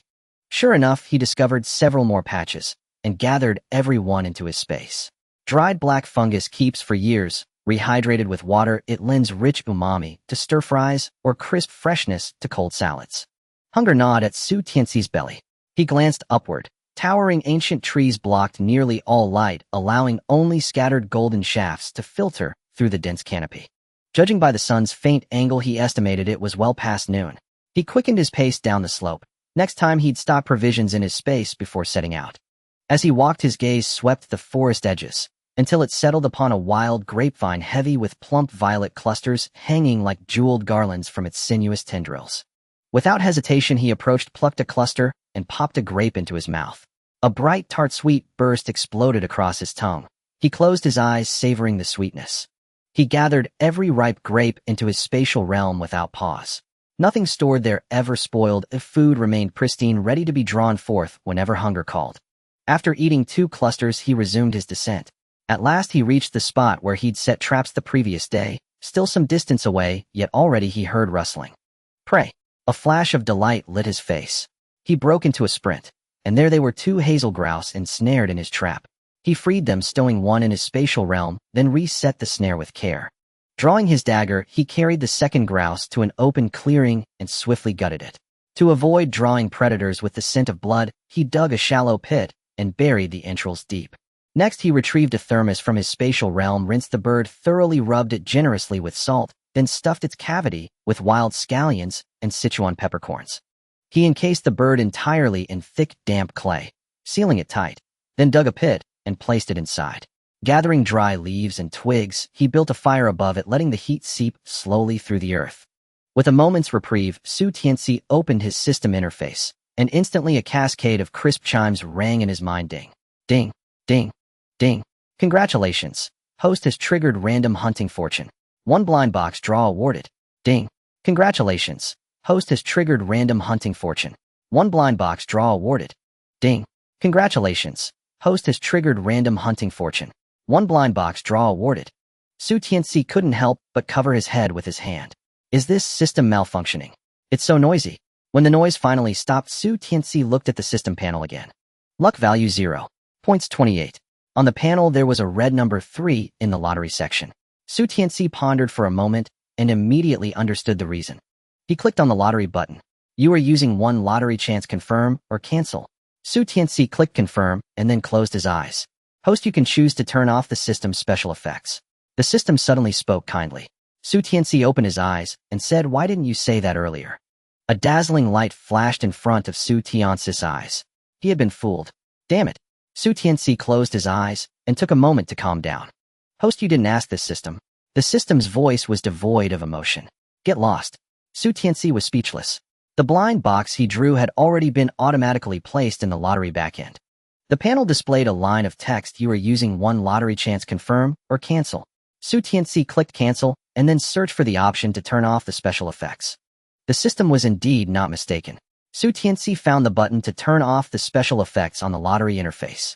Then he clicked the lottery again, and the previous words reappeared. Without hesitation, Tianci clicked confirm, and the red blind box appeared on the panel. The cursor began to scroll, and finally landed on one of the blind boxes, causing Tianci to reflexively close his eyes. After waiting for a while, without feeling any light, he cautiously opened his eyes. The pop-up for applying to draw the blind box appeared again, prompting Tianci to click confirm once more. This time he watched the opening of the blind box the entire way through. Congratulations, host, you have obtained luck X1. The lottery interface disappeared, and the already drawn blind box automatically hid in the lottery section. The fire on the ground had already gone out. Tianci closed the system panel because he was hungry. In this vast world, food is the most important. He decided to fill his stomach first before continuing. Tianci shoveled the ash from the burnt branches to the side, then dug into the soil to unearth a lump of mud. The lump of mud was still steaming. Tianci blew on the lump of mud, then while blowing he peeled off the outer layer of mud. The mud wrapped around the hazel chicken's feathers was all pulled off, releasing a strange aroma that rushed into Tianci's nose. So fragrant. Tianci tore off a chicken leg and started to eat heartily. The hazel chicken foraged everywhere, and its leg meat was very firm. Since autumn is a time of abundant food, the hazel chicken was quite plump. Additionally, because the chicken was entirely wrapped in mud, its oil had seeped into the meat. The hazel chicken cooked in this manner was not only meaty, but also very tender. The fragrance of green onions combined with the spiciness of Sichuan pepper and the freshness of the hazel chicken made Tianci take bite after bite, quickly finishing 1 whole hazel chicken. Although a single hazel chicken weighs only 2 to 3 gene, when clean being all meat along with Su Tianci, having eaten wild grapes, he happily patted his full belly. People are like iron and meals are like steel, one feels anxious when missing a meal. This saying is truly accurate. After filling his stomach, Su Tianci cleaned up the ground before starting to explore the nearby area. He wanted to see if there were any other chestnut trees in the place where he had previously found chestnuts. Although the family had exchanged some grain, there were many people in Su Tianci's family, and this amount of grain wouldn't last long. Moreover, not long after autumn begins, winter will come. The winters in the Zinganling are very cold and long, and it is the hardest time to endure. Therefore, Su Tianci must take advantage of autumn to stockpile more food, so that his entire family can smoothly get through the long winter. Su Tianci headed towards the location of the chestnut tree from his memory, searching along the way. From a distance, he saw something hanging on a tree and quickly ran to the base of the tree to take a look. It turned out to be a pear tree. The yellow pears weighed down the branches. However, this pear tree was very tall, and ordinary people could hardly reach it. But this was not a problem for Su Tianci. He stood under the pear tree and focused his mind collect pears. All the pears of various sizes on the tree were collected into his space. Su Tianci looked around again, not finding any similar trees, and continued towards the direction of the chestnut tree. When chestnuts mature, if no one picks them, they will fall to the ground. Some of the fruits will explode, and little squirrels will come to dig for the chestnuts. Sometimes when the shells of the chestnuts explode, the chestnuts roll to the ground and take root to sprout. Thus, chestnut trees generally grow in clusters. If there is one, there will definitely be a second, third, and so on. Indeed, as soon as Su Tianci approached the area of the chestnut tree, he spotted another chestnut tree. This chestnut tree, while not as large as the first one, was also filled with chestnuts. Su Tianci stood under the tree and with a single thought collected all the chestnuts into his space. After collecting, he searched around again, and sure enough, not long after he discovered another one. Su Tianci did not hesitate to collect all the chestnuts into his space. Su Tianci couldn't help but marvel at how having the space, this cheating artifact, saved him so much effort. If he had to rely solely on manual labor to pick the few chestnut trees, just now, it would have taken his whole family several days to finish. Now with just a thought, he completed it easily. The daylight in the woods was gradually dimming. Su Tianci began to walk down the mountain, chopping down dead trees as he went. During winter, the people living near the mountains would huddle at home to wait out the cold. Outside, the snow was thick and the temperature was low enough to freeze a person. Thus, staying home required constantly keeping the fire burning to maintain warmth in the kong and the house. Therefore, the most consumed resource in winter is firewood. Su Tianci chopped a full load of firewood, tied it with rope, and cut a sturdy branch as a carrying pole. To avoid encountering villagers who might meddle, Su Tianci carried the firewood down the mountain. Sure enough, in the nearby woods close to the foot of the mountain, he ran into some people from his village. A group of women was nearby searching for edible wild vegetables. Su Tianci was just about to pass by them quickly. "Tianci, did you go up the mountain to chop firewood?" A slightly plump ant called out to Su Tianci. He had to stop his steps. "Aunt Suehua, are you picking wild vegetables?" This person's name is Wang Suehua, and since both she and Su Tianci's mother share the same name, there has been some rivalry. Su Tianci knew that her calling out to him was not a simple inquiry, but he had no choice but to respond. As expected, Wang Suehua asked him the next question. "Tianci, I heard that your whole family is unfilial, so your grandmother kicked you out." Wang Suehua asked with a concerned expression. Su Tianci saw that everyone else was looking at him with curious eyes, so he set down the firewood. "Where did you hear that, Aunt Suehua?" "It couldn't have been my grandmother who told you, right?" "My grandmother definitely didn't tell you about her wanting to sell my elder sister to save her ex-husband's son, did she?" "Aunt Suehua, tell me, if your mother-in-law wanted to sell your daughter for money, would you applaud her or divide the family?" "If we divide the family, the village chief and the team leader witnessed it, and we have a written agreement." Su Tianci's words sparked a heated discussion among the women who were watching. Did Tian Suehua and her mother-in-law really divide the family? Did you not understand what Su Tianci said? That old woman Li Dahua wants to sell Tian Kuihua's daughter. But didn't Wang Suehua say that Li Dahua said it was because Su Xingli's family was unfilial that they were kicked out? If it was a family division, how could they not even have a place to stay, running to live in the old house? That place is close to the mountains, and they could be eaten by wild beasts at any time. Su Xingli is not Li Dahua's biological son. Even if they divided the family, Li Dahua definitely wouldn't give them anything. Tian Suehua is so capable, but unfortunately, she married Zu's third son and has suffered for so many years. Now she doesn't even have a place to stay. I say Tian Kuihua's good days are just beginning. Just think about it, being the master of your own home is so comfortable. In each household the men make the decisions, but only in Su Shengli's family, it is Li Dahua who has the final say. Unfortunately, Li Dahua is not Su Shengli's biological mother, so everyone knows that Tian Qihua's life is difficult. Su Tianci didn't want to talk much with the group of women, he just didn't want Li Dahua to tarnish their family's reputation. He picked up his burden saying, Aunt Su, while you all are busy the family still needs firewood, I'll be leaving now. Su Tianci strode away, leaving behind a group of gossiping ants. Hey, did you all know? Wang Daniu happily took her family's Su Tianbei into the city today. One ant suddenly spoke mysteriously. Wasn't it said that her husband was hospitalized in the county? They should be going to pick someone up, right? Someone chimed in. No way. Let me tell you that Su Tianbei was wearing a bright red top looking all neat and tidy, just like a bride. At that moment I teased her a bit. Can you guess what Wang Daniu said? The speaker deliberately kept everyone in suspense.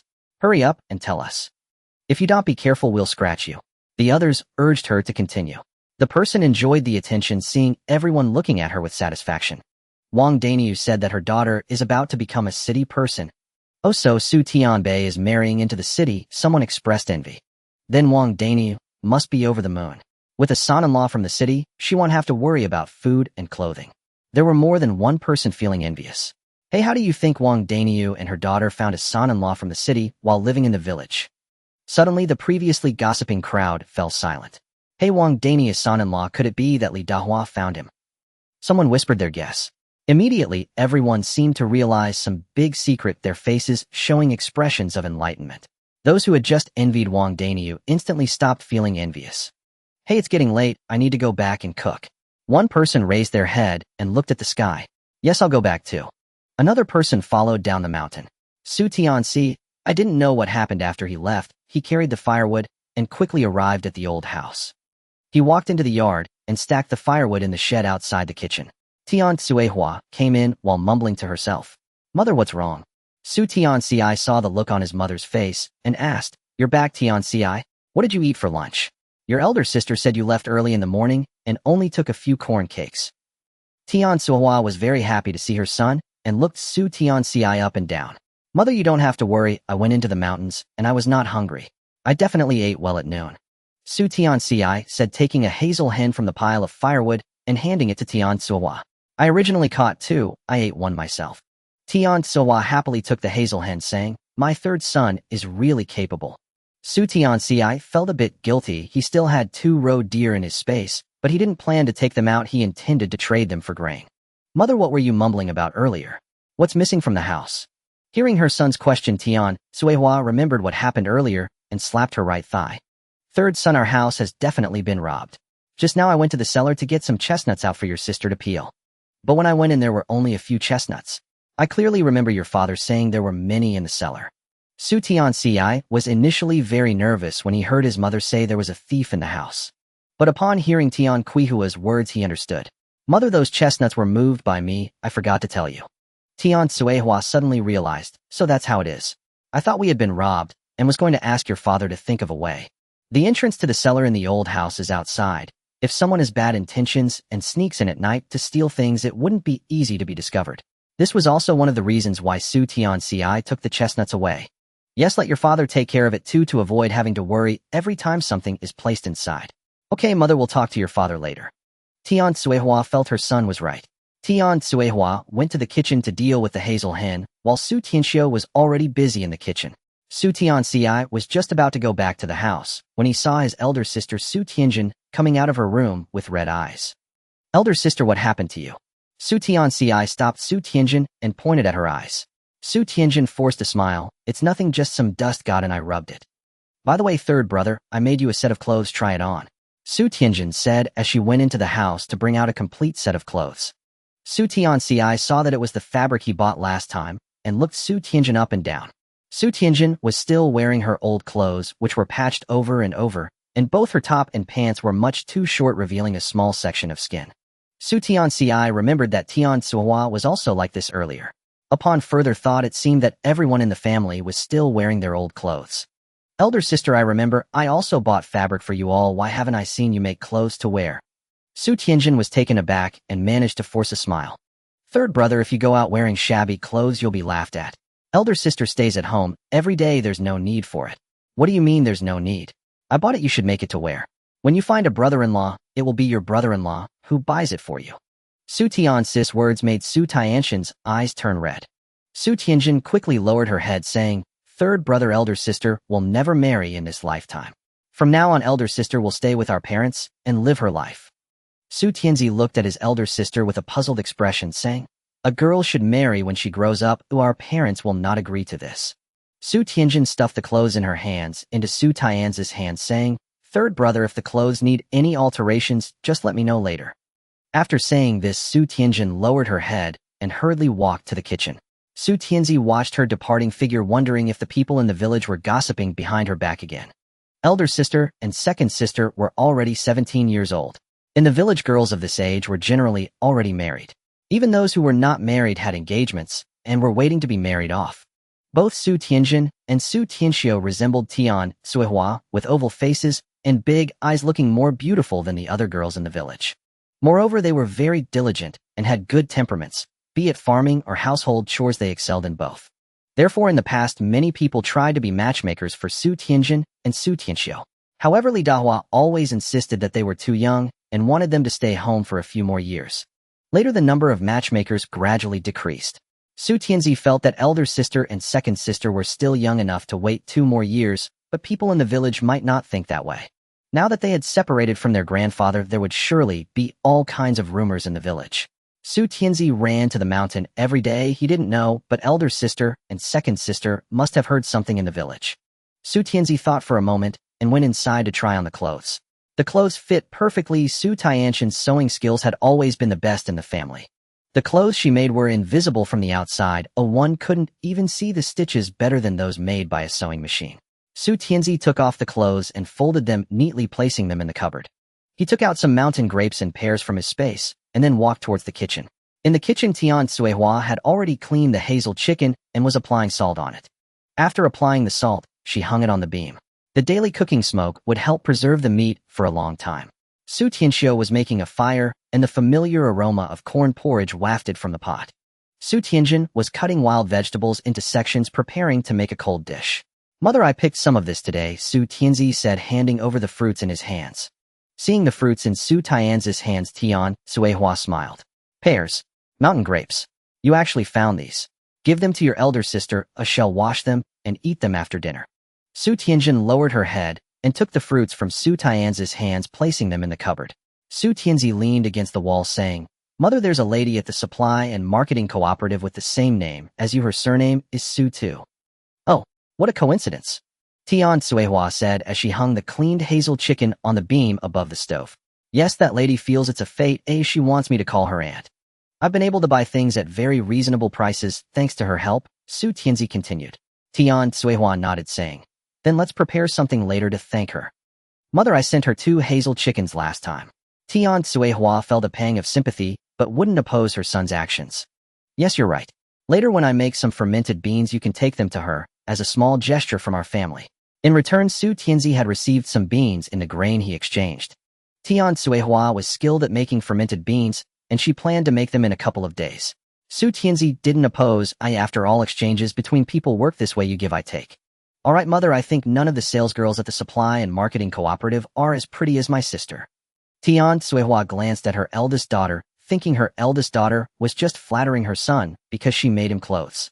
"Of course your elder sister and second sister take after me," Tian Suihua said with a smile, pursing her lips. Su Tianjin, who was busy, blushed, lowering her head even more. "Mother, I asked my aunt to keep an eye out and reserve a spot for elder sister if there's an opening at the supply and marketing cooperative." Tian Suihua lifted the pot lid to check on the porridge. Hearing Su Tianzi's words, she almost dropped the lid and hurriedly put it back. "Third son, what are you saying? You want your elder sister to work at the supply and marketing cooperative?" Su Tianjin, who had been keeping her head down, also looked up, and even Su Tianxiu, who was making the fire in front of the stove, did the same. "Yes, I think my elder sister and second sister are much better than those girls. They are capable and also pretty." Su Tianzi's words caused Su Tianjin to bury her head again. Su Tianxi's face, perhaps lit by the fire in the stove, turned red. Tian Suihua sighed, saying, "Third son, it's not that easy to get into the supply and marketing cooperative. Don't give your elder sister and second sister false hopes." Su Tianxian's face turned pale instantly. Su Tianzi couldn't explain to Tian Suihua In his previous life, his uncle and cousin had used their hunting spoils to bring his aunt and Su Tianbei to the city. Su Tianzi believed he could do it too. Mother, if the supply and marketing cooperative doesn't work, we can go to the textile factory.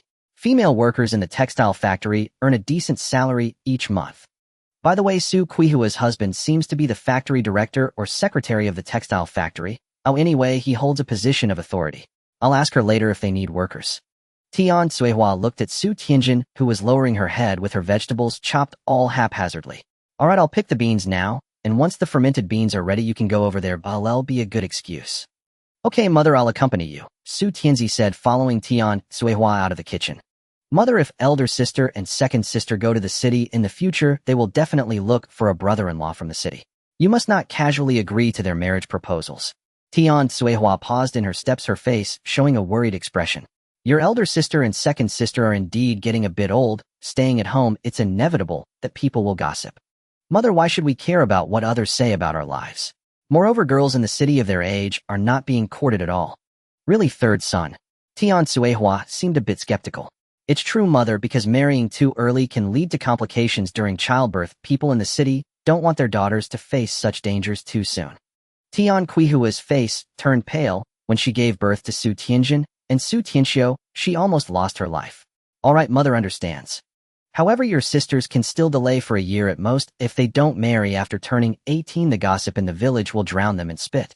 Don't worry, Mother, a year is enough, Su Tianzi said confidently. He still didn't believe that he couldn't do better than his cousin.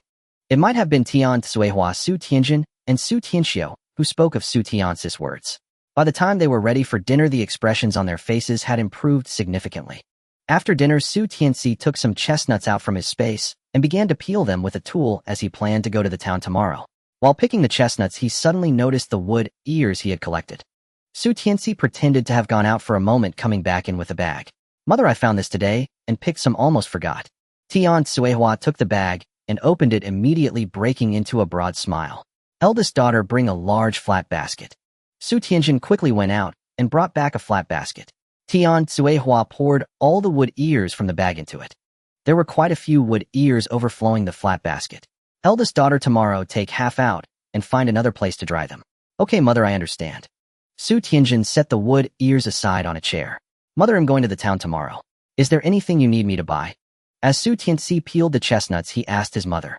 Tian Suihua thought for a moment. You should buy some salt. We don't have much salt at home left. The village chief said the autumn harvest will start the day after tomorrow. Perfect timing. After you go tomorrow, work will commence afterward. Su Xingli suddenly interjected. Su Tianci did not look up, simply responding. As he peeled the chestnuts, he contemplated that autumn harvest was the busiest time of the year. From dawn until the sun set, they would harvest the fields until it was too dark to see. Even meals were prepared by family members and brought to the fields for a couple of bites before continuing to work. They had to clean up all the grains in the fields to be considered finished. Almost everyone who experienced the autumn harvest would lose a lot of weight and get several shades darker. A few days ago, he exchanged his grain, calculating that the autumn harvest would be enough to eat, but there wasn't enough meat. Su Tianci initially planned to take 2 roe deer from his space to the black market for grain, but now decided to keep them to nourish his family. However, the chestnuts in his space, along with the wild grapes and pears, could be taken to see if they could be exchanged for some money. Knowing Su Tianci wanted to trade the chestnuts for cash, the whole family worked diligently, peeling nonstop, until Su Tianrong was so tired that his little head nodded and Su Tianlei was yawning one after another. All right, you all hurry and sleep. If you don't, you'll end up with a headache from nodding off. Tian Suihua put down the chestnuts in her hands, pulling the 2 younger ones up to wash up and sleep. Su Tianjin and Su Tianxiu didn't move. Father, we don't have work tomorrow. We can sleep a bit longer. Yes, Father, you and the 3rd and 4th brothers should hurry and sleep. My second sister and I will peel a bit more. Su Tianjin continued her work. It's still early, you'll peel a bit more too. Su Tianci looked at the full bowl of chestnuts, feeling very motivated. Seeing this, Su Tianfeng also stayed put. The 5 of them kept their heads down and continued peeling, and after a while Tian Suihua came out, sat down, and began to help. The 6 of them silently peeled the chestnuts until the wick of the kerosene lamp flickered, and only then did Tian Suihua realize it was getting late. Hey, let's all go to sleep, it's too late. Third son, aren't you going to the town tomorrow? Hurry and sleep. Su Tianci put down the tool in his hand, stood up, and rubbed his lower back. Father, mother, eldest sister, second sister, I'm going to sleep. You all should sleep too. 4th brother, let's go. Su Tianfeng, relieved, put down the chestnuts in his hands and vigorously shook his hands. Third brother, can I go to the town with you tomorrow? Su Tianfeng asked with eager anticipation. Su Tianci glanced at his fourth brother. Sure, but can you wake up? They'll be heading out before dawn tomorrow. Su Tianfeng protested. Third brother, you underestimate me. I can definitely get up. Su Tianci nodded. All right, I'll wake you when I set off. If you can wake up, you can come along. Su Tianfeng jumped up in excitement. That's great. Third brother, you have to keep your word. Su Tianci washed his hands and feet clean. Of course I keep my word. Su Tianfeng immediately took off his clothes, climbed onto the Kong, and closed his eyes to sleep. Su Tianci kicked him. After a whole day of running, you smell bad. Go wash up before coming back.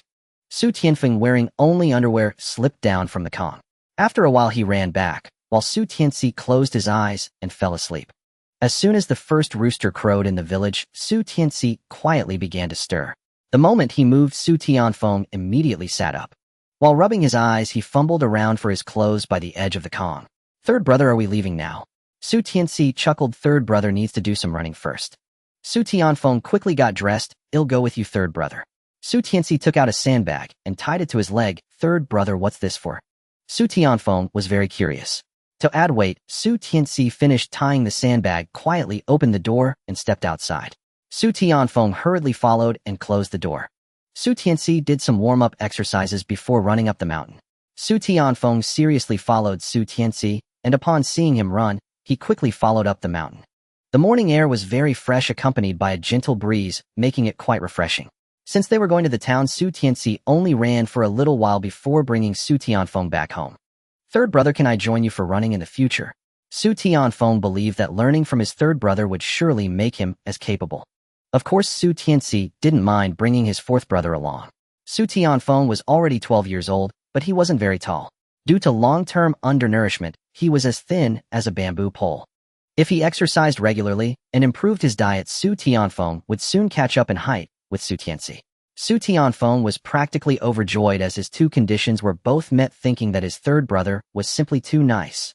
Su Tianci had no idea he received a good person card from his fourth brother as he went to fetch water to bathe. Third brother, let me help you. Su Tianfeng rushed over to grab a wooden bucket. No need, you should wash up too. If you're going to the town, you can't be sloppy.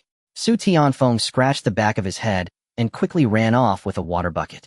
By the time Su Tianci finished washing and changed clothes, Su Tianfeng rushed in wearing only underwear. He rummaged through the box for a long time before finally pulling out a set of clothes to put on. Su Tianci saw that Su Tianfeng's pants were torn somewhere, exposing his bottom. Did you climb a tree again? Your bottom is showing. Su Tianfeng turned to look. When did it break? Su Tianci originally planned to go hunt some prey on the mountain before heading to the town. Hurry and change into another pair. But I don't have any other clothes to wear. Su Tianfeng looked troubled. Didn't eldest sister make you a new outfit? Su Tianci took out a brand new pair of pants from the cabinet. That's for wearing during the new year. Su Tianfeng hurriedly took it. But you can't wear these torn pants to the town. Su Tianci was speechless. Hurry and change, if you don't, then don't go. Third brother still needs to go to the mountain. Seeing Su Tianci in a hurry, Su Tianfeng quickly changed into the pants. Su Tianci took the chestnut cakes prepared by Tianci and led Su Tianfeng into the mountains. Su Tianci handed half of the chestnut cake to Su Tianfeng. Thank you, third brother. Su Tianfeng carefully accepted it. Su Tianci looked at his fourth brother, who seemed unable to walk properly ever since he put on his new pants, and couldn't help but chuckle. He continued eating the chestnut cake while opening the system panel. Luck value 10. Points 28. Su Tianci's heart leaped with joy. His luck was quite good today. He initially planned to check the trap he had dug, but now with this luck value he decided to postpone that. He remembered the group of robes from yesterday, turned a corner under his feet, and walked in another direction. Su Tianci then opened the lottery interface as he had not yet checked the prize he won yesterday. Congratulations, the host has obtained Luck X1. Congratulations, the host has obtained Luck X1. Su Tianci saw the open blind box, and the joy in his heart almost made him shout. The system's luck value was originally 10, and adding 2 luck bonuses meant the total luck value was 30. He eagerly clicked on the third blind box. The blind box was empty. Su Tianci was puzzled. How could this blind box be empty? However, he thought about it and realized that even lottery draws sometimes result in thank you for your patronage, so it wasn't surprising to find an empty blind box. After all, with 30 luck points, he had still made a profit. Thinking of this, Su Tianci quickened his pace. Silly Rose, just wait there, I'm coming to collect you. Third brother, wait for me. Su Tianfeng, who was behind, suddenly saw his third brother and started to jog. Hurry up. Su Tianci replied without looking back. The two brothers hurried along and finally arrived at the place where Su Tianci encountered the silly roe yesterday. Su Tianfeng patted his pants with distress. There was a dirty spot on his pant leg that he didn't know how he got. Third brother, there's a pond over there I'm going to wash up. Su Tianfeng pointed to a nearby spot. Su Tianci followed Su Tianfeng's finger and discovered that there indeed was a small pond. How did he not see it yesterday? The area around the pond was lush with vegetation, a favorite spot for animals. Let's go, third brother will go with you, I'll set a few traps. Su Tianci had already observed that there was no sign of silly roes around, deciding to set up a few traps first before looking for the silly roes. Okay. The two walked to the pond's edge. Su Tianci began to look for a spot to set the traps, while Su Tianfeng squatted down, reaching his hand into the water to wash his pants. Suddenly, he felt something slippery under his hand. He stood up abruptly. Third brother, there's something in the water. Su Tianci, having just found the spot to set the traps, was about to start when he heard Su Tianfeng shout. Be careful, if you get bitten by a water snake, it'll be trouble. He warned without turning his head. As soon as Su Tianfeng heard the word snake, saliva started to flow. The taste of the snake Su Tianci caught last time cooked by Tian, so a while lingered in his memory.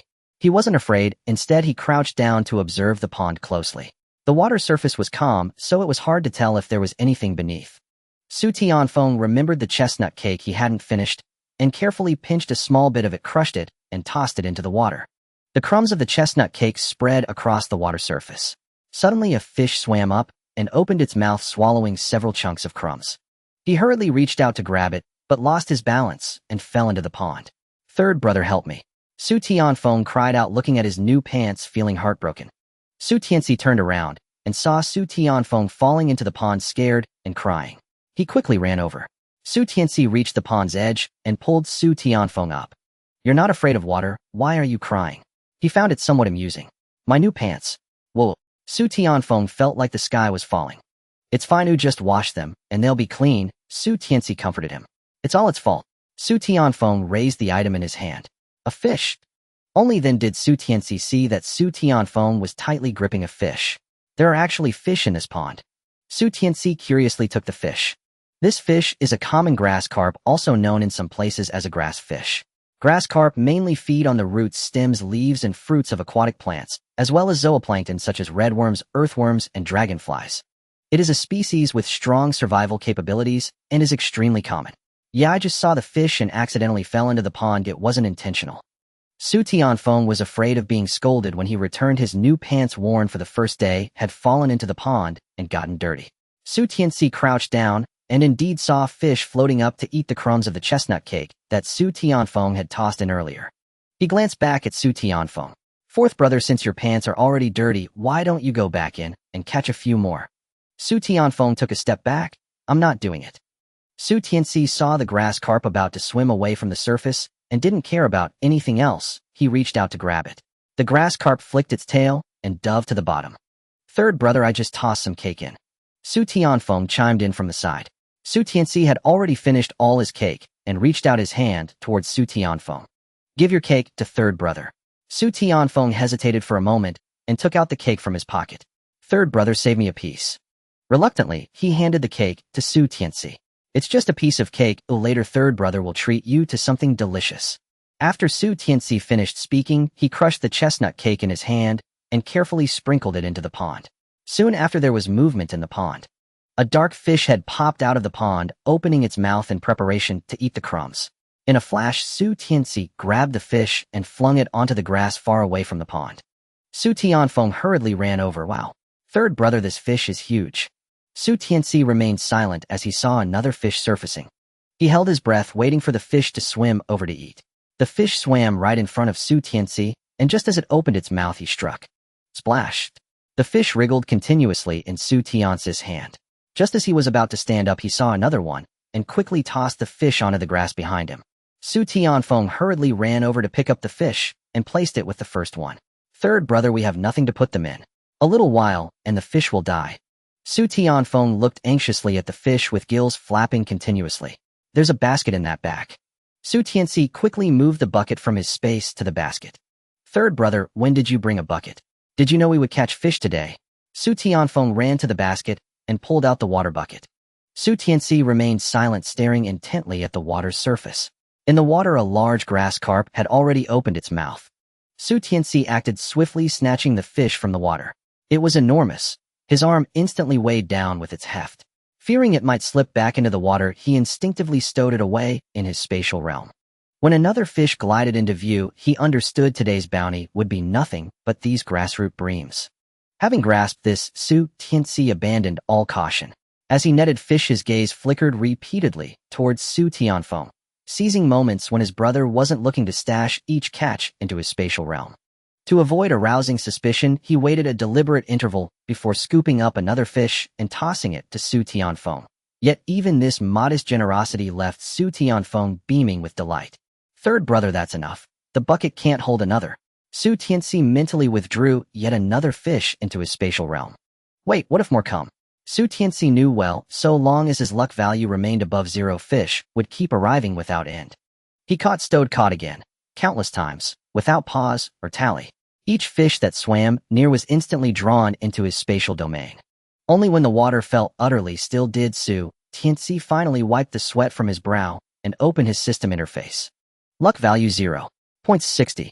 Seeing his luck value depleted to 0, Su Tianci knew the stream of fish had ended, and only then did he straighten up. After crouching so long, darkness bloomed before his eyes. He nearly tumbled headlong into the pond. Fortunately, daily physical training had honed his body's agility. He steadied himself just in time. Third brother. Look, so many fish. Su Tianfeng knelt beside the bucket, grinning ear to ear. Su Tianci glanced at the fish darting within the bucket, then clapped Su Tianfeng on the shoulder. Fourth brother, you carry these home. Next time I'll take you with me to town. How does that sound? Though reluctant, Su Tianfeng acquiesced. His trousers were soaked, and hauling a heavy bucket of fish would make a trip to town impractical. All right, I'll head back now, but you must bring me next time. Su Tianci patted his brother's shoulder. Rest assured, I always keep my word. Su Tianfeng reached for the bucket, only to find it immovable. The wooden vessel alone was heavy. Add water and dozens of thrashing fish, and its weight easily surpassed 50 jin. Hold on, the autumn harvest begins tomorrow. If you lug this all the way home, your arms won't lift a finger tomorrow morning. Here's what we'll do: string 2 fish on a reed for mother to cook tonight. The rest, I'll take to town to see if I can trade them for coin. Su Tianfeng scratched the back of his head. Third brother, isn't town far from here too? How will you carry them? Su Tianci tore a reed from the bank and, reaching into the bucket, skewered a fish through the gills, threading it neatly onto the stem. Are you daft? Don't I carry mine the same way? Hurry, string them fast. We can't let them spoil. Su Tianci's words sent Su Tianfeng into a flustered scramble. He rushed over to help. These were precious fish. Spoiling them would be a true shame. Freshness was paramount, so Su Tianci never intended to send many home. After threading 4 fish, he stopped. Go now, I'll tidy up and follow shortly. Then I'm off, third brother. Su Tianfeng turned and sprinted toward home. Slow down. Do you even know the way back? Su Tianci called after him, unconvinced. Don't worry, I've marked the path. Su Tianfeng shouted back as he ran. Rascal. Su Tianci chuckled, then drew the entire bucket, and every fish inside, into his spatial realm. The moment the bucket entered, the fish within froze mid-swim. Su Tianci returned to where he'd planned to lay traps, hastily constructing 2 rudimentary ones. He'd need to check another trap site later and still go to town, so this spot would have to wait for another day. After securing everything, he hurried to his second trap site, only to find it barren. Without delay, he set off directly for town. The black market bustled early. Arriving sooner meant better prices. Su Tianci raced down the mountain, his speed drawing upright stares from farmers working the roadside fields. He didn't stop until he reached the town gates, then slowed his pace and retrieved a straw hat from his spatial realm, settling it firmly atop his head. Next, he pulled out a patch set of clothes and changed into it in a secluded, deserted corner. Finally, he brought out the bucket and placed 6 grassroot breams inside, each weighing roughly 3 to 4 jin. A few smaller ones remained in his spatial realm. The largest weighed nearly 6 or 7 jin. Unfished for deep in the mountains, they had grown plump and succulent. Su Tianci resolved to keep that largest bream for his family's table. Straining under the bucket's weight, he made his way to the alley entrance of the black market. As usual, he endured questioning and paid the requisite fee before being allowed inside. Once in, he found an empty patch of ground and settled into a squat. A man spotted the bucket and approached immediately. What are you selling? Wearing a hat and mask, his voice was hushed, but unmistakably that of a middle-aged man. Su Tianci eyed him warily, then noticed a wristwatch peeking from beneath the man's sleeve. His eyes gleamed. Leaning in, he whispered grassroot breams. The man squatted down at once. How much per fish? Su Tianci hesitated, recalling how just last time someone had sold a smaller bream for 2 yuan. Gritting his teeth, he named a bold price, 5 yuan each. The man paused, so Su Tianci swiftly lifted the cloth covering the bucket. Look, you'll see each one weighs 3 to 4 jin. At the sight of the breams, the man nodded instantly in agreement. He pointed to the largest. I'll take this one, and that one beside it. Su Tianci grinned, snatched a reed, and deftly hauled both fish from the water. In moments, both were strung. 10 yuan. The man handed him a 10 yuan note, then produced a sack, stuffed the fish inside, and slipped away like a thief. Shoppers nearby gathered round. How much for your grassroot breams? Su Tianci quoted his price, and those who deemed it too steep dispersed. One man who'd watched Su Tianci haul the fish from the water moments before called out, "Give me 2." Beaming, Su Tianci threaded 2 more breams and passed them over. In return, he received another 10 yuan note. The big ones are all gone. Can you lower the price on the rest? A voice came from behind him. Su Tianci turned his head to look at the woman behind him. The woman had a scarf wrapped around her head, revealing only her pair of eyes. Her clothing was also baggy, making it hard to tell if she was fat or thin. Seeing Su Tianci silent, the woman asked, "Can I buy a small one for $3?" Su Tianci shook his head no. Disappointment flashed in the woman's eyes, as she was too eager to eat meat. The 6 fish in Su Tianci's bucket were soon sold. He walked around the alley with his bucket and squatted down again in another corner. "Young man, what are you selling?" A person saw Su Tianci's wooden bucket and immediately approached. "Grassroot fish," Su Tianci said, fishing one out from the bucket. The other person's eyes lit up. "How much?" $5 each. Each one weighs about 4 pounds, Su Tianci replied, returning the fish to the bucket. "How about $4? They'll also give you a fuel coupon." The other party bargained. Su Tianci's eyes flickered. 2 fuel coupons for $4. Deal. The other party, fearing Su Tianci would change his mind, pulled out a handkerchief from his pocket. He discreetly took out several bills and 2 tickets, handing them to Su Tianci. Su Tianci carefully examined the fuel coupons. They were not expired or counterfeit, so he finally stored the money and tickets into his space. The space was safer than a wallet. As long as something was put inside, even a master thief could not steal it. "I want this one." The man pointed to the largest grassroot fish. "All right." Su Tianci scooped out the fish, threaded it with a straw, and handed it to the other party. The man stuffed the fish into his cloth bag and left immediately. Su Tianci squatted down again and saw a woman running straight towards him. She was wrapped in a green scarf, revealing only her eyes with grayish-white hair peeking out at the temples. There were deep wrinkles at the corners of her eyes. Without asking, it was clear she was an elderly woman. "Young man, are you the one selling fish?" As soon as the old woman spotted Su Tianci, she immediately asked. Su Tianci stood up, grasping the bucket with his hand. "What?" The old woman pressed down on Su Tianci's bucket. I finally found you. You must not run away." Su Tianci was startled. "Oh no, could it be that this grassroot fish is inedible? Did someone have an incident after eating it, and now their family had come looking for him?" Su Tianci felt an impulse to drop the bucket and run away. After all, in this black market, everyone was disguised, and no one recognized him. "Young man, I want to buy grassroot fish." The old woman finally caught her breath and finished her sentence. "Oh dear, this old body is truly exhausted. Young man, weren't you selling in front? Why did you come back here? You made me search all over before I found you." As the old woman spoke, she squatted down to look at the grassroot fish in the bucket. Su Tianci let out a big sigh of relief. Oh my, this old woman nearly scared him to death. "Which one do you want, old lady?" Su Tianci did not respond to her question. The old woman did not answer him, but instead leaned closer to Su Tianci. "How many do you have in this bucket?" Su Tianci looked at the old woman warily. "Do you want them all?" The old woman nodded. "Young man, if I take them all, can you give me a discount?" Su Tianci calculated he had sold 7 fish earlier, and with the 4 he planned to take back, he had a total of 19. Among them, there was 1 large fish he did not intend to sell, so he was left with 18. Currently, there were 5 fish in the bucket, each weighing 3 to 4 pounds. "Old lady, since you want so many, I'll charge you 4.5 for each. There are a total of 6 fish in my bucket." Su Tianci quietly took 1 more fish from his space and added it to the bucket. The old woman's eyes shimmered. $4, I'll take them all. Su Tianci assessed the old woman. Her eyes were filled with joy. Moreover, her gaze kept darting toward the grassroot fish. Considering what the old lady had just said, Su Tianci suspected that she had specifically come to find him to buy fish. Old lady, this grassroot fish is wild. When elderly people eat it, it can prolong life, and when children eat it, they become smarter.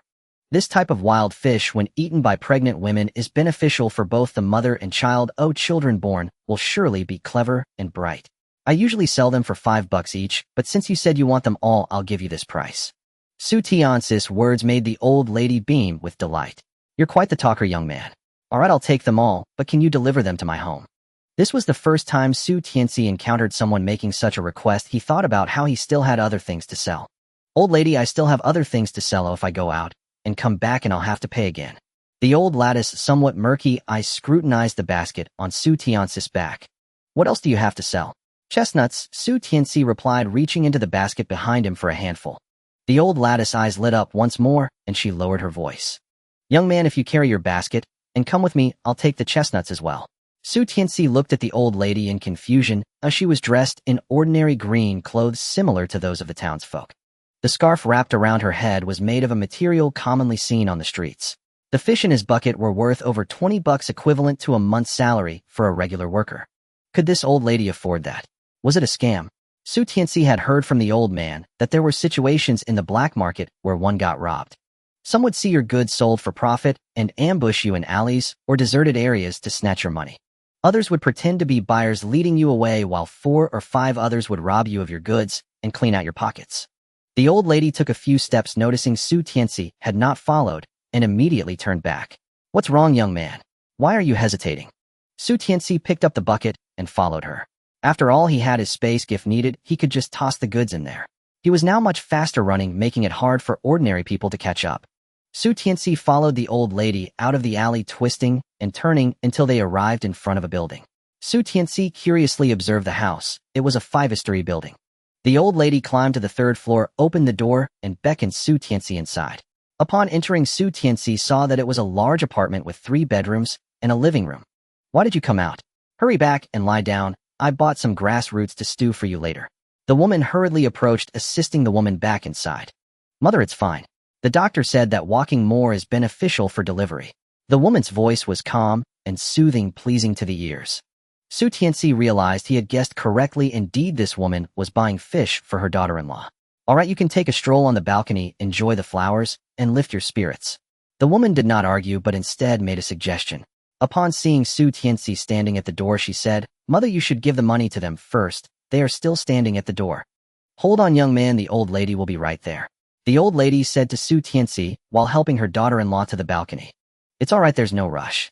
The old lady helped her daughter-in-law onto the balcony before returning. Young man, please pour these grass roots into the jar for the old lady.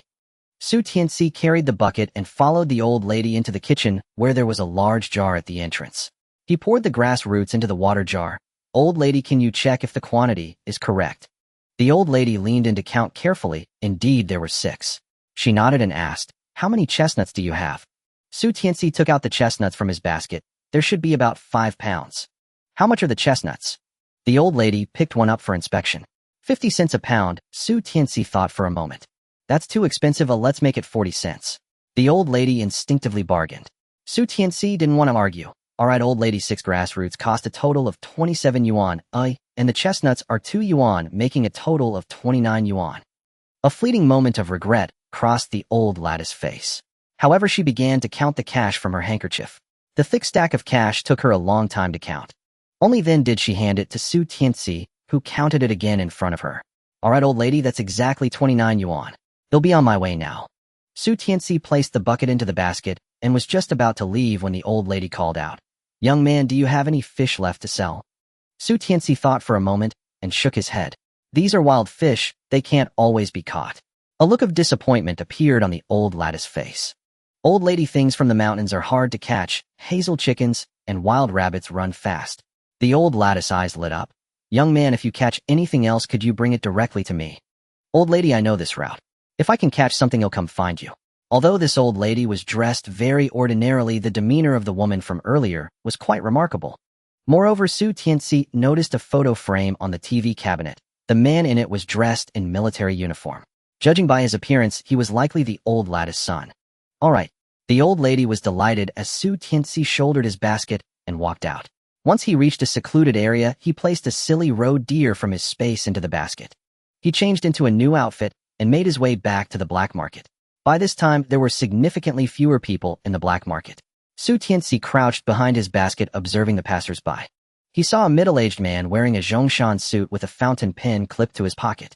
The man had slicked back hair and a large gauze mask covering most of his face.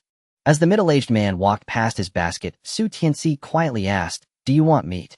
Upon hearing the word meat, the middle-aged man abruptly stopped. The middle-aged man had already wandered around the black market several times without finding anything suitable. How did he miss this young man just now? What kind of meat? The middle-aged man approached Su Tianci's basket. Roe deer. Su Tianci pulled back the cloth covering the basket. The roe deer appeared as if it had just died, its body still warm. The middle-aged man's eyes brightened. How much? Su Tianci held up a few fingers. If you don't have enough money, we can also trade for tickets. The middle-aged man reached out to lift the roe deer. It was the smallest one Su Tianci had caught. Weighing about 20 pounds, the middle-aged man assessed it with a nod. He pulled out 2 large black bills and some cash from his bag, handing them to Su Tianci. Su Tianci accepted the money and stuffed the roe deer into the middle-aged man's pocket. The pocket immediately bulged, and the middle-aged man hurriedly left the black market. Su Tianci felt quite excited. He had casually asked for 25 yuan, and the other party didn't even negotiate. Unfortunately, he didn't have any tickets today. He still needed tickets to buy food. Su Tianci thought for a moment and took out a few smaller grass roots. Su Tianci carried the bucket, changed locations, and crouched down. "Are you selling grass carp?" Just as he crouched down, a familiar female voice rang beside him. Su Tianci peeked through the brim of his straw hat and saw the woman who had previously asked about the price, but didn't buy. "Yes." Su Tianci lowered the brim of his hat. "How much are you selling this fish for?" The woman's eyes sparkled with excitement. "The large ones are 5 yuan each, the small ones are 4 yuan each, and if you have tickets I can give you a 50-cent discount. Are any tickets acceptable?" The woman seemed very pleased. "As long as they're not expired tickets. Nowadays everything requires tickets. Having just money isn't enough unless it's at the black market, but the prices there are several times higher." "Then he'll take 2 small ones. He'll give you 5 yuan, and can I trade the rest for tickets?" Su Tianci nodded sure. The woman took out a wallet wrapped in a handkerchief from her pocket, and Su Tianci took a quick glance. Most people nowadays roll their money up in handkerchiefs. Very few use wallets. The woman's wallet was made from folded hard paper, and it was quite small. However, her money and food tickets were kept separate, making it convenient to take out. The woman seemed to notice Su Tianci's scrutiny, and she covered it in front of herself, pulling out several cash tickets to hand to Su Tianci. "I have cloth tickets, oil tickets, cotton tickets, and soap tickets. Which one do you need?" The woman looked at Su Tianci. Su Tianci's eyes brightened. "How many cotton tickets do you have?" 2 for 1 pound. Cotton tickets are rare and exactly what Su Tianci needed. Just as he was about to speak, the woman took out all the cotton tickets and thought for a moment before handing him 2 cloth tickets as well. "He'll give you 2 cotton tickets and 2 cloth tickets. Is that all right?" "Of course, that's fine." Su Tianci took the tickets, checked the date, and found they were not expired. Su Tianci casually placed the tickets and money into his space. Then he began to catch fish for the woman, stringing them with grass roots and handing them to her. The woman took them and placed them in the basket behind her, quickly exiting the black market. At that moment, someone else came over to ask Su Tianci what he was selling, and he finally withdrew his gaze. As the people in the black market gradually dispersed, Su Tianci also stood up. In his space apart from the largest fish, there were still 2 that hadn't been sold. Su Tianci planned to visit the supply and marketing cooperative. He promised his mother that within a year he would find jobs for his elder sister and second sister. He couldn't let Su Qihua's path be interrupted. Su Tianci walked out of the black market carrying a bucket of water. As he moved a short distance away, he felt someone seemingly following him from behind. He pretended to look for directions and casually glanced back. Sure enough, 2 people wearing straw hats were following him. When they saw Su Tianci turn around, one pretended to look at the sky, while the other squatted down to tie his shoelaces. The route from the black market to the supply and marketing cooperative was quite long, with several secluded spots along the way. Su Tianci spotted the steel factory's residential area in the distance and changed his mind. Su Tianci strode towards the residential area of the steel factory, carrying the bucket. "Good shot." A wave of applause and cheers came from the basketball court. Su Tianci set down the bucket and looked up. Finally, he spotted a familiar figure. Wang Liang. Taking advantage of the halftime break, Su Tianci called out to Wang Liang on the court. Wang Liang had just made a 3-pointer and was happily high-fiving his teammates.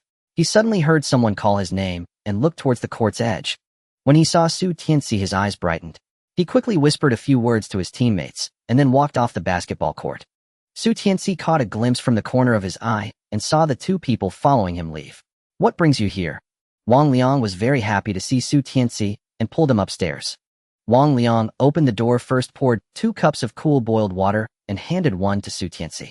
He lifted his own cup and gulped it down in one go. Then he wiped his mouth with the back of his hand and set the cup down. What was your name again? I've forgotten. Wang Liang felt a bit embarrassed. He had been too focused on buying meat last time and forgot Su Tianci's name. I'm the third in my family. You can call me Su Sange. Wang Liang looked Su Tianci up and down.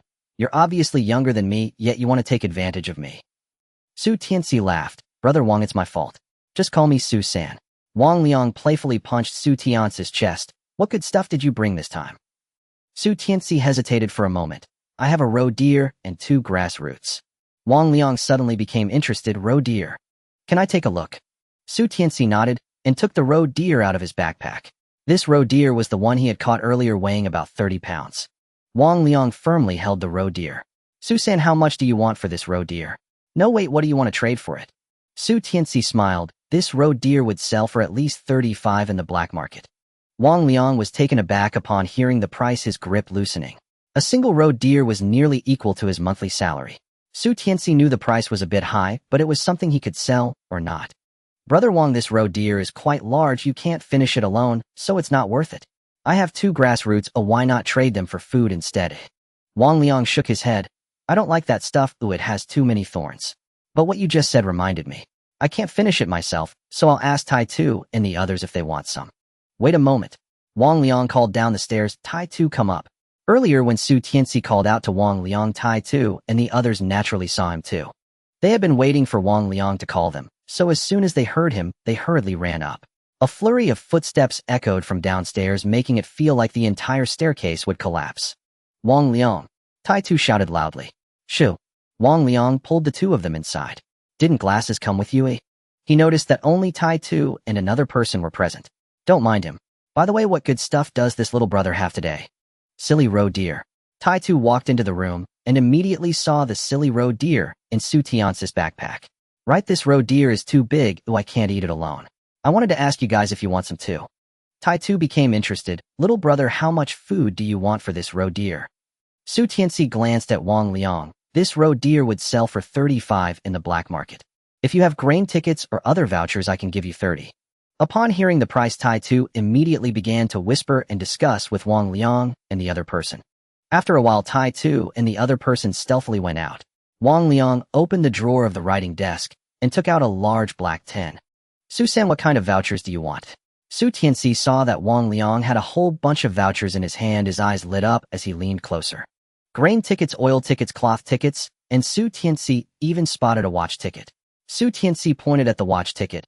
Brother Wang, will you trade this watch ticket? Wang Liang smiled. You want this? However, I've already agreed to share the cost with Tai Tu and the others. Su Tianci's eyes flickered. Brother Wang, how about this? You can use this ticket to cover your part. After entering the mountains, Su Tianci relied solely on the sun to guess the time. Sometimes when he went deep into the mountains and couldn't see the sun, he had to rely on guesswork. Having a watch would change everything. Wang Liang already had a watch. This watch ticket was a reward he received.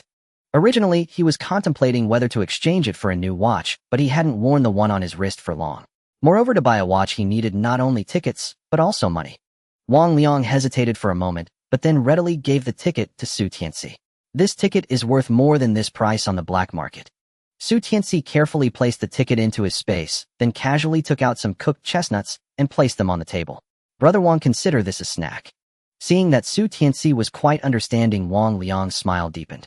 When Tai Tu and the others come, you mustn't let it slip. They've been eyeing this ticket of mine for a long time. Brother Wang, don't worry, my lips are sealed. As the two were talking, Tai Tu pushed the door and walked in. Wang Liang, little brother, we pooled this together. He placed a pile of cash and vouchers on the table. Su Tianci counted and found there was 19.38 yuan, while there were quite a few vouchers. There were several sugar tickets, probably because the youngsters didn't have the habit of buying candy. There were also pastry tickets, cloth tickets, oil tickets, and even a cotton ticket. Su Tianci checked the tickets and cash, ensuring they were all within this year's validity. He casually stored them away, then stood up to put on his backpack and prepare to leave. However, Wang Liang suddenly pulled him back. Su, brother, wait a moment. Su Tianci was taken aback. Did Wang Liang regret giving him the watch ticket? He looked at Wang Liang and said, "Brother Wang Yu." Wang Liang pointed at the silly roe deer. "Can you help us deal with it?" The last time they dealt with a rabbit, it was a complete disaster for them. They couldn't manage it and accidentally ruptured the rabbit's intestines, leaving his house smelling for days. He certainly didn't want to experience that again. Su Tianci's anxious heart suddenly relaxed. This is simple. He put down his backpack, took out a dagger from his space, and began to skin the deer. These tasks were something he was already quite familiar with from his past life. The deer skin was removed without a single scratch. Su Tianci directed Wang Liang to bring a basin, and he placed the deer's intestines into it. Since the three of them had pooled their money to buy it, Su Tianci divided the deer into 3 portions after consulting them. As Wang Liang was the one who took the lead, his portion was slightly larger. Tai Tu and the other person didn't mind at all. Su Tianci wiped the bloodstains off the ground with a mop, and then took the mop to wash at the water basin outside. Tai Tu and the other person took their portions of deer meat and hurriedly ran to their own houses like thieves. Su Tianci entered the house, picked up his backpack, and prepared to leave. "Su-sin, could you also throw away the intestines and the skin for me?" Wang Liang called out to Su Tianci again. "Brother Wang, the intestines can be very delicious when cooked," Su Tianci kindly suggested. Wang Liang waved his hand. "Forget it, my cooking is mediocre. If I don't do it well, not only will it waste oil, but it will also waste my effort." "All right, then I'll take it away. By the way, I have a few pears here, let me give you some too." Su Tianci didn't want to take advantage of others without offering anything in return and took out 3 pears from his space. Wang Liang was quite unreserved, picking one up and wiping it on himself before taking a big bite. "Hey, this pear is really delicious. Do you have any more?" Wang Liang bit into the pear, feeling the sweet juice fill his mouth, and he immediately felt a lot cooler. Su Tianci smiled. "Do you like these? Then I will bring you some next time." "That would be great. If there's meat, that would be even better." Wang Liang's eyes sparkled. Their daily workload was heavy and they consumed a lot of energy. Every day they craved meat, but the meat dishes at the factory were all fought over. Now the meat processing plant in the city had no meat for sale. Even if they had money, they might not be able to buy meat. Whenever they thought about eating meat, they would secretly run to the black market. If they were lucky, they could encounter sellers of wild rabbits or wild chickens. At most, they could trade for a few eggs, which counted as a meat supplement. "You don't know, our factory has not had any meat dishes for 3 days now." The workers at the factory complained endlessly every day. "Fortunately, I have good luck and know you, Su-san. Otherwise, I would have wanted to go on strike." Su Tianci understood that Wang Liang was just venting to him. Workers at the steel mill had a stable job. How could they possibly go on strike? However, hearing that such a large steel mill had no meat to eat, his eyes flickered. "Doesn't your factory have buyers? Can't they procure meat?" Wang Liang scoffed. "Our factory manager says that given the current situation, we can't blame the buyers. Everyone is in the same boat. In my opinion, it's the buyers who are not doing their job. Why don't they go up the mountain to procure? Just hunting a wild boar in the mountains would be enough for everyone to eat for days." Su Tianci saw that Wang Liang spoke of hunting so casually and did not correct him. Not every hunter can catch prey, and the mountains are very dangerous. There's always the risk of losing one's life. Wang Liang sized up Su Tianci and said, "Su-san, how about this? Next time you catch a big prey, sell it to our steel mill." Su Tianci's eyes flickered. "I don't even know where your factory's main gate is." Wang Liang's eyes lit up as he placed his arm over Su Tianci's shoulder. "Next time you come, I'll take you to find the factory manager, but it has to be big game." A smile appeared on Su Tianci's face. "All right, if I catch a big prey next time, I will definitely come to find you. You must introduce me then." Wang Liang was very happy. After all, they didn't pay for the meat they ate at the factory. Buying meat from Su Tianci meant using their own wages, which still felt quite painful. "There's definitely no problem. Rest assured, I, Wang Liang, always keep my word." Su Tianci bid farewell to Wang Liang and walked out of the steel mill compound, looking around, but not seeing the 2 people from the black market. Su Tianci headed towards the supply and marketing cooperative, planning to spend some of the tickets he had in hand. He entered the cooperative and, not seeing Su Tsuhua, found out she was on leave today.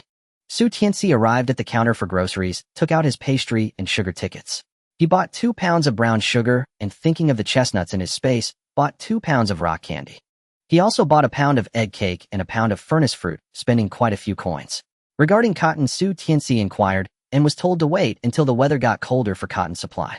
Su Tianci used the few remaining grain tickets to buy brown rice.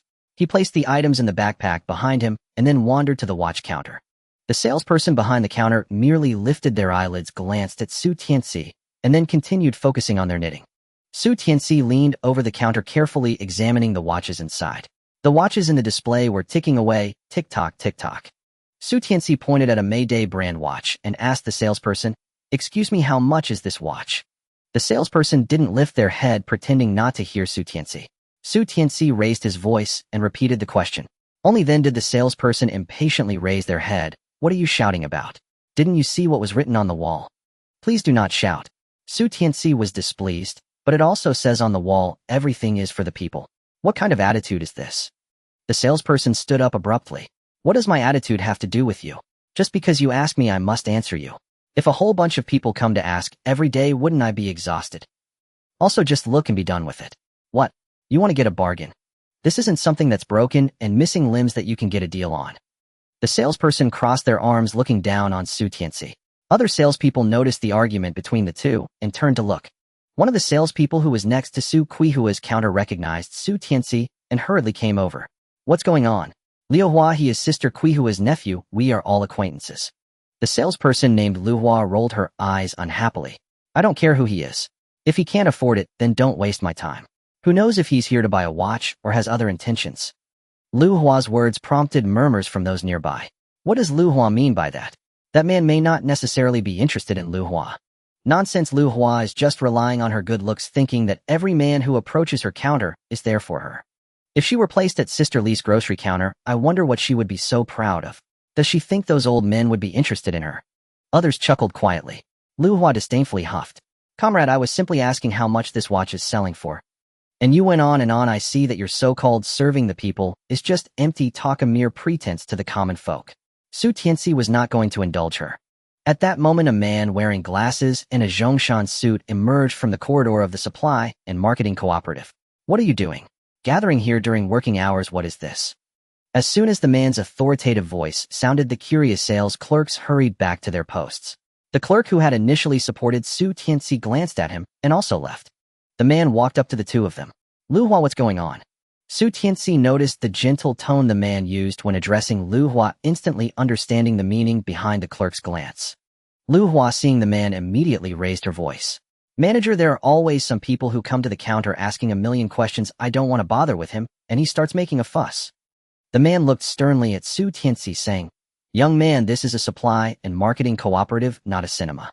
Furthermore, Liu Hua is from the city, not someone you can fantasize about." Su Tianci clenched his fists but then relaxed his grip. "Oh, so this is a supply and marketing cooperative. I just asked how much this watch costs and she thinks I have ulterior motives. I thought I had come to the wrong place." The manager's expression changed as he looked at Liu Hua. Liu Hua's face flushed and she pointed at Su Tianci with her hand. "Manager, he is talking nonsense. Just look at his attire. Is he someone who can afford a watch?" Su Tianci's clothes were new, made by Su Tianjin, but they were now splattered with mud from fishing today. Plus, he was wearing a large straw hat and carrying a big basket perfectly embodying a country bumpkin. Su Tianci took off his hat, saying, "You, comrade, not only suffer from delusions, but also judge people by their appearances. How can someone like you work as a sales clerk in a supply and marketing cooperative?" "No way. I'm going to report this situation to the street committee. The supply and marketing cooperative is the face of Xing'an town. How can we have someone like this? What if it damages our town's reputation?" As Su Tianci said this, he prepared to leave, but the manager hurriedly stopped him. Su Tianci's hat was too large. If he really filed a complaint, Liu Hua would be in deep trouble. "Comrade, although Liu Hua may not speak, well, don't harbor ill intentions. How about this? I will mediate, and we will leave it at that." Su Tianci was about to say something, but Liu Hua interjected. "Manager, this person simply cannot afford a watch. He just wants to cause trouble." With that one sentence, Liu Hua condemned Su Tianci. His eyes narrowed. He did not expect this girl to have such a malicious heart. In recent years, the crackdown on hooliganism has been severe. Minor offenses result in jail time, while serious ones could lead to death. Since the other party had already crossed the line, if Su Tianci retreated now, he would not be a man. "On what basis do you say I can't afford a watch?" "Just because of my poor clothing." Liu Hua snorted through her nose. Her meaning was clear. "If today I buy this watch, manager, I demand the dismissal of this sales clerk. Otherwise, I will report her to the street committee and the inspection team for having classist thoughts, looking down on us poor farmers. Moreover, if someone like her can stand here serving customers, it shows that the management of the supply and marketing cooperative has the same mindset. Let them investigate thoroughly." Su Tianci was determined to pull the manager down with him, He wanted to see what the relationship was between Lu Hua and the manager. The manager hesitated, but Lu Hua was extremely disdainful. Just because you claim you can buy it, does that mean you can buy it? Go ahead, report me. I'll report you for being a hooligan. Su Tianci pointed at the previous Mayday watch. How much is this? Lu Hua disdainfully replied, to buy a watch you need a watch ticket. Do you have one? Su Tianci took out the watch ticket he had exchanged with Wang Liang from his pocket and slapped it on the counter. Both Lu Hua and the manager were taken aback. A watch ticket is typically only available to working individuals, especially those in higher positions. Lu Hua's face turned pale, and she bit her lip. Having a watch ticket is not enough. This watch costs 70 yuan. Can you afford it? Su Tianci had earned well over 100 or 200 yuan from selling his catch today. He had not originally planned to buy it, he just wanted to take a look since he had the watch ticket. Now he had changed his mind. Su Tianci pulled out a large stack of cash from his pocket, counted out 7 big black 10 yuan notes, and casually stuffed the rest back. He slapped the money onto the counter and then looked at the manager. The manager's expression changed immediately. Lu Hua hurried up and apologized to the customer. Lu Hua's tears fell instantly. Manager, he. Su Tianci waved his hand towards the manager. Now I want to buy this watch, but I don't want her to serve me. A cheerful older saleswoman from a nearby counter immediately came over. Young man, which one are you interested in? Let me get it for you. Su Tianci pointed to the watch he liked, and the older lady took it out from the counter and began to prepare the slip. The money and receipt were clipped onto a wire frame. With a swoosh, they were sent to a small room in the middle. The accountant there quickly checked the slip, then started verifying the authenticity of the money and preparing the receipt. With a swoosh, the receipt was thrown back. The older lady handed the watch to Su Tianci for him to check. Then she instructed Su Tianci on how to set the time, wind it, and so on. Su Tianci put the watch on his wrist, holding the receipt in his hand. Now that I've bought the watch, this is proof. I'm going to report this situation to the street committee. As Su Tianci prepared to leave with the receipt, the manager suddenly pulled him back. Young man, everything can be negotiated. Look, she's just a little girl who doesn't understand. You shouldn't hold it against her. Besides, if you had taken the money out from the beginning, she wouldn't have misunderstood, would she? Su Tianci looked at the manager in surprise. No wonder she treats customers this way. It turns out the upper beam is not straight, so the lower beam is crooked. Before the manager could say anything more, a voice came from behind. Enough? The manager turned around and saw the person behind him. His face instantly turned pale. Secretary, what brings you here? The person referred to as the secretary approached and first extended his hand towards Su Tianci. Su Tianci calmly reached out and shook it. Rest assured, we will handle this matter seriously and will not let the supply and marketing cooperative tarnish the image of Xing'an Town. Su Tianci, seeing the other party's serious promise, did not press the issue further. After all, he often had to come to the supply and marketing cooperative. If he was dissatisfied later, he could report it at any time. That's fair. I also feel compelled to speak out. If I encounter others who affect the image of the supply and marketing cooperative, that would be a big problem. Su Tianci's words startled the secretary. He sized up Su Tianci and then turned to Lu Hua. Apologized to the customer. Liu Hua, having just come out from the secretary's presence, lowered her head and dared not utter a word. I'm sorry. Her voice was very soft. Su Tianci dug in his ears and looked at the manager. The manager was quick to react, grabbing Su Tianci's hand eagerly. Young man, it's all my fault for not doing my job well. I will certainly reflect on this. Su Tianci pulled his hand away from the manager's grip. I am a member of socialism, naturally bearing the obligation to supervise. I will come again. Su Tianci nodded at the secretary, shouldered his backpack, and left with his straw hat on. On the way back, his steps were light and cheerful. He now had his first piece of property. Although it wasn't a well-known watch, it was still considered a big item. The more he thought about it, the more excited he became, even forgetting to store the heavy items in his space. As he approached the village, Su Tianci finally stored the watch and the items from his backpack into his space. He left only a small bag of rough rice in the backpack. Upon reaching the village entrance, he saw a large group of women chatting under a big tree. Someone spotted Su Tianci and immediately joked, Su Tianci, did you go to the county to see your uncle? Su Tianci shook his head. He's not my biological uncle. Besides, my family has no money. Su Tianci, I heard that your uncle and cousin were reported and are facing jail time. Is that true? Someone had a gloating expression. Su Tianci's eyes flickered. He really didn't know about that. My family has already been divided out and is busy making a living every day. His meaning was clear. His family was busy and had no time to deal with gossip. Su Tianci, I heard your family was divided and you didn't get a single cent. Your grandmother is too ruthless. Someone had ill intentions. Su Tianci shook his head. I'm not clear about the division led by the village head and the team leader. The villagers, seeing that Su Tianci was clueless, immediately lost interest in the gossip. Su Tianci, what good things did you bring back from the town? Someone noticed the bag in Su Tianci's backpack. Su Tianci generously replied, isn't the autumn harvest tomorrow? I exchanged some coarse grains in town. Su Tianci's words drew the originally casual group closer. Grains? Tianci, how did you manage to get grains? Tell us, please.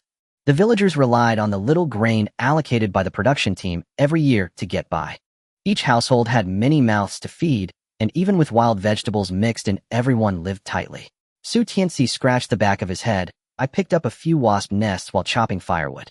I heard the supply and marketing cooperative is collecting them to make wine, so I tried it out, and sure enough, I exchanged for this amount of coarse grains. Now our family will not starve during the autumn harvest. Ladies, I'll take my leave now. Su Tianci hurriedly walked home through the crowd. He chose not to return from the mountain today, but rather through the village entrance that was intentional. His family had many people, and the little grain from the division, no matter how frugal Tianci was, would not last long. With the autumn harvest approaching, everyone would be eating at the fields, so it was clear what they had. If his family had enough to eat every meal, then surely someone would suspect. Today he openly showcased the source of his family's grain to dispel future troubles. Moreover, the wasp nests on the mountain should have been mostly dealt with by him last time. Even if the villagers wanted to look for them, they would not find many, not to mention that getting stung by wasps could be fatal. Su Tianci's uncle and cousin had a blatant ending. As Su Tianci left, the ants exploded into chatter. Su Tianci must have found the wasp nest that stung his uncle. Why don't I have that luck? Exactly. If I found some, wouldn't I also be able to exchange for some grains? You all chat, I'll head back first. The kids at home must be hungry. With someone quick-witted, they immediately thought about going up the mountain to try their luck. Hey, I'm heading back too. With one person, there would naturally be two. Nowadays, people are doing their utmost for a bite to eat. Su Tianci was unaware of all this as he cheerfully walked home. As he neared the old house, a rich smell of fish wafted out. Su Tianci couldn't help but secretly rejoice, thankful that their home was far from the village. As long as he didn't intentionally walk near the old house, he wouldn't smell the aroma at all. If he were in the village, surely by now the courtyard walls would be surrounded by people. Dad, Mom, I'm back. Su Tianci stepped into the yard and called out. Su Tianfeng was the first to rush out of the house. Third brother, you're back. He took Su Tianci's backpack and, seeing it full of items, opened his mouth in shock. Let's go inside and talk. Su Tianfeng was so happy he couldn't close his mouth. Dad, Mom, come quickly. Our third brother is back. Su Tianci and Su Tianfeng entered the hall together with the backpack, while Su Shengli and Tian Suihua walked out from the house. Even the elder and second sisters, who were busy in the kitchen along with two little followers, came in. Third son, I heard from your brother that you caught a lot of coarse grains today. Is this what you exchanged for with him? Tian Kuihua's eyes lit up upon seeing the grains in the backpack. Su Tianci nodded. Yes, Mom, isn't the autumn harvest tomorrow? I bought some rough rice. Also, here's salt, brown sugar, rock sugar, and pastries. Su Tianci took out the items from the backpack one by one and placed them on the table. So much. Su Shengli was also stunned. Su Tianci finally pulled out the largest coarse grain stick. There's one big coarse grain stick left. We'll keep it for ourselves to eat. During these days of autumn harvest, everyone must not neglect their health. Tian Suihua happily examined each item before directing Su Shengli to put the things in their sleeping room. The old house only had 2 rooms, so Tian Suihua had to hide the grains in her own room. Su Tianlei and Su Tianrong snuggled up next to Su Tianci, gazing at him with admiration. The family's meals had improved recently, and Su Tianci noticed his 5th brother and 6 sisters' complexions had grown noticeably healthier, yet they remained slender like 2 scrawny little monkeys. Hold out your hands, Su Tianci instructed. Su Tianlei and Su Tianrong extended their small palms, puzzled and uncertain. Su Tianci retrieved several mint candies from his pocket and placed them gently into their palms. He had bought them casually while shopping at the supply and marketing cooperative. At that time, mint candies came as solid rectangular slabs, unwrapped, prone to melting, and scored with delicate indentations, so each slab could be divided into individual portions for sale. 3 pieces cost 1 fun. A full slab contained 15 segments and sold for 5 fun. Su Tianci had purchased 2 slabs, spending 1 jiao. During autumn harvest, when the heat hung thick and heavy, he intended to dissolve them in drinking water. Thus the water would taste sweet, replenish energy, and carry mint's cooling medicinal properties. Candy. Their eyes instantly sparkled with delight. Thank you, third brother. Su Tianlei and Su Tianrong exclaimed in unison. Go ahead, eat up. It's hot today, otherwise it'll melt, Su Tianci said, tenderly stroking his sixth sister's head. Years of childhood malnutrition had left Su Tianrong's hair brittle, dull, and straw yellow. She smiled broadly, revealing a row of tiny pearly teeth, and offered one mint candy to Su Tianci. Third brother, have some candy. Su Tianci took the candy, and promptly popped it into Su Tianrong's mouth. I don't care for sweets.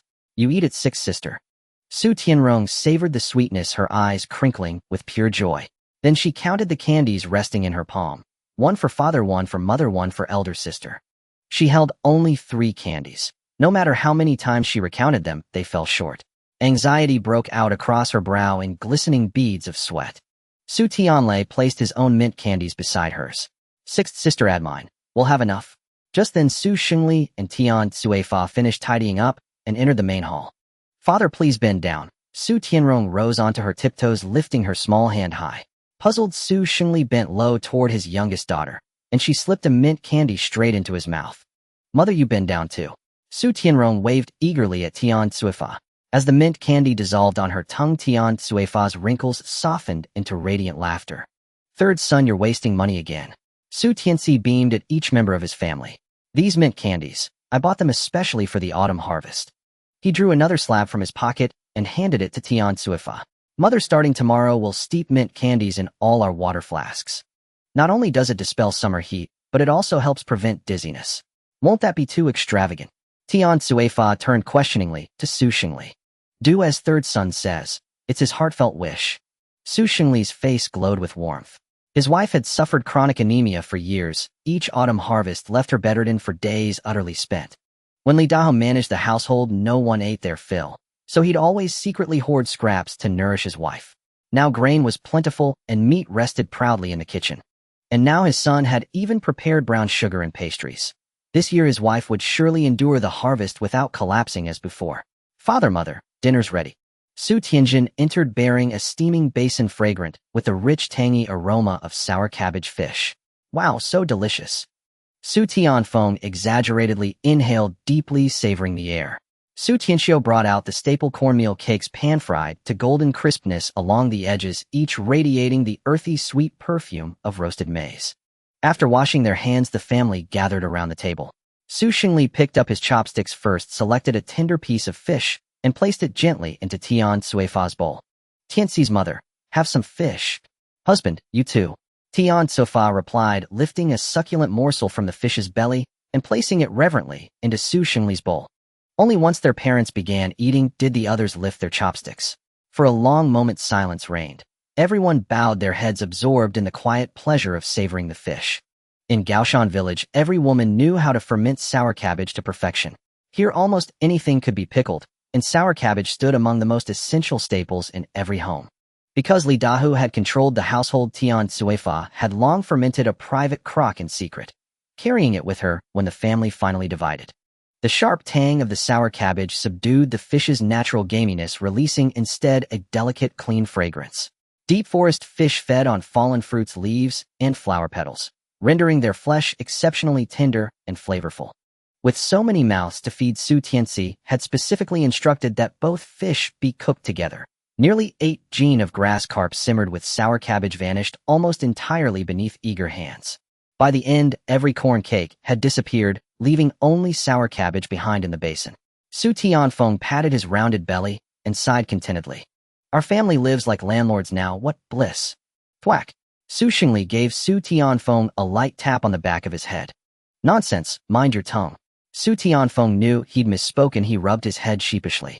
Seeing everyone assembled, Su Tianci spoke up, Father, mother, now that harvest begins tomorrow, who'll cook for us at home? In past years, Li Dahao had merely boiled wild vegetable porridge, a perfunctory meal. But now that they'd separated households, someone must remain behind to prepare food and carry it out to the fields. Except for the youngest, Su Tianrong, every member of Su Tianci's family earned commendable work points. Tian Cuifa hesitated, then turned to Su Xingli. Husband, perhaps Do and I, and heir and I could take turns cooking at home. Su Tianjin and Su Tianrong quickly interjected, Father, mother, we want to earn work points too. Su Xingli surveyed his children's pale, thin faces and declared firmly, Do and I, and heir and I will alternate, one day each. Once spoken, the decision stood unchallenged. Elder and second sisters, When cooking porridge, grind chestnuts finely and stir them in. It makes the meal richer and far more filling. And tonight, when we return, we'll prepare something special. Su Tianci added this caution, mindful that during harvest families ate in the fields, so any sign of abundance would draw immediate attention. Having just split from the main household, he refused to let word spread that his family dined on meat daily, when others struggled to fill their bowls. Such luxury bred envy. A petty soul might even resort to unspeakable acts, and Su Tianci would never risk his family's safety for mere comfort. Yes, elder and second sisters understand. Oh, and mother, I heard today at the village entrance that uncle and cousin have been reported and may go to prison. Su Tianci suddenly recalled the commotion he'd witnessed by the village gate. They say your cousin let a snake bite someone, killing an old lady, and that family's child almost became an idiot. That family demanded your uncle compensate for their losses, or else they'd have your uncle and cousin imprisoned. Naturally, Tianci was fully aware of this gossip. Would my grandmother agree? Wouldn't she just cause an uproar? Tianci secretly glanced at Su Shengli, saying, your aunt and your second aunt have gone back to their families to borrow money. Even your grandmother came to our house to ask for money. What? She even dared to come? When did this happen? Su Tianci involuntarily sat up straight. Just this morning, but your father drove her away. A suppressed smile appeared on Tianqi's lips. Su Tianci glanced at Su Shengli, who awkwardly turned his face away. Dad, you did the right thing. When we divided the family assets, Grandma didn't give us a single cent, or our family has no money to lend. Su Tianci decided that to prevent his father from softening his heart, he would keep all the money he earned. His space was the best bank, and he was the one purchasing everything the family needed. Seeing her husband uneasy, Tianci hurriedly intervened. All right, everyone, let's clean up the bowls and chopsticks and go rest. There will be plenty to do later. Everyone stood up, some carrying bowls, others wiping tables. Everyone had their tasks. Once Su Tianci finished tidying up and lay down, he began to ponder. The autumn harvest in Kaoshan village would keep them busy for over half a month. After that, they would enter a period of winter leisure, and the temperature would gradually drop. In a month at most, Kaoshan village would fall into the cold of winter. Su Tianci counted. He had gathered 4 cotton tickets, each for one person. However, his family had 8 mouths to feed and still needed nearly half of the tickets. The cloth tickets were sufficient because he had previously bought some processed cloth, enough for the whole family to make new clothes. And then there was the grain for winter. There were many chestnuts in his space, but they couldn't live on chestnuts alone. The current grain at home would last only until the autumn harvest ended. They say growing boys can eat their fathers into the grave. With his father included, there were 4 men in the family. Yet his mother still took his older sister, second sister, and younger sister to gather wild vegetables every day. The winter in the Xing'an Mountains doesn't provide as many wild vegetables as autumn. Moreover, Su Tianci remembered that in his past life, after the autumn harvest, all the grain from the village was handed over to the authorities. However, in the end, the grain wasn't distributed to the farmers, but rather a large collective was established. The grain returned from above was managed by specific individuals, and everyone would go eat at set times, which later became known as the Big Pot Meal. Initially, the Big Pot Meal was acceptable, people could eat without having to cook, and were quite happy. But after the new year, the grain from above was no longer distributed. Outside, the ground was covered with thick snow, and stepping outside could freeze one's ears. Many went to the village chief's house to cause a scene. The chief had no choice but to call in the security, who even drew guns to disperse the villagers. Su Tianci remembered that in the early spring of his last life, many people starved to death. He thought he should come up with a way to remind the village chief to stock up on grain in advance. That was all he could do. Su Tianci contemplated for a while and decided to change his morning exercises into hunting in the mountains. With such a powerful system as his support, he need not worry about not catching any prey. Besides, he also realized that he didn't have to worry about earning labor points. After all, since they wouldn't receive any grain, he just needed to put on a show every day. His focus should still be on hunting. As Su Tianci continued his thoughts, he slowly drifted off to sleep. When he woke up, he heard people speaking in hushed voices in the yard. Su Tianci climbed out of bed and opened the door to step outside. The people in the yard fell silent when they saw Su Tianci come out. Su Shengli's face was dark. Dad, you should go back. I've told you I don't have any money. I haven't been able to show filial piety to my mother-in-law and father-in-law all these years, and I can't bring myself to let Suohua go back and borrow money. Su Tianci understood his father's words. So his grandfather came to borrow money. Su Tianci walked over. Grandfather, you're here. Su Jilin glanced at Su Tianci, then looked at Su Shengli. Third son, it's not that I want to make it difficult for you, but if the eldest and Dongzi end up in prison, it would negatively affect the children, including Dainyu, and the others. Su Tianci saw his father hesitating and spoke up. Grandpa, how much compensation are they asking for? Su Jilin hesitated for a moment. They are asking for 1,000 yuan. What? Su Shengli was shocked. His father only came to borrow money, but didn't mention how much. Then how much do we still need? Worry appeared in Su Shengli's eyes. Your elder brother is smart. He argued with them and finally negotiated a compensation of 600 yuan. Su Shengli crouched down. 600 yuan. In his lifetime, he had never seen so much money. We don't even have 6 yuan. How can we come up with 600 yuan? Su Shengli was weak with frustration. Su Jilin crouched down beside Su Shengli. Your sister-in-law's family borrowed 50 yuan, your second sister-in-law's family borrowed 5 yuan. And your mother brought out all the family's savings totaling 200 yuan. Then we still need 400 yuan. Dad, even if we sold our entire family, we couldn't gather that much. Su Jilin knew this truth as well and sighed while crouching on the ground. You say, how could Dongzi, a clever boy, let a snake bite someone? Now your mother cries and makes a scene every day saying she must save those 2 men no matter what. Su Xilin's frown deepened, indicating that Li Dahua was indeed causing a significant uproar this time. Su Tianci sat down on a nearby wooden stool. Grandpa, I heard that Su Tianbei married someone from the city. Su Jilin sighed. Bei Niu said she was pregnant and her in-laws wanted her to rest at home. A hint of sarcasm appeared on Su Tianci's face. Su Tianshan was Su Tianbei's biological father. Grandpa, I remember that last time Grandma mentioned the city person introduced to my eldest sister was given a bride price of 300 yuan. Later I heard that the person Tianbei married is indeed the one Grandma introduced to my eldest sister. Su Jilin looked at Su Tianci in confusion, not understanding why he was saying this. Grandpa, think about it. Since Su Tianbei married the same person who received the bride price of 300 yuan, let her take it out first, and for the remaining 100 yuan, let Su Tianbei find a way. After all, that is her biological father and brother. If your uncle and cousin go to jail, the impact on her and her child should be even greater. Moreover, city folks have money, doesn't Grandma often say?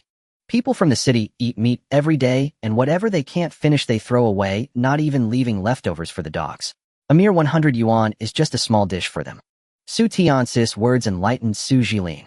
He suddenly stood up and quickly walked into the village. Su Shengli breathed a sigh of relief as he saw his father leave, casting a complex glance at Su Tianci. Father, I will go fetch some water. Su Tianci noticed that the water in the water tank outside the kitchen was running low during noon. I will check how the soil bricks are doing. Su Shengli felt a bit uneasy. He stood up to check the sun-dried soil bricks. Su Tianci picked up the water bucket and went outside, and Su Tiansheng ran over. Third brother will go with you. Su Tianci glanced at him. You might as well take some leftover fish guts from lunch and see if you can catch some fish by the river. Su Tiansheng's eyes brightened. Yes. Third brother, you are so clever. He ran into the kitchen to grab a broken basket, a small piece of fish guts, and a small lump of corn cake. Take the fish guts out by the river and don't let anyone see them, Su Tianci cautioned, feeling uneasy. Third brother, why don't you come with me? Su Tiansheng wanted to do everything with Su Tianci. Wait until third brother finishes fetching water, then you can take fifth brother with you. Su Tiansheng shook his head. Forget it, what if he falls into the water? I can't keep an eye on him. He was afraid of being bothered by Su Tianlei, so he ran off with his things.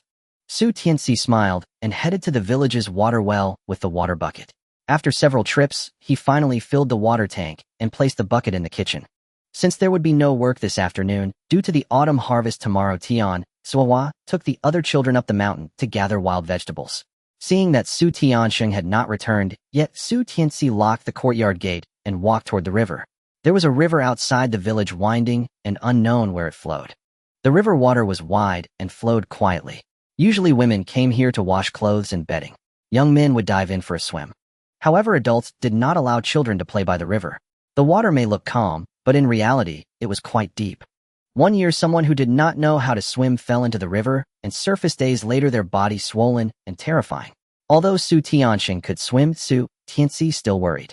He followed the path through the village toward the outskirts. The afternoon sun was strong and many people were hiding indoors to cool off. Su Tianci walked through without seeing anyone. When Su Tianci reached the riverside, he did not see Su Tiansheng. His heart skipped a beat. Su Tiansheng. Here, I am third brother. From a nearby patch of grass, Su Tiansheng's voice came. What are you doing over there? Su Tianci's anxious heart relaxed as he prepared to walk over. Third brother, go back and get a water bucket, Su Tiansheng whispered from the grass. Su Tiancis' eyes lit up as he took out the bucket from his space. I've got it, third brother. He pushed through the grass and indeed saw that Su Tianxing's basket was filled with many small fish and shrimp hopping around. Su Tianxing poured the small fish and shrimp into the bucket. Third brother, I dug a hole and was just about to dump them all in. Su Tianci then noticed a not-so-large hole beside the basket with some water in it and a few palm-sized carp swimming inside. Oh, not a bad catch. Su Tianci couldn't help but praise. Su Tianxing puffed out his chest. Third brother, I must have a special connection with fish. Su Tianci laughed and patted Su Tianxing on the shoulder. Yes, you do. Quickly go and catch another basket. They'll transfer the fish from the hole into the water bucket. All right. Su Tianxing replied, happily running off with the basket. Su Tianci caught all the fish from the water hole and then brought the bucket to the riverside. Third brother, I've got more. Su Tianxing pulled the basket from the water, his face full of excitement. Su Tianci indeed saw that there were quite a few fish and shrimp jumping in the basket. Not bad, catch another basket, and well, head back. Su Tianxing felt reluctant, but the corn cake he brought was only enough for one sprinkle. He carefully crumbled the corn cake and sprinkled it into the basket, then submerged the basket in the water. He held onto the rope at the top of the basket, squatting motionless by the water's edge. After waiting for a while, Su Tianxing finally pulled up the basket. He wasn't sure if the fish in the water sensed danger, but this time the basket only contained a few river shrimp. Sighed. Su Tianxing sighed. Third brother, the fish in this river are really hard to catch. Su Tianci glanced at the basket, which still had some remnants of corn cake. Let me try, third brother, Su Tianci said as he examined the surface of the river with the basket in hand.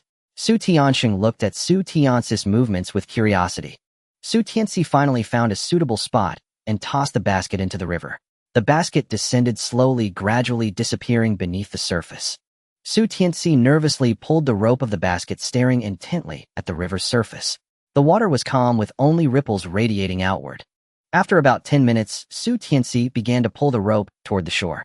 He felt resistance in the water. Was there something? Fourth brother, bring the bucket over. Su Tianxing rushed over with the bucket. Third brother, is there a big one? Su Tianci was still pulling the rope. Where would there be that many big ones? The basket had already surfaced and began to shake violently. Su Tianxing placed the bucket on the ground and anxiously shouted at Su Tianci.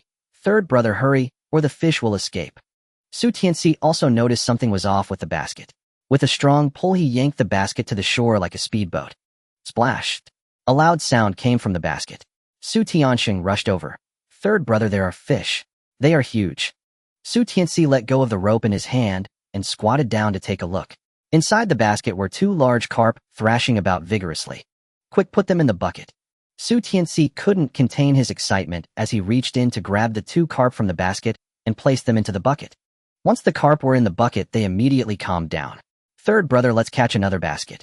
Su Tianxing was very excited. This was much more than he had caught. There's no bait left, there won't be any fish. Su Tianci pointed at the basket.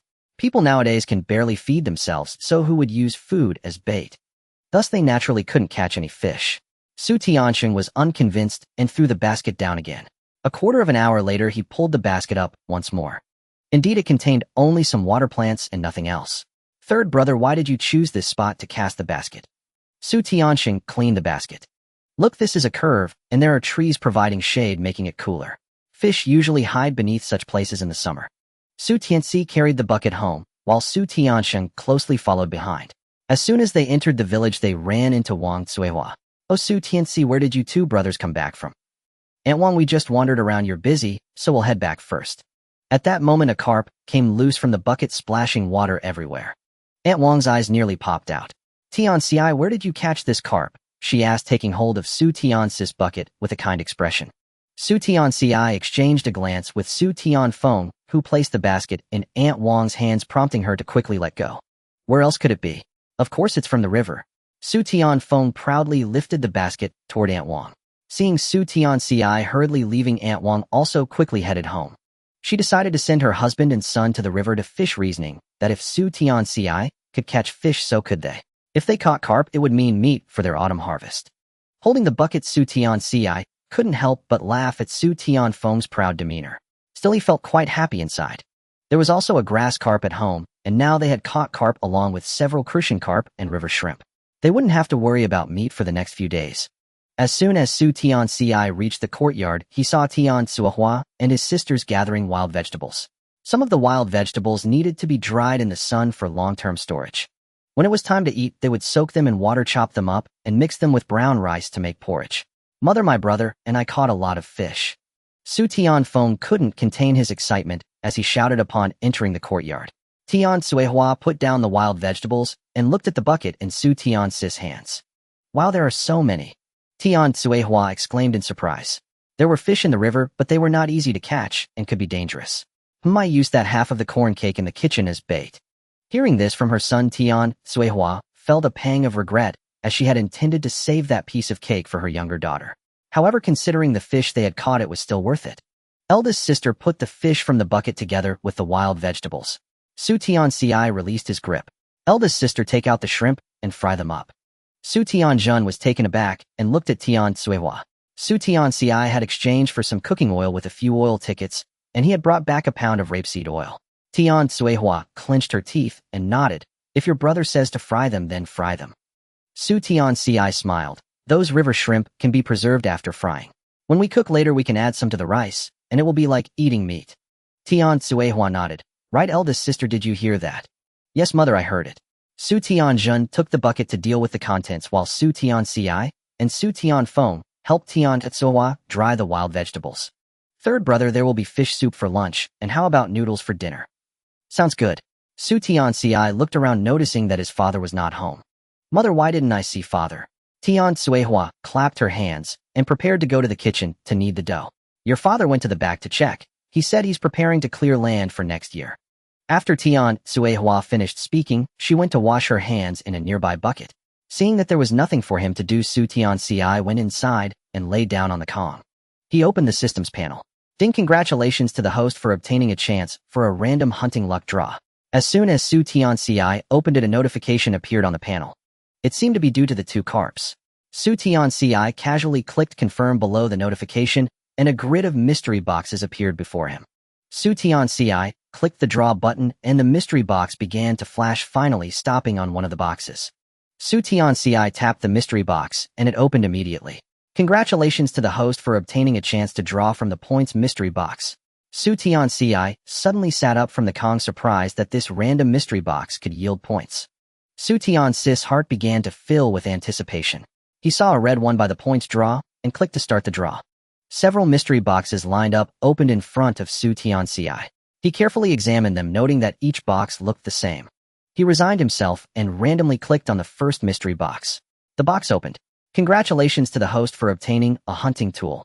In the next moment, a small red dot appeared in the tool panel on Su Tianci's right side. He took a deep breath and clicked view. The hunting tool turned out to be a crossbow. Su Tianci was overjoyed. This was much better than a slingshot. A crossbow is more powerful than a bow and arrow and can shoot slightly larger prey. For example, the roe deer he encountered last time could be easily taken down. Even a smaller wild boar could be killed. Su Tianci suppressed his excitement as he took the crossbow out of the system and carefully examined it. The crossbow was not much larger than his hand and could shoot 3 arrows at once. It appeared to be made of wood, but it felt surprisingly heavy in his hands. After a careful examination, Su Tianci concluded that the crossbow was likely made of a steel-like material, just designed to look like wood on the outside. At first glance, it looked indistinguishable from a wooden crossbow. As long as one didn't handle it, they wouldn't notice anything unusual. For the first time, Su Tianci felt that this system was somewhat reliable. Along with the crossbow came a quiver of crossbow bolts whose tips were also sharp iron. Su Tianci took one bolt out and placed it on the crossbow mechanism. He raised the crossbow and shot an arrow at the tree branch outside the window. Thwipped. With a soft sound, the arrow pierced the branch, coming out the other side and falling to the ground. Su Tianci was momentarily stunned, then a wave of immense joy surged within him. After all, the branch outside was thicker than his arm. The fact that the crossbow bolt could pierce through the branch was a clear indication of its power. He had struck gold. Su Tianci stored the crossbow in his space and quietly stepped outside to retrieve the bolt that had fallen to the ground. For the first time, Su Tianci began to wonder what prey his luck would fall upon tomorrow. Since the autumn harvest was the next day, the family had eaten an early dinner and washed up for bed. Su Tianci tossed and turned on the Kong, unable to sleep. It felt like someone who had won a huge lottery just waiting for dawn to cash in. Third brother, hurry up and sleep. You'll be tired tomorrow. Su Tianci kept tossing and turning, waking Su Tianfeng beside him, who turned over and mumbled. Finally, after staying up until midnight, Su Tianci immediately opened the systems panel. Su Tianci opened the system panel. Luck value 5.62. With average luck, Su Tianci forced himself to close his eyes. As the first crow of the rooster sounded in the village, Su Tianci opened his eyes. Silently, he got off the bed, changed into old clothes, and quietly stepped outside. A faint light appeared on the horizon. Su Tianci quickly ran up the mountain. Today was the autumn harvest, and he had little time to spare. Thus, Su Tianci's first target was the herd of roe deer he had discovered last time. Various birds were already flitting about in the trees. Squirrels perched high on the trunks watched Su Tianci warily. Upon reaching the spot where he had encountered the roe deer, before he first checked the traps in the dim light. The traps were empty. It seemed the roe deer had moved to another location and did not come here. Without hesitation, Su Tianci moved forward again, intending to check the valley he had visited last time. The terrain there was gentle with lakes and grasslands, places favored by roe deer. However, it was also a habitat for wild boars. Wild boars are social animals, particularly fond of rolling in the mud. Once the mud dries, it becomes a thick shell. Over time, the layers of mud effectively provide wild boars with a substantial defense. Even if you stab the wild boar several times, you may not hit its bones. The key is that wild boars are ferocious. If you don't kill it in one go, it will go berserk, determined to take down anyone who attacks it. Do not be deceived by the size of the wild boar. In fact, they run very fast. Whether you are trampled by it or gored by its tusks, it is a matter of life and death. To be safe, Su Tianci took his crossbow in hand. Under the current circumstances, he had no intention of provoking the wild boars. Since his rebirth, he had not taken off the sandbags on his legs except when bathing or sleeping. As today was the autumn harvest, Su Tianci preferred not to tire himself, so he did not bind the sandbags today. After more than half a month of training, his speed had become significantly faster. In just a quarter of an hour, Su Tianci reached the upper part of the valley where the roe deer were located. Su Tianci first observed the wind direction. Unfortunately, he found himself downwind. If he stepped out now, the foolish roe deer would surely smell him and run away. If time were not pressing, Su Tianci could wait for the wind to change before moving forward. However, today he had no choice but to proceed. He looked around and walked in another direction. The other direction was a slope, and Su Tianci planned to slide down from it. This area was lower in the valley, and even if there was wind, the chance of the foolish roe deer smelling a human was very low. Su Tianci carefully slid down the slope into the valley. The grassland in the valley revealed dark soil with every step. If crops could be planted here, it would surely yield a bountiful harvest. As Su Tianci marveled, he scanned the surroundings. In the distance, he spotted a lake and saw the foolish roe deer drinking water by its edge. Su Tianci crouched down. From his current position to the lake was a flat expanse. If he recklessly approached, by the time he got close, he would only find a pile of roe deer droppings. Su Tianci lay on the ground and carefully crawled toward the direction of the roe deer. The grass muffled the sound of his movements. 30 meters, 20 meters, Su Tianci was getting closer to the foolish roe deer, and he stopped. The roe deer had keen senses and were particularly alert, so if they felt something was off, they would bolt. Su Tianci readied his crossbow, waiting for the right moment. The foolish roe deer finished drinking water and began to search for tender grass in the valley. A large foolish roe deer slowly approached Su Tianci. Several others followed behind it. Su Tianci's heart leaped with joy as he aimed his crossbow at the largest roe deer. The foolish roe deer nibbled at some wild grass, then lifted its neck to scan the surroundings. After confirming there was no danger, it lowered its head to continue grazing.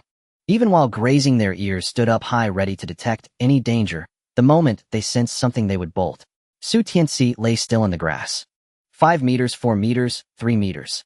The leading foolish roe deer approached Su Tianci closer and closer, and he raised his crossbow. Just as he was about to pull the trigger, the foolish roe deer suddenly bolted to the side for some unknown reason. It turned out there was another large foolish roe deer nearby. Su Tianci silently lamented what a pity and quietly shifted his aim to another foolish roe deer. This one had its head down grazing and was now within Su Tianci's range. Su Tianci seized the opportunity and pulled the trigger of the crossbow without hesitation. Whoosh! 3 crossbow bolts were launched simultaneously. Without a doubt, 2 of the bolts struck the foolish roe deer, which fell to the ground immediately. The other bolt hit one nearby. However, the bolt struck its neck. The foolish roe deer let out a cry, pained, and ran forward. The other roe deer, startled, scattered in all directions. Su Tianci retrieved 3 more crossbow bolts from the system and loaded them onto his crossbow. He knew the foolish roe deer would return. This place so rich in water and grass was a habitat for the foolish roe deer. Moreover, their nature would compel them to return. Indeed, it wasn't long before the herd of foolish roe deer returned one by one. One foolish roe deer dashed quickly up to the fallen one, curiously stretching its little head to look. Su Tianci took aim at that foolish roe deer. It was very close to him, so he shot just one crossbow bolt. Thud! The bolt shot into the head of the foolish roe deer and exited from the other side. The power of the bolt did not diminish, hitting another foolish roe deer behind it. The bolt penetrated the foolish roe deer's head and did not exit. With 2 loud thuds, both foolish roe deer fell to the ground. The herd of roe deer scattered again. Su Tianci quickly got up from the ground, ran to the fallen roe deer, and collected all 3 into his storage. Su Tianci glanced at the distant roe deer and then checked his watch. Time was running out. He needed to hurry back. Su Tianci sighed regretfully and began looking for a way back up. After walking a few steps, he suddenly spotted a foolish roe deer lying on the ground. Seeing Su Tianci, the foolish roe deer struggled to stand up and escape. Su Tianci noticed blood gushing from its neck. It seemed this was the one that had fled after being injured earlier. With prey delivered right to him, how could Su Tianci let it go? In an instant, he collected the foolish roe deer into his storage. Thinking that there was still a bit of luck value in the system, Su Tianci hesitated. He knew that as long as he had the system's support, the next foolish roe deer would surely be caught quickly. However, the foolish roe deer had already run far away from him. The best opportunity had already slipped away. Su Tianci shook his head and prepared to waste one of his remaining luck points for the day. Catching 4 foolish roe deer was already considered a good harvest. Su Tianci descended the mountain swiftly, and by the time he returned to the old house, Su Xingli and Tianci were preparing to go out. "Santa, where did you run off to so early in the morning? Hurry up and eat, it's time to work." Su Tianci pulled out the last foolish roe deer he had stored in his space. "I just went for a run in the mountains and caught a foolish roe deer." The people preparing to go out all gathered around. "Oh, it's still alive." Su Tianrong carefully reached out to touch the roe deer's head and discovered the wound on its neck. "Mother, it's bleeding." Su Tianrong looked towards Tianci. "Eldest sister, you keep it locked up, and after we finish work we'll come back to take care of it." Su Tianci heard the horn urging them to start work sounding. Today it was Su Tianjin's turn to cook, and she carried the roe deer away. Su Tianrong was reluctant. She looked at Tianci. "Mother, can I skip work?" Su Tianrong, being a child of this age, mostly helped at home during the autumn harvest by cooking and delivering meals. Usually going to work with Tianci was merely out of concern for the child being left alone at home. "All right, you stay at home and help your eldest sister cook." Tianci readily agreed, and Su Tianrong happily followed Su Tianjin. Su Tianci entered the kitchen, picked up the breakfast left for him, and quickly began to eat. Today was the autumn harvest, and to stave off hunger they made cornmeal buns for breakfast with side dishes of scrambled snake eggs and a plate of soybeans. Su Tianci quickly devoured 6 buns and finished all the scrambled eggs before grabbing the water jug to take a sip. A cool sweetness spread in his mouth. Su Tianci couldn't help but grin. It was so sweet. "Third brother, let me add some water for you." Su Tianjin walked over and refilled Su Tianci's water jug, then secured the lid. This water jug was the one Su Tianci bought last time as a discounted item. Several jugs had varying degrees of dents. Su Tianci thought that since he was using it for water the appearance didn't matter, so he bought 3. Su Xingli took one, and this one was saved for Su Tianci. He still had another in his space. After Su Tianci was full, he slung the water jug over his shoulder and headed towards the fields. By the time he reached the brigade, the village head was already holding a mobilization meeting. Today they were to harvest spring wheat. After that they would collect sugar beets, followed by rice. After the village head finished speaking, the brigade leader also said a few words, and then they began distributing farming tools.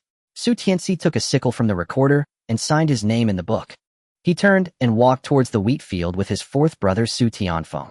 The golden wheat field looked especially delightful under the blue sky. At the village head's command, everyone began to swing their sickles to harvest. Su Tianci bent down, grasped the wheat with his left hand, and with a swing of the sickle in his right, the wheat fell. The cut wheat was bundled by someone coming over, and then others carried the bundles to the drying yard. In the drying yard, women spread the wheat on the ground to let it sunbathe, turning it over again and again to ensure every stalk was dried. By the afternoon, when the wheat straw had dried under the sun, tractors or donkeys would pull the grinding wheel to crush it repeatedly until the wheat grains separated from the straw. The straw that shed the grains needed to be stacked layer by layer, as it was the livestock's feed, and also auxiliary materials needed for building houses. The grains and wheat ears still needed to be tossed multiple times to completely separate them. This task required skill. Those who didn't know how to toss would end up with grains all over their heads and faces. When the grains and wheat ears flew onto them, it made their entire bodies itch. Older people had better tossing skills. With the dust and chaff blown away, the grains piled up cleanly. As dusk approached, the grains had to be packed into burlap sacks. All the sacks needed to be stored in the drying yard's warehouse to be taken out again the next day for further drying. At this time, the children came in handy. They waved small branches to drive away the birds flying in to peck at the grains. After repeated exposure to the sun until the grains were completely dried, they were stored in the warehouse, waiting to be handed over when the commune collected the grain. Su Tianci bent over without raising his head to harvest. He felt as if his back was about to break. He couldn't help but straighten up and look around, only to realize that Su Tianfeng had already cut ahead of him. The sun had already risen, radiating its scorching energy. Everyone's faces were drenched in sweat, and their clothes were soaked in the back. Su Tianci picked up the water jug and took a big gulp, feeling a bit of the heat in his heart dissipate. Su Tianfeng unintentionally looked back and walked over to Su Tianci. "Third brother, let me have a sip," Su Tianfeng said, licking his lips that were almost chapped. Su Tianci handed him the water jug, watching the vast wheat field and the people working in it. While drinking, Su Tianfeng looked at the wheat in front of him. "Third brother, wouldn't it be great if all this wheat belonged to our family? That way we could eat white buns every day, just like the city folks."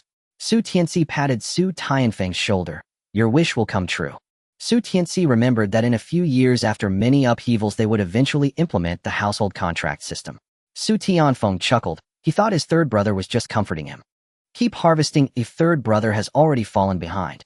Su Tianci swung his sickle and began to cut the wheat, while Su Tianfeng hurriedly closed the lid of the water jug. Finally, they reached lunchtime. Su Tianjin brought Su Tianrong, carrying 2 baskets, to the edge of the field. "Father, mother, second sister, third brother, fourth brother, fifth brother, it's time to eat," Su Tianjin shouted while setting the baskets down. Su Tianci then took his sickle and water jug and walked to Su Tianjin's side. Su Xingli, Tian, Cuihua, and others also gathered around. Su Tianjin handed Su Tianci a bowl and chopsticks. Inside the bowl was a rare serving of brown rice mixed with some chestnuts. The dishes included a plate of cold wild vegetables and a plate of soybeans. Su Tianci was already starving, and he began to eat heartily. When he was halfway through, he discovered that at the bottom of the bowl were delicious deep-fried river shrimp. Su Tianci's eyes lit up as he quickly stuffed the shrimp into his mouth. Huh, where did the smell of deep-fried shrimp come from? The person seated next to Su Tianci and the others was none other than Wang Quihua's family. Wang Quihua's family had porridge made from wild herbs that was so thin it could reflect a person's shadow. In this hot weather, drinking a bowl of thin porridge was rather refreshing. Of course, this was under the condition that no enticing aroma wafted nearby. Now, having caught a whiff of fried shrimp, the wild herb porridge in hand suddenly became unappetizing. Su Tianci's family exchanged glances. Everyone quickly finished the fried shrimp in their bowls. Wang Cuihua stretched her neck to take a peek and happened to catch Su Tianlei eating shrimp. She carried her bowl over to Tian Cuihua. "Cuihua, what delicious food are you having? Share some with us." In the village, sharing meals was common among friends, but it was limited to those on good terms. Wang Cuihua and Tian Cuihua were originally not on good terms. They often teased each other, and now she had the audacity to come over and ask for some of Tian Cuihua's food. Tian Cuihua looked at Wang Cuihua, awkwardly wondering if their relationship was good enough to share food. Su Tianfeng hurriedly extended his bowl towards Wang Cuihua. "And Wang will give you some from mine if you share some of your egg custard with me." Wang Cuihua, who had been eager to reach for Su Tianfeng's bowl, paused upon hearing his words. The egg custard was the food of her husband. If she dared agree, her mother-in-law would scold her mercilessly. "You think this little bit of rough rice can be exchanged for our egg custard? Dream on." "You must be dreaming." Su Tianfeng retracted his hand from the bowl. "Wasn't it you who brought this up first? Do you really expect to eat our food for free?" Su Tianfeng's voice was loud, attracting the attention of those around. "Wang Cuihua, why don't you come back here?" Wang Quihua's mother-in-law clenched her chopsticks, her eyes nearly spitting fire. Wang Cuihua returned to her husband's side, her head lowered in shame from the scolding.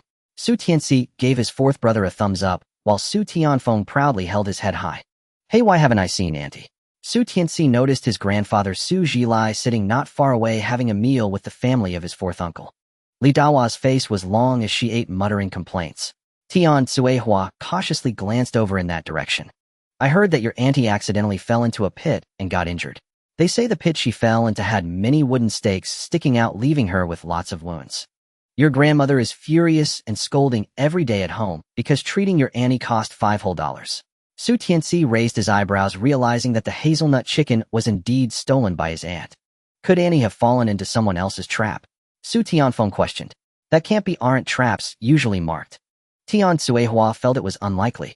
What if she was trying to steal someone else's catch? Tianci's lips curled into an uncontrollable smile.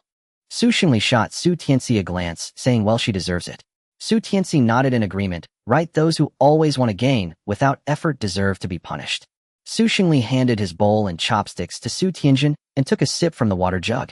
Tianjin seized the opportunity while everyone was eating to refill the 2 water jugs. All right, let's get to work. Xingli stood up, and Tianci noticed that someone had already picked up a sickle and started harvesting. People nowadays were very simple in their eyes. This grain was as good as their own. Tianci took a sip of mint water and picked up the sickle beside him. With his left hand grasping the wheat stalks and his right hand swinging the sickle, he cut them down and placed them aside, continuing to harvest the rest. This cycle continued until sunset. After cutting the last wheat stalk, Tianci let out a long sigh, making an effort to straighten his back. The wheat he had just laid down was immediately taken away by someone. With many hands, they had nearly finished harvesting the wheat field they were responsible for. Some who were faster turned around to help those who were slower. By the time the sky turned dark, all the wheat had finally been harvested. Autumn harvests were a race against time, for no one knew when it would rain. Once it started to rain, any unharvested crops would rot in the fields, wasting a year of hard work for the common people. Tianci put away the sickle and walked home with his parents. During the autumn harvest, to save time, the tools were assigned to individuals for safekeeping. They would only be returned to the scorekeeper after the harvest was completed. At the gate of the old house, Tianjin, who had been waiting, quickly brought out the water she had prepared in advance upon seeing her parents and brothers. Tianci set down the sickle and splashed some water from the basin onto his face, feeling instantly refreshed. After a whole day under the blazing sun, his skin had been severely sunburned, and it was painful when sweat trickled down. Now being doused with cool water felt much more soothing. In the main room, there was a steaming pot of sauerkraut fish, a plate of pickled beans, and a bowl of somewhat thin corn porridge. Xingli picked up a bowl and took a sip of the thin porridge, as did everyone else. On this sweltering summer day, thin porridge was the most favored. Accompanied by a plate of pickles, it was simply delightful. With the tanginess of the sauerkraut fish, everyone in the Su family ate with great satisfaction. This was the best meal they had had since the autumn harvest began. After the meal, Tianci took a bucket of water and poured it over himself in the yard. Tianfeng imitated Tianci, letting the water flow into the vegetable garden in the yard. Tianrong covered her mouth and giggled, only to be pulled away by Tianxiu. After showering, Tianci changed into a fresh set of clothes and lay down on the kong. It had been a long time since he had engaged in such intense physical activity, and his body was still feeling the strain. There were still more than half a month of such days ahead. Tianci lay on the kong and quickly fell asleep. When he opened his eyes again, he found it was already the next morning. Tianci pulled out his watch and saw it was his usual workout time, 5 o'clock. He was too tired yesterday and had planned not to go into the mountains today. However, he reflexively opened the system panel. Luck value 10.67. Tianci's eyes lit up. Today's luck value was double that of yesterday. Let's go. Why not go into the mountains? Tianci rolled off the kong, dressed quickly, quietly, opened the door, exited the yard, and headed towards the back mountain. Thinking about what he had heard about his aunt yesterday, he wanted to check it out first. If the traps he had previously set had been disturbed, he needed to deal with them to avoid harming other villagers. With a clear purpose in mind, Tianci moved quickly. Soon he could see the traps he had dug from a distance. The camouflage on top of the trap had long been destroyed. Tianci picked up the iron shovel in his hand and walked over. Unexpectedly, he heard sounds coming from inside the trap. Tianci hurriedly approached and saw that there was a black-billed pheasant flapping around in the trap. With joy, he used his mind to collect the pheasant into his space. The black-billed pheasant had a black beak, feet, and toes. It was slightly larger than the flower-tailed hazel grouse, commonly referred to as flying dragon in the Northeast. Tianci noticed that many of the sticks inserted at the bottom of the pit had already fallen down. The camouflaged branches placed on top had dried up and fallen to the bottom of the pit. Tianci carefully jumped to the bottom of the pit, ready to pull out the sticks and fill the trap. Now having found a better hunting spot, he had no intention of returning here. As Su Tianci picked up the dry branches and was about to throw them away, he suddenly saw a nest of eggs underneath the branches. His heart leaped with joy. No wonder the black-billed pheasant didn't escape immediately. It turned out it couldn't bear to leave its eggs behind. Su Tianci unceremoniously collected all the eggs into his space.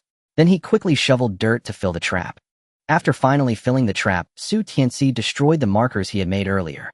He checked the time and realized that there wouldn't be enough time to reach the Roe Deer Valley and return. Su Tianci simply headed towards the place where he had previously set the traps. He hadn't had the chance to check it himself. It was Su Tianfeng who came to look.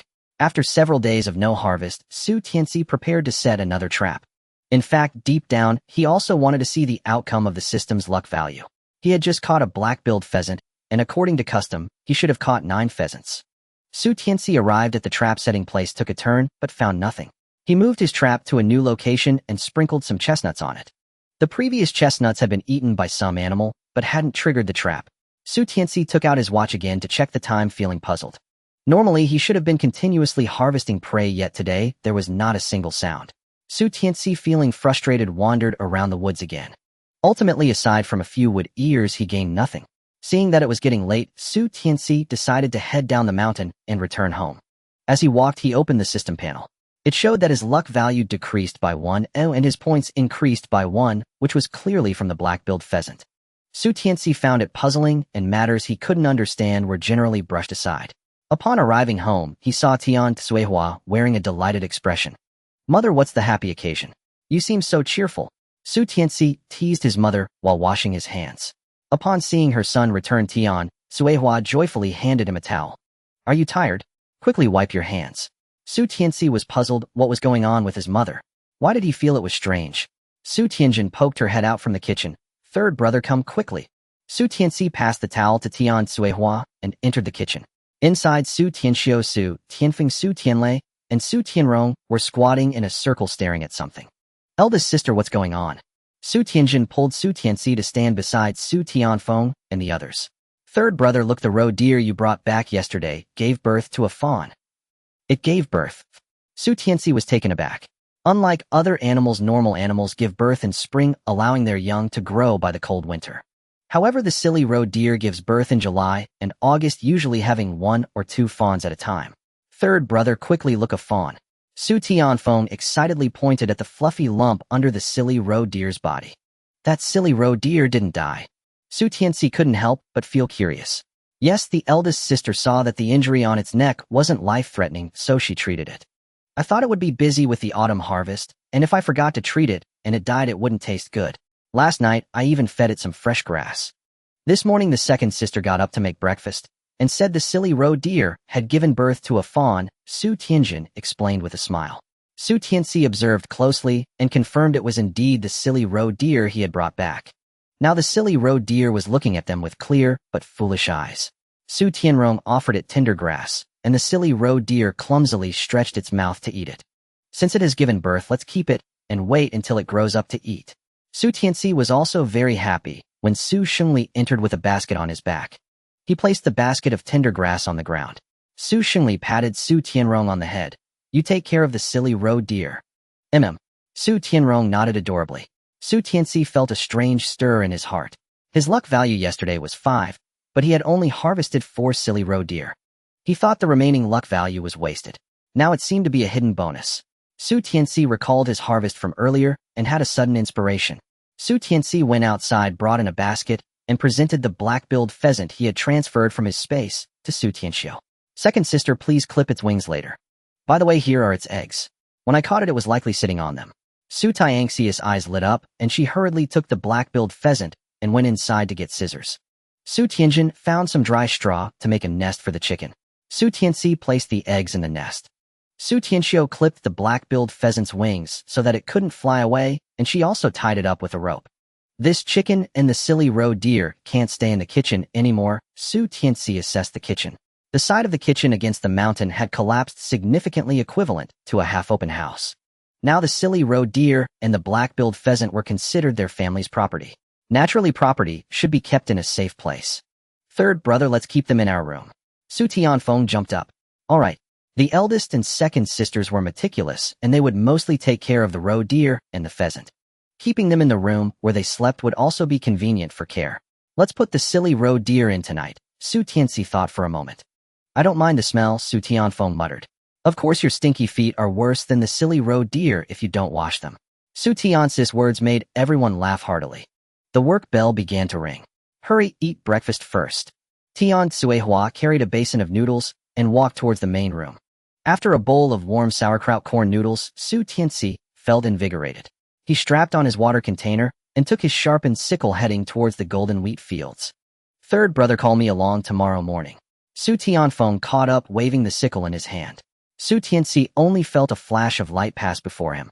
He hurriedly dodged to the side, saying, Whose reckless personality did you inherit? Do you plan to serve your third brother for a lifetime? Su Tianfeng quickly hid the sickle behind him. Third brother, I was wrong. Su Tianci sighed in relief and continued walking forward. You get exhausted every day and you still want to go into the mountains. Aren't you tired? I'm not tired. Su Tianfeng thought of that silly roe deer and felt an endless surge of energy. Third brother tells you rest well when you need to. If you get too tired, you won't grow tall. Su Tianci saw Su Tianfeng wanting to refute. If you don't grow tall, you'll have trouble marrying a wife in the future. Su Tianfeng's face turned red. What are you talking about, third brother? I'm still young. Exactly, that's why I want you to rest well. Taking care of your health is the most important thing.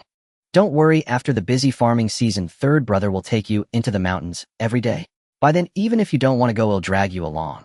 Su Tianfeng quickly raised his right hand, but when he saw the sickle in his hand, he immediately put it down again. Third brother, if I slack off later, you can hit me with a stick. Su Tianci laughed and patted Su Tianfeng's shoulder. Third brother is looking forward to enjoying your company. I can't bear to do that. Su Tianfeng smiled foolishly. Hee, third brother can't bear to hit him. What are you grinning about? Hurry up and harvest. Su Tianci spat into his palm and waved the sickle. After yesterday's training, Su Tianci felt much better today. However, when Su Tiancio brought over lunch, he still rubbed his lower back. Today's lunch was still brown rice. The dish was a bowl of cold wild vegetables and a plate of soybeans. Su Tianci first took a sip of mint water before picking up the bowl to eat. Although brown rice wasn't tasty, it was more filling than thin porridge. The busy farming season is the time of greatest physical exertion. If nutrition doesn't keep up, one can easily faint. Each member of Su Tianci's family had a few pieces of candy in their pockets. If they felt unwell or hungry, they would quietly pop a piece of candy into their mouths. Su Tianci was digging into his meal when his chopsticks poked something. He glanced around and quietly dug it out. It turned out to be chicken, braised chicken with chestnuts. Su Tianci quickly put the chicken into his mouth. Delicious. Truly delicious. Today the family next to Su Tianci was Dogxing and his mother. Dogxing quietly inched over, pushing food from his bowl into Su Tianci's bowl. Su Tianci hurriedly stopped him. What are you doing? I'm fine. Dogxing looked a bit anxious, lowering his voice. Tianci bro, eat mine. Su Tianci then noticed that under Dogxing's bowl were fried eggs. He smiled. Then let's exchange. You should also try our meal. Dogxing wanted to refuse, but seeing Su Tianci's, if you don't want it, I won't eat, expression, he nodded. Su Tianci took half of the egg from Dogxing's bowl. Then he started adding chicken to Dogxing's bowl. Dogxing was shocked to see chicken. Tianci bro, that's too much. Dogxing's voice drew the attention of others eating nearby. If you don't want to attract others' attention, you can just shout it out. Dogxing mumbled softly. Tianci bro, you can't do this. Su Tianci pushed half of the chicken to Dogxing, then stuffed the bowl into Dogxing's hands. All right, now we owe each other nothing. You hurry back. Dogxing initially wanted to treat Su Tianci for the delicious food his mother had cooked. But unexpectedly, Su Tianci actually gave him chicken. Now he had taken advantage of Tianci bro. Dogxing walked back to his mother, dejectedly holding his bowl. Not long after, Dogxing seemed to perk up after hearing something from his mother. He pushed all the chicken in his bowl to her. Dogxing's mother wouldn't allow it, and in the end the mother and son tugged at each other for a while before sharing half a bowl of chicken. Su Tianfeng leaned over to take a look at Su Tianci's bowl. Dogxing's family is actually eating fried eggs. Su Tianci shot Su Tianfeng a glare. Keep your voice down. Su Tianfeng stuck out his tongue and silently chewed on the chicken to the side. Su Tianci glanced at Dogxing, who was wrestling with his mother, and thought that someone who could honor their mother must not be a bad person. In his past life, he only knew how to hunt every day and wasn't close to the people in the village. In this life, Dogxing was the only one aside from family who had gotten close to him. Perhaps taking him into the mountains could work. When hunting in the mountains, companions must be trustworthy people of good character who can be entrusted with one's life. Such people wouldn't abandon you and run away in times of danger. Su Tianci picked up a piece of egg and put it in his mouth, preparing to observe further before making a decision. It was still too early to say anything. The busy farming season had just begun. After eating, Su Tianci got busy again. A day ended with the setting sun. Su Tianci returned home, took a shower, changed clothes, and then went to eat. After dinner, he lay down on the kong and soon fell asleep. Su Tianci slept until dawn. At that moment, the work whistle had already sounded. Su Tianci scratched the back of his head, surprised that he had slept until now. He dressed, got off the kong, and opened the door. "Third son, are you awake?" In the yard, Tianci saw Su Tianci coming out and hurriedly called him to wash up and eat. "Third brother, lazybones, only just getting up now." Su Tianlei ran in front of Su Tianci, making a face at him. Su Tianci grabbed his fifth brother and gave him a playful tussle, and Su Tianlei squealed and broke free. "All right, third son, we are heading to the fields first. You hurry up and finish your meal." Tianci pulled Su Tianlei and followed Su Xingli outside. Only Su Tianci was left at home. Even Su Tianjin and Su Tianrong had gone up the mountain to gather wild vegetables. Su Tianci quickly washed up and took out his breakfast to eat. This morning's meal was wild vegetable corn porridge, a plate of dried fish, and a plate of soybeans. Su Tianci glanced at the decreasing amount of meat on the shelf in the kitchen and sighed inwardly. Today he had actually overslept. Did this mean he wasted his luck value for the day? Su Tianci quickly washed the bowl and chopsticks and set them aside. Then he took the sickle and went out. As he walked, he reluctantly opened the system panel. Luck value 20.68. Su Tianci stopped in his tracks, nearly getting bumped into by someone behind him. "Sorry." Su Tianci stepped aside to let the person behind pass. Luck value of 20. Su Tianci's eyes sparkled. In his system, there were still 3 roe deer. If another 20 came, wouldn't he have money to buy a hunting rifle? Su Tianci glanced at the sickle in his hand and suddenly clutched his stomach. "Oh, why is my stomach hurting so much? I can't go on like this here, I need to head back." Su Tianci pulled on the person next to him. "Excuse me, can you please tell my parents that I'm not feeling well and ask them to help me take a leave?" After saying that, Su Tianci quickly ran back, clutching his stomach. Su Tianci stood at the intersection, noticing that there was no one around. He quickly turned and ran up the mountain. Due to the autumn harvest, there was also no one around the outskirts of the mountain. Su Tianci ran for a full hour and finally arrived at the entrance of the valley. The position Su Tianci chose was precisely the cliff he descended from yesterday.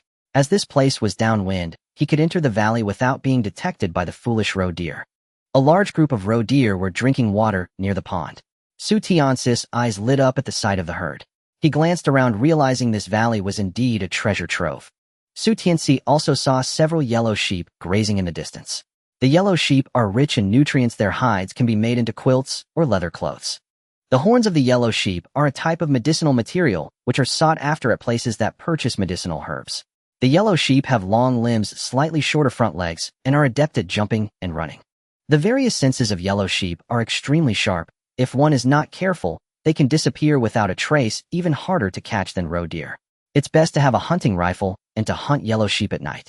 At that time, if he shone a flashlight at the yellow sheep, they would stare wide-eyed at the light, standing still until struck. When Su Tianci saw the yellow sheep, he hesitated. If the yellow sheep spotted him and ran away, the foolish roe deer would follow suit. This would increase the difficulty of his hunting. However, since he was already here, Su Tianci thought he might as well give it a shot, especially with the system's support. Su Tianci carefully slid down the cliff while the yellow sheep, grazing in the distance, perked up their ears, alertly looking towards his direction. Su Tianci gritted his teeth and slid into the valley. The yellow sheep had already started to run away. Su Tianci sighed inwardly, lying on the grass and readying his crossbow. The foolish roe deer, true to their nature, saw the yellow sheep running and followed suit. Su Tianci remained lying on the grass, slowly crawling forward. His target was near the lake. As long as he stayed here, he wouldn't worry about animals coming to drink. The sun rose higher, and Su Tianci felt as though his back was being scorched. There were many insects in the grass, and Su Tianci felt something biting at his calf.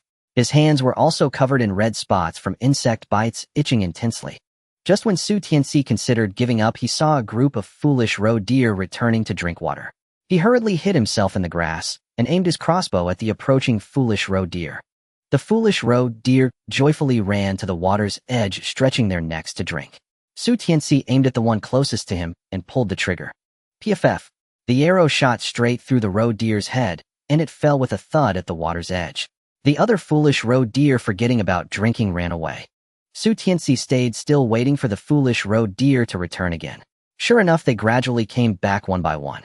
One roe deer even ran right in front of Su Tianci, unafraid of him, tilting its head and peering at him with its small eyes. With a thought, Su Tianci made the foolish roe deer enter his space. Su Tianci noticed that the foolish roe deer looked even more foolish in the space. It must have been confused about why it was in this box instead of the valley. Su Tianci raised his crossbow, this time loading 3 bolts. The foolish roe deer were gathered together drinking water. If he shot all 3 at once, he might hit 3 at a time. Su Tianci had worried about what to do if he ran out of bolts. Now he no longer worried. As long as he could hit more prey, it was only a matter of time before he changed tools. As Su Tianci contemplated, he aimed at one of the roe deer and pressed the trigger of the crossbow. Whoosh! 3 bolts flew out, making a faint sound as they sliced through the air. The foolish roe deer, happily drinking, didn't notice a thing. It wasn't until one of them fell to the ground with a loud noise that the others realized the danger and began to flee. Su Tianci quickly got up from the ground. He had seen clearly all 3 bolts had hit the roe deer. However, one of the bolts had struck the roe deer's belly, and that roe deer ran off with the rest. Su Tianci collected the 3-hit roe deer into his space. Then he hurried after the injured roe deer. The roe deer shot in the belly was bleeding profusely. Su Tianci pursued from behind, not letting the group of roe deer stop. Eventually, the injured roe deer fell to the ground. Su Tianci rushed over, and with a thought collected the roe deer into his space. 5 in total. He hesitated for a moment at the sight of the blood pooling on the ground. The stench of blood here was too strong. It would surely attract more ferocious animals soon. Without weapons, he would be in trouble if he encountered bears or wolves. Su Tianci immediately began to climb up the mountain.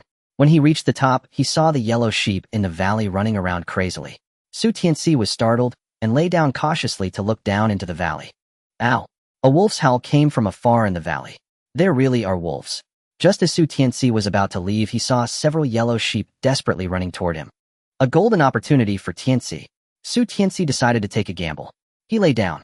Wolves are the natural enemies of yellow sheep. When the yellow sheep see wolves, they run as far as they can. Su Tianci heard the sounds of running yellow sheep getting closer and closer and quietly prepared himself. It was difficult to aim at the moving yellow sheep. Moreover, Su Tianci greedily wanted to catch all these yellow sheep. Therefore, he decided to use the instant harvest function of his space. Su Tianci lay on the ground, not daring to move. One yellow sheep running at the front had already poked its head out from below the mountain. Without hesitation, Su Tianci shouted, "Collect." The yellow sheep vanished in an instant, and Su Tianci saw a second, then a third. The yellow sheep, driven by their instinctual fear of wolves, only wanted to run as far away as possible. They did not notice that the yellow sheep ahead of them disappeared as soon as their heads showed. Finally, there were no more sounds of running. Su Tianci felt a splitting headache. He had never used his mental energy so frequently before, and it had taken its toll. Su Tianci didn't have time to count how many yellow sheep were in his space. He only knew that he had to leave quickly. Wolves are sensitive animals, and if they detected Su Tianci's presence, he would not be able to escape. Su Tianci carefully crawled backward a bit until he felt he wouldn't be seen by the wolves. Then he got up and ran down the mountain. The wind rushed past Su Tianci's cheeks. He felt as if his lungs were about to burst from running. Run! Run! Su Tianci was nearly running at the speed of Lu Xiang. Su Tianci ran a long distance before finally stopping. He bent over with his hands on his knees, gasping for breath. It seemed he needed to increase his exercise to improve his physical condition as soon as possible. Otherwise, how could he outrun a bear in the mountains in the future? After finally catching his breath, Su Tianci slowly began to walk down the mountain. As Su Tianci walked, he opened the panel of the space. Dead roe deer 7, live roe deer 1, live yellow sheep 15. Seeing the data on the panel, Su Tianci cheered and waved his fist. Fantastic! Su Tianci calculated that today's harvest included 15 yellow sheep and 5 roe deer. He opened the system panel and indeed found that his luck value had returned to 0. Luck value 0.88. Next to the points, there was a small red dot. Out of curiosity, Su Tianci clicked to see a pop-up window from the system. Points are being calculated. Su Tianci did not understand what this meant, but he quickly pushed aside the confusion. Su Tianci glanced at the clock. It was already 9 o'clock. Even if he went to work, he wouldn't earn much in the morning. Since he had taken half the morning off, he decided to visit the town and take the opportunity to deal with the dead roe deer. Although time in the space was frozen, seeing the bloody scene every time he opened it was still uncomfortable. With this thought, Su Tianci turned back towards home. Su Tianci descended the mountain a little way from the village, running along the path toward the town. The fields were busy with farmers, and those who saw someone running by curiously looked up. Su Tianci stopped outside the supply and marketing cooperative to calm himself. Once his breathing steadied, he checked himself, who apart from some sweat stains, everything else was fine. He then stepped inside the supply and marketing cooperative. Su Tsuhua was leaning against the counter chatting and cracking sunflower seeds with others at the counter. Aunt! Su Tianci spotted Su Tsuhua at a glance and walked over to greet her. Upon hearing the familiar voice, Su Tsuhua immediately turned around. Oh, big nephew, what brings you here? Shouldn't you be busy with the autumn harvest? Su Qihua's tone was quite high, and she didn't, as usual, come out from behind the counter to pull Su Tianci outside to talk. Su Tianci smiled. Aunt, the pears in the mountains are ripe, and my father asked me to bring some to you. He placed a cloth bag on the counter. Su Tsuehua opened the cloth bag, and several golden pears rolled out. She smiled. Although she and Su Tianci had a mutually beneficial relationship, Su Tianci always thought of her when good things happened, which made her very satisfied. With Su Tianci's attitude, she felt that having this nephew was not a loss. Su Tsuehua took a pear from the bag and handed it to the sales clerk she had been chatting with. This is a gift from my nephew, you should have a taste. This sales clerk was the one who helped Su Tianci speak up that day. Thank you, I appreciate your nephew's kindness. This pear is golden and about the size of her palm. When she takes it home, the child will surely be delighted. My nephew is here, can you cover my shift for a bit? They'll take him home for a good meal. Sure, go ahead, Su Jia. Su Tsuehua then took her cloth bag and the bag of pears and walked out from behind the counter. And is this really okay? This will delay your work. Su Tianci scratched the back of his head. No need to be polite with me. You've started the busy farming season right. Look at you so thin, oh come on, I'll cook something good for you. Su Tsuehua shot Su Tianci a glare and pulled him out of the supply and marketing cooperative. Once outside, Su Tianci lowered his voice. And I can wander around for a bit, and then I'll wait for you to finish work before going to your house. Do you think I don't know? You all have tight schedules during the busy season. Besides, I just happen to have something to discuss with you, and let's go home and talk. Su Tianci understood that Su Tsuehua must have something important to say that couldn't be discussed outside. Then, Aunt, please take this for me. He snatched the bag of pears into his own hands. Halfway home, Su Tsuehua turned down another road. Su Tianci quickly grabbed her arm. Aunt, where are you going? Su Tsuehua paused and whispered, I'm going to the black market to buy some meat. We're having dumplings for lunch today. No need for that, I still have to hurry back. I've only taken half a day off. Su Tsuehua didn't insist any further and followed Su Tianci's lead toward home. Soon they arrived at the textile factory's staff quarters. Su Tianci immediately saw Oldly playing chess with another old man. When Oldly noticed someone entering, he glanced up. Tsuehua, why are you back at this hour? Is the supply and marketing cooperative having a stock take today? Su Tsuehua walked over with a smile. Uncle Lee, are you playing chess? The supply and marketing cooperative is not having a stock take today, and my nephew came to see me, so I let him sit at home. Only then did Oldly turn to Su Tianci and nod. Young man, you're here again. Su Tianci smiled at Oldly and followed Su Tsuehua upstairs. Once inside, Su Tsuehua poured a glass of water for Su Tianci. Thank you, Aunt. Su Tianci took it and drank it all without hesitation. To be honest, he was really thirsty. Su Tsuehua placed the pears in a nearby fruit bowl and returned the bag to Su Tianci.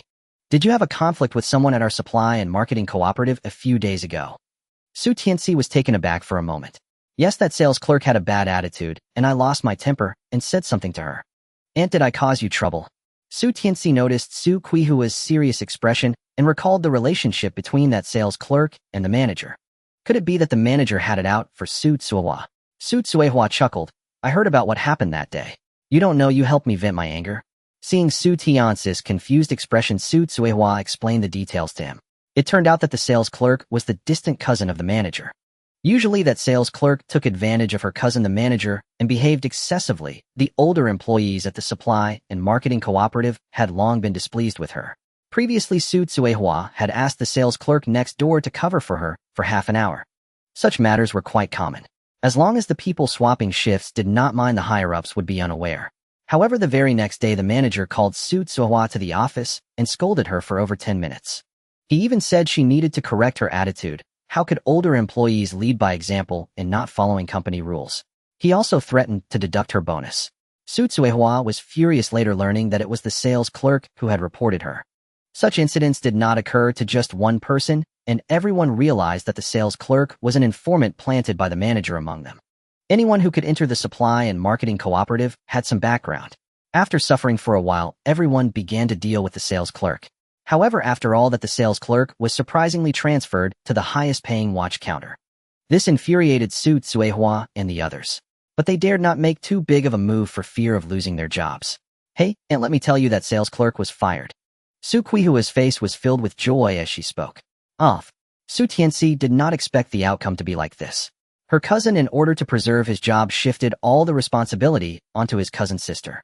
I joined forces with others and secretly handed a report to the secretary, and as a result the manager was also reassigned. Su Tsuehua felt as if she had eaten watermelon on a hot summer day, utterly refreshing. That's why I said I must make dumplings for you to thank you for helping me relieve this grievance. Su Tianci laughed. And with my uncle's position, you don't need your nephew to help you vent your anger. Forget it, don't mention that person, he's just an old stickinthemut. He knows he won't help you, instead he'll give you a lecture. If he won't help me, why should I have to suffer at home? My uncle is a strict person. Su Tianci knew very well that one should not fully trust what women say. Su Tsuehua clapped her hands. Right. You're absolutely right, he is that kind of person. Su Tianci thought of the salesperson who had been fired, and his eyes flickered. And since that person has been dismissed, is there a vacancy at the supply and marketing cooperative? Su Tsuehua nodded. Yes, the watch counter has always been the most relaxed position in the cooperative. Everyone is eyeing that spot. However, it's useless. I know the candidate has already been decided. Su Tianci felt very disappointed upon hearing this. He had thought that with a vacancy there would be hope for his elder sister. Seeing Su Tianci's expression, Su Tsuehua suddenly realized. She patted Su Tianci's shoulder. I called you over to discuss this matter.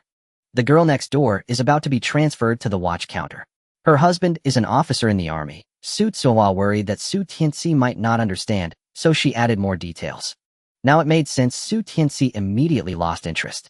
No matter the time, military families always received preferential treatment. If it weren't for the fact that his fourth brother was a bit too young, Su Tianci would have wanted him to join the army. Su Tsuehua continued. Anne has a good relationship with her, so she told me in advance and asked me not to let it out.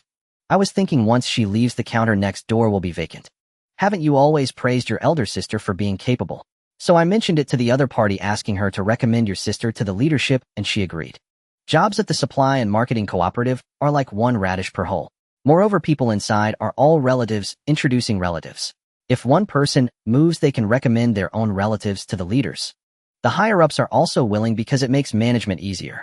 If one person makes a mistake, it can implicate several others, so generally people are afraid to make mistakes, fearing it will affect their relatives.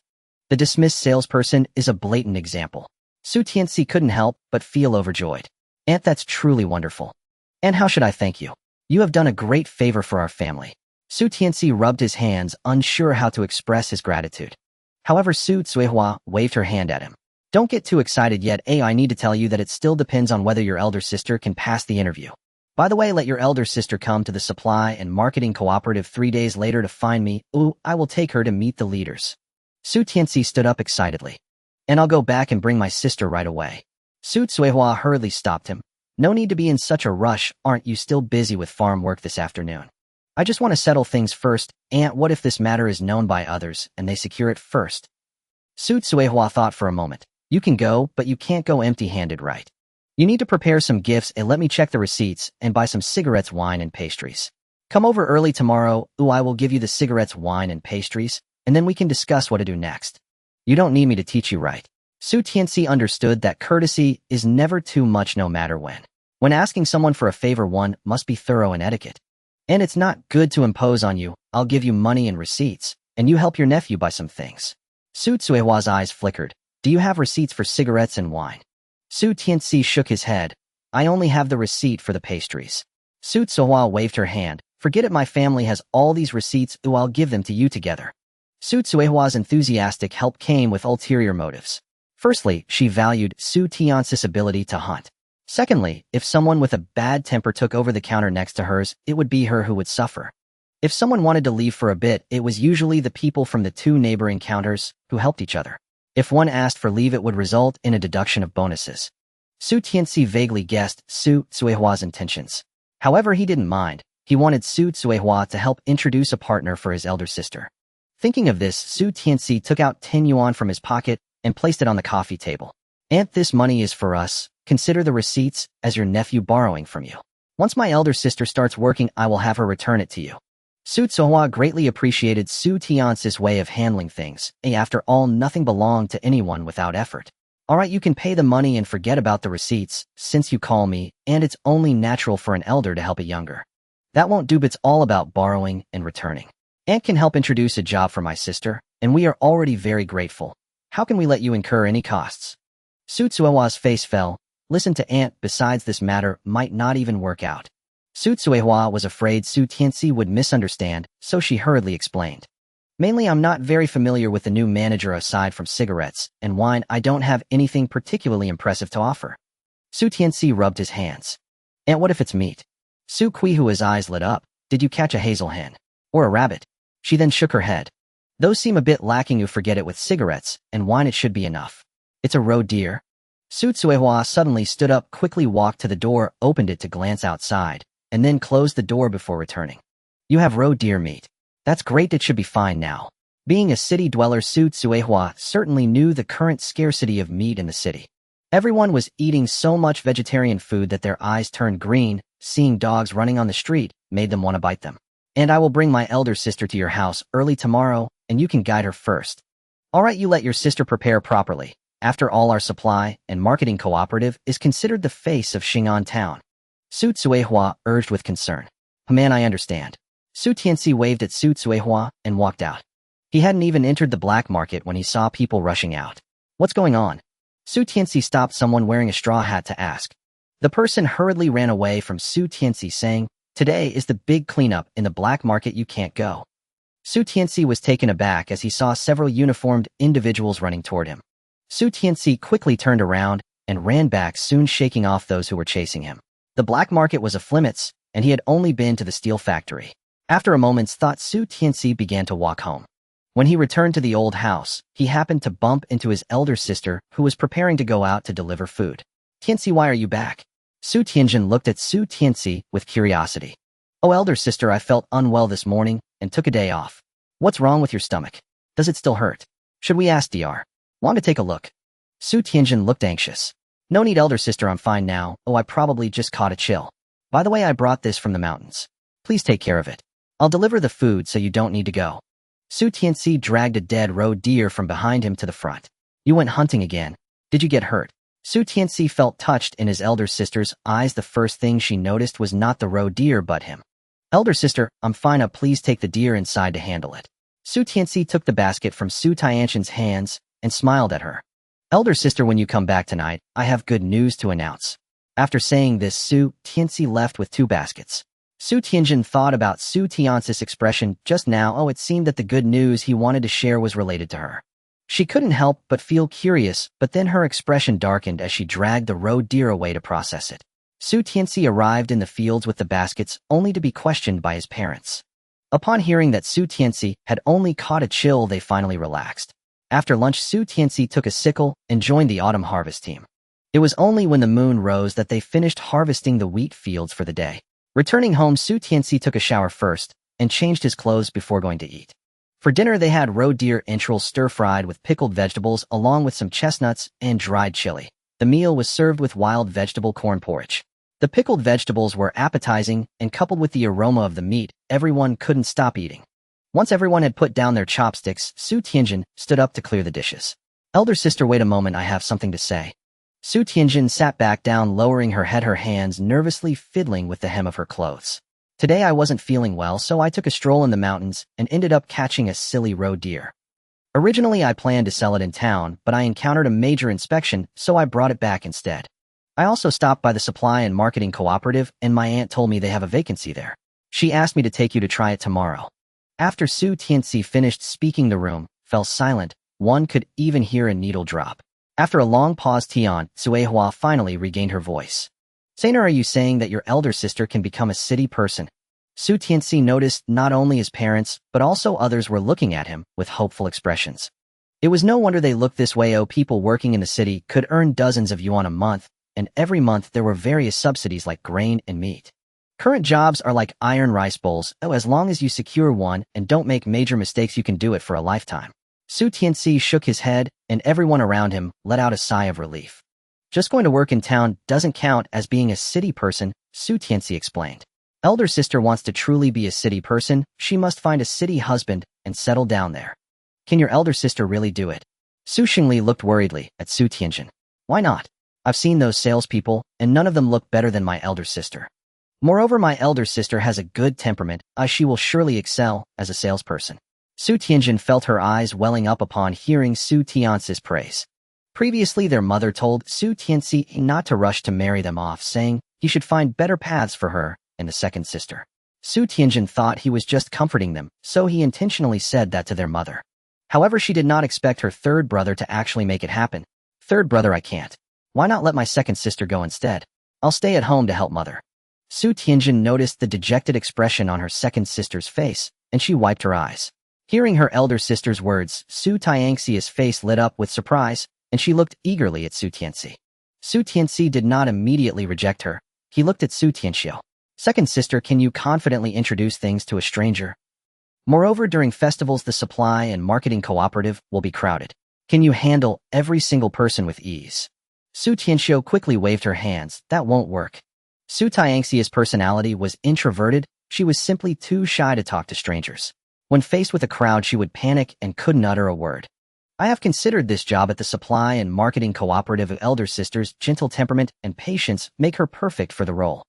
As for you, second sister, you are more suited for a job that doesn't require dealing with people. Don't worry, I'll keep an eye out for suitable opportunities for you. Su Tianci's face turned red as she buried her head down. Su Tianjin quickly took her hand, comforting her by patting her shoulder. Elder sister, wear the new clothes you made tomorrow. We'll leave early to avoid being seen by the people in the village.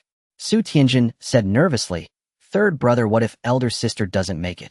Su Tianci understood Su Tianjin's concerns. After all, that was a solid job, not something ordinary people like them could easily hope for. Don't worry. Aunt said that when the time comes, if we send some good things to the manager, it'll definitely be fine. Su Xingli's face showed worry. But we don't have money. What good things can we send? Father, don't worry. I've thought about it. I'll send half of the roe deer. And I want the other half to be for Aunt. If it weren't for her help, elder sister wouldn't have this opportunity. That's only fair. That's only fair. Su Xingli nodded repeatedly. Will that be too much? Tian Suihua felt a bit pained thinking about such a large roe deer. Mother, think about it. If elder sister can become a salesperson, she could earn over 10 yuan a month. Besides, there are various subsidies. Isn't that worth more than this roe deer? Tian Suihua slapped her thigh. Right, Sainer is right. I'll go divide this up and pack it well right now. Tian Suihua went to the kitchen while Su Tianjin and Su Tianxiu started to clear the dishes. Sainer, go early and come back early tomorrow. You've been busy these days, always taking leave but draws attention, Su Xingli reminded. Okay, understood. Su Tianci agreed, but did not take it to heart. If his luck was good tomorrow, he would still go into the mountains. That was something he didn't need to tell his father. He also planned to hunt more game to sell and save money to buy a hunting rifle. His goal was not just for the family to live safely, this was just the beginning. At 5 in the morning, his biological clock awakened Su Tianci. He stepped out of his room and found the kitchen lights on, so he walked in. Elder sister, mother, what are you doing?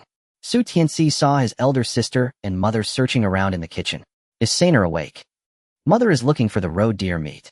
I clearly remember it being frozen in the water last night. How come it's gone this morning? Su Tianci scratched the back of his head. Oh, I was afraid someone might steal it, so I put it in our room. Tian Suihua breathed a sigh of relief upon hearing the roe deer meat wasn't lost. I'll fry you 2 flatbreads, take them with you on the road. Su Tianci glanced at his elder sister.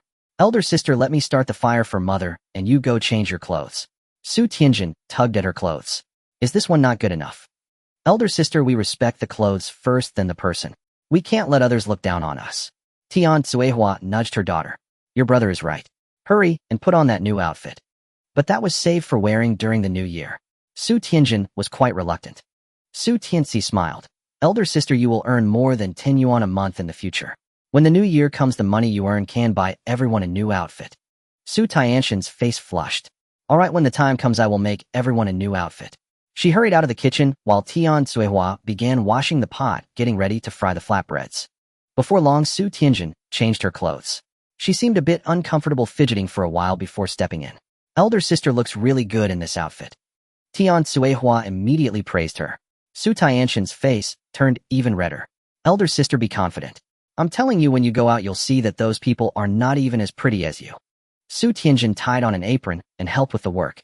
We're all going to work not to compete in beauty, she said softly. Su Tianci chuckled. His elder sister had a good temperament. Tian Suihua was quick with her hands and soon fried many corn cakes. She packed the cakes into a clean cloth bag and took a kettle filled with mint water, handing it to Su Tianjin. Hurry up and go, be careful not to be seen by others. Su Tianci strapped on his backpack and took the items from his elder sister, heading outside, while Su Tianjin hurriedly chased after him. Once outside the courtyard, Su Tianci headed up the mountain. Third brother, why are we still going up the mountain? Su Tianjin was puzzled. It's a shortcut, we can eat as we walk. Su Tianci handed a piece of corn cake to his elder sister. With the weak morning light, the siblings traversed the mountain. When they finally descended, Su Tianjin let out a long breath, fearing they might encounter wild beasts. To care for his elder sister, Su Tianci didn't walk quickly. By the time they arrived at the town, the sun was already bright. Su Tianci led his elder sister to the textile factory's staff housing. At this time, many people were already up, washing up by the water basin. Su Tianjin curiously looked at the female workers in white uniforms as she followed Su Tianci upstairs. Su Tianci raised his hand and knocked on the door. Who is it? Su Qihua's voice came clearly from inside. The next second, the door opened, revealing Su Qihua's face. And it's us, Su Tianci smiled. Come in quickly. Su Tsuehua smiled and let the two in. Once inside, Su Tianci saw Su Qihua's husband was having breakfast with their two children. Uncle, having breakfast? Su Qihua's husband nodded and smiled at Su Tianci. You're here? Sit down and talk. Oh, thank you, uncle. This is my elder sister. I truly appreciate your help this time. By the way, this is a thank you gift we prepared for you. Su Tianci took half a roe deer from his backpack. Meat. The two children exclaimed upon seeing the roe deer. Shill. Little ancestors, you must not say anything outside. Su Tsuehua hurriedly reminded the two children. Mother, I want to eat braised pork. Su Qihua's son shouted. Braised pork. His daughter echoed. Su Tsuehua hadn't expected that Su Tianci's family had prepared a gift for her too. Seeing the two children whose eyes seemed to be glued to the silly roe deer, she scolded them without much severity. You didn't even call out to your older siblings, and you still want to eat meat. Older brother, older sister. The two children immediately shouted in unison. Su Tianjin felt a little awkward. She searched around and pulled out two candies, stuffing them into the children's hands. Since it's the first time my elder sister is meeting you, I didn't prepare a gift, so these two candies are for you to sweeten your mouths. Thank you, elder sister. The two children smiled joyfully. Su Qihua's husband began to look at Su Tianci's family with new eyes. Initially, he disapproved of Su Tsuehua getting too close to Su Tianci. Many people around them had relatives in the countryside who would come to cry poverty every now and then, trying to get something back. They didn't have those kinds of relatives, and their colleagues were very envious, but Su Tsuehua insisted on recognizing a connection. When Su Tsuehua told him she wanted to help Su Tianci's family with a chance at the supply and marketing cooperative, he was opposed. Su Tsuehua occasionally helped a little, and he pretended not to see. But arranging work was a different matter. Not only did it require connections, but also money and goods, and most importantly, others might not be grateful in return. Su Tsuehua said Su Tianci had given money. He didn't believe that their family only needed to contribute a little ticket. He just couldn't understand why Su Tsuehua insisted on helping a stranger. Now seeing Su Tianci and Su Tianjin's behavior, he thought this family might be worth befriending. He noticed Su Tianjin was quite awkward, constantly fiddling with the hem of her clothes. Don't worry, if you can't get into the supply and marketing cooperative, uncle can help you keep an eye on the vacancies in our textile factory. The wages of the workers in our factory are much higher than those of salespeople, and the benefits are better. Su Tsuehua was somewhat astonished by her husband's change. She could tell her husband did not agree with her helping Su Tianci, even though he hadn't voiced any objections. However, now her husband had actually taken the initiative to say he would help keep an eye on the openings in the factory, which surprised her. Thank you, uncle. Su Tianci stood up, pulling his elder sister with him. All right, you all sit. I still need to send the two children to school. Oh, uncle, take care. What you said makes it seem like I'm the guest here. Everyone in the room laughed, and Su Tianci shyly scratched the back of his head. After sending off her husband and the two children, Su Tsuehua turned back. She saw Su Tianjin had already taken the empty bowls from the coffee table to wash in the kitchen. She hurried over and snatched the bowls away. Leave them here, I'll wash them later. By the way, come here, I want to test you first. Su Tianjin became nervous upon hearing Su Tsuehua say this. She tugged at the hem of her clothes and walked into the living room. First, you need to change this action, and also don't always lower your head. Su Tianqi's face turned red. She helplessly put her hands down. Sister, I'm doing this for your own good, so listen carefully. Su Tianci worried that his sister might overthink. Later I'll take you to meet the manager. When he asks for your name, just say it straightforwardly.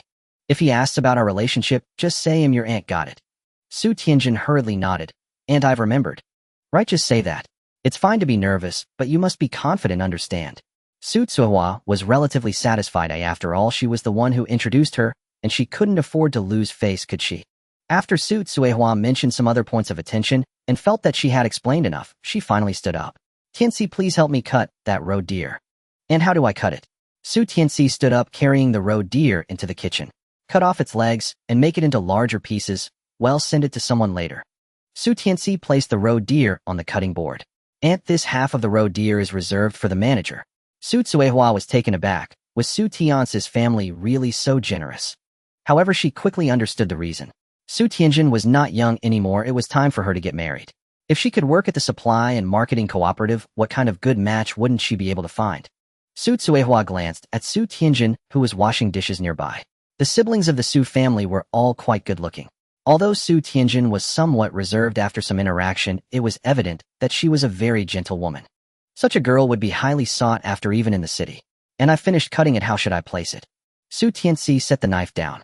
All right, I'll handle the rest.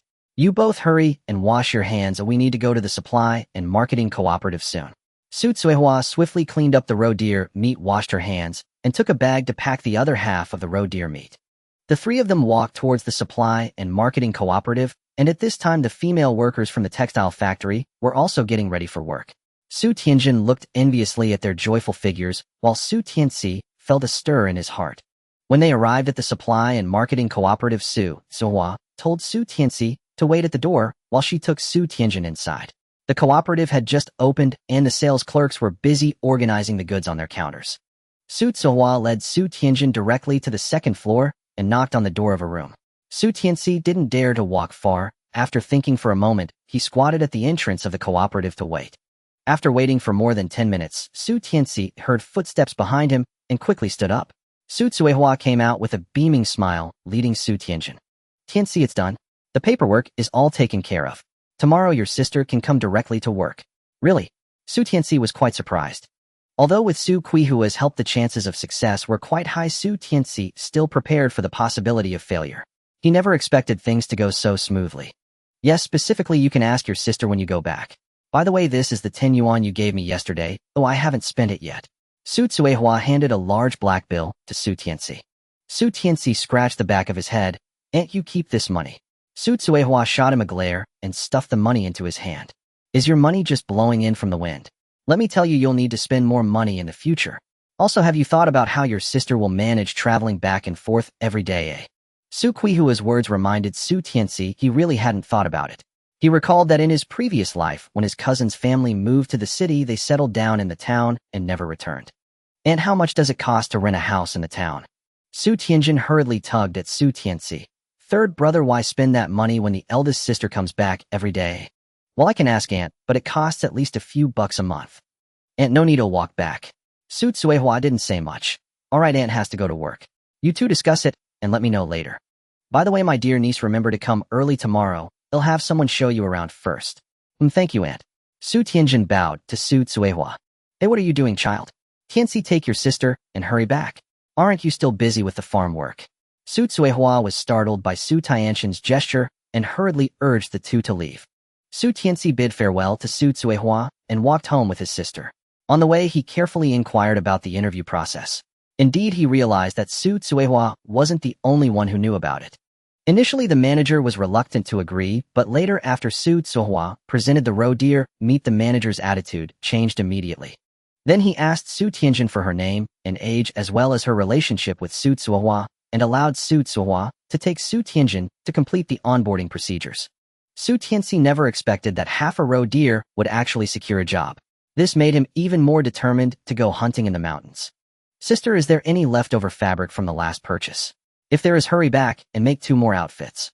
Su Tianjin tugged at her clothes. Don't we already have 1 outfit? No need to make another. That won't do.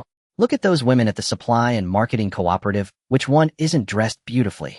If you wear the same outfit every day, people will look down on you. I don't want my sister to be marginalized. Su Tianqian's eyes welled up. Third brother, I haven't thanked you yet. Thank for what? We are family. The two of them walked quietly for a while. Seeing that Su Tianjin was too tired to walk anymore, Su Tianci decided to take a break. Su Tianjin sat on a stone, fanning herself with her hand. When it gets a bit cooler in a few days, traveling will be much more comfortable. But soon heavy snow will block the mountains. How will you go to work, sister? The supply and marketing cooperative won't close just because it snows heavily. It will just open late and close early. Su Tianjin hesitated. We'll talk about it, then isn't there still 2 or 3 months left? Su Tianci did not contradict her. He had already made up his mind to rent a house for his sister in the town. However, he was still worried about his sister being alone and hadn't thought of a better solution. Third brother, today, I saw those women in work clothes. Are they from the textile factory? Yes, Aunt's place is in the textile factory's family compound. Third brother, do you think the textile factory is still hiring? Su Tianjin bit her lip. Su Tianci was puzzled. Why? Sister, do you want to join the textile factory? That place isn't as easy as the supply and marketing cooperative. Isn't uncle saying that the wages at the textile factory are high? Plus, I asked Aunt, and the textile factory has dormitories. Su Tianjin didn't want to spend too much money for the family or herself. Su Tianci chuckled. Sister, have you considered that the jobs at the textile factory might have more scrutiny? We got the jobs at the supply and marketing cooperative thanks to Aunt's help, but Aunt can't exert influence at the textile factory. Isn't uncle an official at the textile factory? Su Tianjin asked curiously. Indeed, but why should uncle help our family? He is not our real uncle. Su Tianzi's words filled Su Tianjin with shame. Third brother, is elder sister being too greedy? Elder sister, I understand you don't want to burden the family. But think about it, next month you will receive 13 coins to take home. Moreover, your grain allocation will be transferred to the town, and just the food allowance will ensure our family has enough to eat. Really? Su Tianqian's eyes sparkled. Really? By the way, when we go back, I'll ask the village chief to give you a certificate. Tomorrow, I'll take you to the town to handle your grain allocation. Yes, that's what Aunt said. She also mentioned that we can collect half a month's worth of food. Su Tianjin said, revealing a happy smile. Elder sister, work hard and try to find a brother-in-law in town. Third brother, you. Su Tianzi's words made Su Tianjin blush. Let's go, we need to hurry back. There's still a lot to do today. Su Tianjin stood up and quickened her pace to follow Su Tianzi. Upon returning to Kaoshan, Su Tianjin went home to cook, while Su Tianzi headed straight to the fields. He found the area he needed to harvest today, and the scorekeeper glanced at him. Su Tianzi smiled at the other person, then picked up his sickle and went to work in the fields. Another day of backaches and sore muscles. As the sun set, today's tasks were completed. Su Tianzi returned home with his parents to wash up and change clothes, while Su Tianjin served the dinner she had prepared earlier. The offal from yesterday was used again, stir-fried with sauerkraut. Everyone was eating heartily. Unable to ask about his daughter's situation during lunch, Su Xingli put down his bowl and asked, Third son, how did your elder sister's matter go? Very smoothly. The paperwork over there has been sorted out. We just need to go tomorrow to handle elder sister's grain allocation. Hearing this, everyone's face lit up with joy. Then I will go find the village chief to get a certificate later. Su Xingli rubbed his hands. Their family finally had someone who received government rations. Father, I'll accompany you later. Now there's something I want to ask for everyone's opinion. It takes about an hour to walk from our home to the town. Right now it's fine, we can see the road in the morning and evening, but what about in winter? Also, elder sister is a woman. Oh, what if she encounters bad people on the way? Su Tianzi's words silenced the happy crowd. After a moment, Su Xingli asked, Third son, how do those people manage? Most of the salespeople at the supply and marketing cooperative are from the town. Even those who aren't usually stay with relatives. Su Tianzi had already asked Su Tsuehua about this. But we don't have any relatives living in town, Tian Tsuehua said with a worried expression. Isn't it said that aunt lives in town? Su Tianfeng looked at everyone curiously. Where does your elder aunt live in town? As soon as Tian Tsuehua finished speaking, she immediately understood that Su Tianfeng was referring to Su Tsuehua. No, she isn't your real aunt. You can't go and cause trouble for others. Tian Tsuehua shook her head. Third son, what do you suggest? Su Xingli looked at his son. My suggestion is to rent a room in town, but elder sister living alone feels unsafe. Su Tianjin hurriedly expressed her opposition. Father, mother, I'll just walk there and back every day. Renting a room costs several coins. That money could buy a dozen jin of meat. Su Xingli hesitated for a moment. How about this, Danny? You go on foot first, and when the farming season is over we can rent a room. At that time, let Su Tianfeng accompany you. Su Tianfeng immediately voiced his opposition. I want to go hunting in the mountains with my third brother. The fifth brother should accompany elder sister. No, the fifth brother is too young. Su Xingli directly refuted Su Tianfeng's opinion. It's settled, third son, let's go to the village chief's house. Su Xingli stood up and took a small bag from inside. Su Tianzi stood up and followed his father out of the house. Third son, take this with you. Su Xingli awkwardly handed what he was holding to Su Tianzi. Su Tianzi squeezed it was peeled chestnuts. He casually stored the chestnuts in his space and slung his hands behind his back. As long as Su Xingli didn't turn around to look closely, he wouldn't notice. On the way, the two encountered villagers relaxing outside, and someone curiously asked, "Just walking around casually taking a stroll?" Su Xingli replied dismissively. Seeing the father and son empty-handed, everyone really thought they were just taking a stroll after dinner. When they arrived at the village chief's house, Su Xingli looked around to ensure no one was watching before knocking on the door. "Who is it?" The door opened, and the person who answered was the village chief's wife. "Is it Su family's third son? What brings you here? And is the village chief home?" Su Tianzi asked. "I need to deal with something with him." The village chief's wife stepped aside, allowing the two to enter. Inside, it was clear the village chief had just eaten. The air was filled with the sour aroma of wild vegetables. The village chief's eldest grandson was crying for meat. Su Tianzi's heart stirred. He placed a few pears in his pocket. "Uncle, do you have a moment?" Su Xingli put on a smile and humbly inquired. "Su Xingli, is it? Let's talk about it tomorrow. It's getting late today." As soon as the village chief opened his mouth, he indirectly blocked Su Xingli's next words. Su Tianzi placed the bag on the table and took out a pear, handing it to the village chief's eldest grandson. The child, who was rolling on the ground, immediately grabbed the pear and took a bite. The village chief's expression stiffened, and Su Tianzi laughed. "I picked these from the mountain today, so little Shanzi can have something sweet." Seeing his eldest grandson, who had stopped crying and was beaming, the village chief glared at his wife. It was all her fault. The village chief's wife hurriedly took the child away to avoid being scolded later. "Now what's the matter?" The village chief's expression was not very pleasant. "Uncle, it's like this. Tianzi's aunt found a job for his elder sister in town, and we need to transfer the grain allocation there. I would like to ask you for a certificate." The village chief's hand with the smoking pipe shook, almost dropping ash on his foot. He quickly moved the pipe away and raised his gaze to Su Xingli. "Tianzi's aunt. I remember that Shengxiang's in-laws live in the mountains. When did they have connections in town?" "Uncle, it's not my elder sister. It's a godparent," that Su Tianzi recognized. Su Xingli quickly explained. "Village chief, we originally planned to come and find you tomorrow, but everyone has been busy lately, right? We thought we'd trouble you tonight so we can get everything sorted in town early tomorrow and hurry back for the autumn harvest." Su Tianzi worried that the village chief would ask too many questions, causing Su Xingli to slip up. "Yes, Uncle Wang, I apologize for the trouble."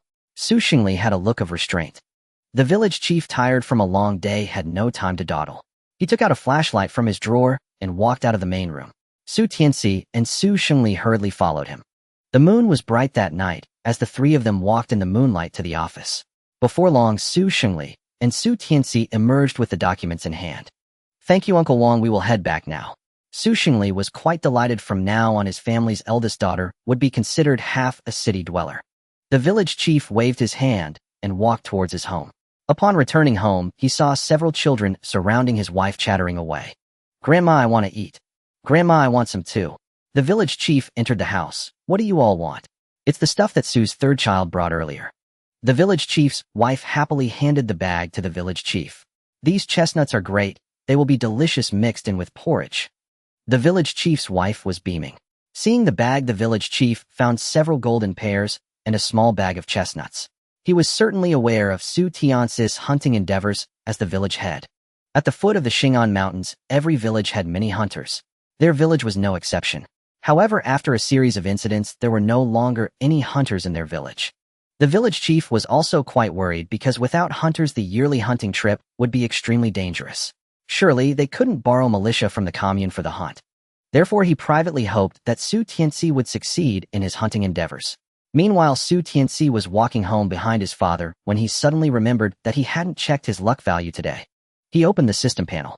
Luck value 0.98. Why hasn't today's luck value been updated? Su Tianci closed the system, reopened it, but the numbers remained unchanged. Su Tianci recalled that he had gone to town early that morning and had been busy harvesting without going hunting, yet his luck value was 0. Could it be that the luck value was completely spent yesterday? However, the little red dot next to the points was gone, but suddenly there were an additional 10 points. How strange. When faced with puzzling matters, Su Tianci usually set them aside. Today he was also tired, so he decided to treat it as a day of rest. Upon returning home, Su Tianci saw his elder sister, second sister, and mother busy helping the eldest sister make new clothes. He lay down on the Kong outside and soon fell asleep. When Su Tianci woke up again, he saw Su Tianjin preparing to go out, and he quickly got up. Third brother, did the eldest sister wake you up? If not, you can sleep a bit more. The eldest sister will call you when the food is ready. Su Tianjin looked a bit haggard, indicating she likely hadn't slept well all night. I'm already awake, eldest sister, let me help you. The two of them went to the kitchen and saw Tian Cuihua already making pancakes. Mom, why don't you sleep a little longer? You have to be busy all day today. Su Tianjin quickly went to take over the work from Tian Cuihua. Mom, you stay home to cook, I'll go to work. Su Tianxiu also got out of bed. Su Tianci noticed that the three of their faces didn't look too good and wondered how late they had been busy the night before. Alright, Mom is just thinking that today is the eldest daughter's first day of work, so she's preparing some lunch for her. It's all cooked, how tiring can it be? In previous years during harvest time, we still had to rush back home after finishing in the fields. Now that you all are so understanding, Mom has been slacking off quite a bit. Tian Cuihua said, her face full of happiness. Third child, hurry up and wash up, come eat. This morning Tian Cuihua made corn noodles and fried a plate of corn cakes. After Su Tianci and Su Tianjin finished their noodles, Tian Cuihua packed some of the cooled corn cakes into a bag. Eldest daughter, just manage with a bite for lunch, you can eat more when you come back in the evening. Tian Cuihua shoved the cloth bag into Su Tianjin's hands, but Su Tianjin hurriedly pushed it back. Mom, this is too much, I'll just take one, leave the rest at home for eating. Take it, oh, what if you don't get enough to eat and it delays your work? Tian Cuihua said unhappily. Eldest sister, just take it, oh, we should be leaving now. Su Tianci urged from outside the door. Alright, coming right away. Su Tianjin took the cloth bag and rushed out. The two of them still took a shortcut down the mountain, with Su Tianci habitually observing the surrounding trees. A few days ago he had seen a persimmon tree. He wondered if the persimmons had ripened. When they reached the vicinity of the persimmon tree, they saw that all the persimmons had been picked clean. Su Tianci sighed and continued walking forward. Third brother, when the eldest sister gets her wages, I'll buy one for you. Su Tianjin noticed Su Tianci's disappointed expression and hurried to comfort him. Su Tianci smiled. Eldest sister, your salary hasn't even been paid yet, and you've already promised so many things. Will there be enough to share later? Su Tianjin's face reddened. This month might not be enough, but there's next month. If not, there's the month after next. Then the eldest sister must work hard. By the way, if anyone bullies you, you must tell me, or I'll go get back at them. Alright. Su Tianjin smiled, feeling great to have a brother to back her up. The two siblings hurriedly made their way to the town, but the supply and marketing cooperative hadn't opened yet. Su Tianci took out 3 pairs from his space along with 10 yuan and the only grain ticket he had and handed them to Su Tianjin. Eldest sister, take this well. Su Tianjin was startled to see Su Tianci give her so many things. Third brother, why are you giving me these? She hurriedly pushed the items back. Isn't Aunt going to have the previous salesperson teach you today? You can't just let others teach you for free, right? So you should give her a pair later. Today you can start working thanks to Aunt's help. Since you've given to others, you should also give to her. As for the remaining one, it's for you to eat. On your way home after work, if you get hungry, you can eat it to tide you over. Also, this 10 yuan and the grain ticket are for your protection. What if you encounter something and need money but can't pull them out of your pocket? Su Tianci explained everything to his eldest sister. He was a bit worried since she had never been far from home and would be alone in town. Mom gave so many cakes, there's no way I'll go hungry. You take the pairs back for the little sister to eat. Su Tianci shoved the items into Su Tianjin's hands. There's plenty at home, you don't need to worry about it. Su Tianjin's eyes brimmed with tears. Today is your first day at work, you should be happy. Su Tianci hated to see people crying. By the way, you should report first, I'll wait for you at the door, and then we'll go to the street to handle the grain book. After a while, the door of the supply and marketing cooperative opened, and just then Su Cuihua walked over. Before long, Su Tianjin rushed out. Third brother, let's go. With the proof and work certificate from the supply and marketing cooperative, Su Tianjin's grain book was quickly processed. As it was already close to the middle of the month, she only received half a month's worth of grain and other subsidies. Su Tianjin proudly carried a half bag of grain.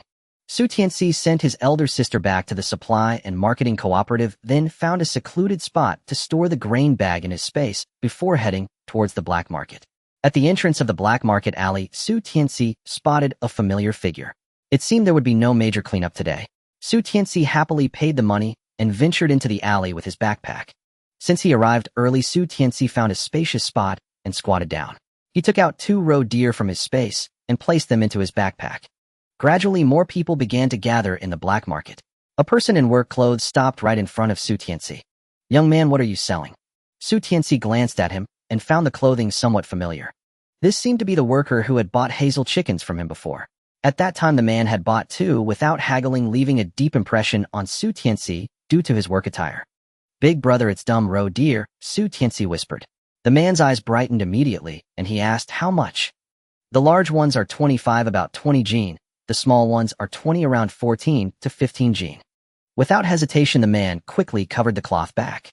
"They'll take them all, but you must give me the backpack too." No problem." Su Tianci smiled as this was his benefactor. The man carefully took out a handkerchief, counted out 4 large black bills and some smaller ones, handing them to Su Tianci. Su Tianci nodded and handed the backpack to the man, who quickly disappeared into the black market. Su Tianci stood up and took a stroll around the black market, only to realize that he was the only one selling meat. He then recalled the major cleanup from yesterday. No wonder that big brother was so generous and bought everything. Su Tianci bought another backpack and squatted down in a different spot. He placed 2 roe deer in the backpack again, and they were quickly bought. He took out 2 more, which were also quickly purchased. When he was down to his last one, 2 people almost got into a fight. Due to the earlier commotion, Su Tianci decided not to continue selling. Now, besides a live dumb roe deer, he only had a live yellow goat in his space. These could still be kept. Su Tianci wandered around the black market and found a new stall selling grassroot sticks. The fish they sold were much smaller than what he sold, yet they were still priced at 5 yuan each, with many people eager to buy. Su Tianci saw a stall selling grains and walked over to inquire, but they were quite expensive. The price was at least double what it was outside. The black market truly was a profitable place. Su Tianci finally bought some cornmeal, as the cornmeal he exchanged last time was consumed quickly. Today he obtained a grain permit and was issued some grain tickets. Su Tianci planned to go back and ask his parents what they needed to purchase. After a round, he didn't see anyone selling hunting rifles, and he left the black market disappointed. On the way home, Su Tianci opened the system panel. Luck value 10 points, 98 points would soon reach 100 again, but Su Tianci no longer felt the initial excitement. Now he still had more than 10 sheep unsold in his space, and there were still roe deer and hazel chickens at home. His eldest sister would receive her salary next month. Therefore, Su Tianci planned to wait until he saved more points before making any decisions. Although his luck value was only 10, he still intended to take a trip to the mountains. He hadn't stockpiled enough food and clothing for winter. He turned off the main road and headed up the mountain, first visiting the trap he had dug last time. He had been too busy with the autumn harvest these past few days and had forgotten to come check. In the trap, he found an unknown animal had fallen in, and it had been completely devoured by other creatures, leaving only some collapsed wooden stakes and debris. Su Tianci carefully jumped down, reinserted the spikes, and camouflaged the trap again. He then made his way to the valley. He walked cautiously, still wary from the previous encounter with a wolf. Wolves are highly vengeful creatures. Once they have you in their sights, it's a matter of life or death. Su Tianci carefully looked down from the mountain, but he didn't see any signs of yellow goats or dumb roe deer in the valley. It seemed that they had been scared away by wolves. What a pity for such a great spot. Once yellow goats leave, they will seek another place and won't return. Su Tianci sighed to himself, standing up and preparing to leave. Suddenly, he noticed something resembling a dry branch moving slightly in the woods at the mountain's foot. Su Tianci focused his gaze. Deer. It was deer. He crouched down and dared not move. After a while, a trained deer emerged. Following it, there was another, and then another. Su Tianci was overjoyed. It was actually a herd of reindeer. Reindeer have long and straight heads, coarse mouths, large eyes, and big nostrils with thick and short necks. The head of a reindeer resembles neither a horse nor a deer. Its body is like a donkey, but not quite, and its hooves resemble a cow's, but are not. Thus it also has a name, the Four Unlikes. Many people have actually seen its appearance, particularly the ones that pull Santa Claus sleigh. Reindeer are treasures. Even their antlers can be used for medicine. Today is going to be profitable. Su Tianci reached for his belongings, but his expression instantly fell. His best tool right now was just a crossbow. However, the range of the crossbow is limited, and deer are extremely alert animals. They are not as easy to catch as dumb roe deer. Su Tianci quietly stood up from his hiding place, preparing to slide down the cliff as he had before. However, as soon as he moved, the reindeer below perked up their ears warily. Su Tianci had no choice but to remain still, afraid to move further. The lead deer, noticing no movement, continued walking toward the water's edge. Su Tianci cautiously stepped back a few paces, then took a wide detour from another direction before finally entering the valley. He lay on the ground, carefully crawling toward the direction of the reindeer. Finally, he reached the cliff where he had descended before. Su Tianci sighed with relief and lay down to rest. Just as he was about to crawl forward again, an instinct made him look up ahead. In the distance on the mountain, a wolf was perched high on a rock watching the reindeer in the valley. Damn it! Encountering a wolf again. Su Tianci cursed his bad luck. For the sake of his life, he dared not move. Fortunately, the grass in this valley was deep, and Su Tianci was lying below the cliff right behind a large stone that concealed him. He could only pray that the wolf would not discover his presence. Ow! The wolf on the rock raised its neck and began to call its companions. Su Tianci felt the ground shake as the reindeer sensed the threat of their natural enemy and began to flee. Su Tianci hid behind the stone, cautiously peering out. He saw more than a dozen wolves rushing down from the mountain, charging toward the herd of reindeer. The reindeer lifted their hooves and ran for their lives. The slower fawns and older reindeer were quickly caught by the wolves. The lead deer changed direction and ran toward the cliff. Su Tianci silently cursed, realizing that the reindeer would attract the wolves. He raised his crossbow and quietly aimed at the reindeer. As the reindeer drew closer to him, he pulled the bowstring and shot an arrow at the foremost reindeer. With a thud, the reindeer fell to the ground, and the other reindeer, startled, immediately changed direction and ran away. The pack of wolves following closely behind also chased after them. Su Tianci crouched in the grass, daring not to make a sound. After a long while, the howling of the wolves grew fainter. Only then did Su Tianci dare to slowly raise his head. He first looked at the distant wolf king and found that it was no longer there. At this moment, the valley was silent, as if the earlier chase had been nothing but a dream. Su Tianci carefully surveyed the surroundings and indeed found no trace of the wolves. He jumped up from the ground and rushed to the reindeer. He shot, instantly storing it in his space. Then he climbed up the mountain using both hands and feet. The safest option was to leave this place as quickly as possible. Su Tianci ascended the cliff and ran down the mountain without looking back. He only stopped when he felt safe. Su Tianci realized that he was very close to the grassy area where he first encountered the roe deer. He remembered that he had dug traps there and decided to take a look. Su Tianci recalled that there was also a persimmon tree there which should be ripening soon. From a distance, Su Tianci could see the persimmons on the tree, red and plump like little lanterns. Great. He stood under the tree and without hesitation collected all the persimmons into his space. He didn't even spare the green ones. After all, they would ripen if left to sit. After collecting the persimmons, Su Tianci continued on his way. Due to the recent autumn harvest, Su Tianfeng had no time to check, and Su Tianci saw that the trap had already been destroyed. Inside the trap, the hazel chicken he caught had been reduced to a pile of feathers.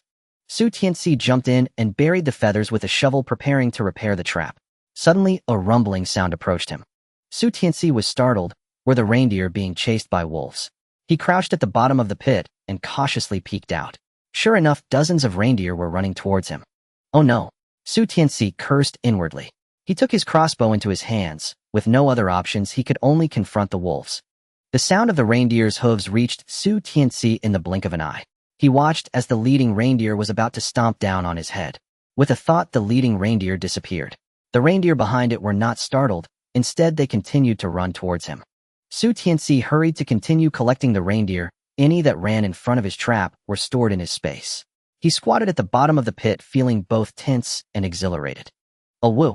A wolf howl echoed from a distant mountaintop. This was the signal for the wolf king to regroup. Su Tianci felt as if he had survived a calamity, wiping the sweat from his brow. It seemed he had a strange connection with the wolves today. Su Tianci quickly tidied up the trap and hurried down the mountain.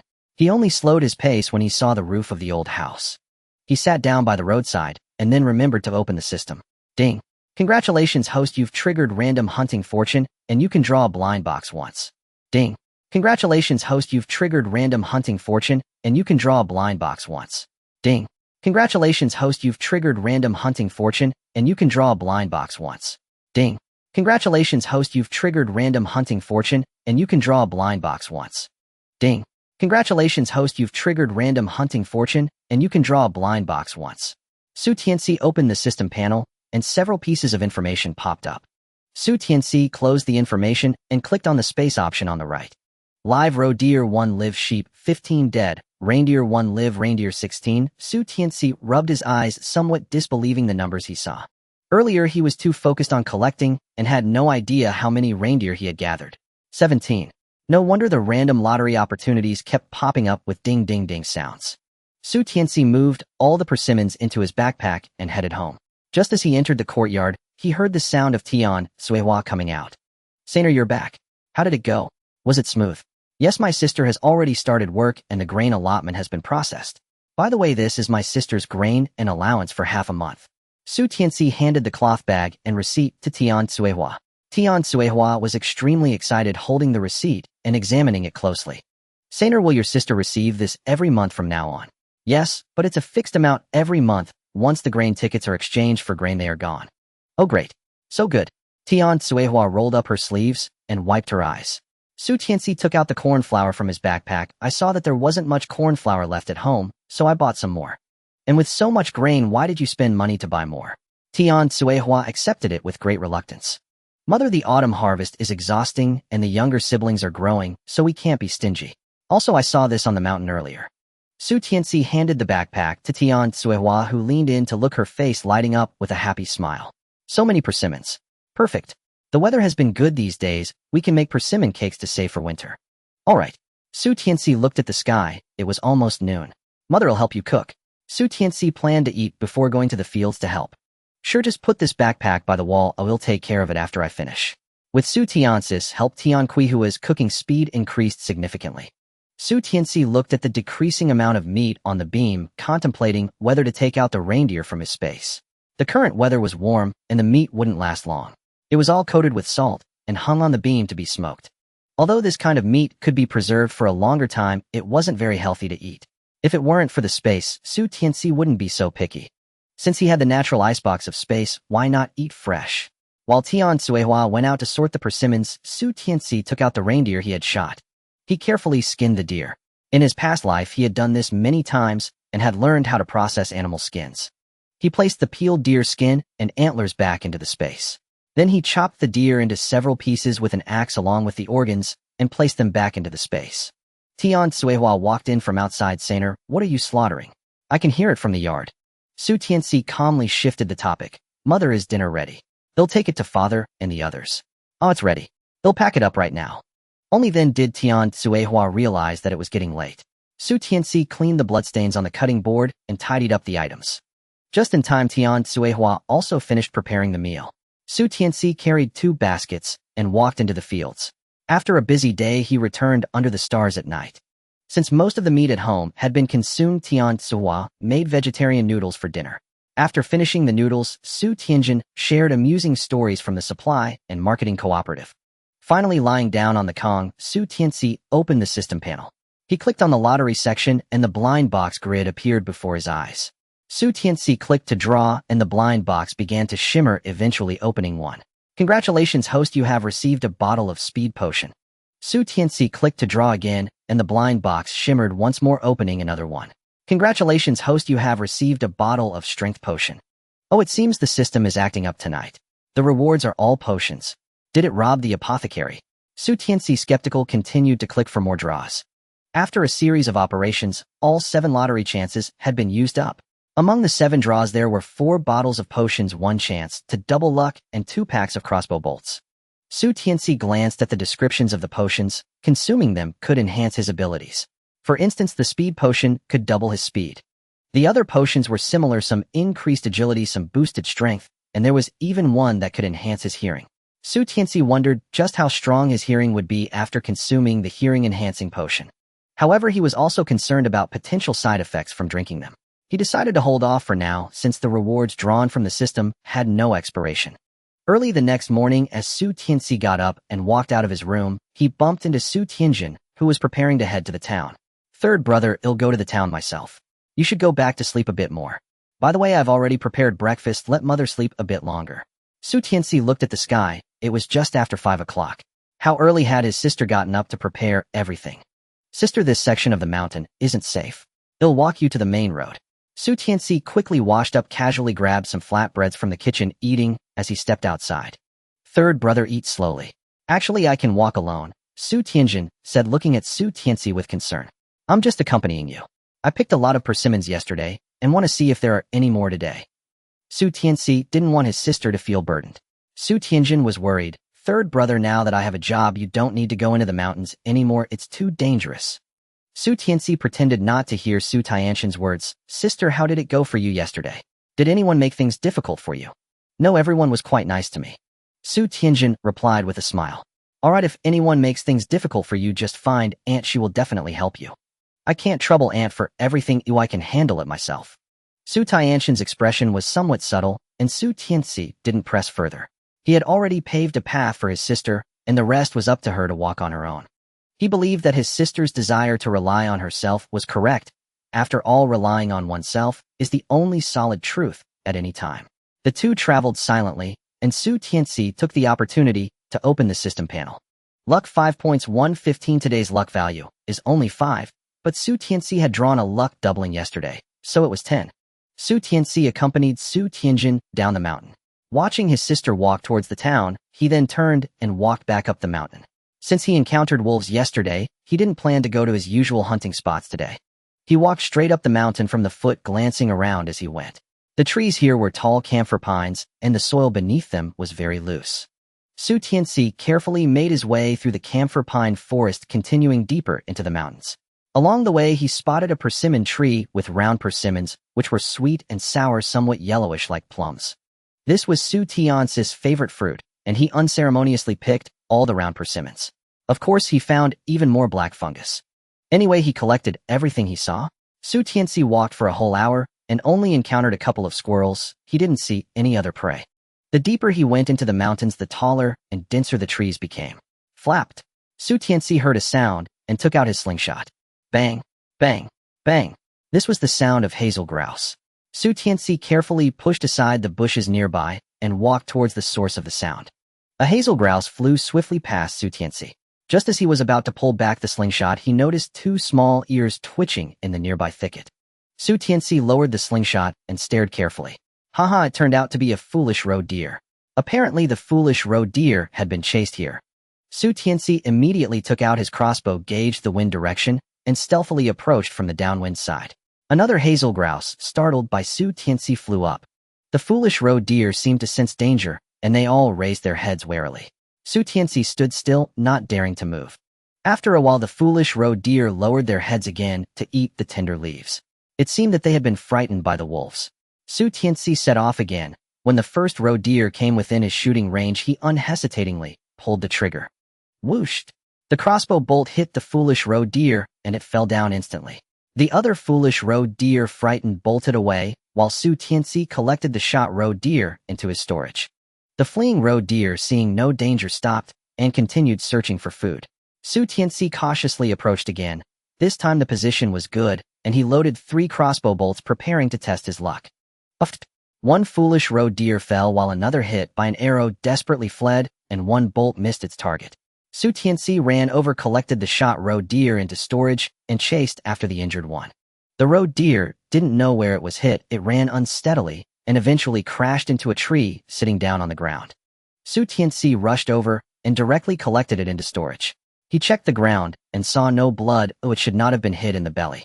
The distant foolish roe deer saw that Su Tianci was no longer chasing, and they also stopped. Su Tianci loaded 3 more crossbow bolts and aimed at the group of roe deer across from him. This time luck was on his side. All 3 crossbow bolts struck the roe deer. However, 2 of them did not hit the vital spots, causing the frightened deer to scatter and flee with other foolish roe deer. The panicked roe deer's escape startled the hazel grouse hiding in the grass. One hazel grouse in a flurry flew straight towards Su Tianci. Su Tianci instinctively raised his crossbow to shoot, only regretting it after the arrow was released. Each bolt was precious, and using them to shoot a hazel grouse felt like a waste. Su Tianci dashed out, collecting the struck hazel grouse and the foolish roe deer into his spatial storage. He then began to pursue the 2 injured roe deer. The 2 roe deer being pursued suddenly split and ran in opposite directions. Su Tianci glanced and chose to chase after the one that appeared to be less injured.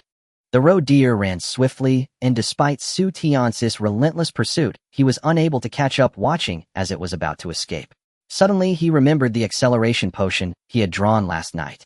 As he ran, he pulled the potion from his spatial storage and poured it into his mouth.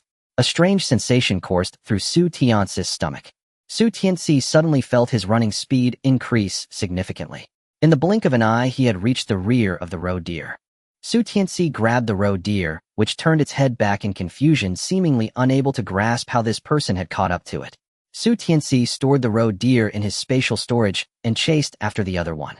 This roe deer was more severely injured, and when Su Tianci found it, it was already lying on the ground.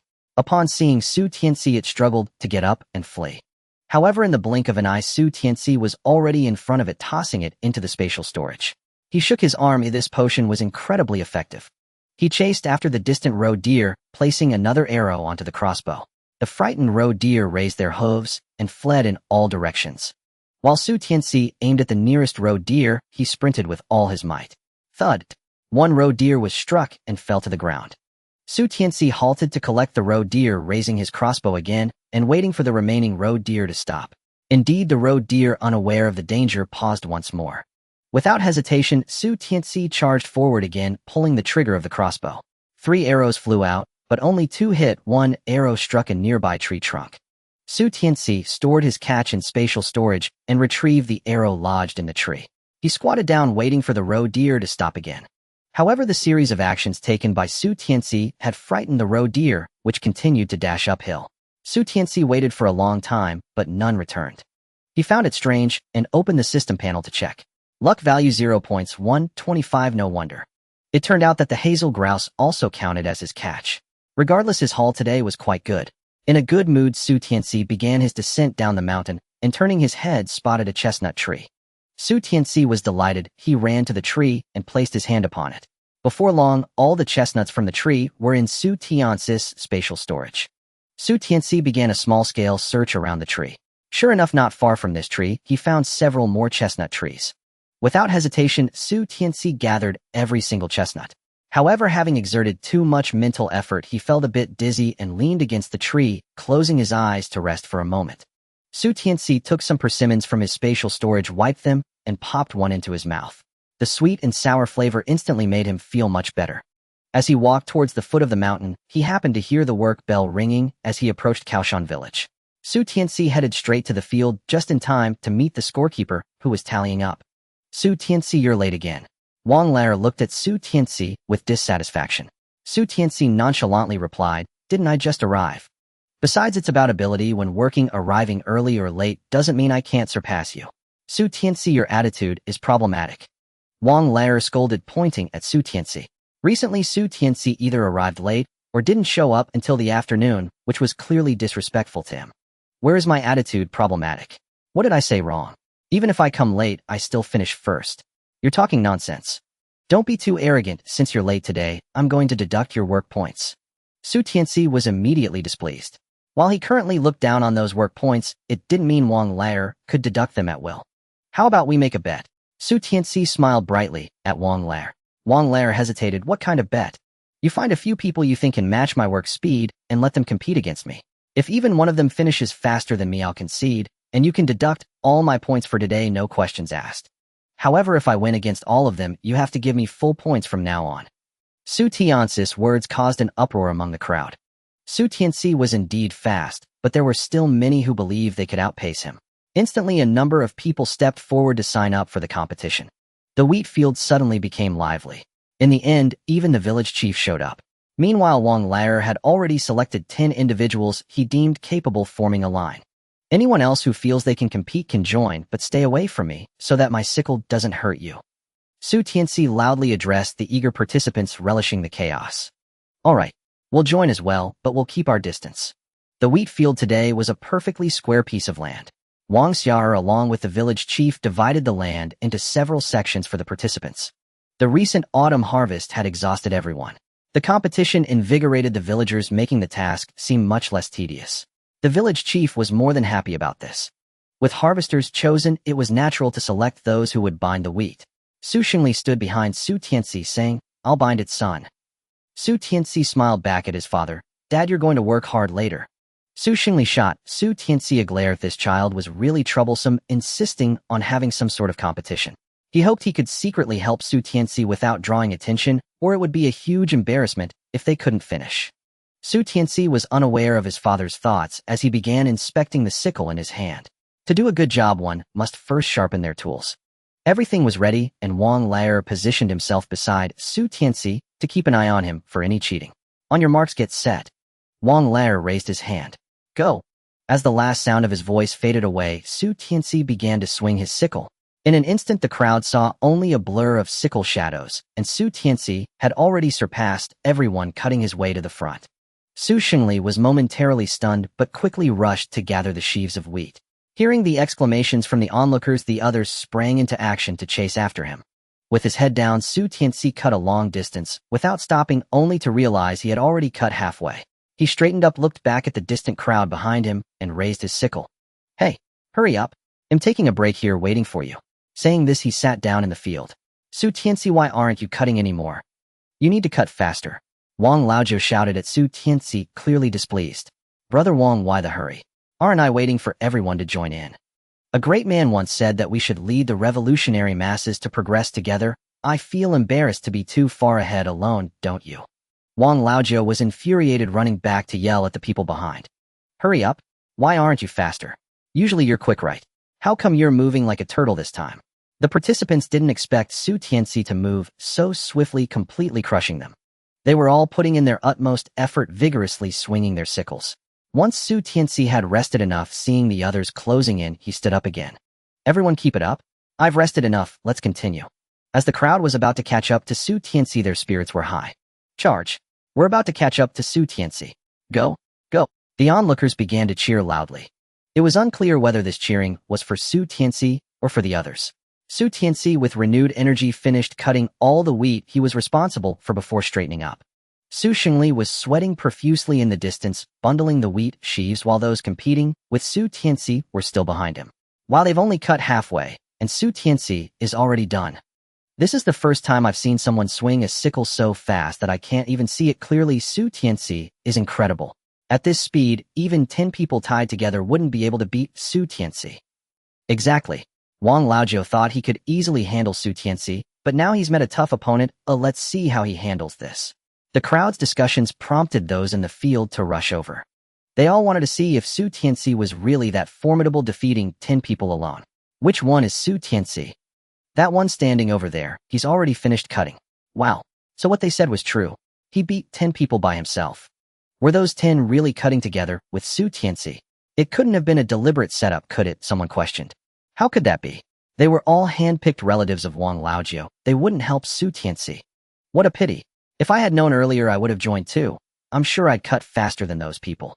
But Wang Laozhou's team supposedly consists of those who usually get full work points. How could they be cutting so slowly? TCH. It's just family taking care of family. Someone rolled their eyes. No way do I have to try as well. If those 10 can't even beat me, then their work points must be fake. This remark reminded everyone. Although some were also relatives of Wang Laozhou, who wouldn't want to earn full work points. Every additional work point means more food allocation at year-end. Even a little more helps fill the stomach. Immediately, many disgruntled individuals jumped into the wheat field, starting to cut alongside the 10. What are you all doing? Is your field finished? Wang Laozhou felt an inexplicable sense of dread seeing so many people come to cut. The newcomers didn't argue and silently began cutting the wheat. The original 10 competitors straightened up, looking perplexedly at the others. Wang Laozhou was furious. You all better hurry up and cut. They are here to compete with you too. Upon hearing this, the 10 panicked and began swinging their sickles frantically. Ouch! One of them, in a rush, accidentally swung the sickle onto his own hand, immediately causing blood to flow. Quick, take him to Wang Yang. Seeing a bleeding incident, the village chief immediately dispatched someone to take him away. This brief intermission did not affect the others. Everyone was fully focused, desperately harvesting the wheat. The competitors felt a knot in their chests. Losing to Su Tianci was one thing, his strength was evident and no one could catch up. However, it was absolutely unacceptable for other villagers to challenge their capabilities. After resting for a moment, Su Tianci put away his sickle and began bundling the wheat. His speed in bundling the wheat was also impressive. He lifted a large bundle of wheat with both hands and tied it with a short piece of straw. Once bundled on one side, he quickly grabbed another bundle and tied it up again. The onlookers were mesmerized, rushing over to watch Su Tianci bundling the wheat. Some who hadn't witnessed Su Tianci cutting the wheat were now astonished to see him bundling it. Su Tianci works so efficiently, even 10 of us together wouldn't compare. Indeed, just look at his hands. They move so skillfully it's dazzling. How come we never noticed how impressive Su Tianci was before? Today it's like he's possessed, so remarkable. If being possessed can make one strong, I'd be willing to. Su Tianci quickly reached Su Xingli, who was also dumbfounded by his actions. When did his son become so capable? Could going into the mountains to hunt really make someone that fast? Su Xingli began to contemplate whether he should let Su Tianfeng go into the mountains as well. Meanwhile, Su Tianfeng was desperately cheering Su Tianci like a devoted follower. Third brother, you're amazing. Even bundling wheat, no one can rival you. You're the most formidable person in the Kangshantin. Su Tianci finished tying the last bit of wheat and gave Su Tianfeng a light pat on the back of his head. One must be humble in life. Understand. Su Tianci's words made those cutting the wheat roll their eyes in frustration. Su Tianci crossed his arms, saying, "Brothers, keep it up. I'm heading back now." Wang Laojiu stopped Su Tianci. "No way. We need to have a rematch." Su Tianci stared at Wang Laojiu and suddenly smiled. "A rematch? That's not out of the question, but you need to put forward a wager that I find acceptable before I agree." Wang Lao gritted his teeth, determined. "I propose that each person harvest a piece of wheat field, cutting and bundling it themselves to see who finishes first and does it neatly." Su Tianci crossed his arms. "Of course, but who do you want to compete with me, or will you do it yourself?" Wang Lao glanced around at the people nearby, who all averted their gazes, unwilling to meet his eyes. "Uncle, you come." Wang Lao pushed the village chief out from the crowd. Everyone gasped. Wang Lao is too cunning. He actually nominated the village chief. That's right, the village chief is the best worker in our village, and no one can compare to him. That's impossible. Su Tianci moved so quickly just now. "Oh, I don't think the village chief can win." "Are you foolish? That's the village chief. Oh, who would dare to beat him?" Su Tianci noticed the village chief's displeasure. "Village chief, you are my senior. Please go easy on me later." Hearing Su Tianci's words, Wang Lao instantly felt proud. "How about it? Su Tianci, are you afraid to compete? If you admit defeat, I won't make it hard for you. Just bow and apologize in front of everyone." Wang Lao is going too far. He's pushing Su Tianci to the edge. Exactly, when fighting you shouldn't hit the face. Just let it go. Why make it difficult for others? Su Tianci narrowed his eyes and looked at Wang Lao. "I've said before, if you want me to compete again, it's not impossible, but you need to show your sincerity, otherwise you will lose." Wang Lao gritted his teeth. He was determined to humiliate Su Tianci today. "If you win, I'll let you be the scorekeeper. But if you lose, you have to kneel and call me grandfather 3 times. Wow. The onlookers erupted into chatter again. Wang Lao, that's enough. The village chief's expression darkened. As Wang Lao's elder, he didn't want to lose face. "Su Tianci, do you dare to bet?" Seeing Su Tianci silent, Wang Lao became arrogant. Su Tianci revealed a smile. "Brother Wang, why bother? You know the village chief won't agree. The scorekeeper cannot be changed at will." Wang Lao hurriedly pulled the village chief. "Uncle, what do you say?" The village chief looked at the crowd and saw the questioning looks in their eyes. "If we are to compete, then let it be wager and accept the outcome. No one can go back on their word." A hint of mockery appeared in Su Tianci's eyes. Wang Lao didn't understand. He realized that the village chief was already dissatisfied with Wang Lao being the scorekeeper. Now it was just a matter of taking advantage of the situation. Since the opportunity was presented to him, why not seize it? Since the village chief has agreed, I, Su Tianci, am also a man. Even if I lose, I will compete to acknowledge it. They chose 2 similar pieces of wheat field, and Su Tianci and the village chief stood in their respective fields. Su Tianci took a sip from his water flask. He had just competed and needed some sweet water to replenish his energy. "Ready." Wang Lao raised his hand. Su Tianci picked up the sickle, bent down, and prepared. "Start." As soon as the command was given, Su Tianci buried his head and quickly began to cut. He wasn't sure how well the village chief would cut, so he pushed himself and cut all the way to the opposite side before stopping. The village chief had initially intended to take it easy, but when he saw how fast Su Tianci was moving, his competitive spirit was also ignited. On Su Tianci's side, he had already started bundling the cut wheat stalks. Su Shengjun squeezed into the crowd. "Su Tianci, impressive. You actually dared to provoke the village chief. When did you gain such boldness?" Su Tianci looked up at Su Shengjun. "Uncle, it's rare to see you here." Su Shengjun shook his leg. "Isn't it, because everyone placed bets? As soon as I heard there was a wager, I naturally came." Su Tianci pondered. "Then who do you think will win, uncle?" Su Shengjun made a gesture, and Su Tianci smiled. Su Tianci's subordinates accelerated their movements, quickly bundling all the cut wheat. Then he began cutting the remaining half of the wheat in the field. At this time, the village chief had also cut down half, but his method was different from Su Tiancis. Su Tianci divided the wheat field into two halves, cutting the left side first, and then the right side. The village chief cut from back to front, bundling the stalks after all were cut down. Su Tianci slowed his pace, beginning to harvest at a steady rate. Those observing Su Tianci began to discuss among themselves. Is Su Tianci getting tired? His movements seem to have slowed down a lot. You don't understand, Su Tianci is giving the village chief face, someone whispered. But Su Tianci just competed, he might indeed be tired. Besides, the village chief isn't slow either. Su Tianfeng was quite anxious. He squeezed through the crowd to the edge of the field. Third brother, go for it. Third brother, go for it. Su Tianci stopped his movements and walked over to Su Tianfeng. Su Tianci, you can't change people to help. Wang Lauer had been keeping a close watch on Su Tianci. Su Tianci glanced at Wang Lauer. Don't worry, I'm just talking to my fourth brother. Su Tianci leaned close to Su Tianfeng's ear and whispered something, then slipped a bill into his palm. Su Tianfeng stared wide-eyed at the large black note in his hand. Hurry up, Su Tianci said, and he returned to the field to continue harvesting. Su Tianfeng quickly ran back, giving Su Tianci a gesture, and Su Tianci began to speed up. The village chief, who had slowed down due to fatigue, caught a glimpse of Su Tianci's movements and quickly bent down to continue cutting. Su Tianci's sickle swung out once more. In the blink of an eye, Su Tianci had finished cutting. He set down the sickle and began to bundle the wheat. Uncle, hurry up. Uncle, Su Tianci has already finished cutting. Uncle, you're not intentionally losing to Su Tianci, are you? Haven't you always disapproved of me? Seeing Su Tianci about to finish, Wang Lauer rushed to the village chief's side, anxious and hopping. The village chief angrily threw down the sickle in his hand. You think you're so great. You spend all day doing nothing and just know how to blabber. If you think I can't do it, then you come and do it. After speaking, the village chief walked away without looking back. Wang Lauer was stunned, not expecting the village chief to drop the challenge so directly. Su Tianci leisurely bundled the wheat. The village chief is right. If you cut the remaining wheat, you can win. Our wager is still valid. Wang Lauer gritted his teeth and picked up the sickle from the ground. He rarely did any work, usually just watching others.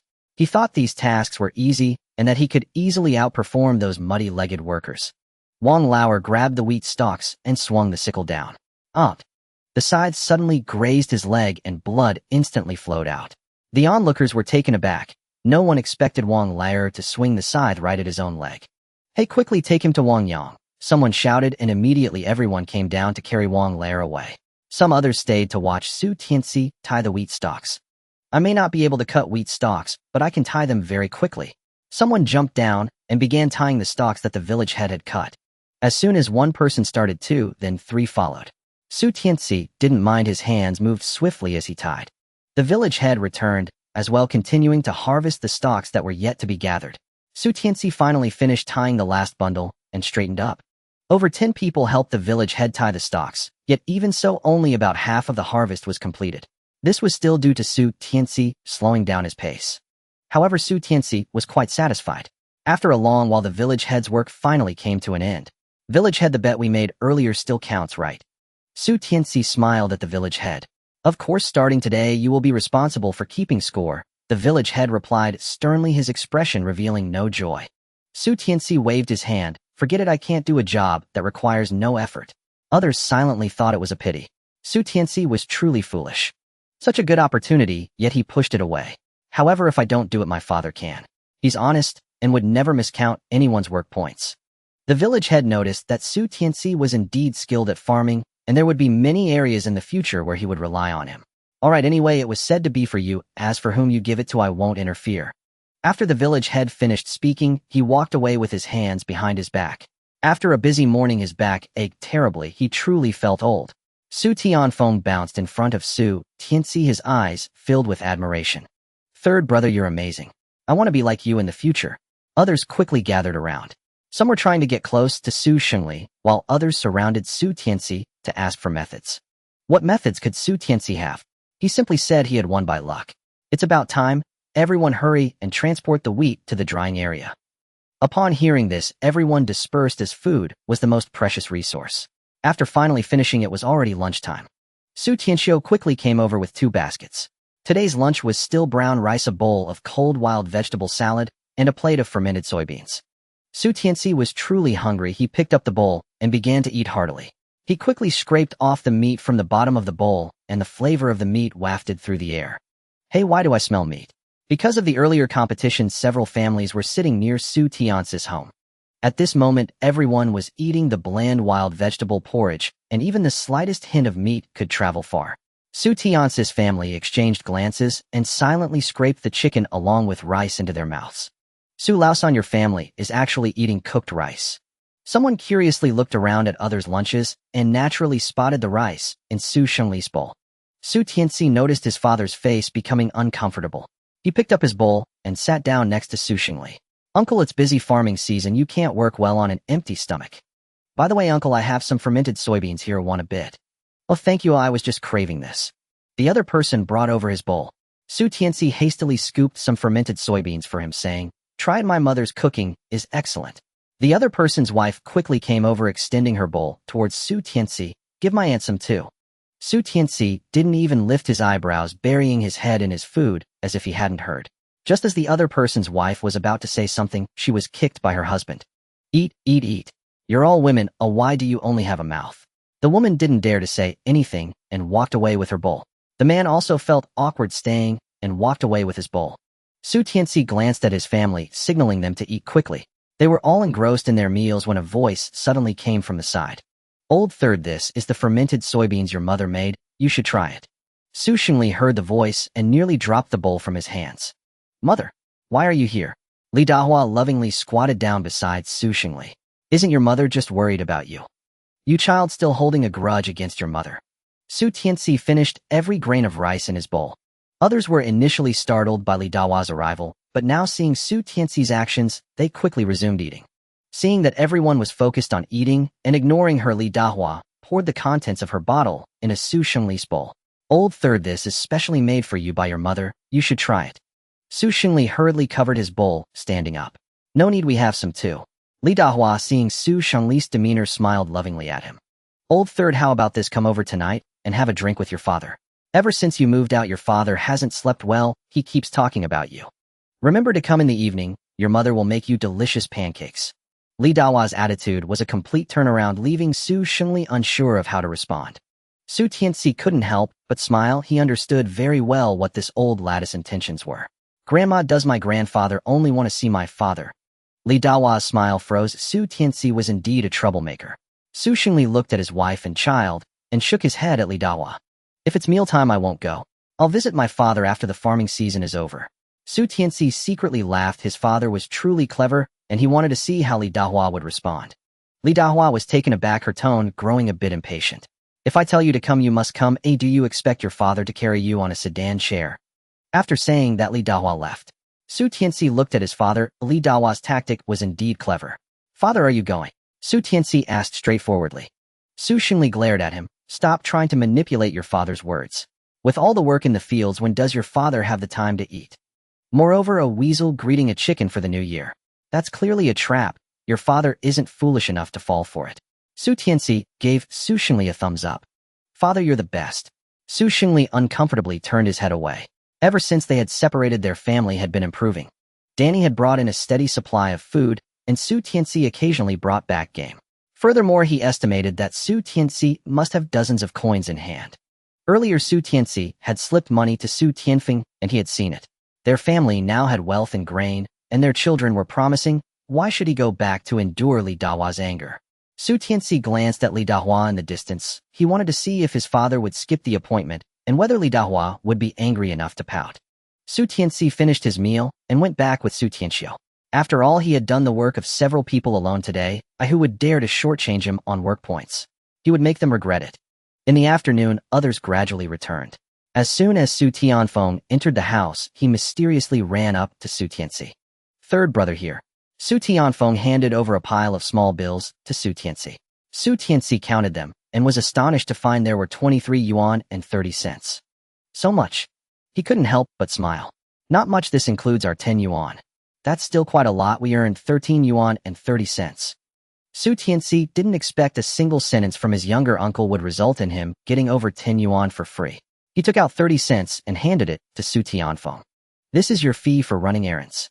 Su Tianfeng couldn't believe it. "Third brother, this is 30 cents. What? Is that too much? Then I won't give it." Su Tianci pretended to take it back, and Su Tianfeng snatched it quickly. Not too much, how could it be too much? Even more would be fine. Su Tianfeng chuckled foolishly. He actually had money now. 30 cents. Don't get too carried away. Su Tianci warned. After all, the village head was quite opposed to gambling among villagers. Got it, thanks, third brother. Su Tianfeng carefully rolled up the 30 cents, took out a stinky sock from the bed, and stuffed the money inside. Su Tianci was dumbfounded by his actions. You actually hid the money in a stinky sock. Aren't you afraid Mom will wash it? Su Tianfeng chuckled. No way, Mom won't find it. As he spoke, he stuffed the sock into a hole at the head of the bed. Su Tianci then noticed that there was a mouse hole at the head of their bed. Su Tianci shook his head. Third son, if you have time this afternoon, you and Dad should build the wall of the kitchen. Su Xingli checked the dried mud bricks. They were ready. Hey, coming. Su Tianci responded from outside. To build the wall, they needed to stack the dried bricks one by one. Then they would mix mud outside to fill in all the gaps. Su Xingli knew all these steps. Together, Su Tianci and Su Xingli carried the dried bricks to the kitchen and began to build the missing wall. They worked tirelessly until it was completely dark and finally finished the kitchen wall. Both men were covered in mud, even their hair. If it weren't for the upcoming autumn harvest tomorrow, Su Xingli would have wanted to tackle the wall of the main room as well. Su Tiannan timidly stood outside the courtyard. Third uncle Grandma wants you to come in for dinner. Su Xingli saw Su Tiannan and waved his hand. You go back and tell Grandma that I'm busy fixing the house today and have no time. They'll come to see your grandpa when I have time later. Upon hearing this, Su Tiannan ran off. Su Tianci fetched water and took a thorough bath, finally feeling refreshed. He brought the innards of a silly roe deer from his storage space to the kitchen. Mom, let's have noodle soup tonight. Tian Cuihua looked at the innards in his hands. Where did this come from? Son, since you brought it, just cook it. Why ask so many questions? Su Xingli took the innards and stuffed them into Tian Cuihua's hands. Tian Cuihua smiled. I was just asking casually. Fine, we'll have noodles tonight. Just as the noodles were served at the table, Su Zhilia arrived. Dad, why are you here? Su Xingli was taken aback when he saw the person at the door. What? I ask you to come home for a meal and you refuse. Your father has to come in person to invite you. Su Zili's face darkened. Dad, have you eaten? Come in and have some. Tian Cuihua quickly made room for him. Su Zhilia smelled the meat in the air, hesitated for a moment, and then walked into the house. Tian Cuihua hurriedly asked Su Tianxiu to fetch bowls and chopsticks from the kitchen. Su Zhilia looked at the large bowl of noodles with slices of meat on the table, and his mouth watered. He thought about how at home there were only 3 or 5 pieces of meat in a dish, and how Li Dahua would scold people for being stingy. He took the bowls and chopsticks that Su Tianxiu handed him. In Su Tianxi's house there were no separate meals, everyone took as much as they wanted. Su Zhilia saw everyone fishing for noodles from the bowl, and his expression darkened. Just as he was about to get angry, his bowls and chopsticks were taken away. Dad'll get you some. Su Xingli scooped a full bowl of noodles from the bowl and added a lot of meat on top, then placed the bowl in front of Su Zhilia. Only then did Su Zhilia feel satisfied. He picked up his chopsticks and started eating heartily. The dishes made by the old third's wife were indeed delicious. As Su Zhilia tasted the familiar flavors, he felt tears almost welling up. He gulped down a bowl of noodles, and seeing there was still more in the bowl, immediately reached for his chopsticks. After eating 3 bowls of noodles, he finally stood up with a full belly. Su Zhilia hadn't eaten so much in a long time, and he couldn't help but let out a loud burp. Old third's wife making so many noodles tonight is truly not frugal. You should learn more from your mother-in-law. This remark made Su Tianci both angry and amused. When eating, he was the one who ate the most, and as soon as he put down his chopsticks, he turned his back. Grandpa, if my mother were like my grandmother, would you be able to eat such delicious noodles? No, it should be, could you eat so many delicious noodles? Su Zili's complexion darkened. Su Xingli, seeing this, hurriedly interrupted. Dad, you should head back early. It's getting dark and the path isn't clear, you might fall. Su Zhilia nodded. Just as he was about to walk out the door, he suddenly remembered the reason he came today and turned back. Dad, is there something on your mind? Su Xingli saw his father standing at the door without saying a word and could only muster up the courage to ask. Su Zhilia stood with his hands behind his back, silent for a while. I heard the village head wants you to be the scorekeeper. Su Xingli was confused. Yo, what's wrong? You're skilled at work? Let Junzi take the scorekeeper position instead. Su Xingli was stunned. He suddenly understood that his stepmother had asked him to come home for dinner for a reason. It turned out she had her eyes on the scorekeeper's position. Su Xingli shook his head at Su Zhilia. Dad, I can't agree to this. This job was won by Tianci's bet. It needs Tianci's consent. Su Tianci raised an eyebrow. His father had improved, actually trying to shift the blame. Su Tianci ate his noodles slowly without saying a word. Su Jilia glanced at Su Tianci, seeing him ignore him felt a bit displeased. He's your son, so he should naturally listen to you, the father. Besides, if he gives it to you, the job is yours, and you have the final say. Junzi is your younger brother. As the elder brother, you should help him. Su Xingli shook his head firmly. Dad, other things can be discussed, but this one is not possible. Everyone in the village is watching. Moreover, with Junzi's half-hearted attitude, if he fails to record the work points properly, he will be criticized by everyone in the village. Didn't Junzi say he wants to go to the city to work in the future? If he becomes the scorekeeper, there will be no chance to go to the city. After hearing this, Su Jilia began to hesitate. Sir, you should go and consult my uncle before making a decision, Su Tianci interjected. The people in the room finally let out a sigh of relief. Tian Suihua looked at the clean bowl.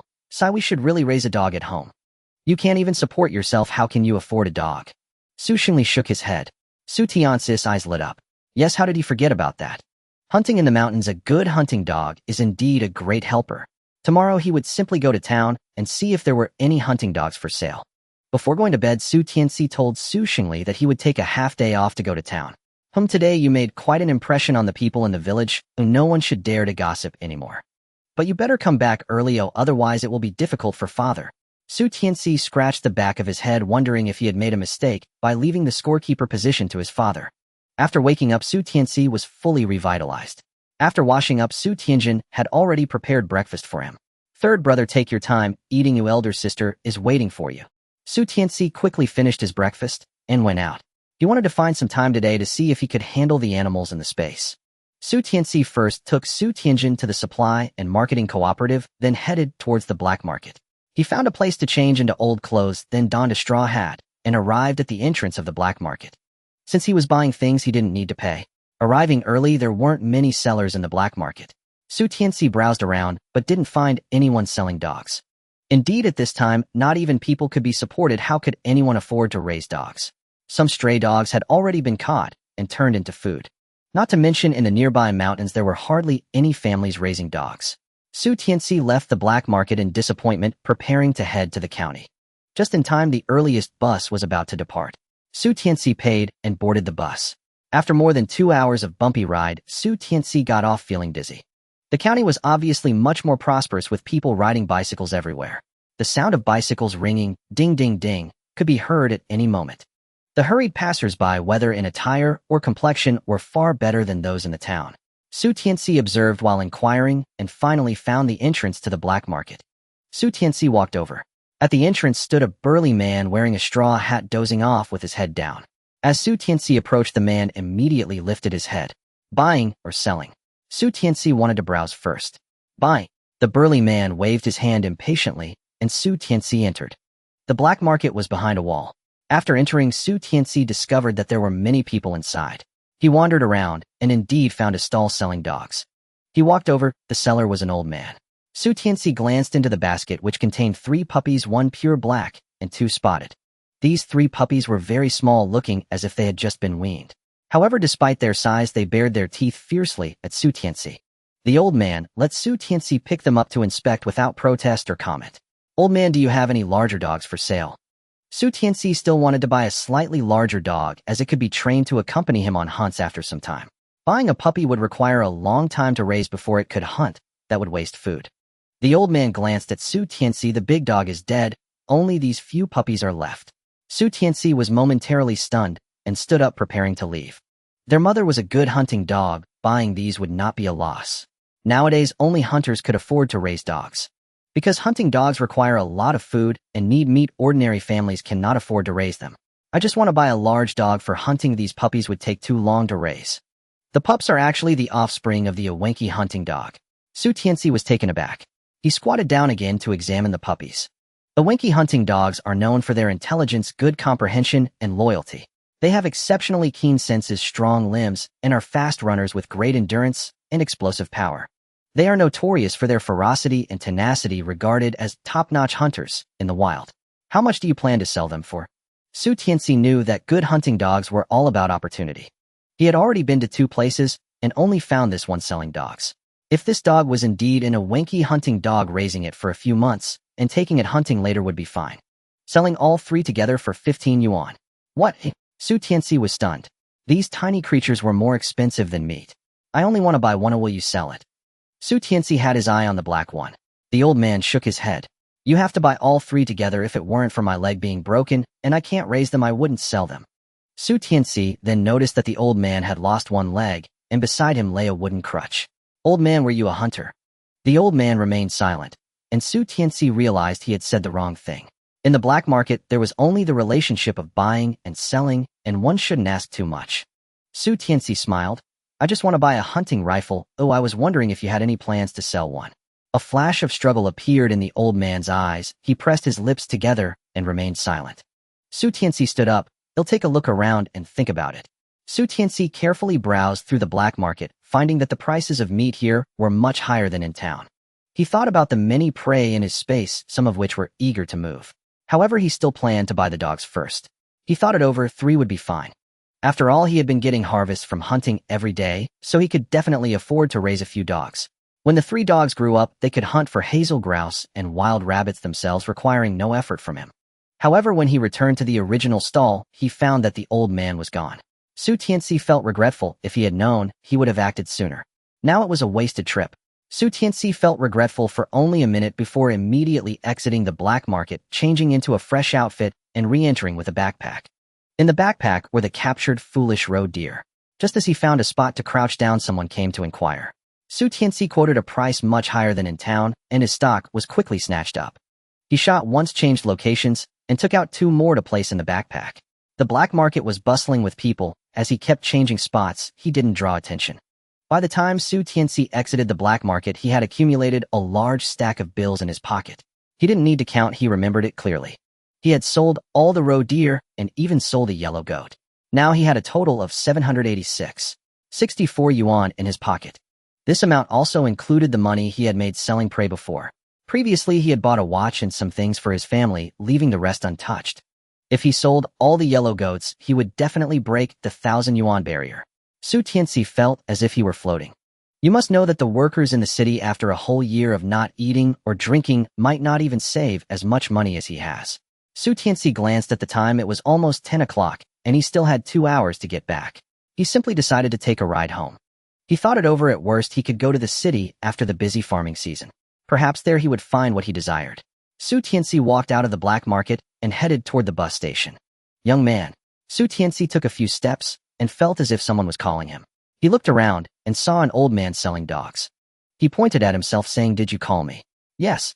Come with me," the old man said, leaning on his cane and walking ahead. Su Tianci hesitated for a moment, but decided to follow. The old man took many twists and turns, and Su Tianci almost wanted to give up several times. Eventually, the old man finally stopped in front of a dilapidated house. He looked around before opening the door. "Come in." Su Tianci curiously peered inside. The door led to a courtyard with a main room directly in front and 2 rooms on the left and right. The kitchen and toilet were in one corner of the yard. On the other side was a doghouse where only 3 small puppies that Su Tianci had seen before were kept. From the outside, one could not tell that this house was quite spacious. Su Tianci stepped into the courtyard and closed the door behind him. The old man entered the house and sat down. "Young man, have a seat." Su Tianci had some suspicions about the old man's invitation to his home. However, he did not ask directly, but instead examined the furnishings in the room. On the wall hung a tiger skin, and he curiously walked over to inspect it. "That was from a hunt I had long ago. I sold the rest, and kept this one as a memento." The old man spoke casually. "You're truly impressive," Su Tianci said sincerely. "Of course, back in my youth, I was a well-known hunter in this area. What a pity, though I'm old now and of no use." The old man stroked his leg, looking somewhat dejected. "What about your family?" Su Tianci noticed that besides the old man, there seemed to be no one else in the house. "No one, it's just me, this old fool, so you don't need to ask." The old man seemed displeased and stood up. Su Tianci felt it inappropriate to continue observing and sat down on a chair. After a while, the old man came out again. The moment Su Tianci saw him, his eyes lit up. "A hunting rifle." The old man brought out a hunting rifle. "Old man, what is this?" Su Tianci rushed to the old man's side. The old man sat down, lovingly wiping dust off the hunting rifle. "This is a 56 semi-automatic rifle. How much are you selling it for, old man?" Su Tianci felt a surge of excitement, as he had long wanted a hunting rifle. Now that it was finally in front of him, he wished he could grab it immediately. The old man seemed a bit hesitant, and finally he looked at Su Tianci. "This old companion has been with me for half my life, more loyal than my wife. Originally, I had 2 more dogs, but alas, they have all died, leaving only these 3 pups. I can't go hunting anymore, keeping this is just a waste. You can have this gun and the bullets for 500 yuan, take them all. Su Tianci's delight suddenly vanished from his face. Old man, I'm not in a rush to buy it. You say this gun has been around for a while. How much do new guns sell for now? Since you're reluctant, you might as well keep it. I'll take my leave. Su Tianci stood up decisively and walked towards the door. 500 yuan. How many roe deer would he have to hunt to save that much money? Young man, I saw how much money you made today. The old man's words startled Su Tianci. This old man actually followed him in the black market, and he hadn't noticed at all. Did the old man want to pull a scam? Su Tianci slowly turned around, quickly contemplating his options. Ever since he drank the potion, his speed had increased significantly. If he tried his best to dodge the old man's bullets, would the bullets be faster, or would he? Su Tianci had observed earlier that the only person in this room was the old man, and there were no helpers. He calculated in his heart, what were his chances of taking down the old man alone? Young man, don't be nervous. If I had any other thoughts, I certainly wouldn't have brought you home. The old man's words did not ease Su Tianci's guard. Having been tricked once, he would not be a fool again. Su Tianci turned around and found that there was no hunting rifle aimed at him from behind. He took 2 steps forward, just enough to be partially blocked by the door frame. Old man, I do want to buy the hunting rifle, but it's just too expensive. I have a lot of people at home waiting for me to buy food and take it back. Su Tianci explained with a smile. The old man stared at him in silence for a while, and Su Tianci also did not move. The two seemed to be in a contest to see who would speak first. Su Tianci maintained a calm expression, but inside he felt a bit anxious. System, are you there? If so, give a shout. Squeak. Su Tianci had no time for the system's cold jokes. I ask you, can the speed potion help me dodge the old man's bullets? The system fell silent for a moment. Host, the system has already detected that the 56 rifle used by the opponent has bullets traveling at a speed of 700 meters per second. And although you have consumed the speed-enhancing potion, your physical capabilities are limited, and you cannot outrun the bullets for now. Su Tianci felt regret despite knowing the answer already. However, he keenly caught onto the key phrase. Limited physical capabilities cannot outrun for now. System, are you saying that if my physical abilities improve, I could outrun the bullets? Host, anything is possible. Su Tianci was infuriated by the system's emotionless response. Was the system trying to fool him? The old man, unaware of Su Tianci's thoughts, saw that Su Tianci had not spoken for a long time inside. The waves of the Yangtze River pushed the waves ahead. This old wave indeed could not keep up. An excellent hunter values patience. Su Tianci won this round. I still have a box of those bullets along with this hunting rifle for 400 yuan. No haggling. He actively lowered the price. Su Tianci did not immediately agree. I want to see that box of bullets, and I also want to check the gun. The old man handed the gun to Su Tianci, leaning on his cane as he went back inside. Su Tianci held the gun, suppressing his excitement, and began inspecting the gun's parts. This gun was indeed well maintained by the old man with no rust at the joints. Su Tianci skillfully pulled the bolt. It was smooth and did not feel stiff or stuck. The old man came out carrying a box of bullets, and Su Tianci hurriedly took it. He opened the box and inspected it carefully. The bullets were also well protected, and he took a few out. The 400 yuan also includes those 3 puppies. Su Tianci loaded the bullets into the chamber. The old man was taken aback by Su Tianci's deft handling of the gun. Have you ever touched a gun? Su Tianci loaded the gun casually, aimed briefly, and then lowered it. Old man, this gun is nice, I'll take it. As for the 3 dogs, if you want, you can have one for free. The old man waved his hand. Take all 3, ooh, I can't afford to keep them. Su Tianci placed the box of bullets into his backpack. Then he went to the doghouse and took out 3 puppies. Finally, he pulled out a thick stack of cash from his pocket and began to count. The largest denomination of bills now was 10 yuan. After a considerable time, Su Tianci finally counted out 400 yuan. He handed the money to the old man. Could you check it and see if the amount is correct? The old man wet his fingers and counted the bills twice. Finally, he nodded. That's right. Then we are settled. Ooh, I'll take my leave now. What Su Tianci wanted most now was to take the gun into the mountains to hunt. The old man waved his hand, and Su Tianci walked out of the courtyard. He surveyed his surroundings and walked to a corner, stowing the gun and his backpack into his spatial pocket. Then he changed into a different set of clothes before walking in another direction. Today, the old man's incident had reminded him. He planned to turn back and prepare a few more sets of clothes to store in his spatial pocket. He had already been cautious enough today, but still someone was tailing him. This gave him a sense of crisis. Su Tianci arrived at the station and bought a ticket for the next bus back. He needed to return to the town first, and then go back to the village from there. While waiting for the bus, Su Tianci felt a bit bored and scanned his surroundings. Among the people waiting, he noticed a woman with a worried expression who seemed somewhat familiar. Su Tianci stared for a moment. The woman had 2 braids, wore a short-sleeved shirt with a white background and red flowers, black pants, and black cloth shoes. The woman had a great figure. Even in a loose shirt, her curves were still noticeable. Her skin was fair with a hint of redness, making her particularly striking among a crowd of pale and thin individuals. Su Tianci's intense gaze made the woman blush and hurriedly walk away. Su Tianci confirmed that he did not know her. He averted his gaze towards the slowly approaching bus. Su Tianci boarded the bus and took a seat by the front window. The roads were all dirt, and the ride would be quite bumpy. Sitting at the front, the bumps weren't as severe. Moreover, the window seat had fresh air. After settling down, Su Tianci closed his eyes and pretended to doze off. As the bus started moving, the smell of gasoline wafted in through the window. "Excuse me, can I switch seats with you?" Su Tianci felt someone nudging him and opened his eyes. The person before him stunned him for a moment. The woman wore the same outfit as the one he had seen earlier. However, her skin was yellowish with some freckles, making her unappealing at first glance. "Excuse me, can I switch seats with you? I get car sick." Seeing Su Tianci silent, Zhao Yun repeated her request. She had been delayed by something earlier, and when she got on the bus, the window seat was already occupied. She had to take a seat slightly further up. However, the bus hadn't gone far before she felt a tightness in her chest and discomfort in her heart. She knew she was getting car sick. Unable to help it, she decided to ask the person next to her for a seat change. Su Tianci took a steady glance at Zhao Yun, stood up, and swapped seats with her. "Thank you. Thank you." Zhao Yun expressed her gratitude as she leaned out of the window and took a few deep breaths, finally feeling much better. Zhao Yun quietly observed Su Tianci beside her. This man, although wearing patched clothing, had a very rugged and handsome appearance. Even with his eyes closed, he was pleasing to the eye. Zhao Yun took out a few candies from her pocket and tugged at Su Tianci's clothing again. Su Tianci opened his eyes, showing a hint of impatience. "Thanks for earlier." Zhao Yun opened her palm, revealing a few beautifully wrapped candies. The passengers standing next to Su Tianci looked enviously at him. These candies looked quite expensive. To exchange a seat and receive such nice candies was truly enviable to the others. "No need, I don't eat candy." Su Tianci closed his eyes again.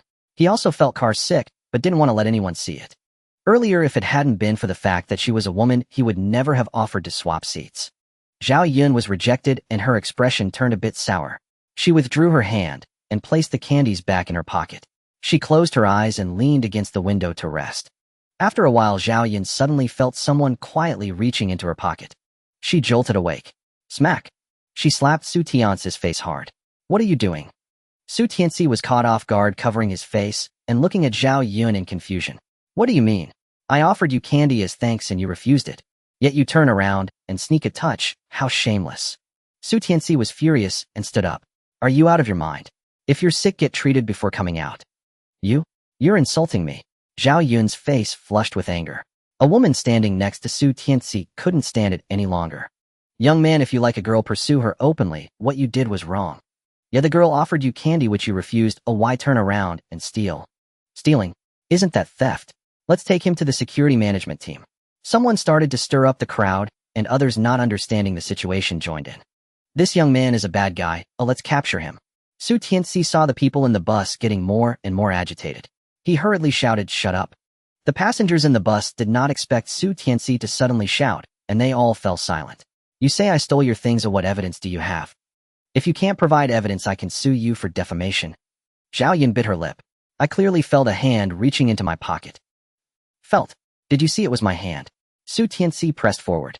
Zhao Yun's eyes showed hesitation. "But you are the only one sitting next to me." "Then check your pockets. Is anything missing?" Hearing this, Zhao Yun reached for her pockets. Suddenly her expression changed, and she began rummaging through several pockets on her person. "Yes, you returned the money to me. That was meant for buying medicine for someone." Zhao Yun was flustered as she couldn't find her money. Su Tianci glanced around at the people nearby, without revealing his emotions. "What does your lost money have to do with me? Can you even recognize your own money?" Zhao Yun was furious, not realizing that Su Tianci, despite his seemingly respectable appearance, was quite despicable. "I can certainly recognize my money. My money is wrapped in a white handkerchief covered with a layer of oilcloth outside." Su Tianci suddenly grabbed the collar of a bald man next to him, causing the bald man to turn around. "What are you doing? I want to get off." Su Tianci coldly smiled. "This woman's money is lost, and no one is allowed to get off until it is found. Hey, how can you be like this, young man? Clearly you stole her money. How is that our problem? Other passengers began to express their dissatisfaction. Not willing. Then check your own pockets and see if anything is missing. Tianci held tightly onto the escaping bald man. All my money is gone. My money is gone too. Those 3 damned hands, when I catch them I will chop their hands off. The carriage was suddenly filled with noise. Tianci glanced at the driver up front and the ticket collector pretending to be dead. Who will search to see if this person has anything that belongs to everyone? The meddling lady from earlier squeezed her way over. Make way. I will search. Tianci moved aside to let the lady search the bald man. Unexpectedly, the bus happened to turn a corner. The lady seemed unsteady and bumped into Tianci. Embarrassed, she straightened herself. Young man, I'm sorry, the bus turned. Tianci dared not move. He felt a sharp object pressing against his lower back. The lady searched around the bald man's body and exclaimed, Young man, he has nothing on him. You young man, if you stole, just admit it. How can you frame others? The lady twisted Tianci's arm. She searched him up and down, but found nothing. Young man, where did you hide the stolen money? Hand it over, we will let it go. Otherwise we will send you to the police station. The passengers in the car instantly became displeased, feeling that they had just been played by Tianci. Beat him. That damned thief. Return the money. Make him return the money. If he doesn't, beat him to death. Catch this thief and throw him in jail. Yes. Too despicable. Everyone stood up indignantly from their seats.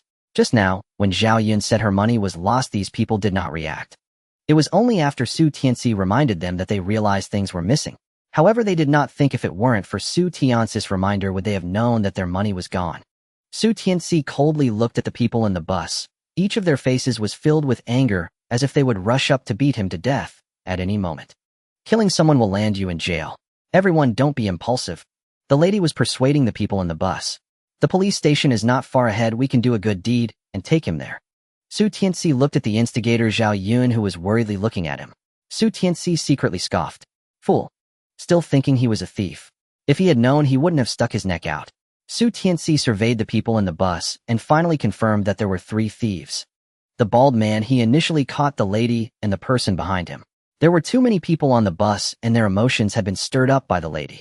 Tianci was unsure if he would be overwhelmed and beaten by the people in the bus if he made a move. He could only wait for an opportunity to save himself. As they approached an intersection, the bald man knocked on the door. I want to get off. Screech. The bus stopped and the bald man got off. The lady twisted Tianci and walked towards the door while the people beside them made way. Tianci saw the bald man who had gotten off repeatedly looking back at the bus. He felt that the weapon behind him was likely a dagger, as the sharp tip had already pierced his skin. Tianci reached the door and saw the lady stepping off the bus. Tianci quickly kicked the lady, then squatted down, swiftly turned around and pulled with both hands. Thud. The man behind him was immediately pulled down to the ground. This person has a knife. The passenger at the door instantly spotted the knife in the man's hand. Tianci's actions left the people in the carriage unsure of what to do. Tianci knocked the man down and quickly advanced, pressing his knee firmly against the opponent's chin. He used his left hand to grip the opponent's right hand and forcefully slammed it towards the bus interior. Clang! The opponent's knife fell into the bus. At that moment, the lady who had been kicked off the bus got back up from the ground. She cursed while rubbing her knee, and when she turned around, she saw her companion being subdued by Tianci. She hurriedly climbed back onto the bus, raising the basket in her hand to strike Tianci. Tianci lifted the man from the ground and kicked at him. What are you doing standing there? They are the thieves. Tianci shouted at the people in the bus. He was worried that if he let go, the subdued man would take the opportunity to launch a surprise attack. Helpless, he could only hope for the passengers in the bus. However, everyone had just been brainwashed by the lady. No one stepped forward to help Tianci. Tianci spat. He quickly picked up the dagger from the ground and put it against the man's neck. If you make another move, I will kill him. The lady saw this and slapped her thigh. Oh, I shouldn't have meddled today. If I had known that thieves these days were so brazen, we should have just gone our own way. Now my man has fallen into the hands of the thief, and not a single person came to help. It's truly outrageous. The people in the bus all lowered their heads at her words. I will help you. A dark-skinned man stood up from his seat. I will come. Zhao Yun rushed over, holding an iron shovel from a nearby basket. Tianci did not expect that the people in this carriage could be so foolish. He saw the bald man who had gotten off the bus, noticed that his accomplice had not exited and was walking back towards the bus. Su Tianci calculated the distance. He needed to deal with these two men in the shortest time possible to have time to deal with the bald man. Seeing Zhao Yun charging over with the iron shovel, the lady dodged in Zhao Yun's direction. Our little sister is really righteous. Before the lady could finish her sentence, she felt a pain on her head. The next moment, she fell to the ground with a thud. The people in the carriage were all stunned. What was happening? Su Tianci had no time to spare. He saw the bald man who got off the car first, already nearing the door. He struck hard at the back of the man's neck, causing him to collapse to the ground. Next, he glanced at Zhao Yun across from him. Zhao Yun was nervously gripping the iron shovel in her hands, watching the two men on the ground. The bald man had already realized what was happening in the car and turned to run back. Su Tianci jumped out of the car and chased after the bald man. Hey, wasn't that young man just now the one who reminded us about losing money? Right? Did we wrongfully accuse him? If he were a thief, why would he remind us? Someone was starting to come to their senses. Exactly, no wonder that girl just now wanted to hit that woman, as she must have discovered something. Is that woman about to wake up?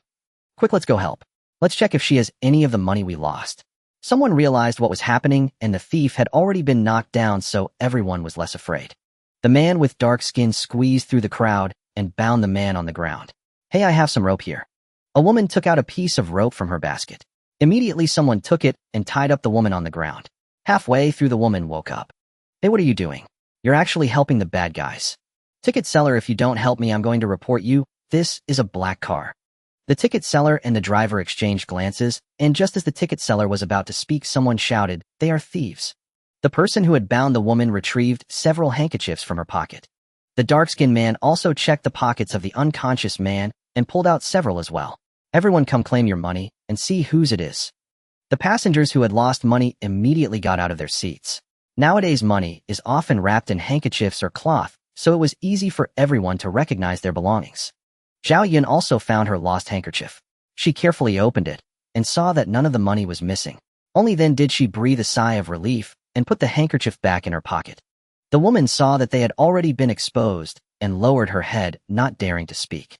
How can you lie like this? Turning white into black. That's too wicked. The woman found her handkerchief and, unable to contain her anger, tugged at the woman's clothes. Aunt! The woman couldn't help but cry out. How dare you shout? The woman slapped her face, and the woman quickly dodged to the side. Someone nearby kicked her. Dare to deceive me, you dead woman. Right, beat them to death. Someone took their money and punched the unconscious man in the face. The man was struck awake, but more fists came raining down on him. Thud! The man was knocked out again. At that moment, Su Tianci had already captured the bald man. He saw some unclaimed handkerchiefs on the ground and frowned. Young man, I'm sorry we misunderstood you just now. The dark-skinned man sincerely apologized to Su Tianci. Yes, we were also deceived by the bad guys just now.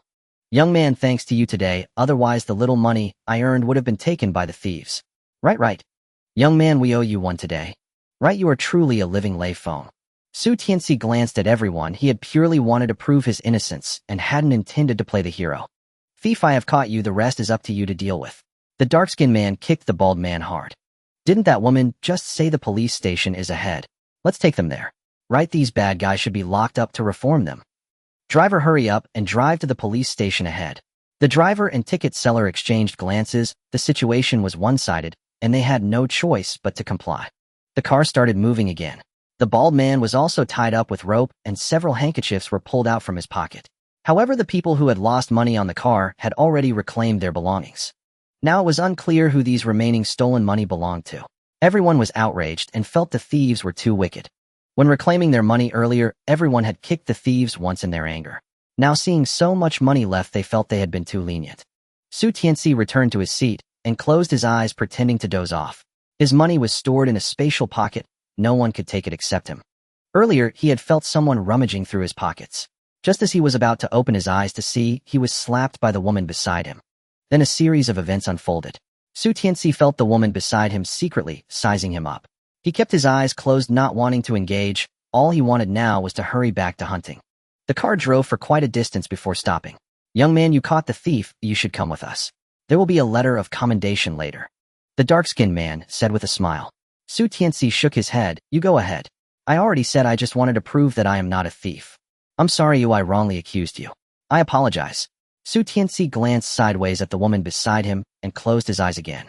He kindly offered her a seat, and in return he not only received a slap, but was also slandered as a thief.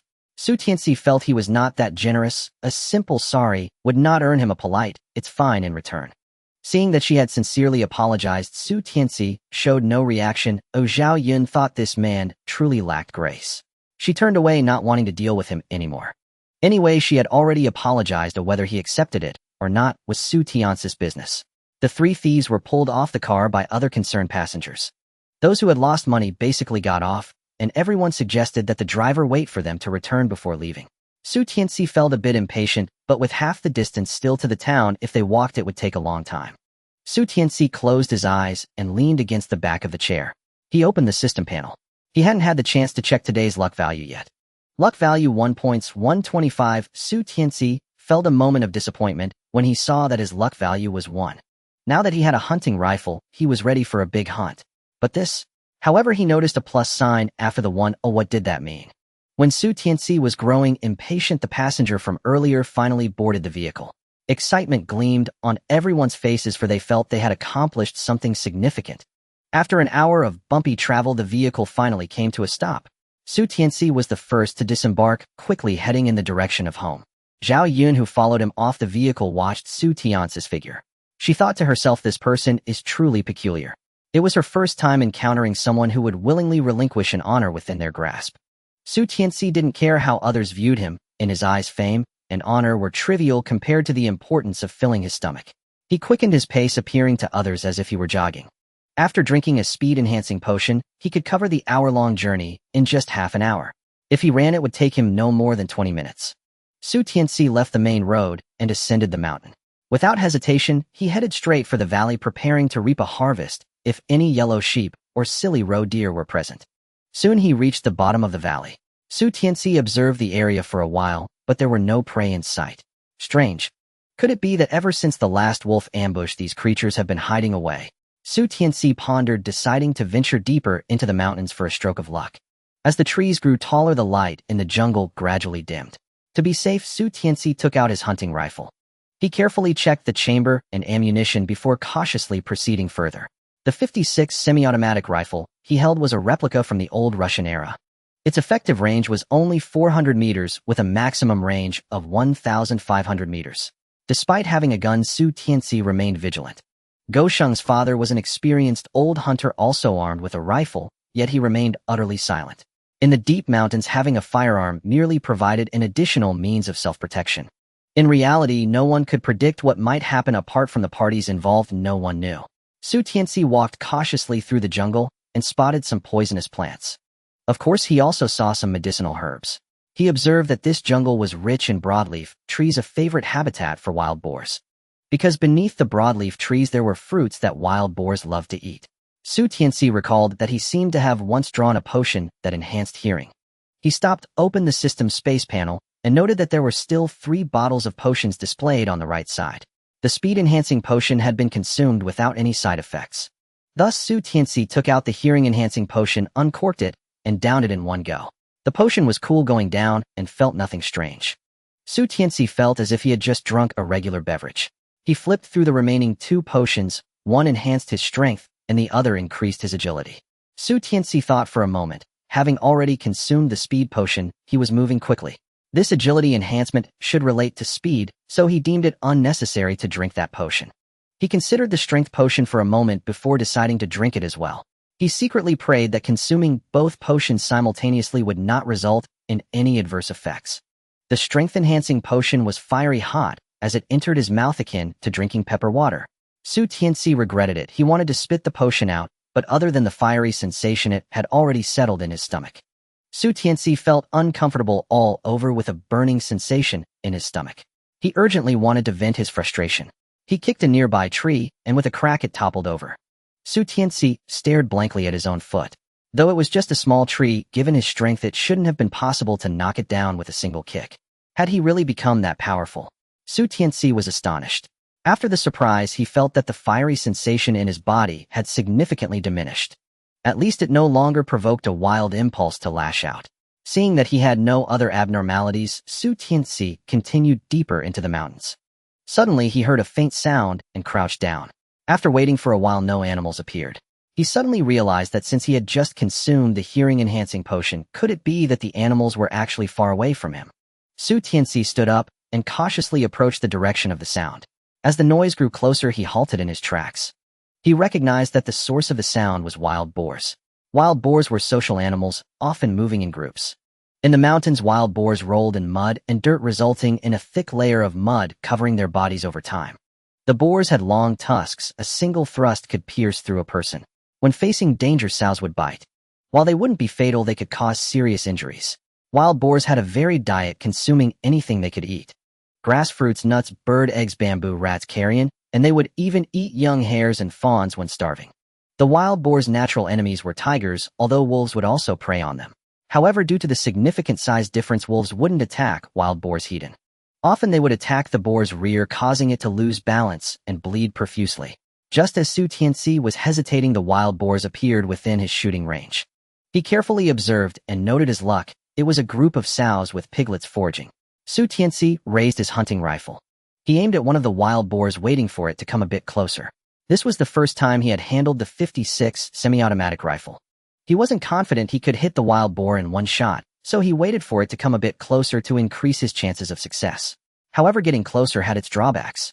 If the other wild boars weren't frightened off and charged at him, he would have little room to escape. As the wild boar approached him, Su Tianci felt his heart racing to the point of nearly jumping out of his throat. 1,000 meters. 800 meters. 500 meters. Su Tianci took a deep breath and decisively pulled the trigger. With a bang, the bullet struck the wild boar, resulting in a headshot with blood and brains splattering out. The other wild boars, startled, turned to flee in all directions. Su Tianci hid behind a tree trunk, not daring to move. One wild boar, seemingly aware of his presence, quickly ran towards him. The wild boar was too close to Su Tianci, and its speed was too swift for him to fire a second shot. Should he run or stay? Su Tianci quickly made a decision. He would not run. Not only that, he was prepared to take a gamble. He pressed himself tightly against the trunk of a tree large enough to conceal his figure. He heard the sound of the wild boar approaching, growing ever closer. He could even hear its heavy breathing. After drinking a hearing-enhancing potion, Su Tianci found it challenging to gauge the distance accurately. He dared not make any rash movements, fearing that if he misjudged, he might lose the best opportunity. The wild boar ran swiftly, and in the blink of an eye, it was already by the tree where Su Tianci was hiding. It sensed an unfamiliar scent and charged towards Su Tianci behind the tree, roaring. As Su Tianci saw the large blood-stained mouth extending from behind the tree, he focused his thoughts. Collect. Quickly collect. The wild boar, with its mouth wide open, vanished in an instant. Su Tianci leaned back against the tree trunk, startled. He had won the gamble. Fortunately, the system did not bug out. Su Tianci opened the space and saw the wild boar still with its mouth agape, fixed within. Su Tianci closed the space. Just now he had purely relied on luck. The wildly charging boar had exerted so much force that it was beyond its control. So when it came rushing at him, Su Tianci had been able to effortlessly collect it into the space. The initial victory turned Su Tianci's gaze toward the remaining wild boars. Su Tianci cautiously poked his head out. The previously shot wild boar lay sprawled on the ground. Meanwhile, the others had long since vanished. Only then did Su Tianci step out, approaching the downed wild boar. Its head had exploded from a shot, and it stared wide-eyed at Su Tianci. Su Tianci took out a knife and bled the wild boar. Then he cut open its belly and removed its intestines. He found a higher branch to hang the intestines on. Then he collected the wild boar into the space. Su Tianci checked the time. It was almost 2 o'clock. He felt his stomach rumbling. It was no wonder, as he had long missed mealtime. Striding away, he knew that the stench of the wild boar's blood would soon attract fiercer beasts behind him. As he walked, he took a piece of furnace fruit from the space and began to eat. The furnace fruit was too dry, and Su Tianci felt a choking sensation. He quickly pulled out his water bottle, took a sip, and finally swallowed the pastry stuck in his throat.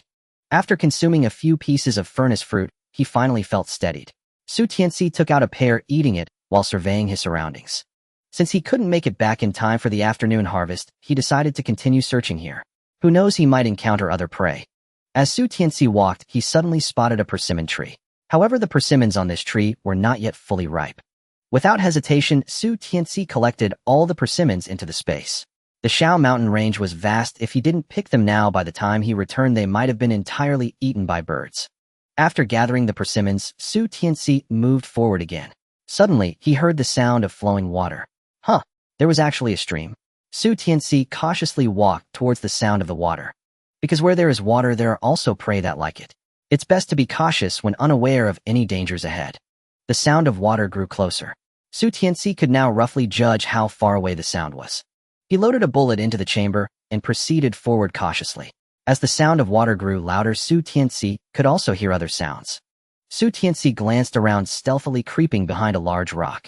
He cautiously poked his head out and smiled. The wild boar that had just fled had actually made its way here. However, they seemed to be scattered. Now by the water's edge there was a sow with 4 piglets drinking. Though they were called piglets, they weighed about 100 pounds each. Su Tianci raised his gun, decisively aiming at the sow. He had to deal with the sow first before addressing the piglets. If he hit a piglet, the sow would become fiercely protective and rush at him. Comparatively, the sow's attack power was much stronger. Bang! Su Tianci decisively pulled the trigger, feeling a slight pain in his shoulder from the gun's recoil. Once again, it was a headshot. The sow collapsed into the stream. The other piglets were stunned and scattered in all directions. Su Tianci quickly raised his gun and aimed at one of them. Bang! The piglet was hit in the belly and kept running forward. One wild boar noticed Su Tianci attacking them and charged towards him, roaring. Su Tianci steadily aimed his gun at it. Bang! The wild boar made a nimble move and actually dodged away. What the hell? Su Tianci couldn't help but curse. The wild boar was about to run right in front of him, so he began to circle around the rock. The wild boar ran too quickly and dashed past him in an instant. Enraged, it turned its head and charged at Su Tianci once again. Su Tianci hid by the stone, waiting for the right opportunity. The wild boar's speed was fast. He could only collect it into the space once it was beside him and stopped. Otherwise, the wild boar could easily charge past. Using his thoughts to control was mentally taxing. Su Tianci planned to either not act or to succeed immediately when he did. The wild boar charged at him, seeing Su Tianci circling the rock again, furious as it rammed its head against the stone. With a loud bang, a corner of the stone was knocked off. The wild boar was slightly dazed from the impact and stopped to shake its head. In a split second, Su Tianci swiftly focused his thoughts and collected the dazed wild boar into the space. Su Tianci breathed a slight sigh of relief and looked around. Of the 4 piglets, he had captured one, but the one he shot, and the other 2 had vanished. Su Tianci did not recklessly step out. He hid back behind the stone. He checked his bullets and loaded them again. As long as the sow remained here, the piglets that had run off would eventually return. Su Tianci hid behind the stone, anxiously waiting for the piglets. The wild boar that had been killed happened to fall into the stream. Its blood flowed along the water, saturating the jungle with a strong scent of blood. Such an odor would soon attract even fiercer beasts. It could be a tiger, a leopard, or perhaps wolves. Su Tianci decided that if he did not see the piglets return in 3 minutes, he would deal with the sow and leave. Oomph!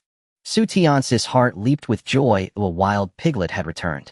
Su Tianci peeked out, and indeed the 2 wild piglets that had just run away came back again. Without hesitation, Su Tianci aimed at the one farthest from him and pulled the trigger. The wild pig fell, its legs still twitching. The other piglet, frightened, let out a cry and ran into the woods. Su Tianci dashed out from behind the large rock and chased after the wild pig. As he ran, he focused on aiming at the wild pig. Bang! Su Tianci quickly pulled the trigger. The bullet struck the pig's rear, enraging it. It halted, turned around, and charged at Su Tianci. Su Tianci deftly loaded another bullet into the chamber, raised the gun, and aimed at the charging piglet. Perhaps provoked by Su Tianci, the piglet ignored the gun in his hands and charged directly at him. Su Tianci pulled the trigger, but due to the close distance, the bullet went slightly off course, grazing the pig's ear as it flew away. Realizing he had missed, Su Tianci hurriedly turned and ran back. Hearing the sound of the wild pig behind him, he quickly maneuvered behind a nearby tree. The wild pig crashed directly into the tree, knocking it down. Su Tianci took a deep breath and accelerated towards the stone. Several times he felt the pig's breath right behind him. He didn't know where the strength came from, but he picked up the iron shovel from his space and swung it back at the piglet. The wild piglet was knocked down, its front legs giving way. Su Tianci paused, incredulously looking at his hands. He had forgotten that he had consumed a potion to enhance his strength. Su Tianci raised the shovel again and struck at the wild pig. The pig got up from the ground, howling as it leaped over Su Tianci's head. Su Tianci could only raise the shovel in time. It grazed the pig's belly, causing it pain. After jumping over, it turned back to glare at Su Tianci. It snorted heavily, its hooves digging into the ground. Su Tianci quietly took out a dagger from his space, gripping it tightly. Humph, humph. The wild pig called out several times, its eyes bloodshot, charging at Su Tianci again. Su Tianci stood still, his eyes locked onto the approaching wild pig. As the wild pig approached, Su Tianci quickly crouched down and grabbed its two front legs. He swung the pig aside, and it promptly fell to the ground. Su Tianci triumphantly approached the wild pig, rubbing his wrist. Seeing Su Tianci approach, the pig scrambled to get up and tried to run away. Su Tianci quickly grabbed its hind leg, pulling it directly into his space. He looked at his hands astonished. He could lift over 100 pounds. Su Tianci swiftly bled the injured piglet and hung its intestines on a high branch. After sorting everything out, Su Tianci began searching for the piglet that had been shot in the belly earlier. Following the blood trail on the ground, he quickly found the piglet. Probably due to excessive bleeding, the piglet lay on the ground gasping. When it saw Su Tianci, it bared its teeth in warning and struggled to get up, attempting to attack him. Without a second thought, Su Tianci shot it again. The wild piglet fell without making a sound. Su Tianci ran over, tossed the piglet into his space, and quickly left. He had already heard the distant howls of wolves. Therefore, he decisively shot the piglet again. Otherwise, he wouldn't have wasted bullets like this. Su Tianci continued to run, but suddenly felt darkness before his eyes, nearly stumbling. Only then did he stop. Today at noon, Su Tianci hadn't eaten properly, just munching on some pastries to fill his stomach. After running and using his mental energy to collect wild boar, he felt utterly exhausted. Su Tianci looked around and realized he was already on the outskirts of the mountain. He found a spacious spot and stopped. He gathered some dry grass and started a fire. From his space, Su Tianci took out a piece of the previously divided roe deer meat. He used the dagger to cut the roe deer meat into small pieces and skewered them onto a branch. He also took out some seasoning from his space and applied it to the meat. After preparing everything, he placed the skewers over the fire and began grilling them. As he grilled, he continued to skewer more meat. Soon the first skewers were cooked, exuding an enticing aroma.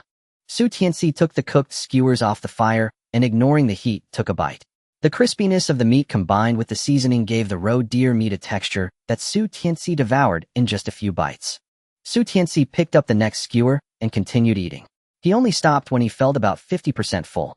Seeing there was still plenty of roe deer meat left, he placed the remaining meat back into his space.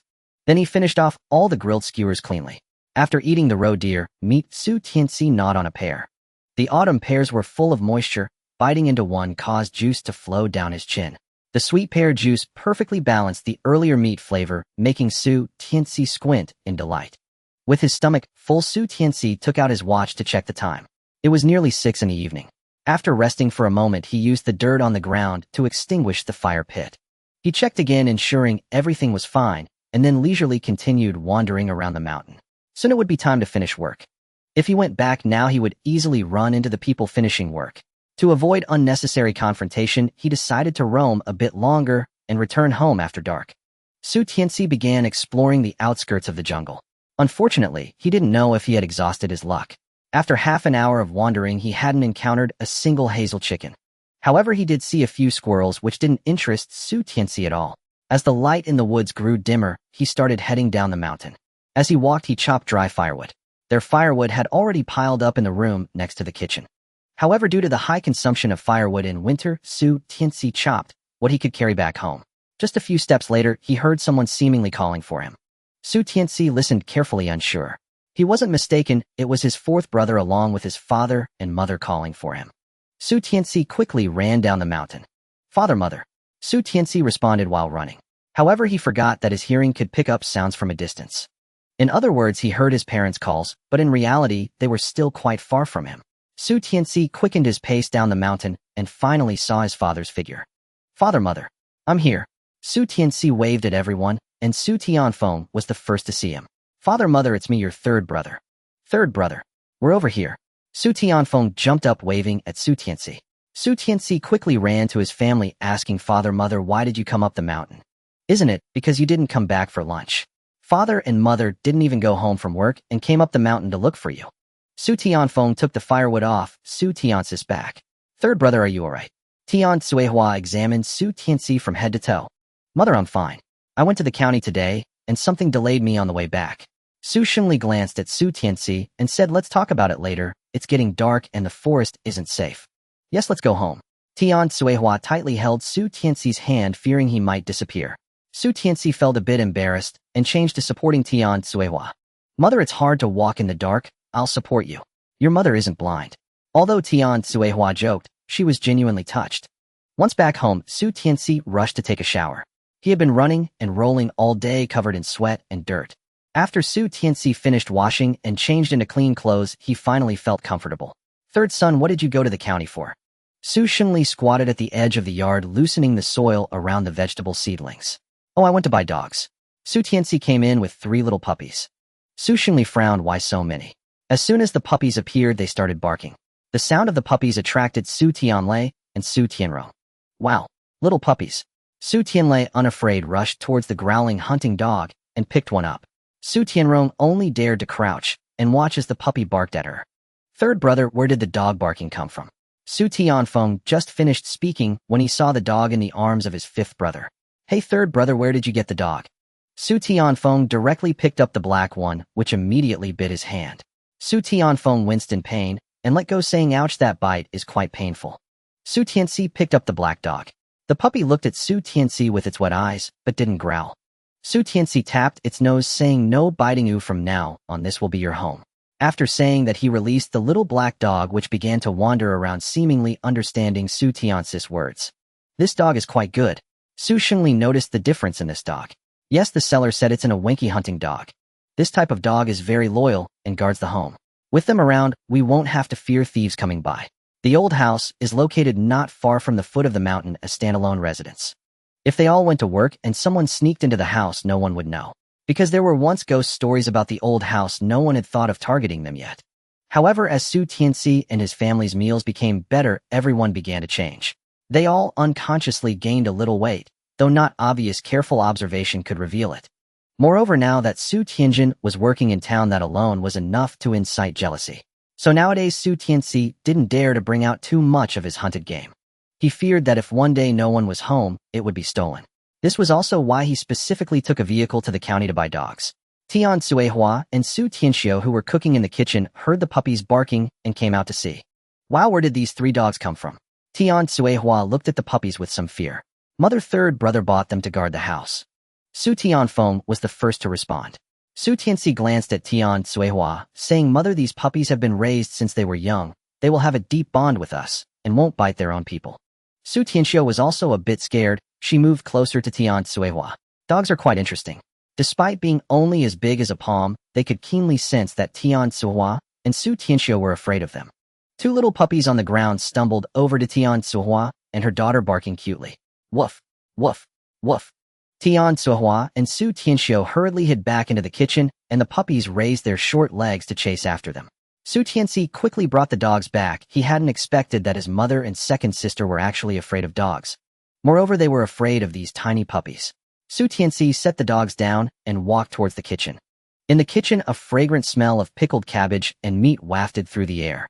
Without guessing, tonight they were definitely having pickled cabbage and entrails again.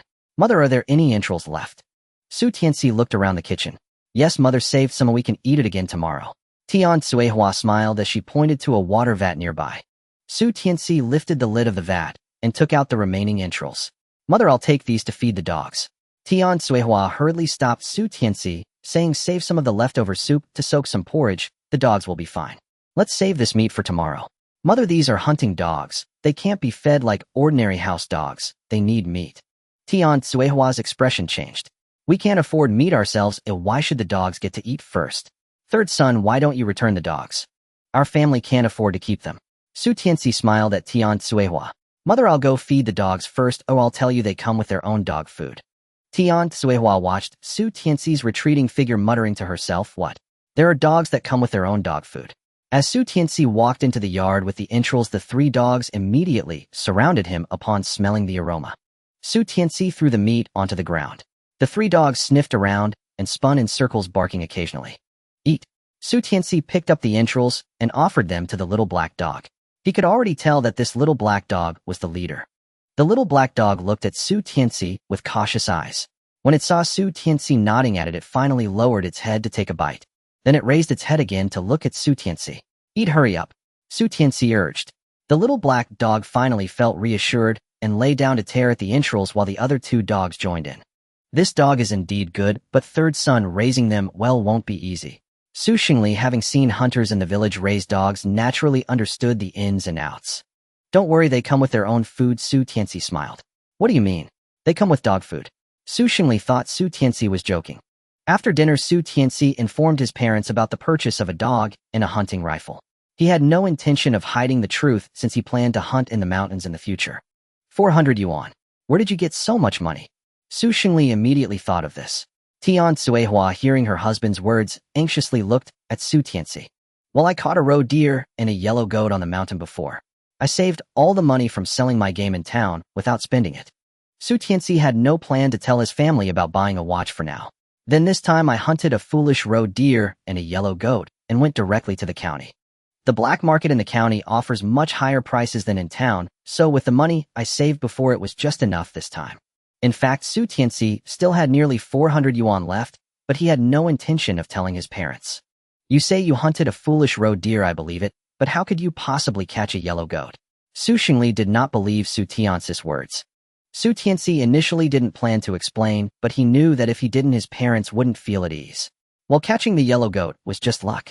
He then casually recounted how he chased the wolf away from the yellow goat, and when the goat ran in front of him, he caught it effortlessly. Su Xingli recalled Su Tianci's speed when cutting wheat and began to believe what he said. Are the game in the city worth that much? You haven't gone to town that many times, have you? Dad, in the city there are people who can't afford to buy meat. Just the other day, the grassroot sticks I brought back, which were half the size of mine, sold for 5 yuan each. So expensive. If I had known we wouldn't have eaten them, we should have sold all of them. Tian Suihua thought of the grassroot sticks they had eaten and felt regret. Mom, what's the purpose of earning money? Isn't it just so we can eat and stay warm? Su Tianci smiled. Even eating corn cakes can fill our stomachs. We didn't eat meat all year, yet you all grew up just fine. Tian Suihua thought of the huge grassroot stick and felt heartbroken. Mom, look at how much better our family's diet is now. The younger siblings have grown a lot. Tian Suihua agreed with this statement. Not only the children, but she too did not faint during this autumn harvest. All right, Sainer is doing this for the good of everyone. If he brings it back, you can cook it for the children. Su Xingli interjected. He now understood that Su Tianci's money was well earned, so he felt relieved. Sainer, you must be especially careful while hunting in the mountains. If the situation looks bad, you need to run quickly, understood? Old sayings are wise. If you keep the green mountains, you won't fear the lack of firewood. You must protect yourself well. Dad, you can rest assured I know. Su Tianci nodded solemnly. By the way, Sainer, what do you mean by the dogs coming with their own dog food? Tian Suihua suddenly remembered the organs that had been eaten by the dogs today and felt quite pained. On my way back today, I happened to encounter a wild boar. I shot one, and I will go back to get it soon. Su Tianci happily shared the joy of the day. It's getting late, though I'll go with you. Su Xingli was worried. No need, Dad, him fast. It would be too dangerous for you to follow. Su Tianci hurriedly refused. What a joke. If his father went, how would he manage to bring the wild boar back? It's not like a wild boar would just fall from the sky in front of him. I'll go right now. Su Tianci was afraid his father would insist on going, so he hurriedly ran out like the wind. Su Xingli and Tian Suihua could only see a flash before Su Tianci's figure disappeared, and they exchanged glances. They knew Su Tianci was fast, but they had not experienced just how fast he really was. Dad, come out and take a look. Soon the yard echoed with Su Tianfeng's startled shout. The two exchanged glances and hurriedly walked out of the room. In the yard lay a wild boar that appeared to weigh 100 or 200 pounds. 3 little dogs were barking at the wild boar. Xiaohei even approached, attempting to bite the boar's neck. Su Xingli walked over looking shocked. Sainer, is this the wild boar you just mentioned? Su Tianci nodded. Yes, that's it. Su Xingli walked around the boar a few times. This pig must weigh at least 100 or 200 pounds, right? Su Tianci nodded again. It should be over 200 pounds. Did you carry it back by yourself? Yes. Su Xingli pinched Su Tianci's arm, feeling the firmness beneath his hands. He patted Su Tianci with satisfaction. His son was now stronger than him, making him feel a strange sense of, I am getting old. Su Tianfeng looked at Su Tianci with admiration, his respect for Su Tianci reaching new heights. A wild boar of such size, even if he dragged it, he couldn't move it very far. Su Tianci managed to carry it back alone as effortlessly as if he were carrying a bundle of firewood. Sanji is so impressive. Su Tianlei circled around the wild boar, a suspicious substance trickling from the corner of his mouth. Mom, can we have braised pork tomorrow? Tian Suihua raised her hand and gently tapped Su Tianlei. What? You just ate meat tonight and are already thinking about tomorrow's meal. Big sister, go boil some water. Second sister, prepare the tools. Hey, let's get the pig processed. Su Xingli instructed. It was hot. If the pig was left overnight, it would definitely spoil. Okay.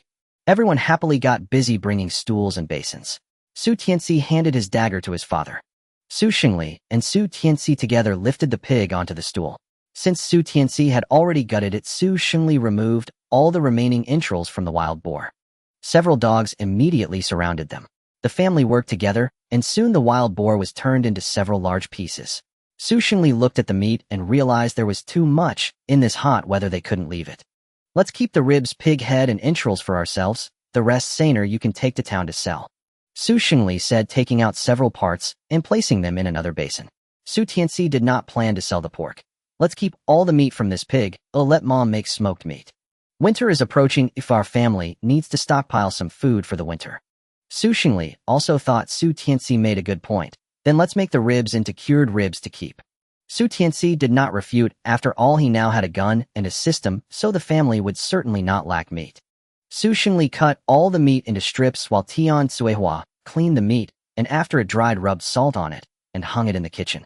Tomorrow they would take it out to dry in the sun until it was completely dry, then place it above the stove. Whenever they wanted to eat, they could just cut a little off. The pig's head and entrails were placed in a water tank to keep cool and would be processed the next morning. With so much meat suddenly in the house, everyone dreamed of the fragrant smell of meat. At 5 in the morning, Su Tianci turned over and sat up. Su Tianci initially intended to visit the town today. He wanted to stop by the steel factory. Last time Wang Liang mentioned that he would introduce him to the purchaser at the factory. He wanted to gauge the atmosphere. However, because he had delayed for a day yesterday, Su Xingli specifically told him that he must go to work today. Today is the last day for harvesting wheat. The wheat in the fields has already been mostly harvested. Now only a plot at the foot of the mountain remains unharvested. After finishing the harvesting today, they could rest for a day, as they would start harvesting beets the day after tomorrow. Therefore, Su Xingli particularly instructed Su Tianci not to take a day off. Su Tianci stepped out of his room and happened to see Su Tianjin holding a lunchbox preparing to go out. Third brother. Su Tianjin called out softly. Elder sister, wait for me a moment. Su Tianci quickly washed up and had breakfast. Su Tianjin felt a bit embarrassed, as she did not intend to trouble Su Tianci every day. Third brother, elder sister can go by herself. Elder sister, I saw wolves in the mountains yesterday. Su Tianci was not trying to scare Su Tianjin. Upon hearing about the wolves, Su Tianjin's expression changed. Elder sister, there's no need to be afraid. Wolves generally do not come to the outskirts of the mountains. I just want you to be more vigilant. Su Tianci noticed his elder sister's face and offered some reassurance. When things settle down, let the fourth brother pick you up and drop you off every day. This time Su Tianjin did not refuse again. By the way, third brother, my aunt asked me yesterday how long the autumn harvest would last. Su Tianjin chatted casually while waiting for Su Tianci to finish his meal. Su Tianci understood that Su Cuihua was not inquiring about the autumn harvest, but rather that the meat at home had run out. You tell my aunt that I won't be busy tomorrow. I need to go to town to buy salt. They used up all the salt at home when pickling meat yesterday. Su Cuihua initially intended for Su Tianjin to bring some back, but Su Tianci mentioned that he would go to town anyway, and he would buy anything needed then. Su Tianjin was somewhat puzzled as to why Su Tianci needed to inform Su Cuihua about him going to town to buy salt. However, she did not ask further. She knew that Su Cuihua's attitude towards her and towards Su Tianci was completely different. Su Cuihua was not really their relative. Being able to secure a quota for her must have been a significant favor from Su Tianci. Hence, Su Cuihua was repaying kindness with kindness. After working for several days, Su Tianjin had already understood many things. For instance, those who could enter the supply and marketing cooperative were not ordinary people. If it weren't for Su Cuihua, she wouldn't have had such an opportunity, so Su Tianjin was very grateful to Su Cuihua. Usually when Su Cuihua asked her for help, she always rushed over quickly. Su Tianci quickly finished the flatbread in his hand and stood up. Let's go, elder sister. Hey. Su Tianjin snapped back to reality and followed him. Su Tianci casually took out 4 or 5 persimmons from his pocket and handed them to Su Tianjin. Su Tianjin did not ask. She carefully placed the persimmons into her cloth bag. By the way, the warehouse manager, Sister Zhang, has been asking why she hasn't seen you for so long. Su Tianjin suddenly remembered. Third brother, are you very familiar with Sister Zhang? Su Tianci smiled. Elder sister, last time I exchanged hazel chicken with Sister Zhang for an employee discount quota. All the bowls and utensils at home came from that. Su Tianjin suddenly understood. It seemed Su Cuihua's inquiry about Su Tianci was indeed for the same reason. Third brother elder sister is now an employee of the supply and marketing cooperative, and I also have a discount quota.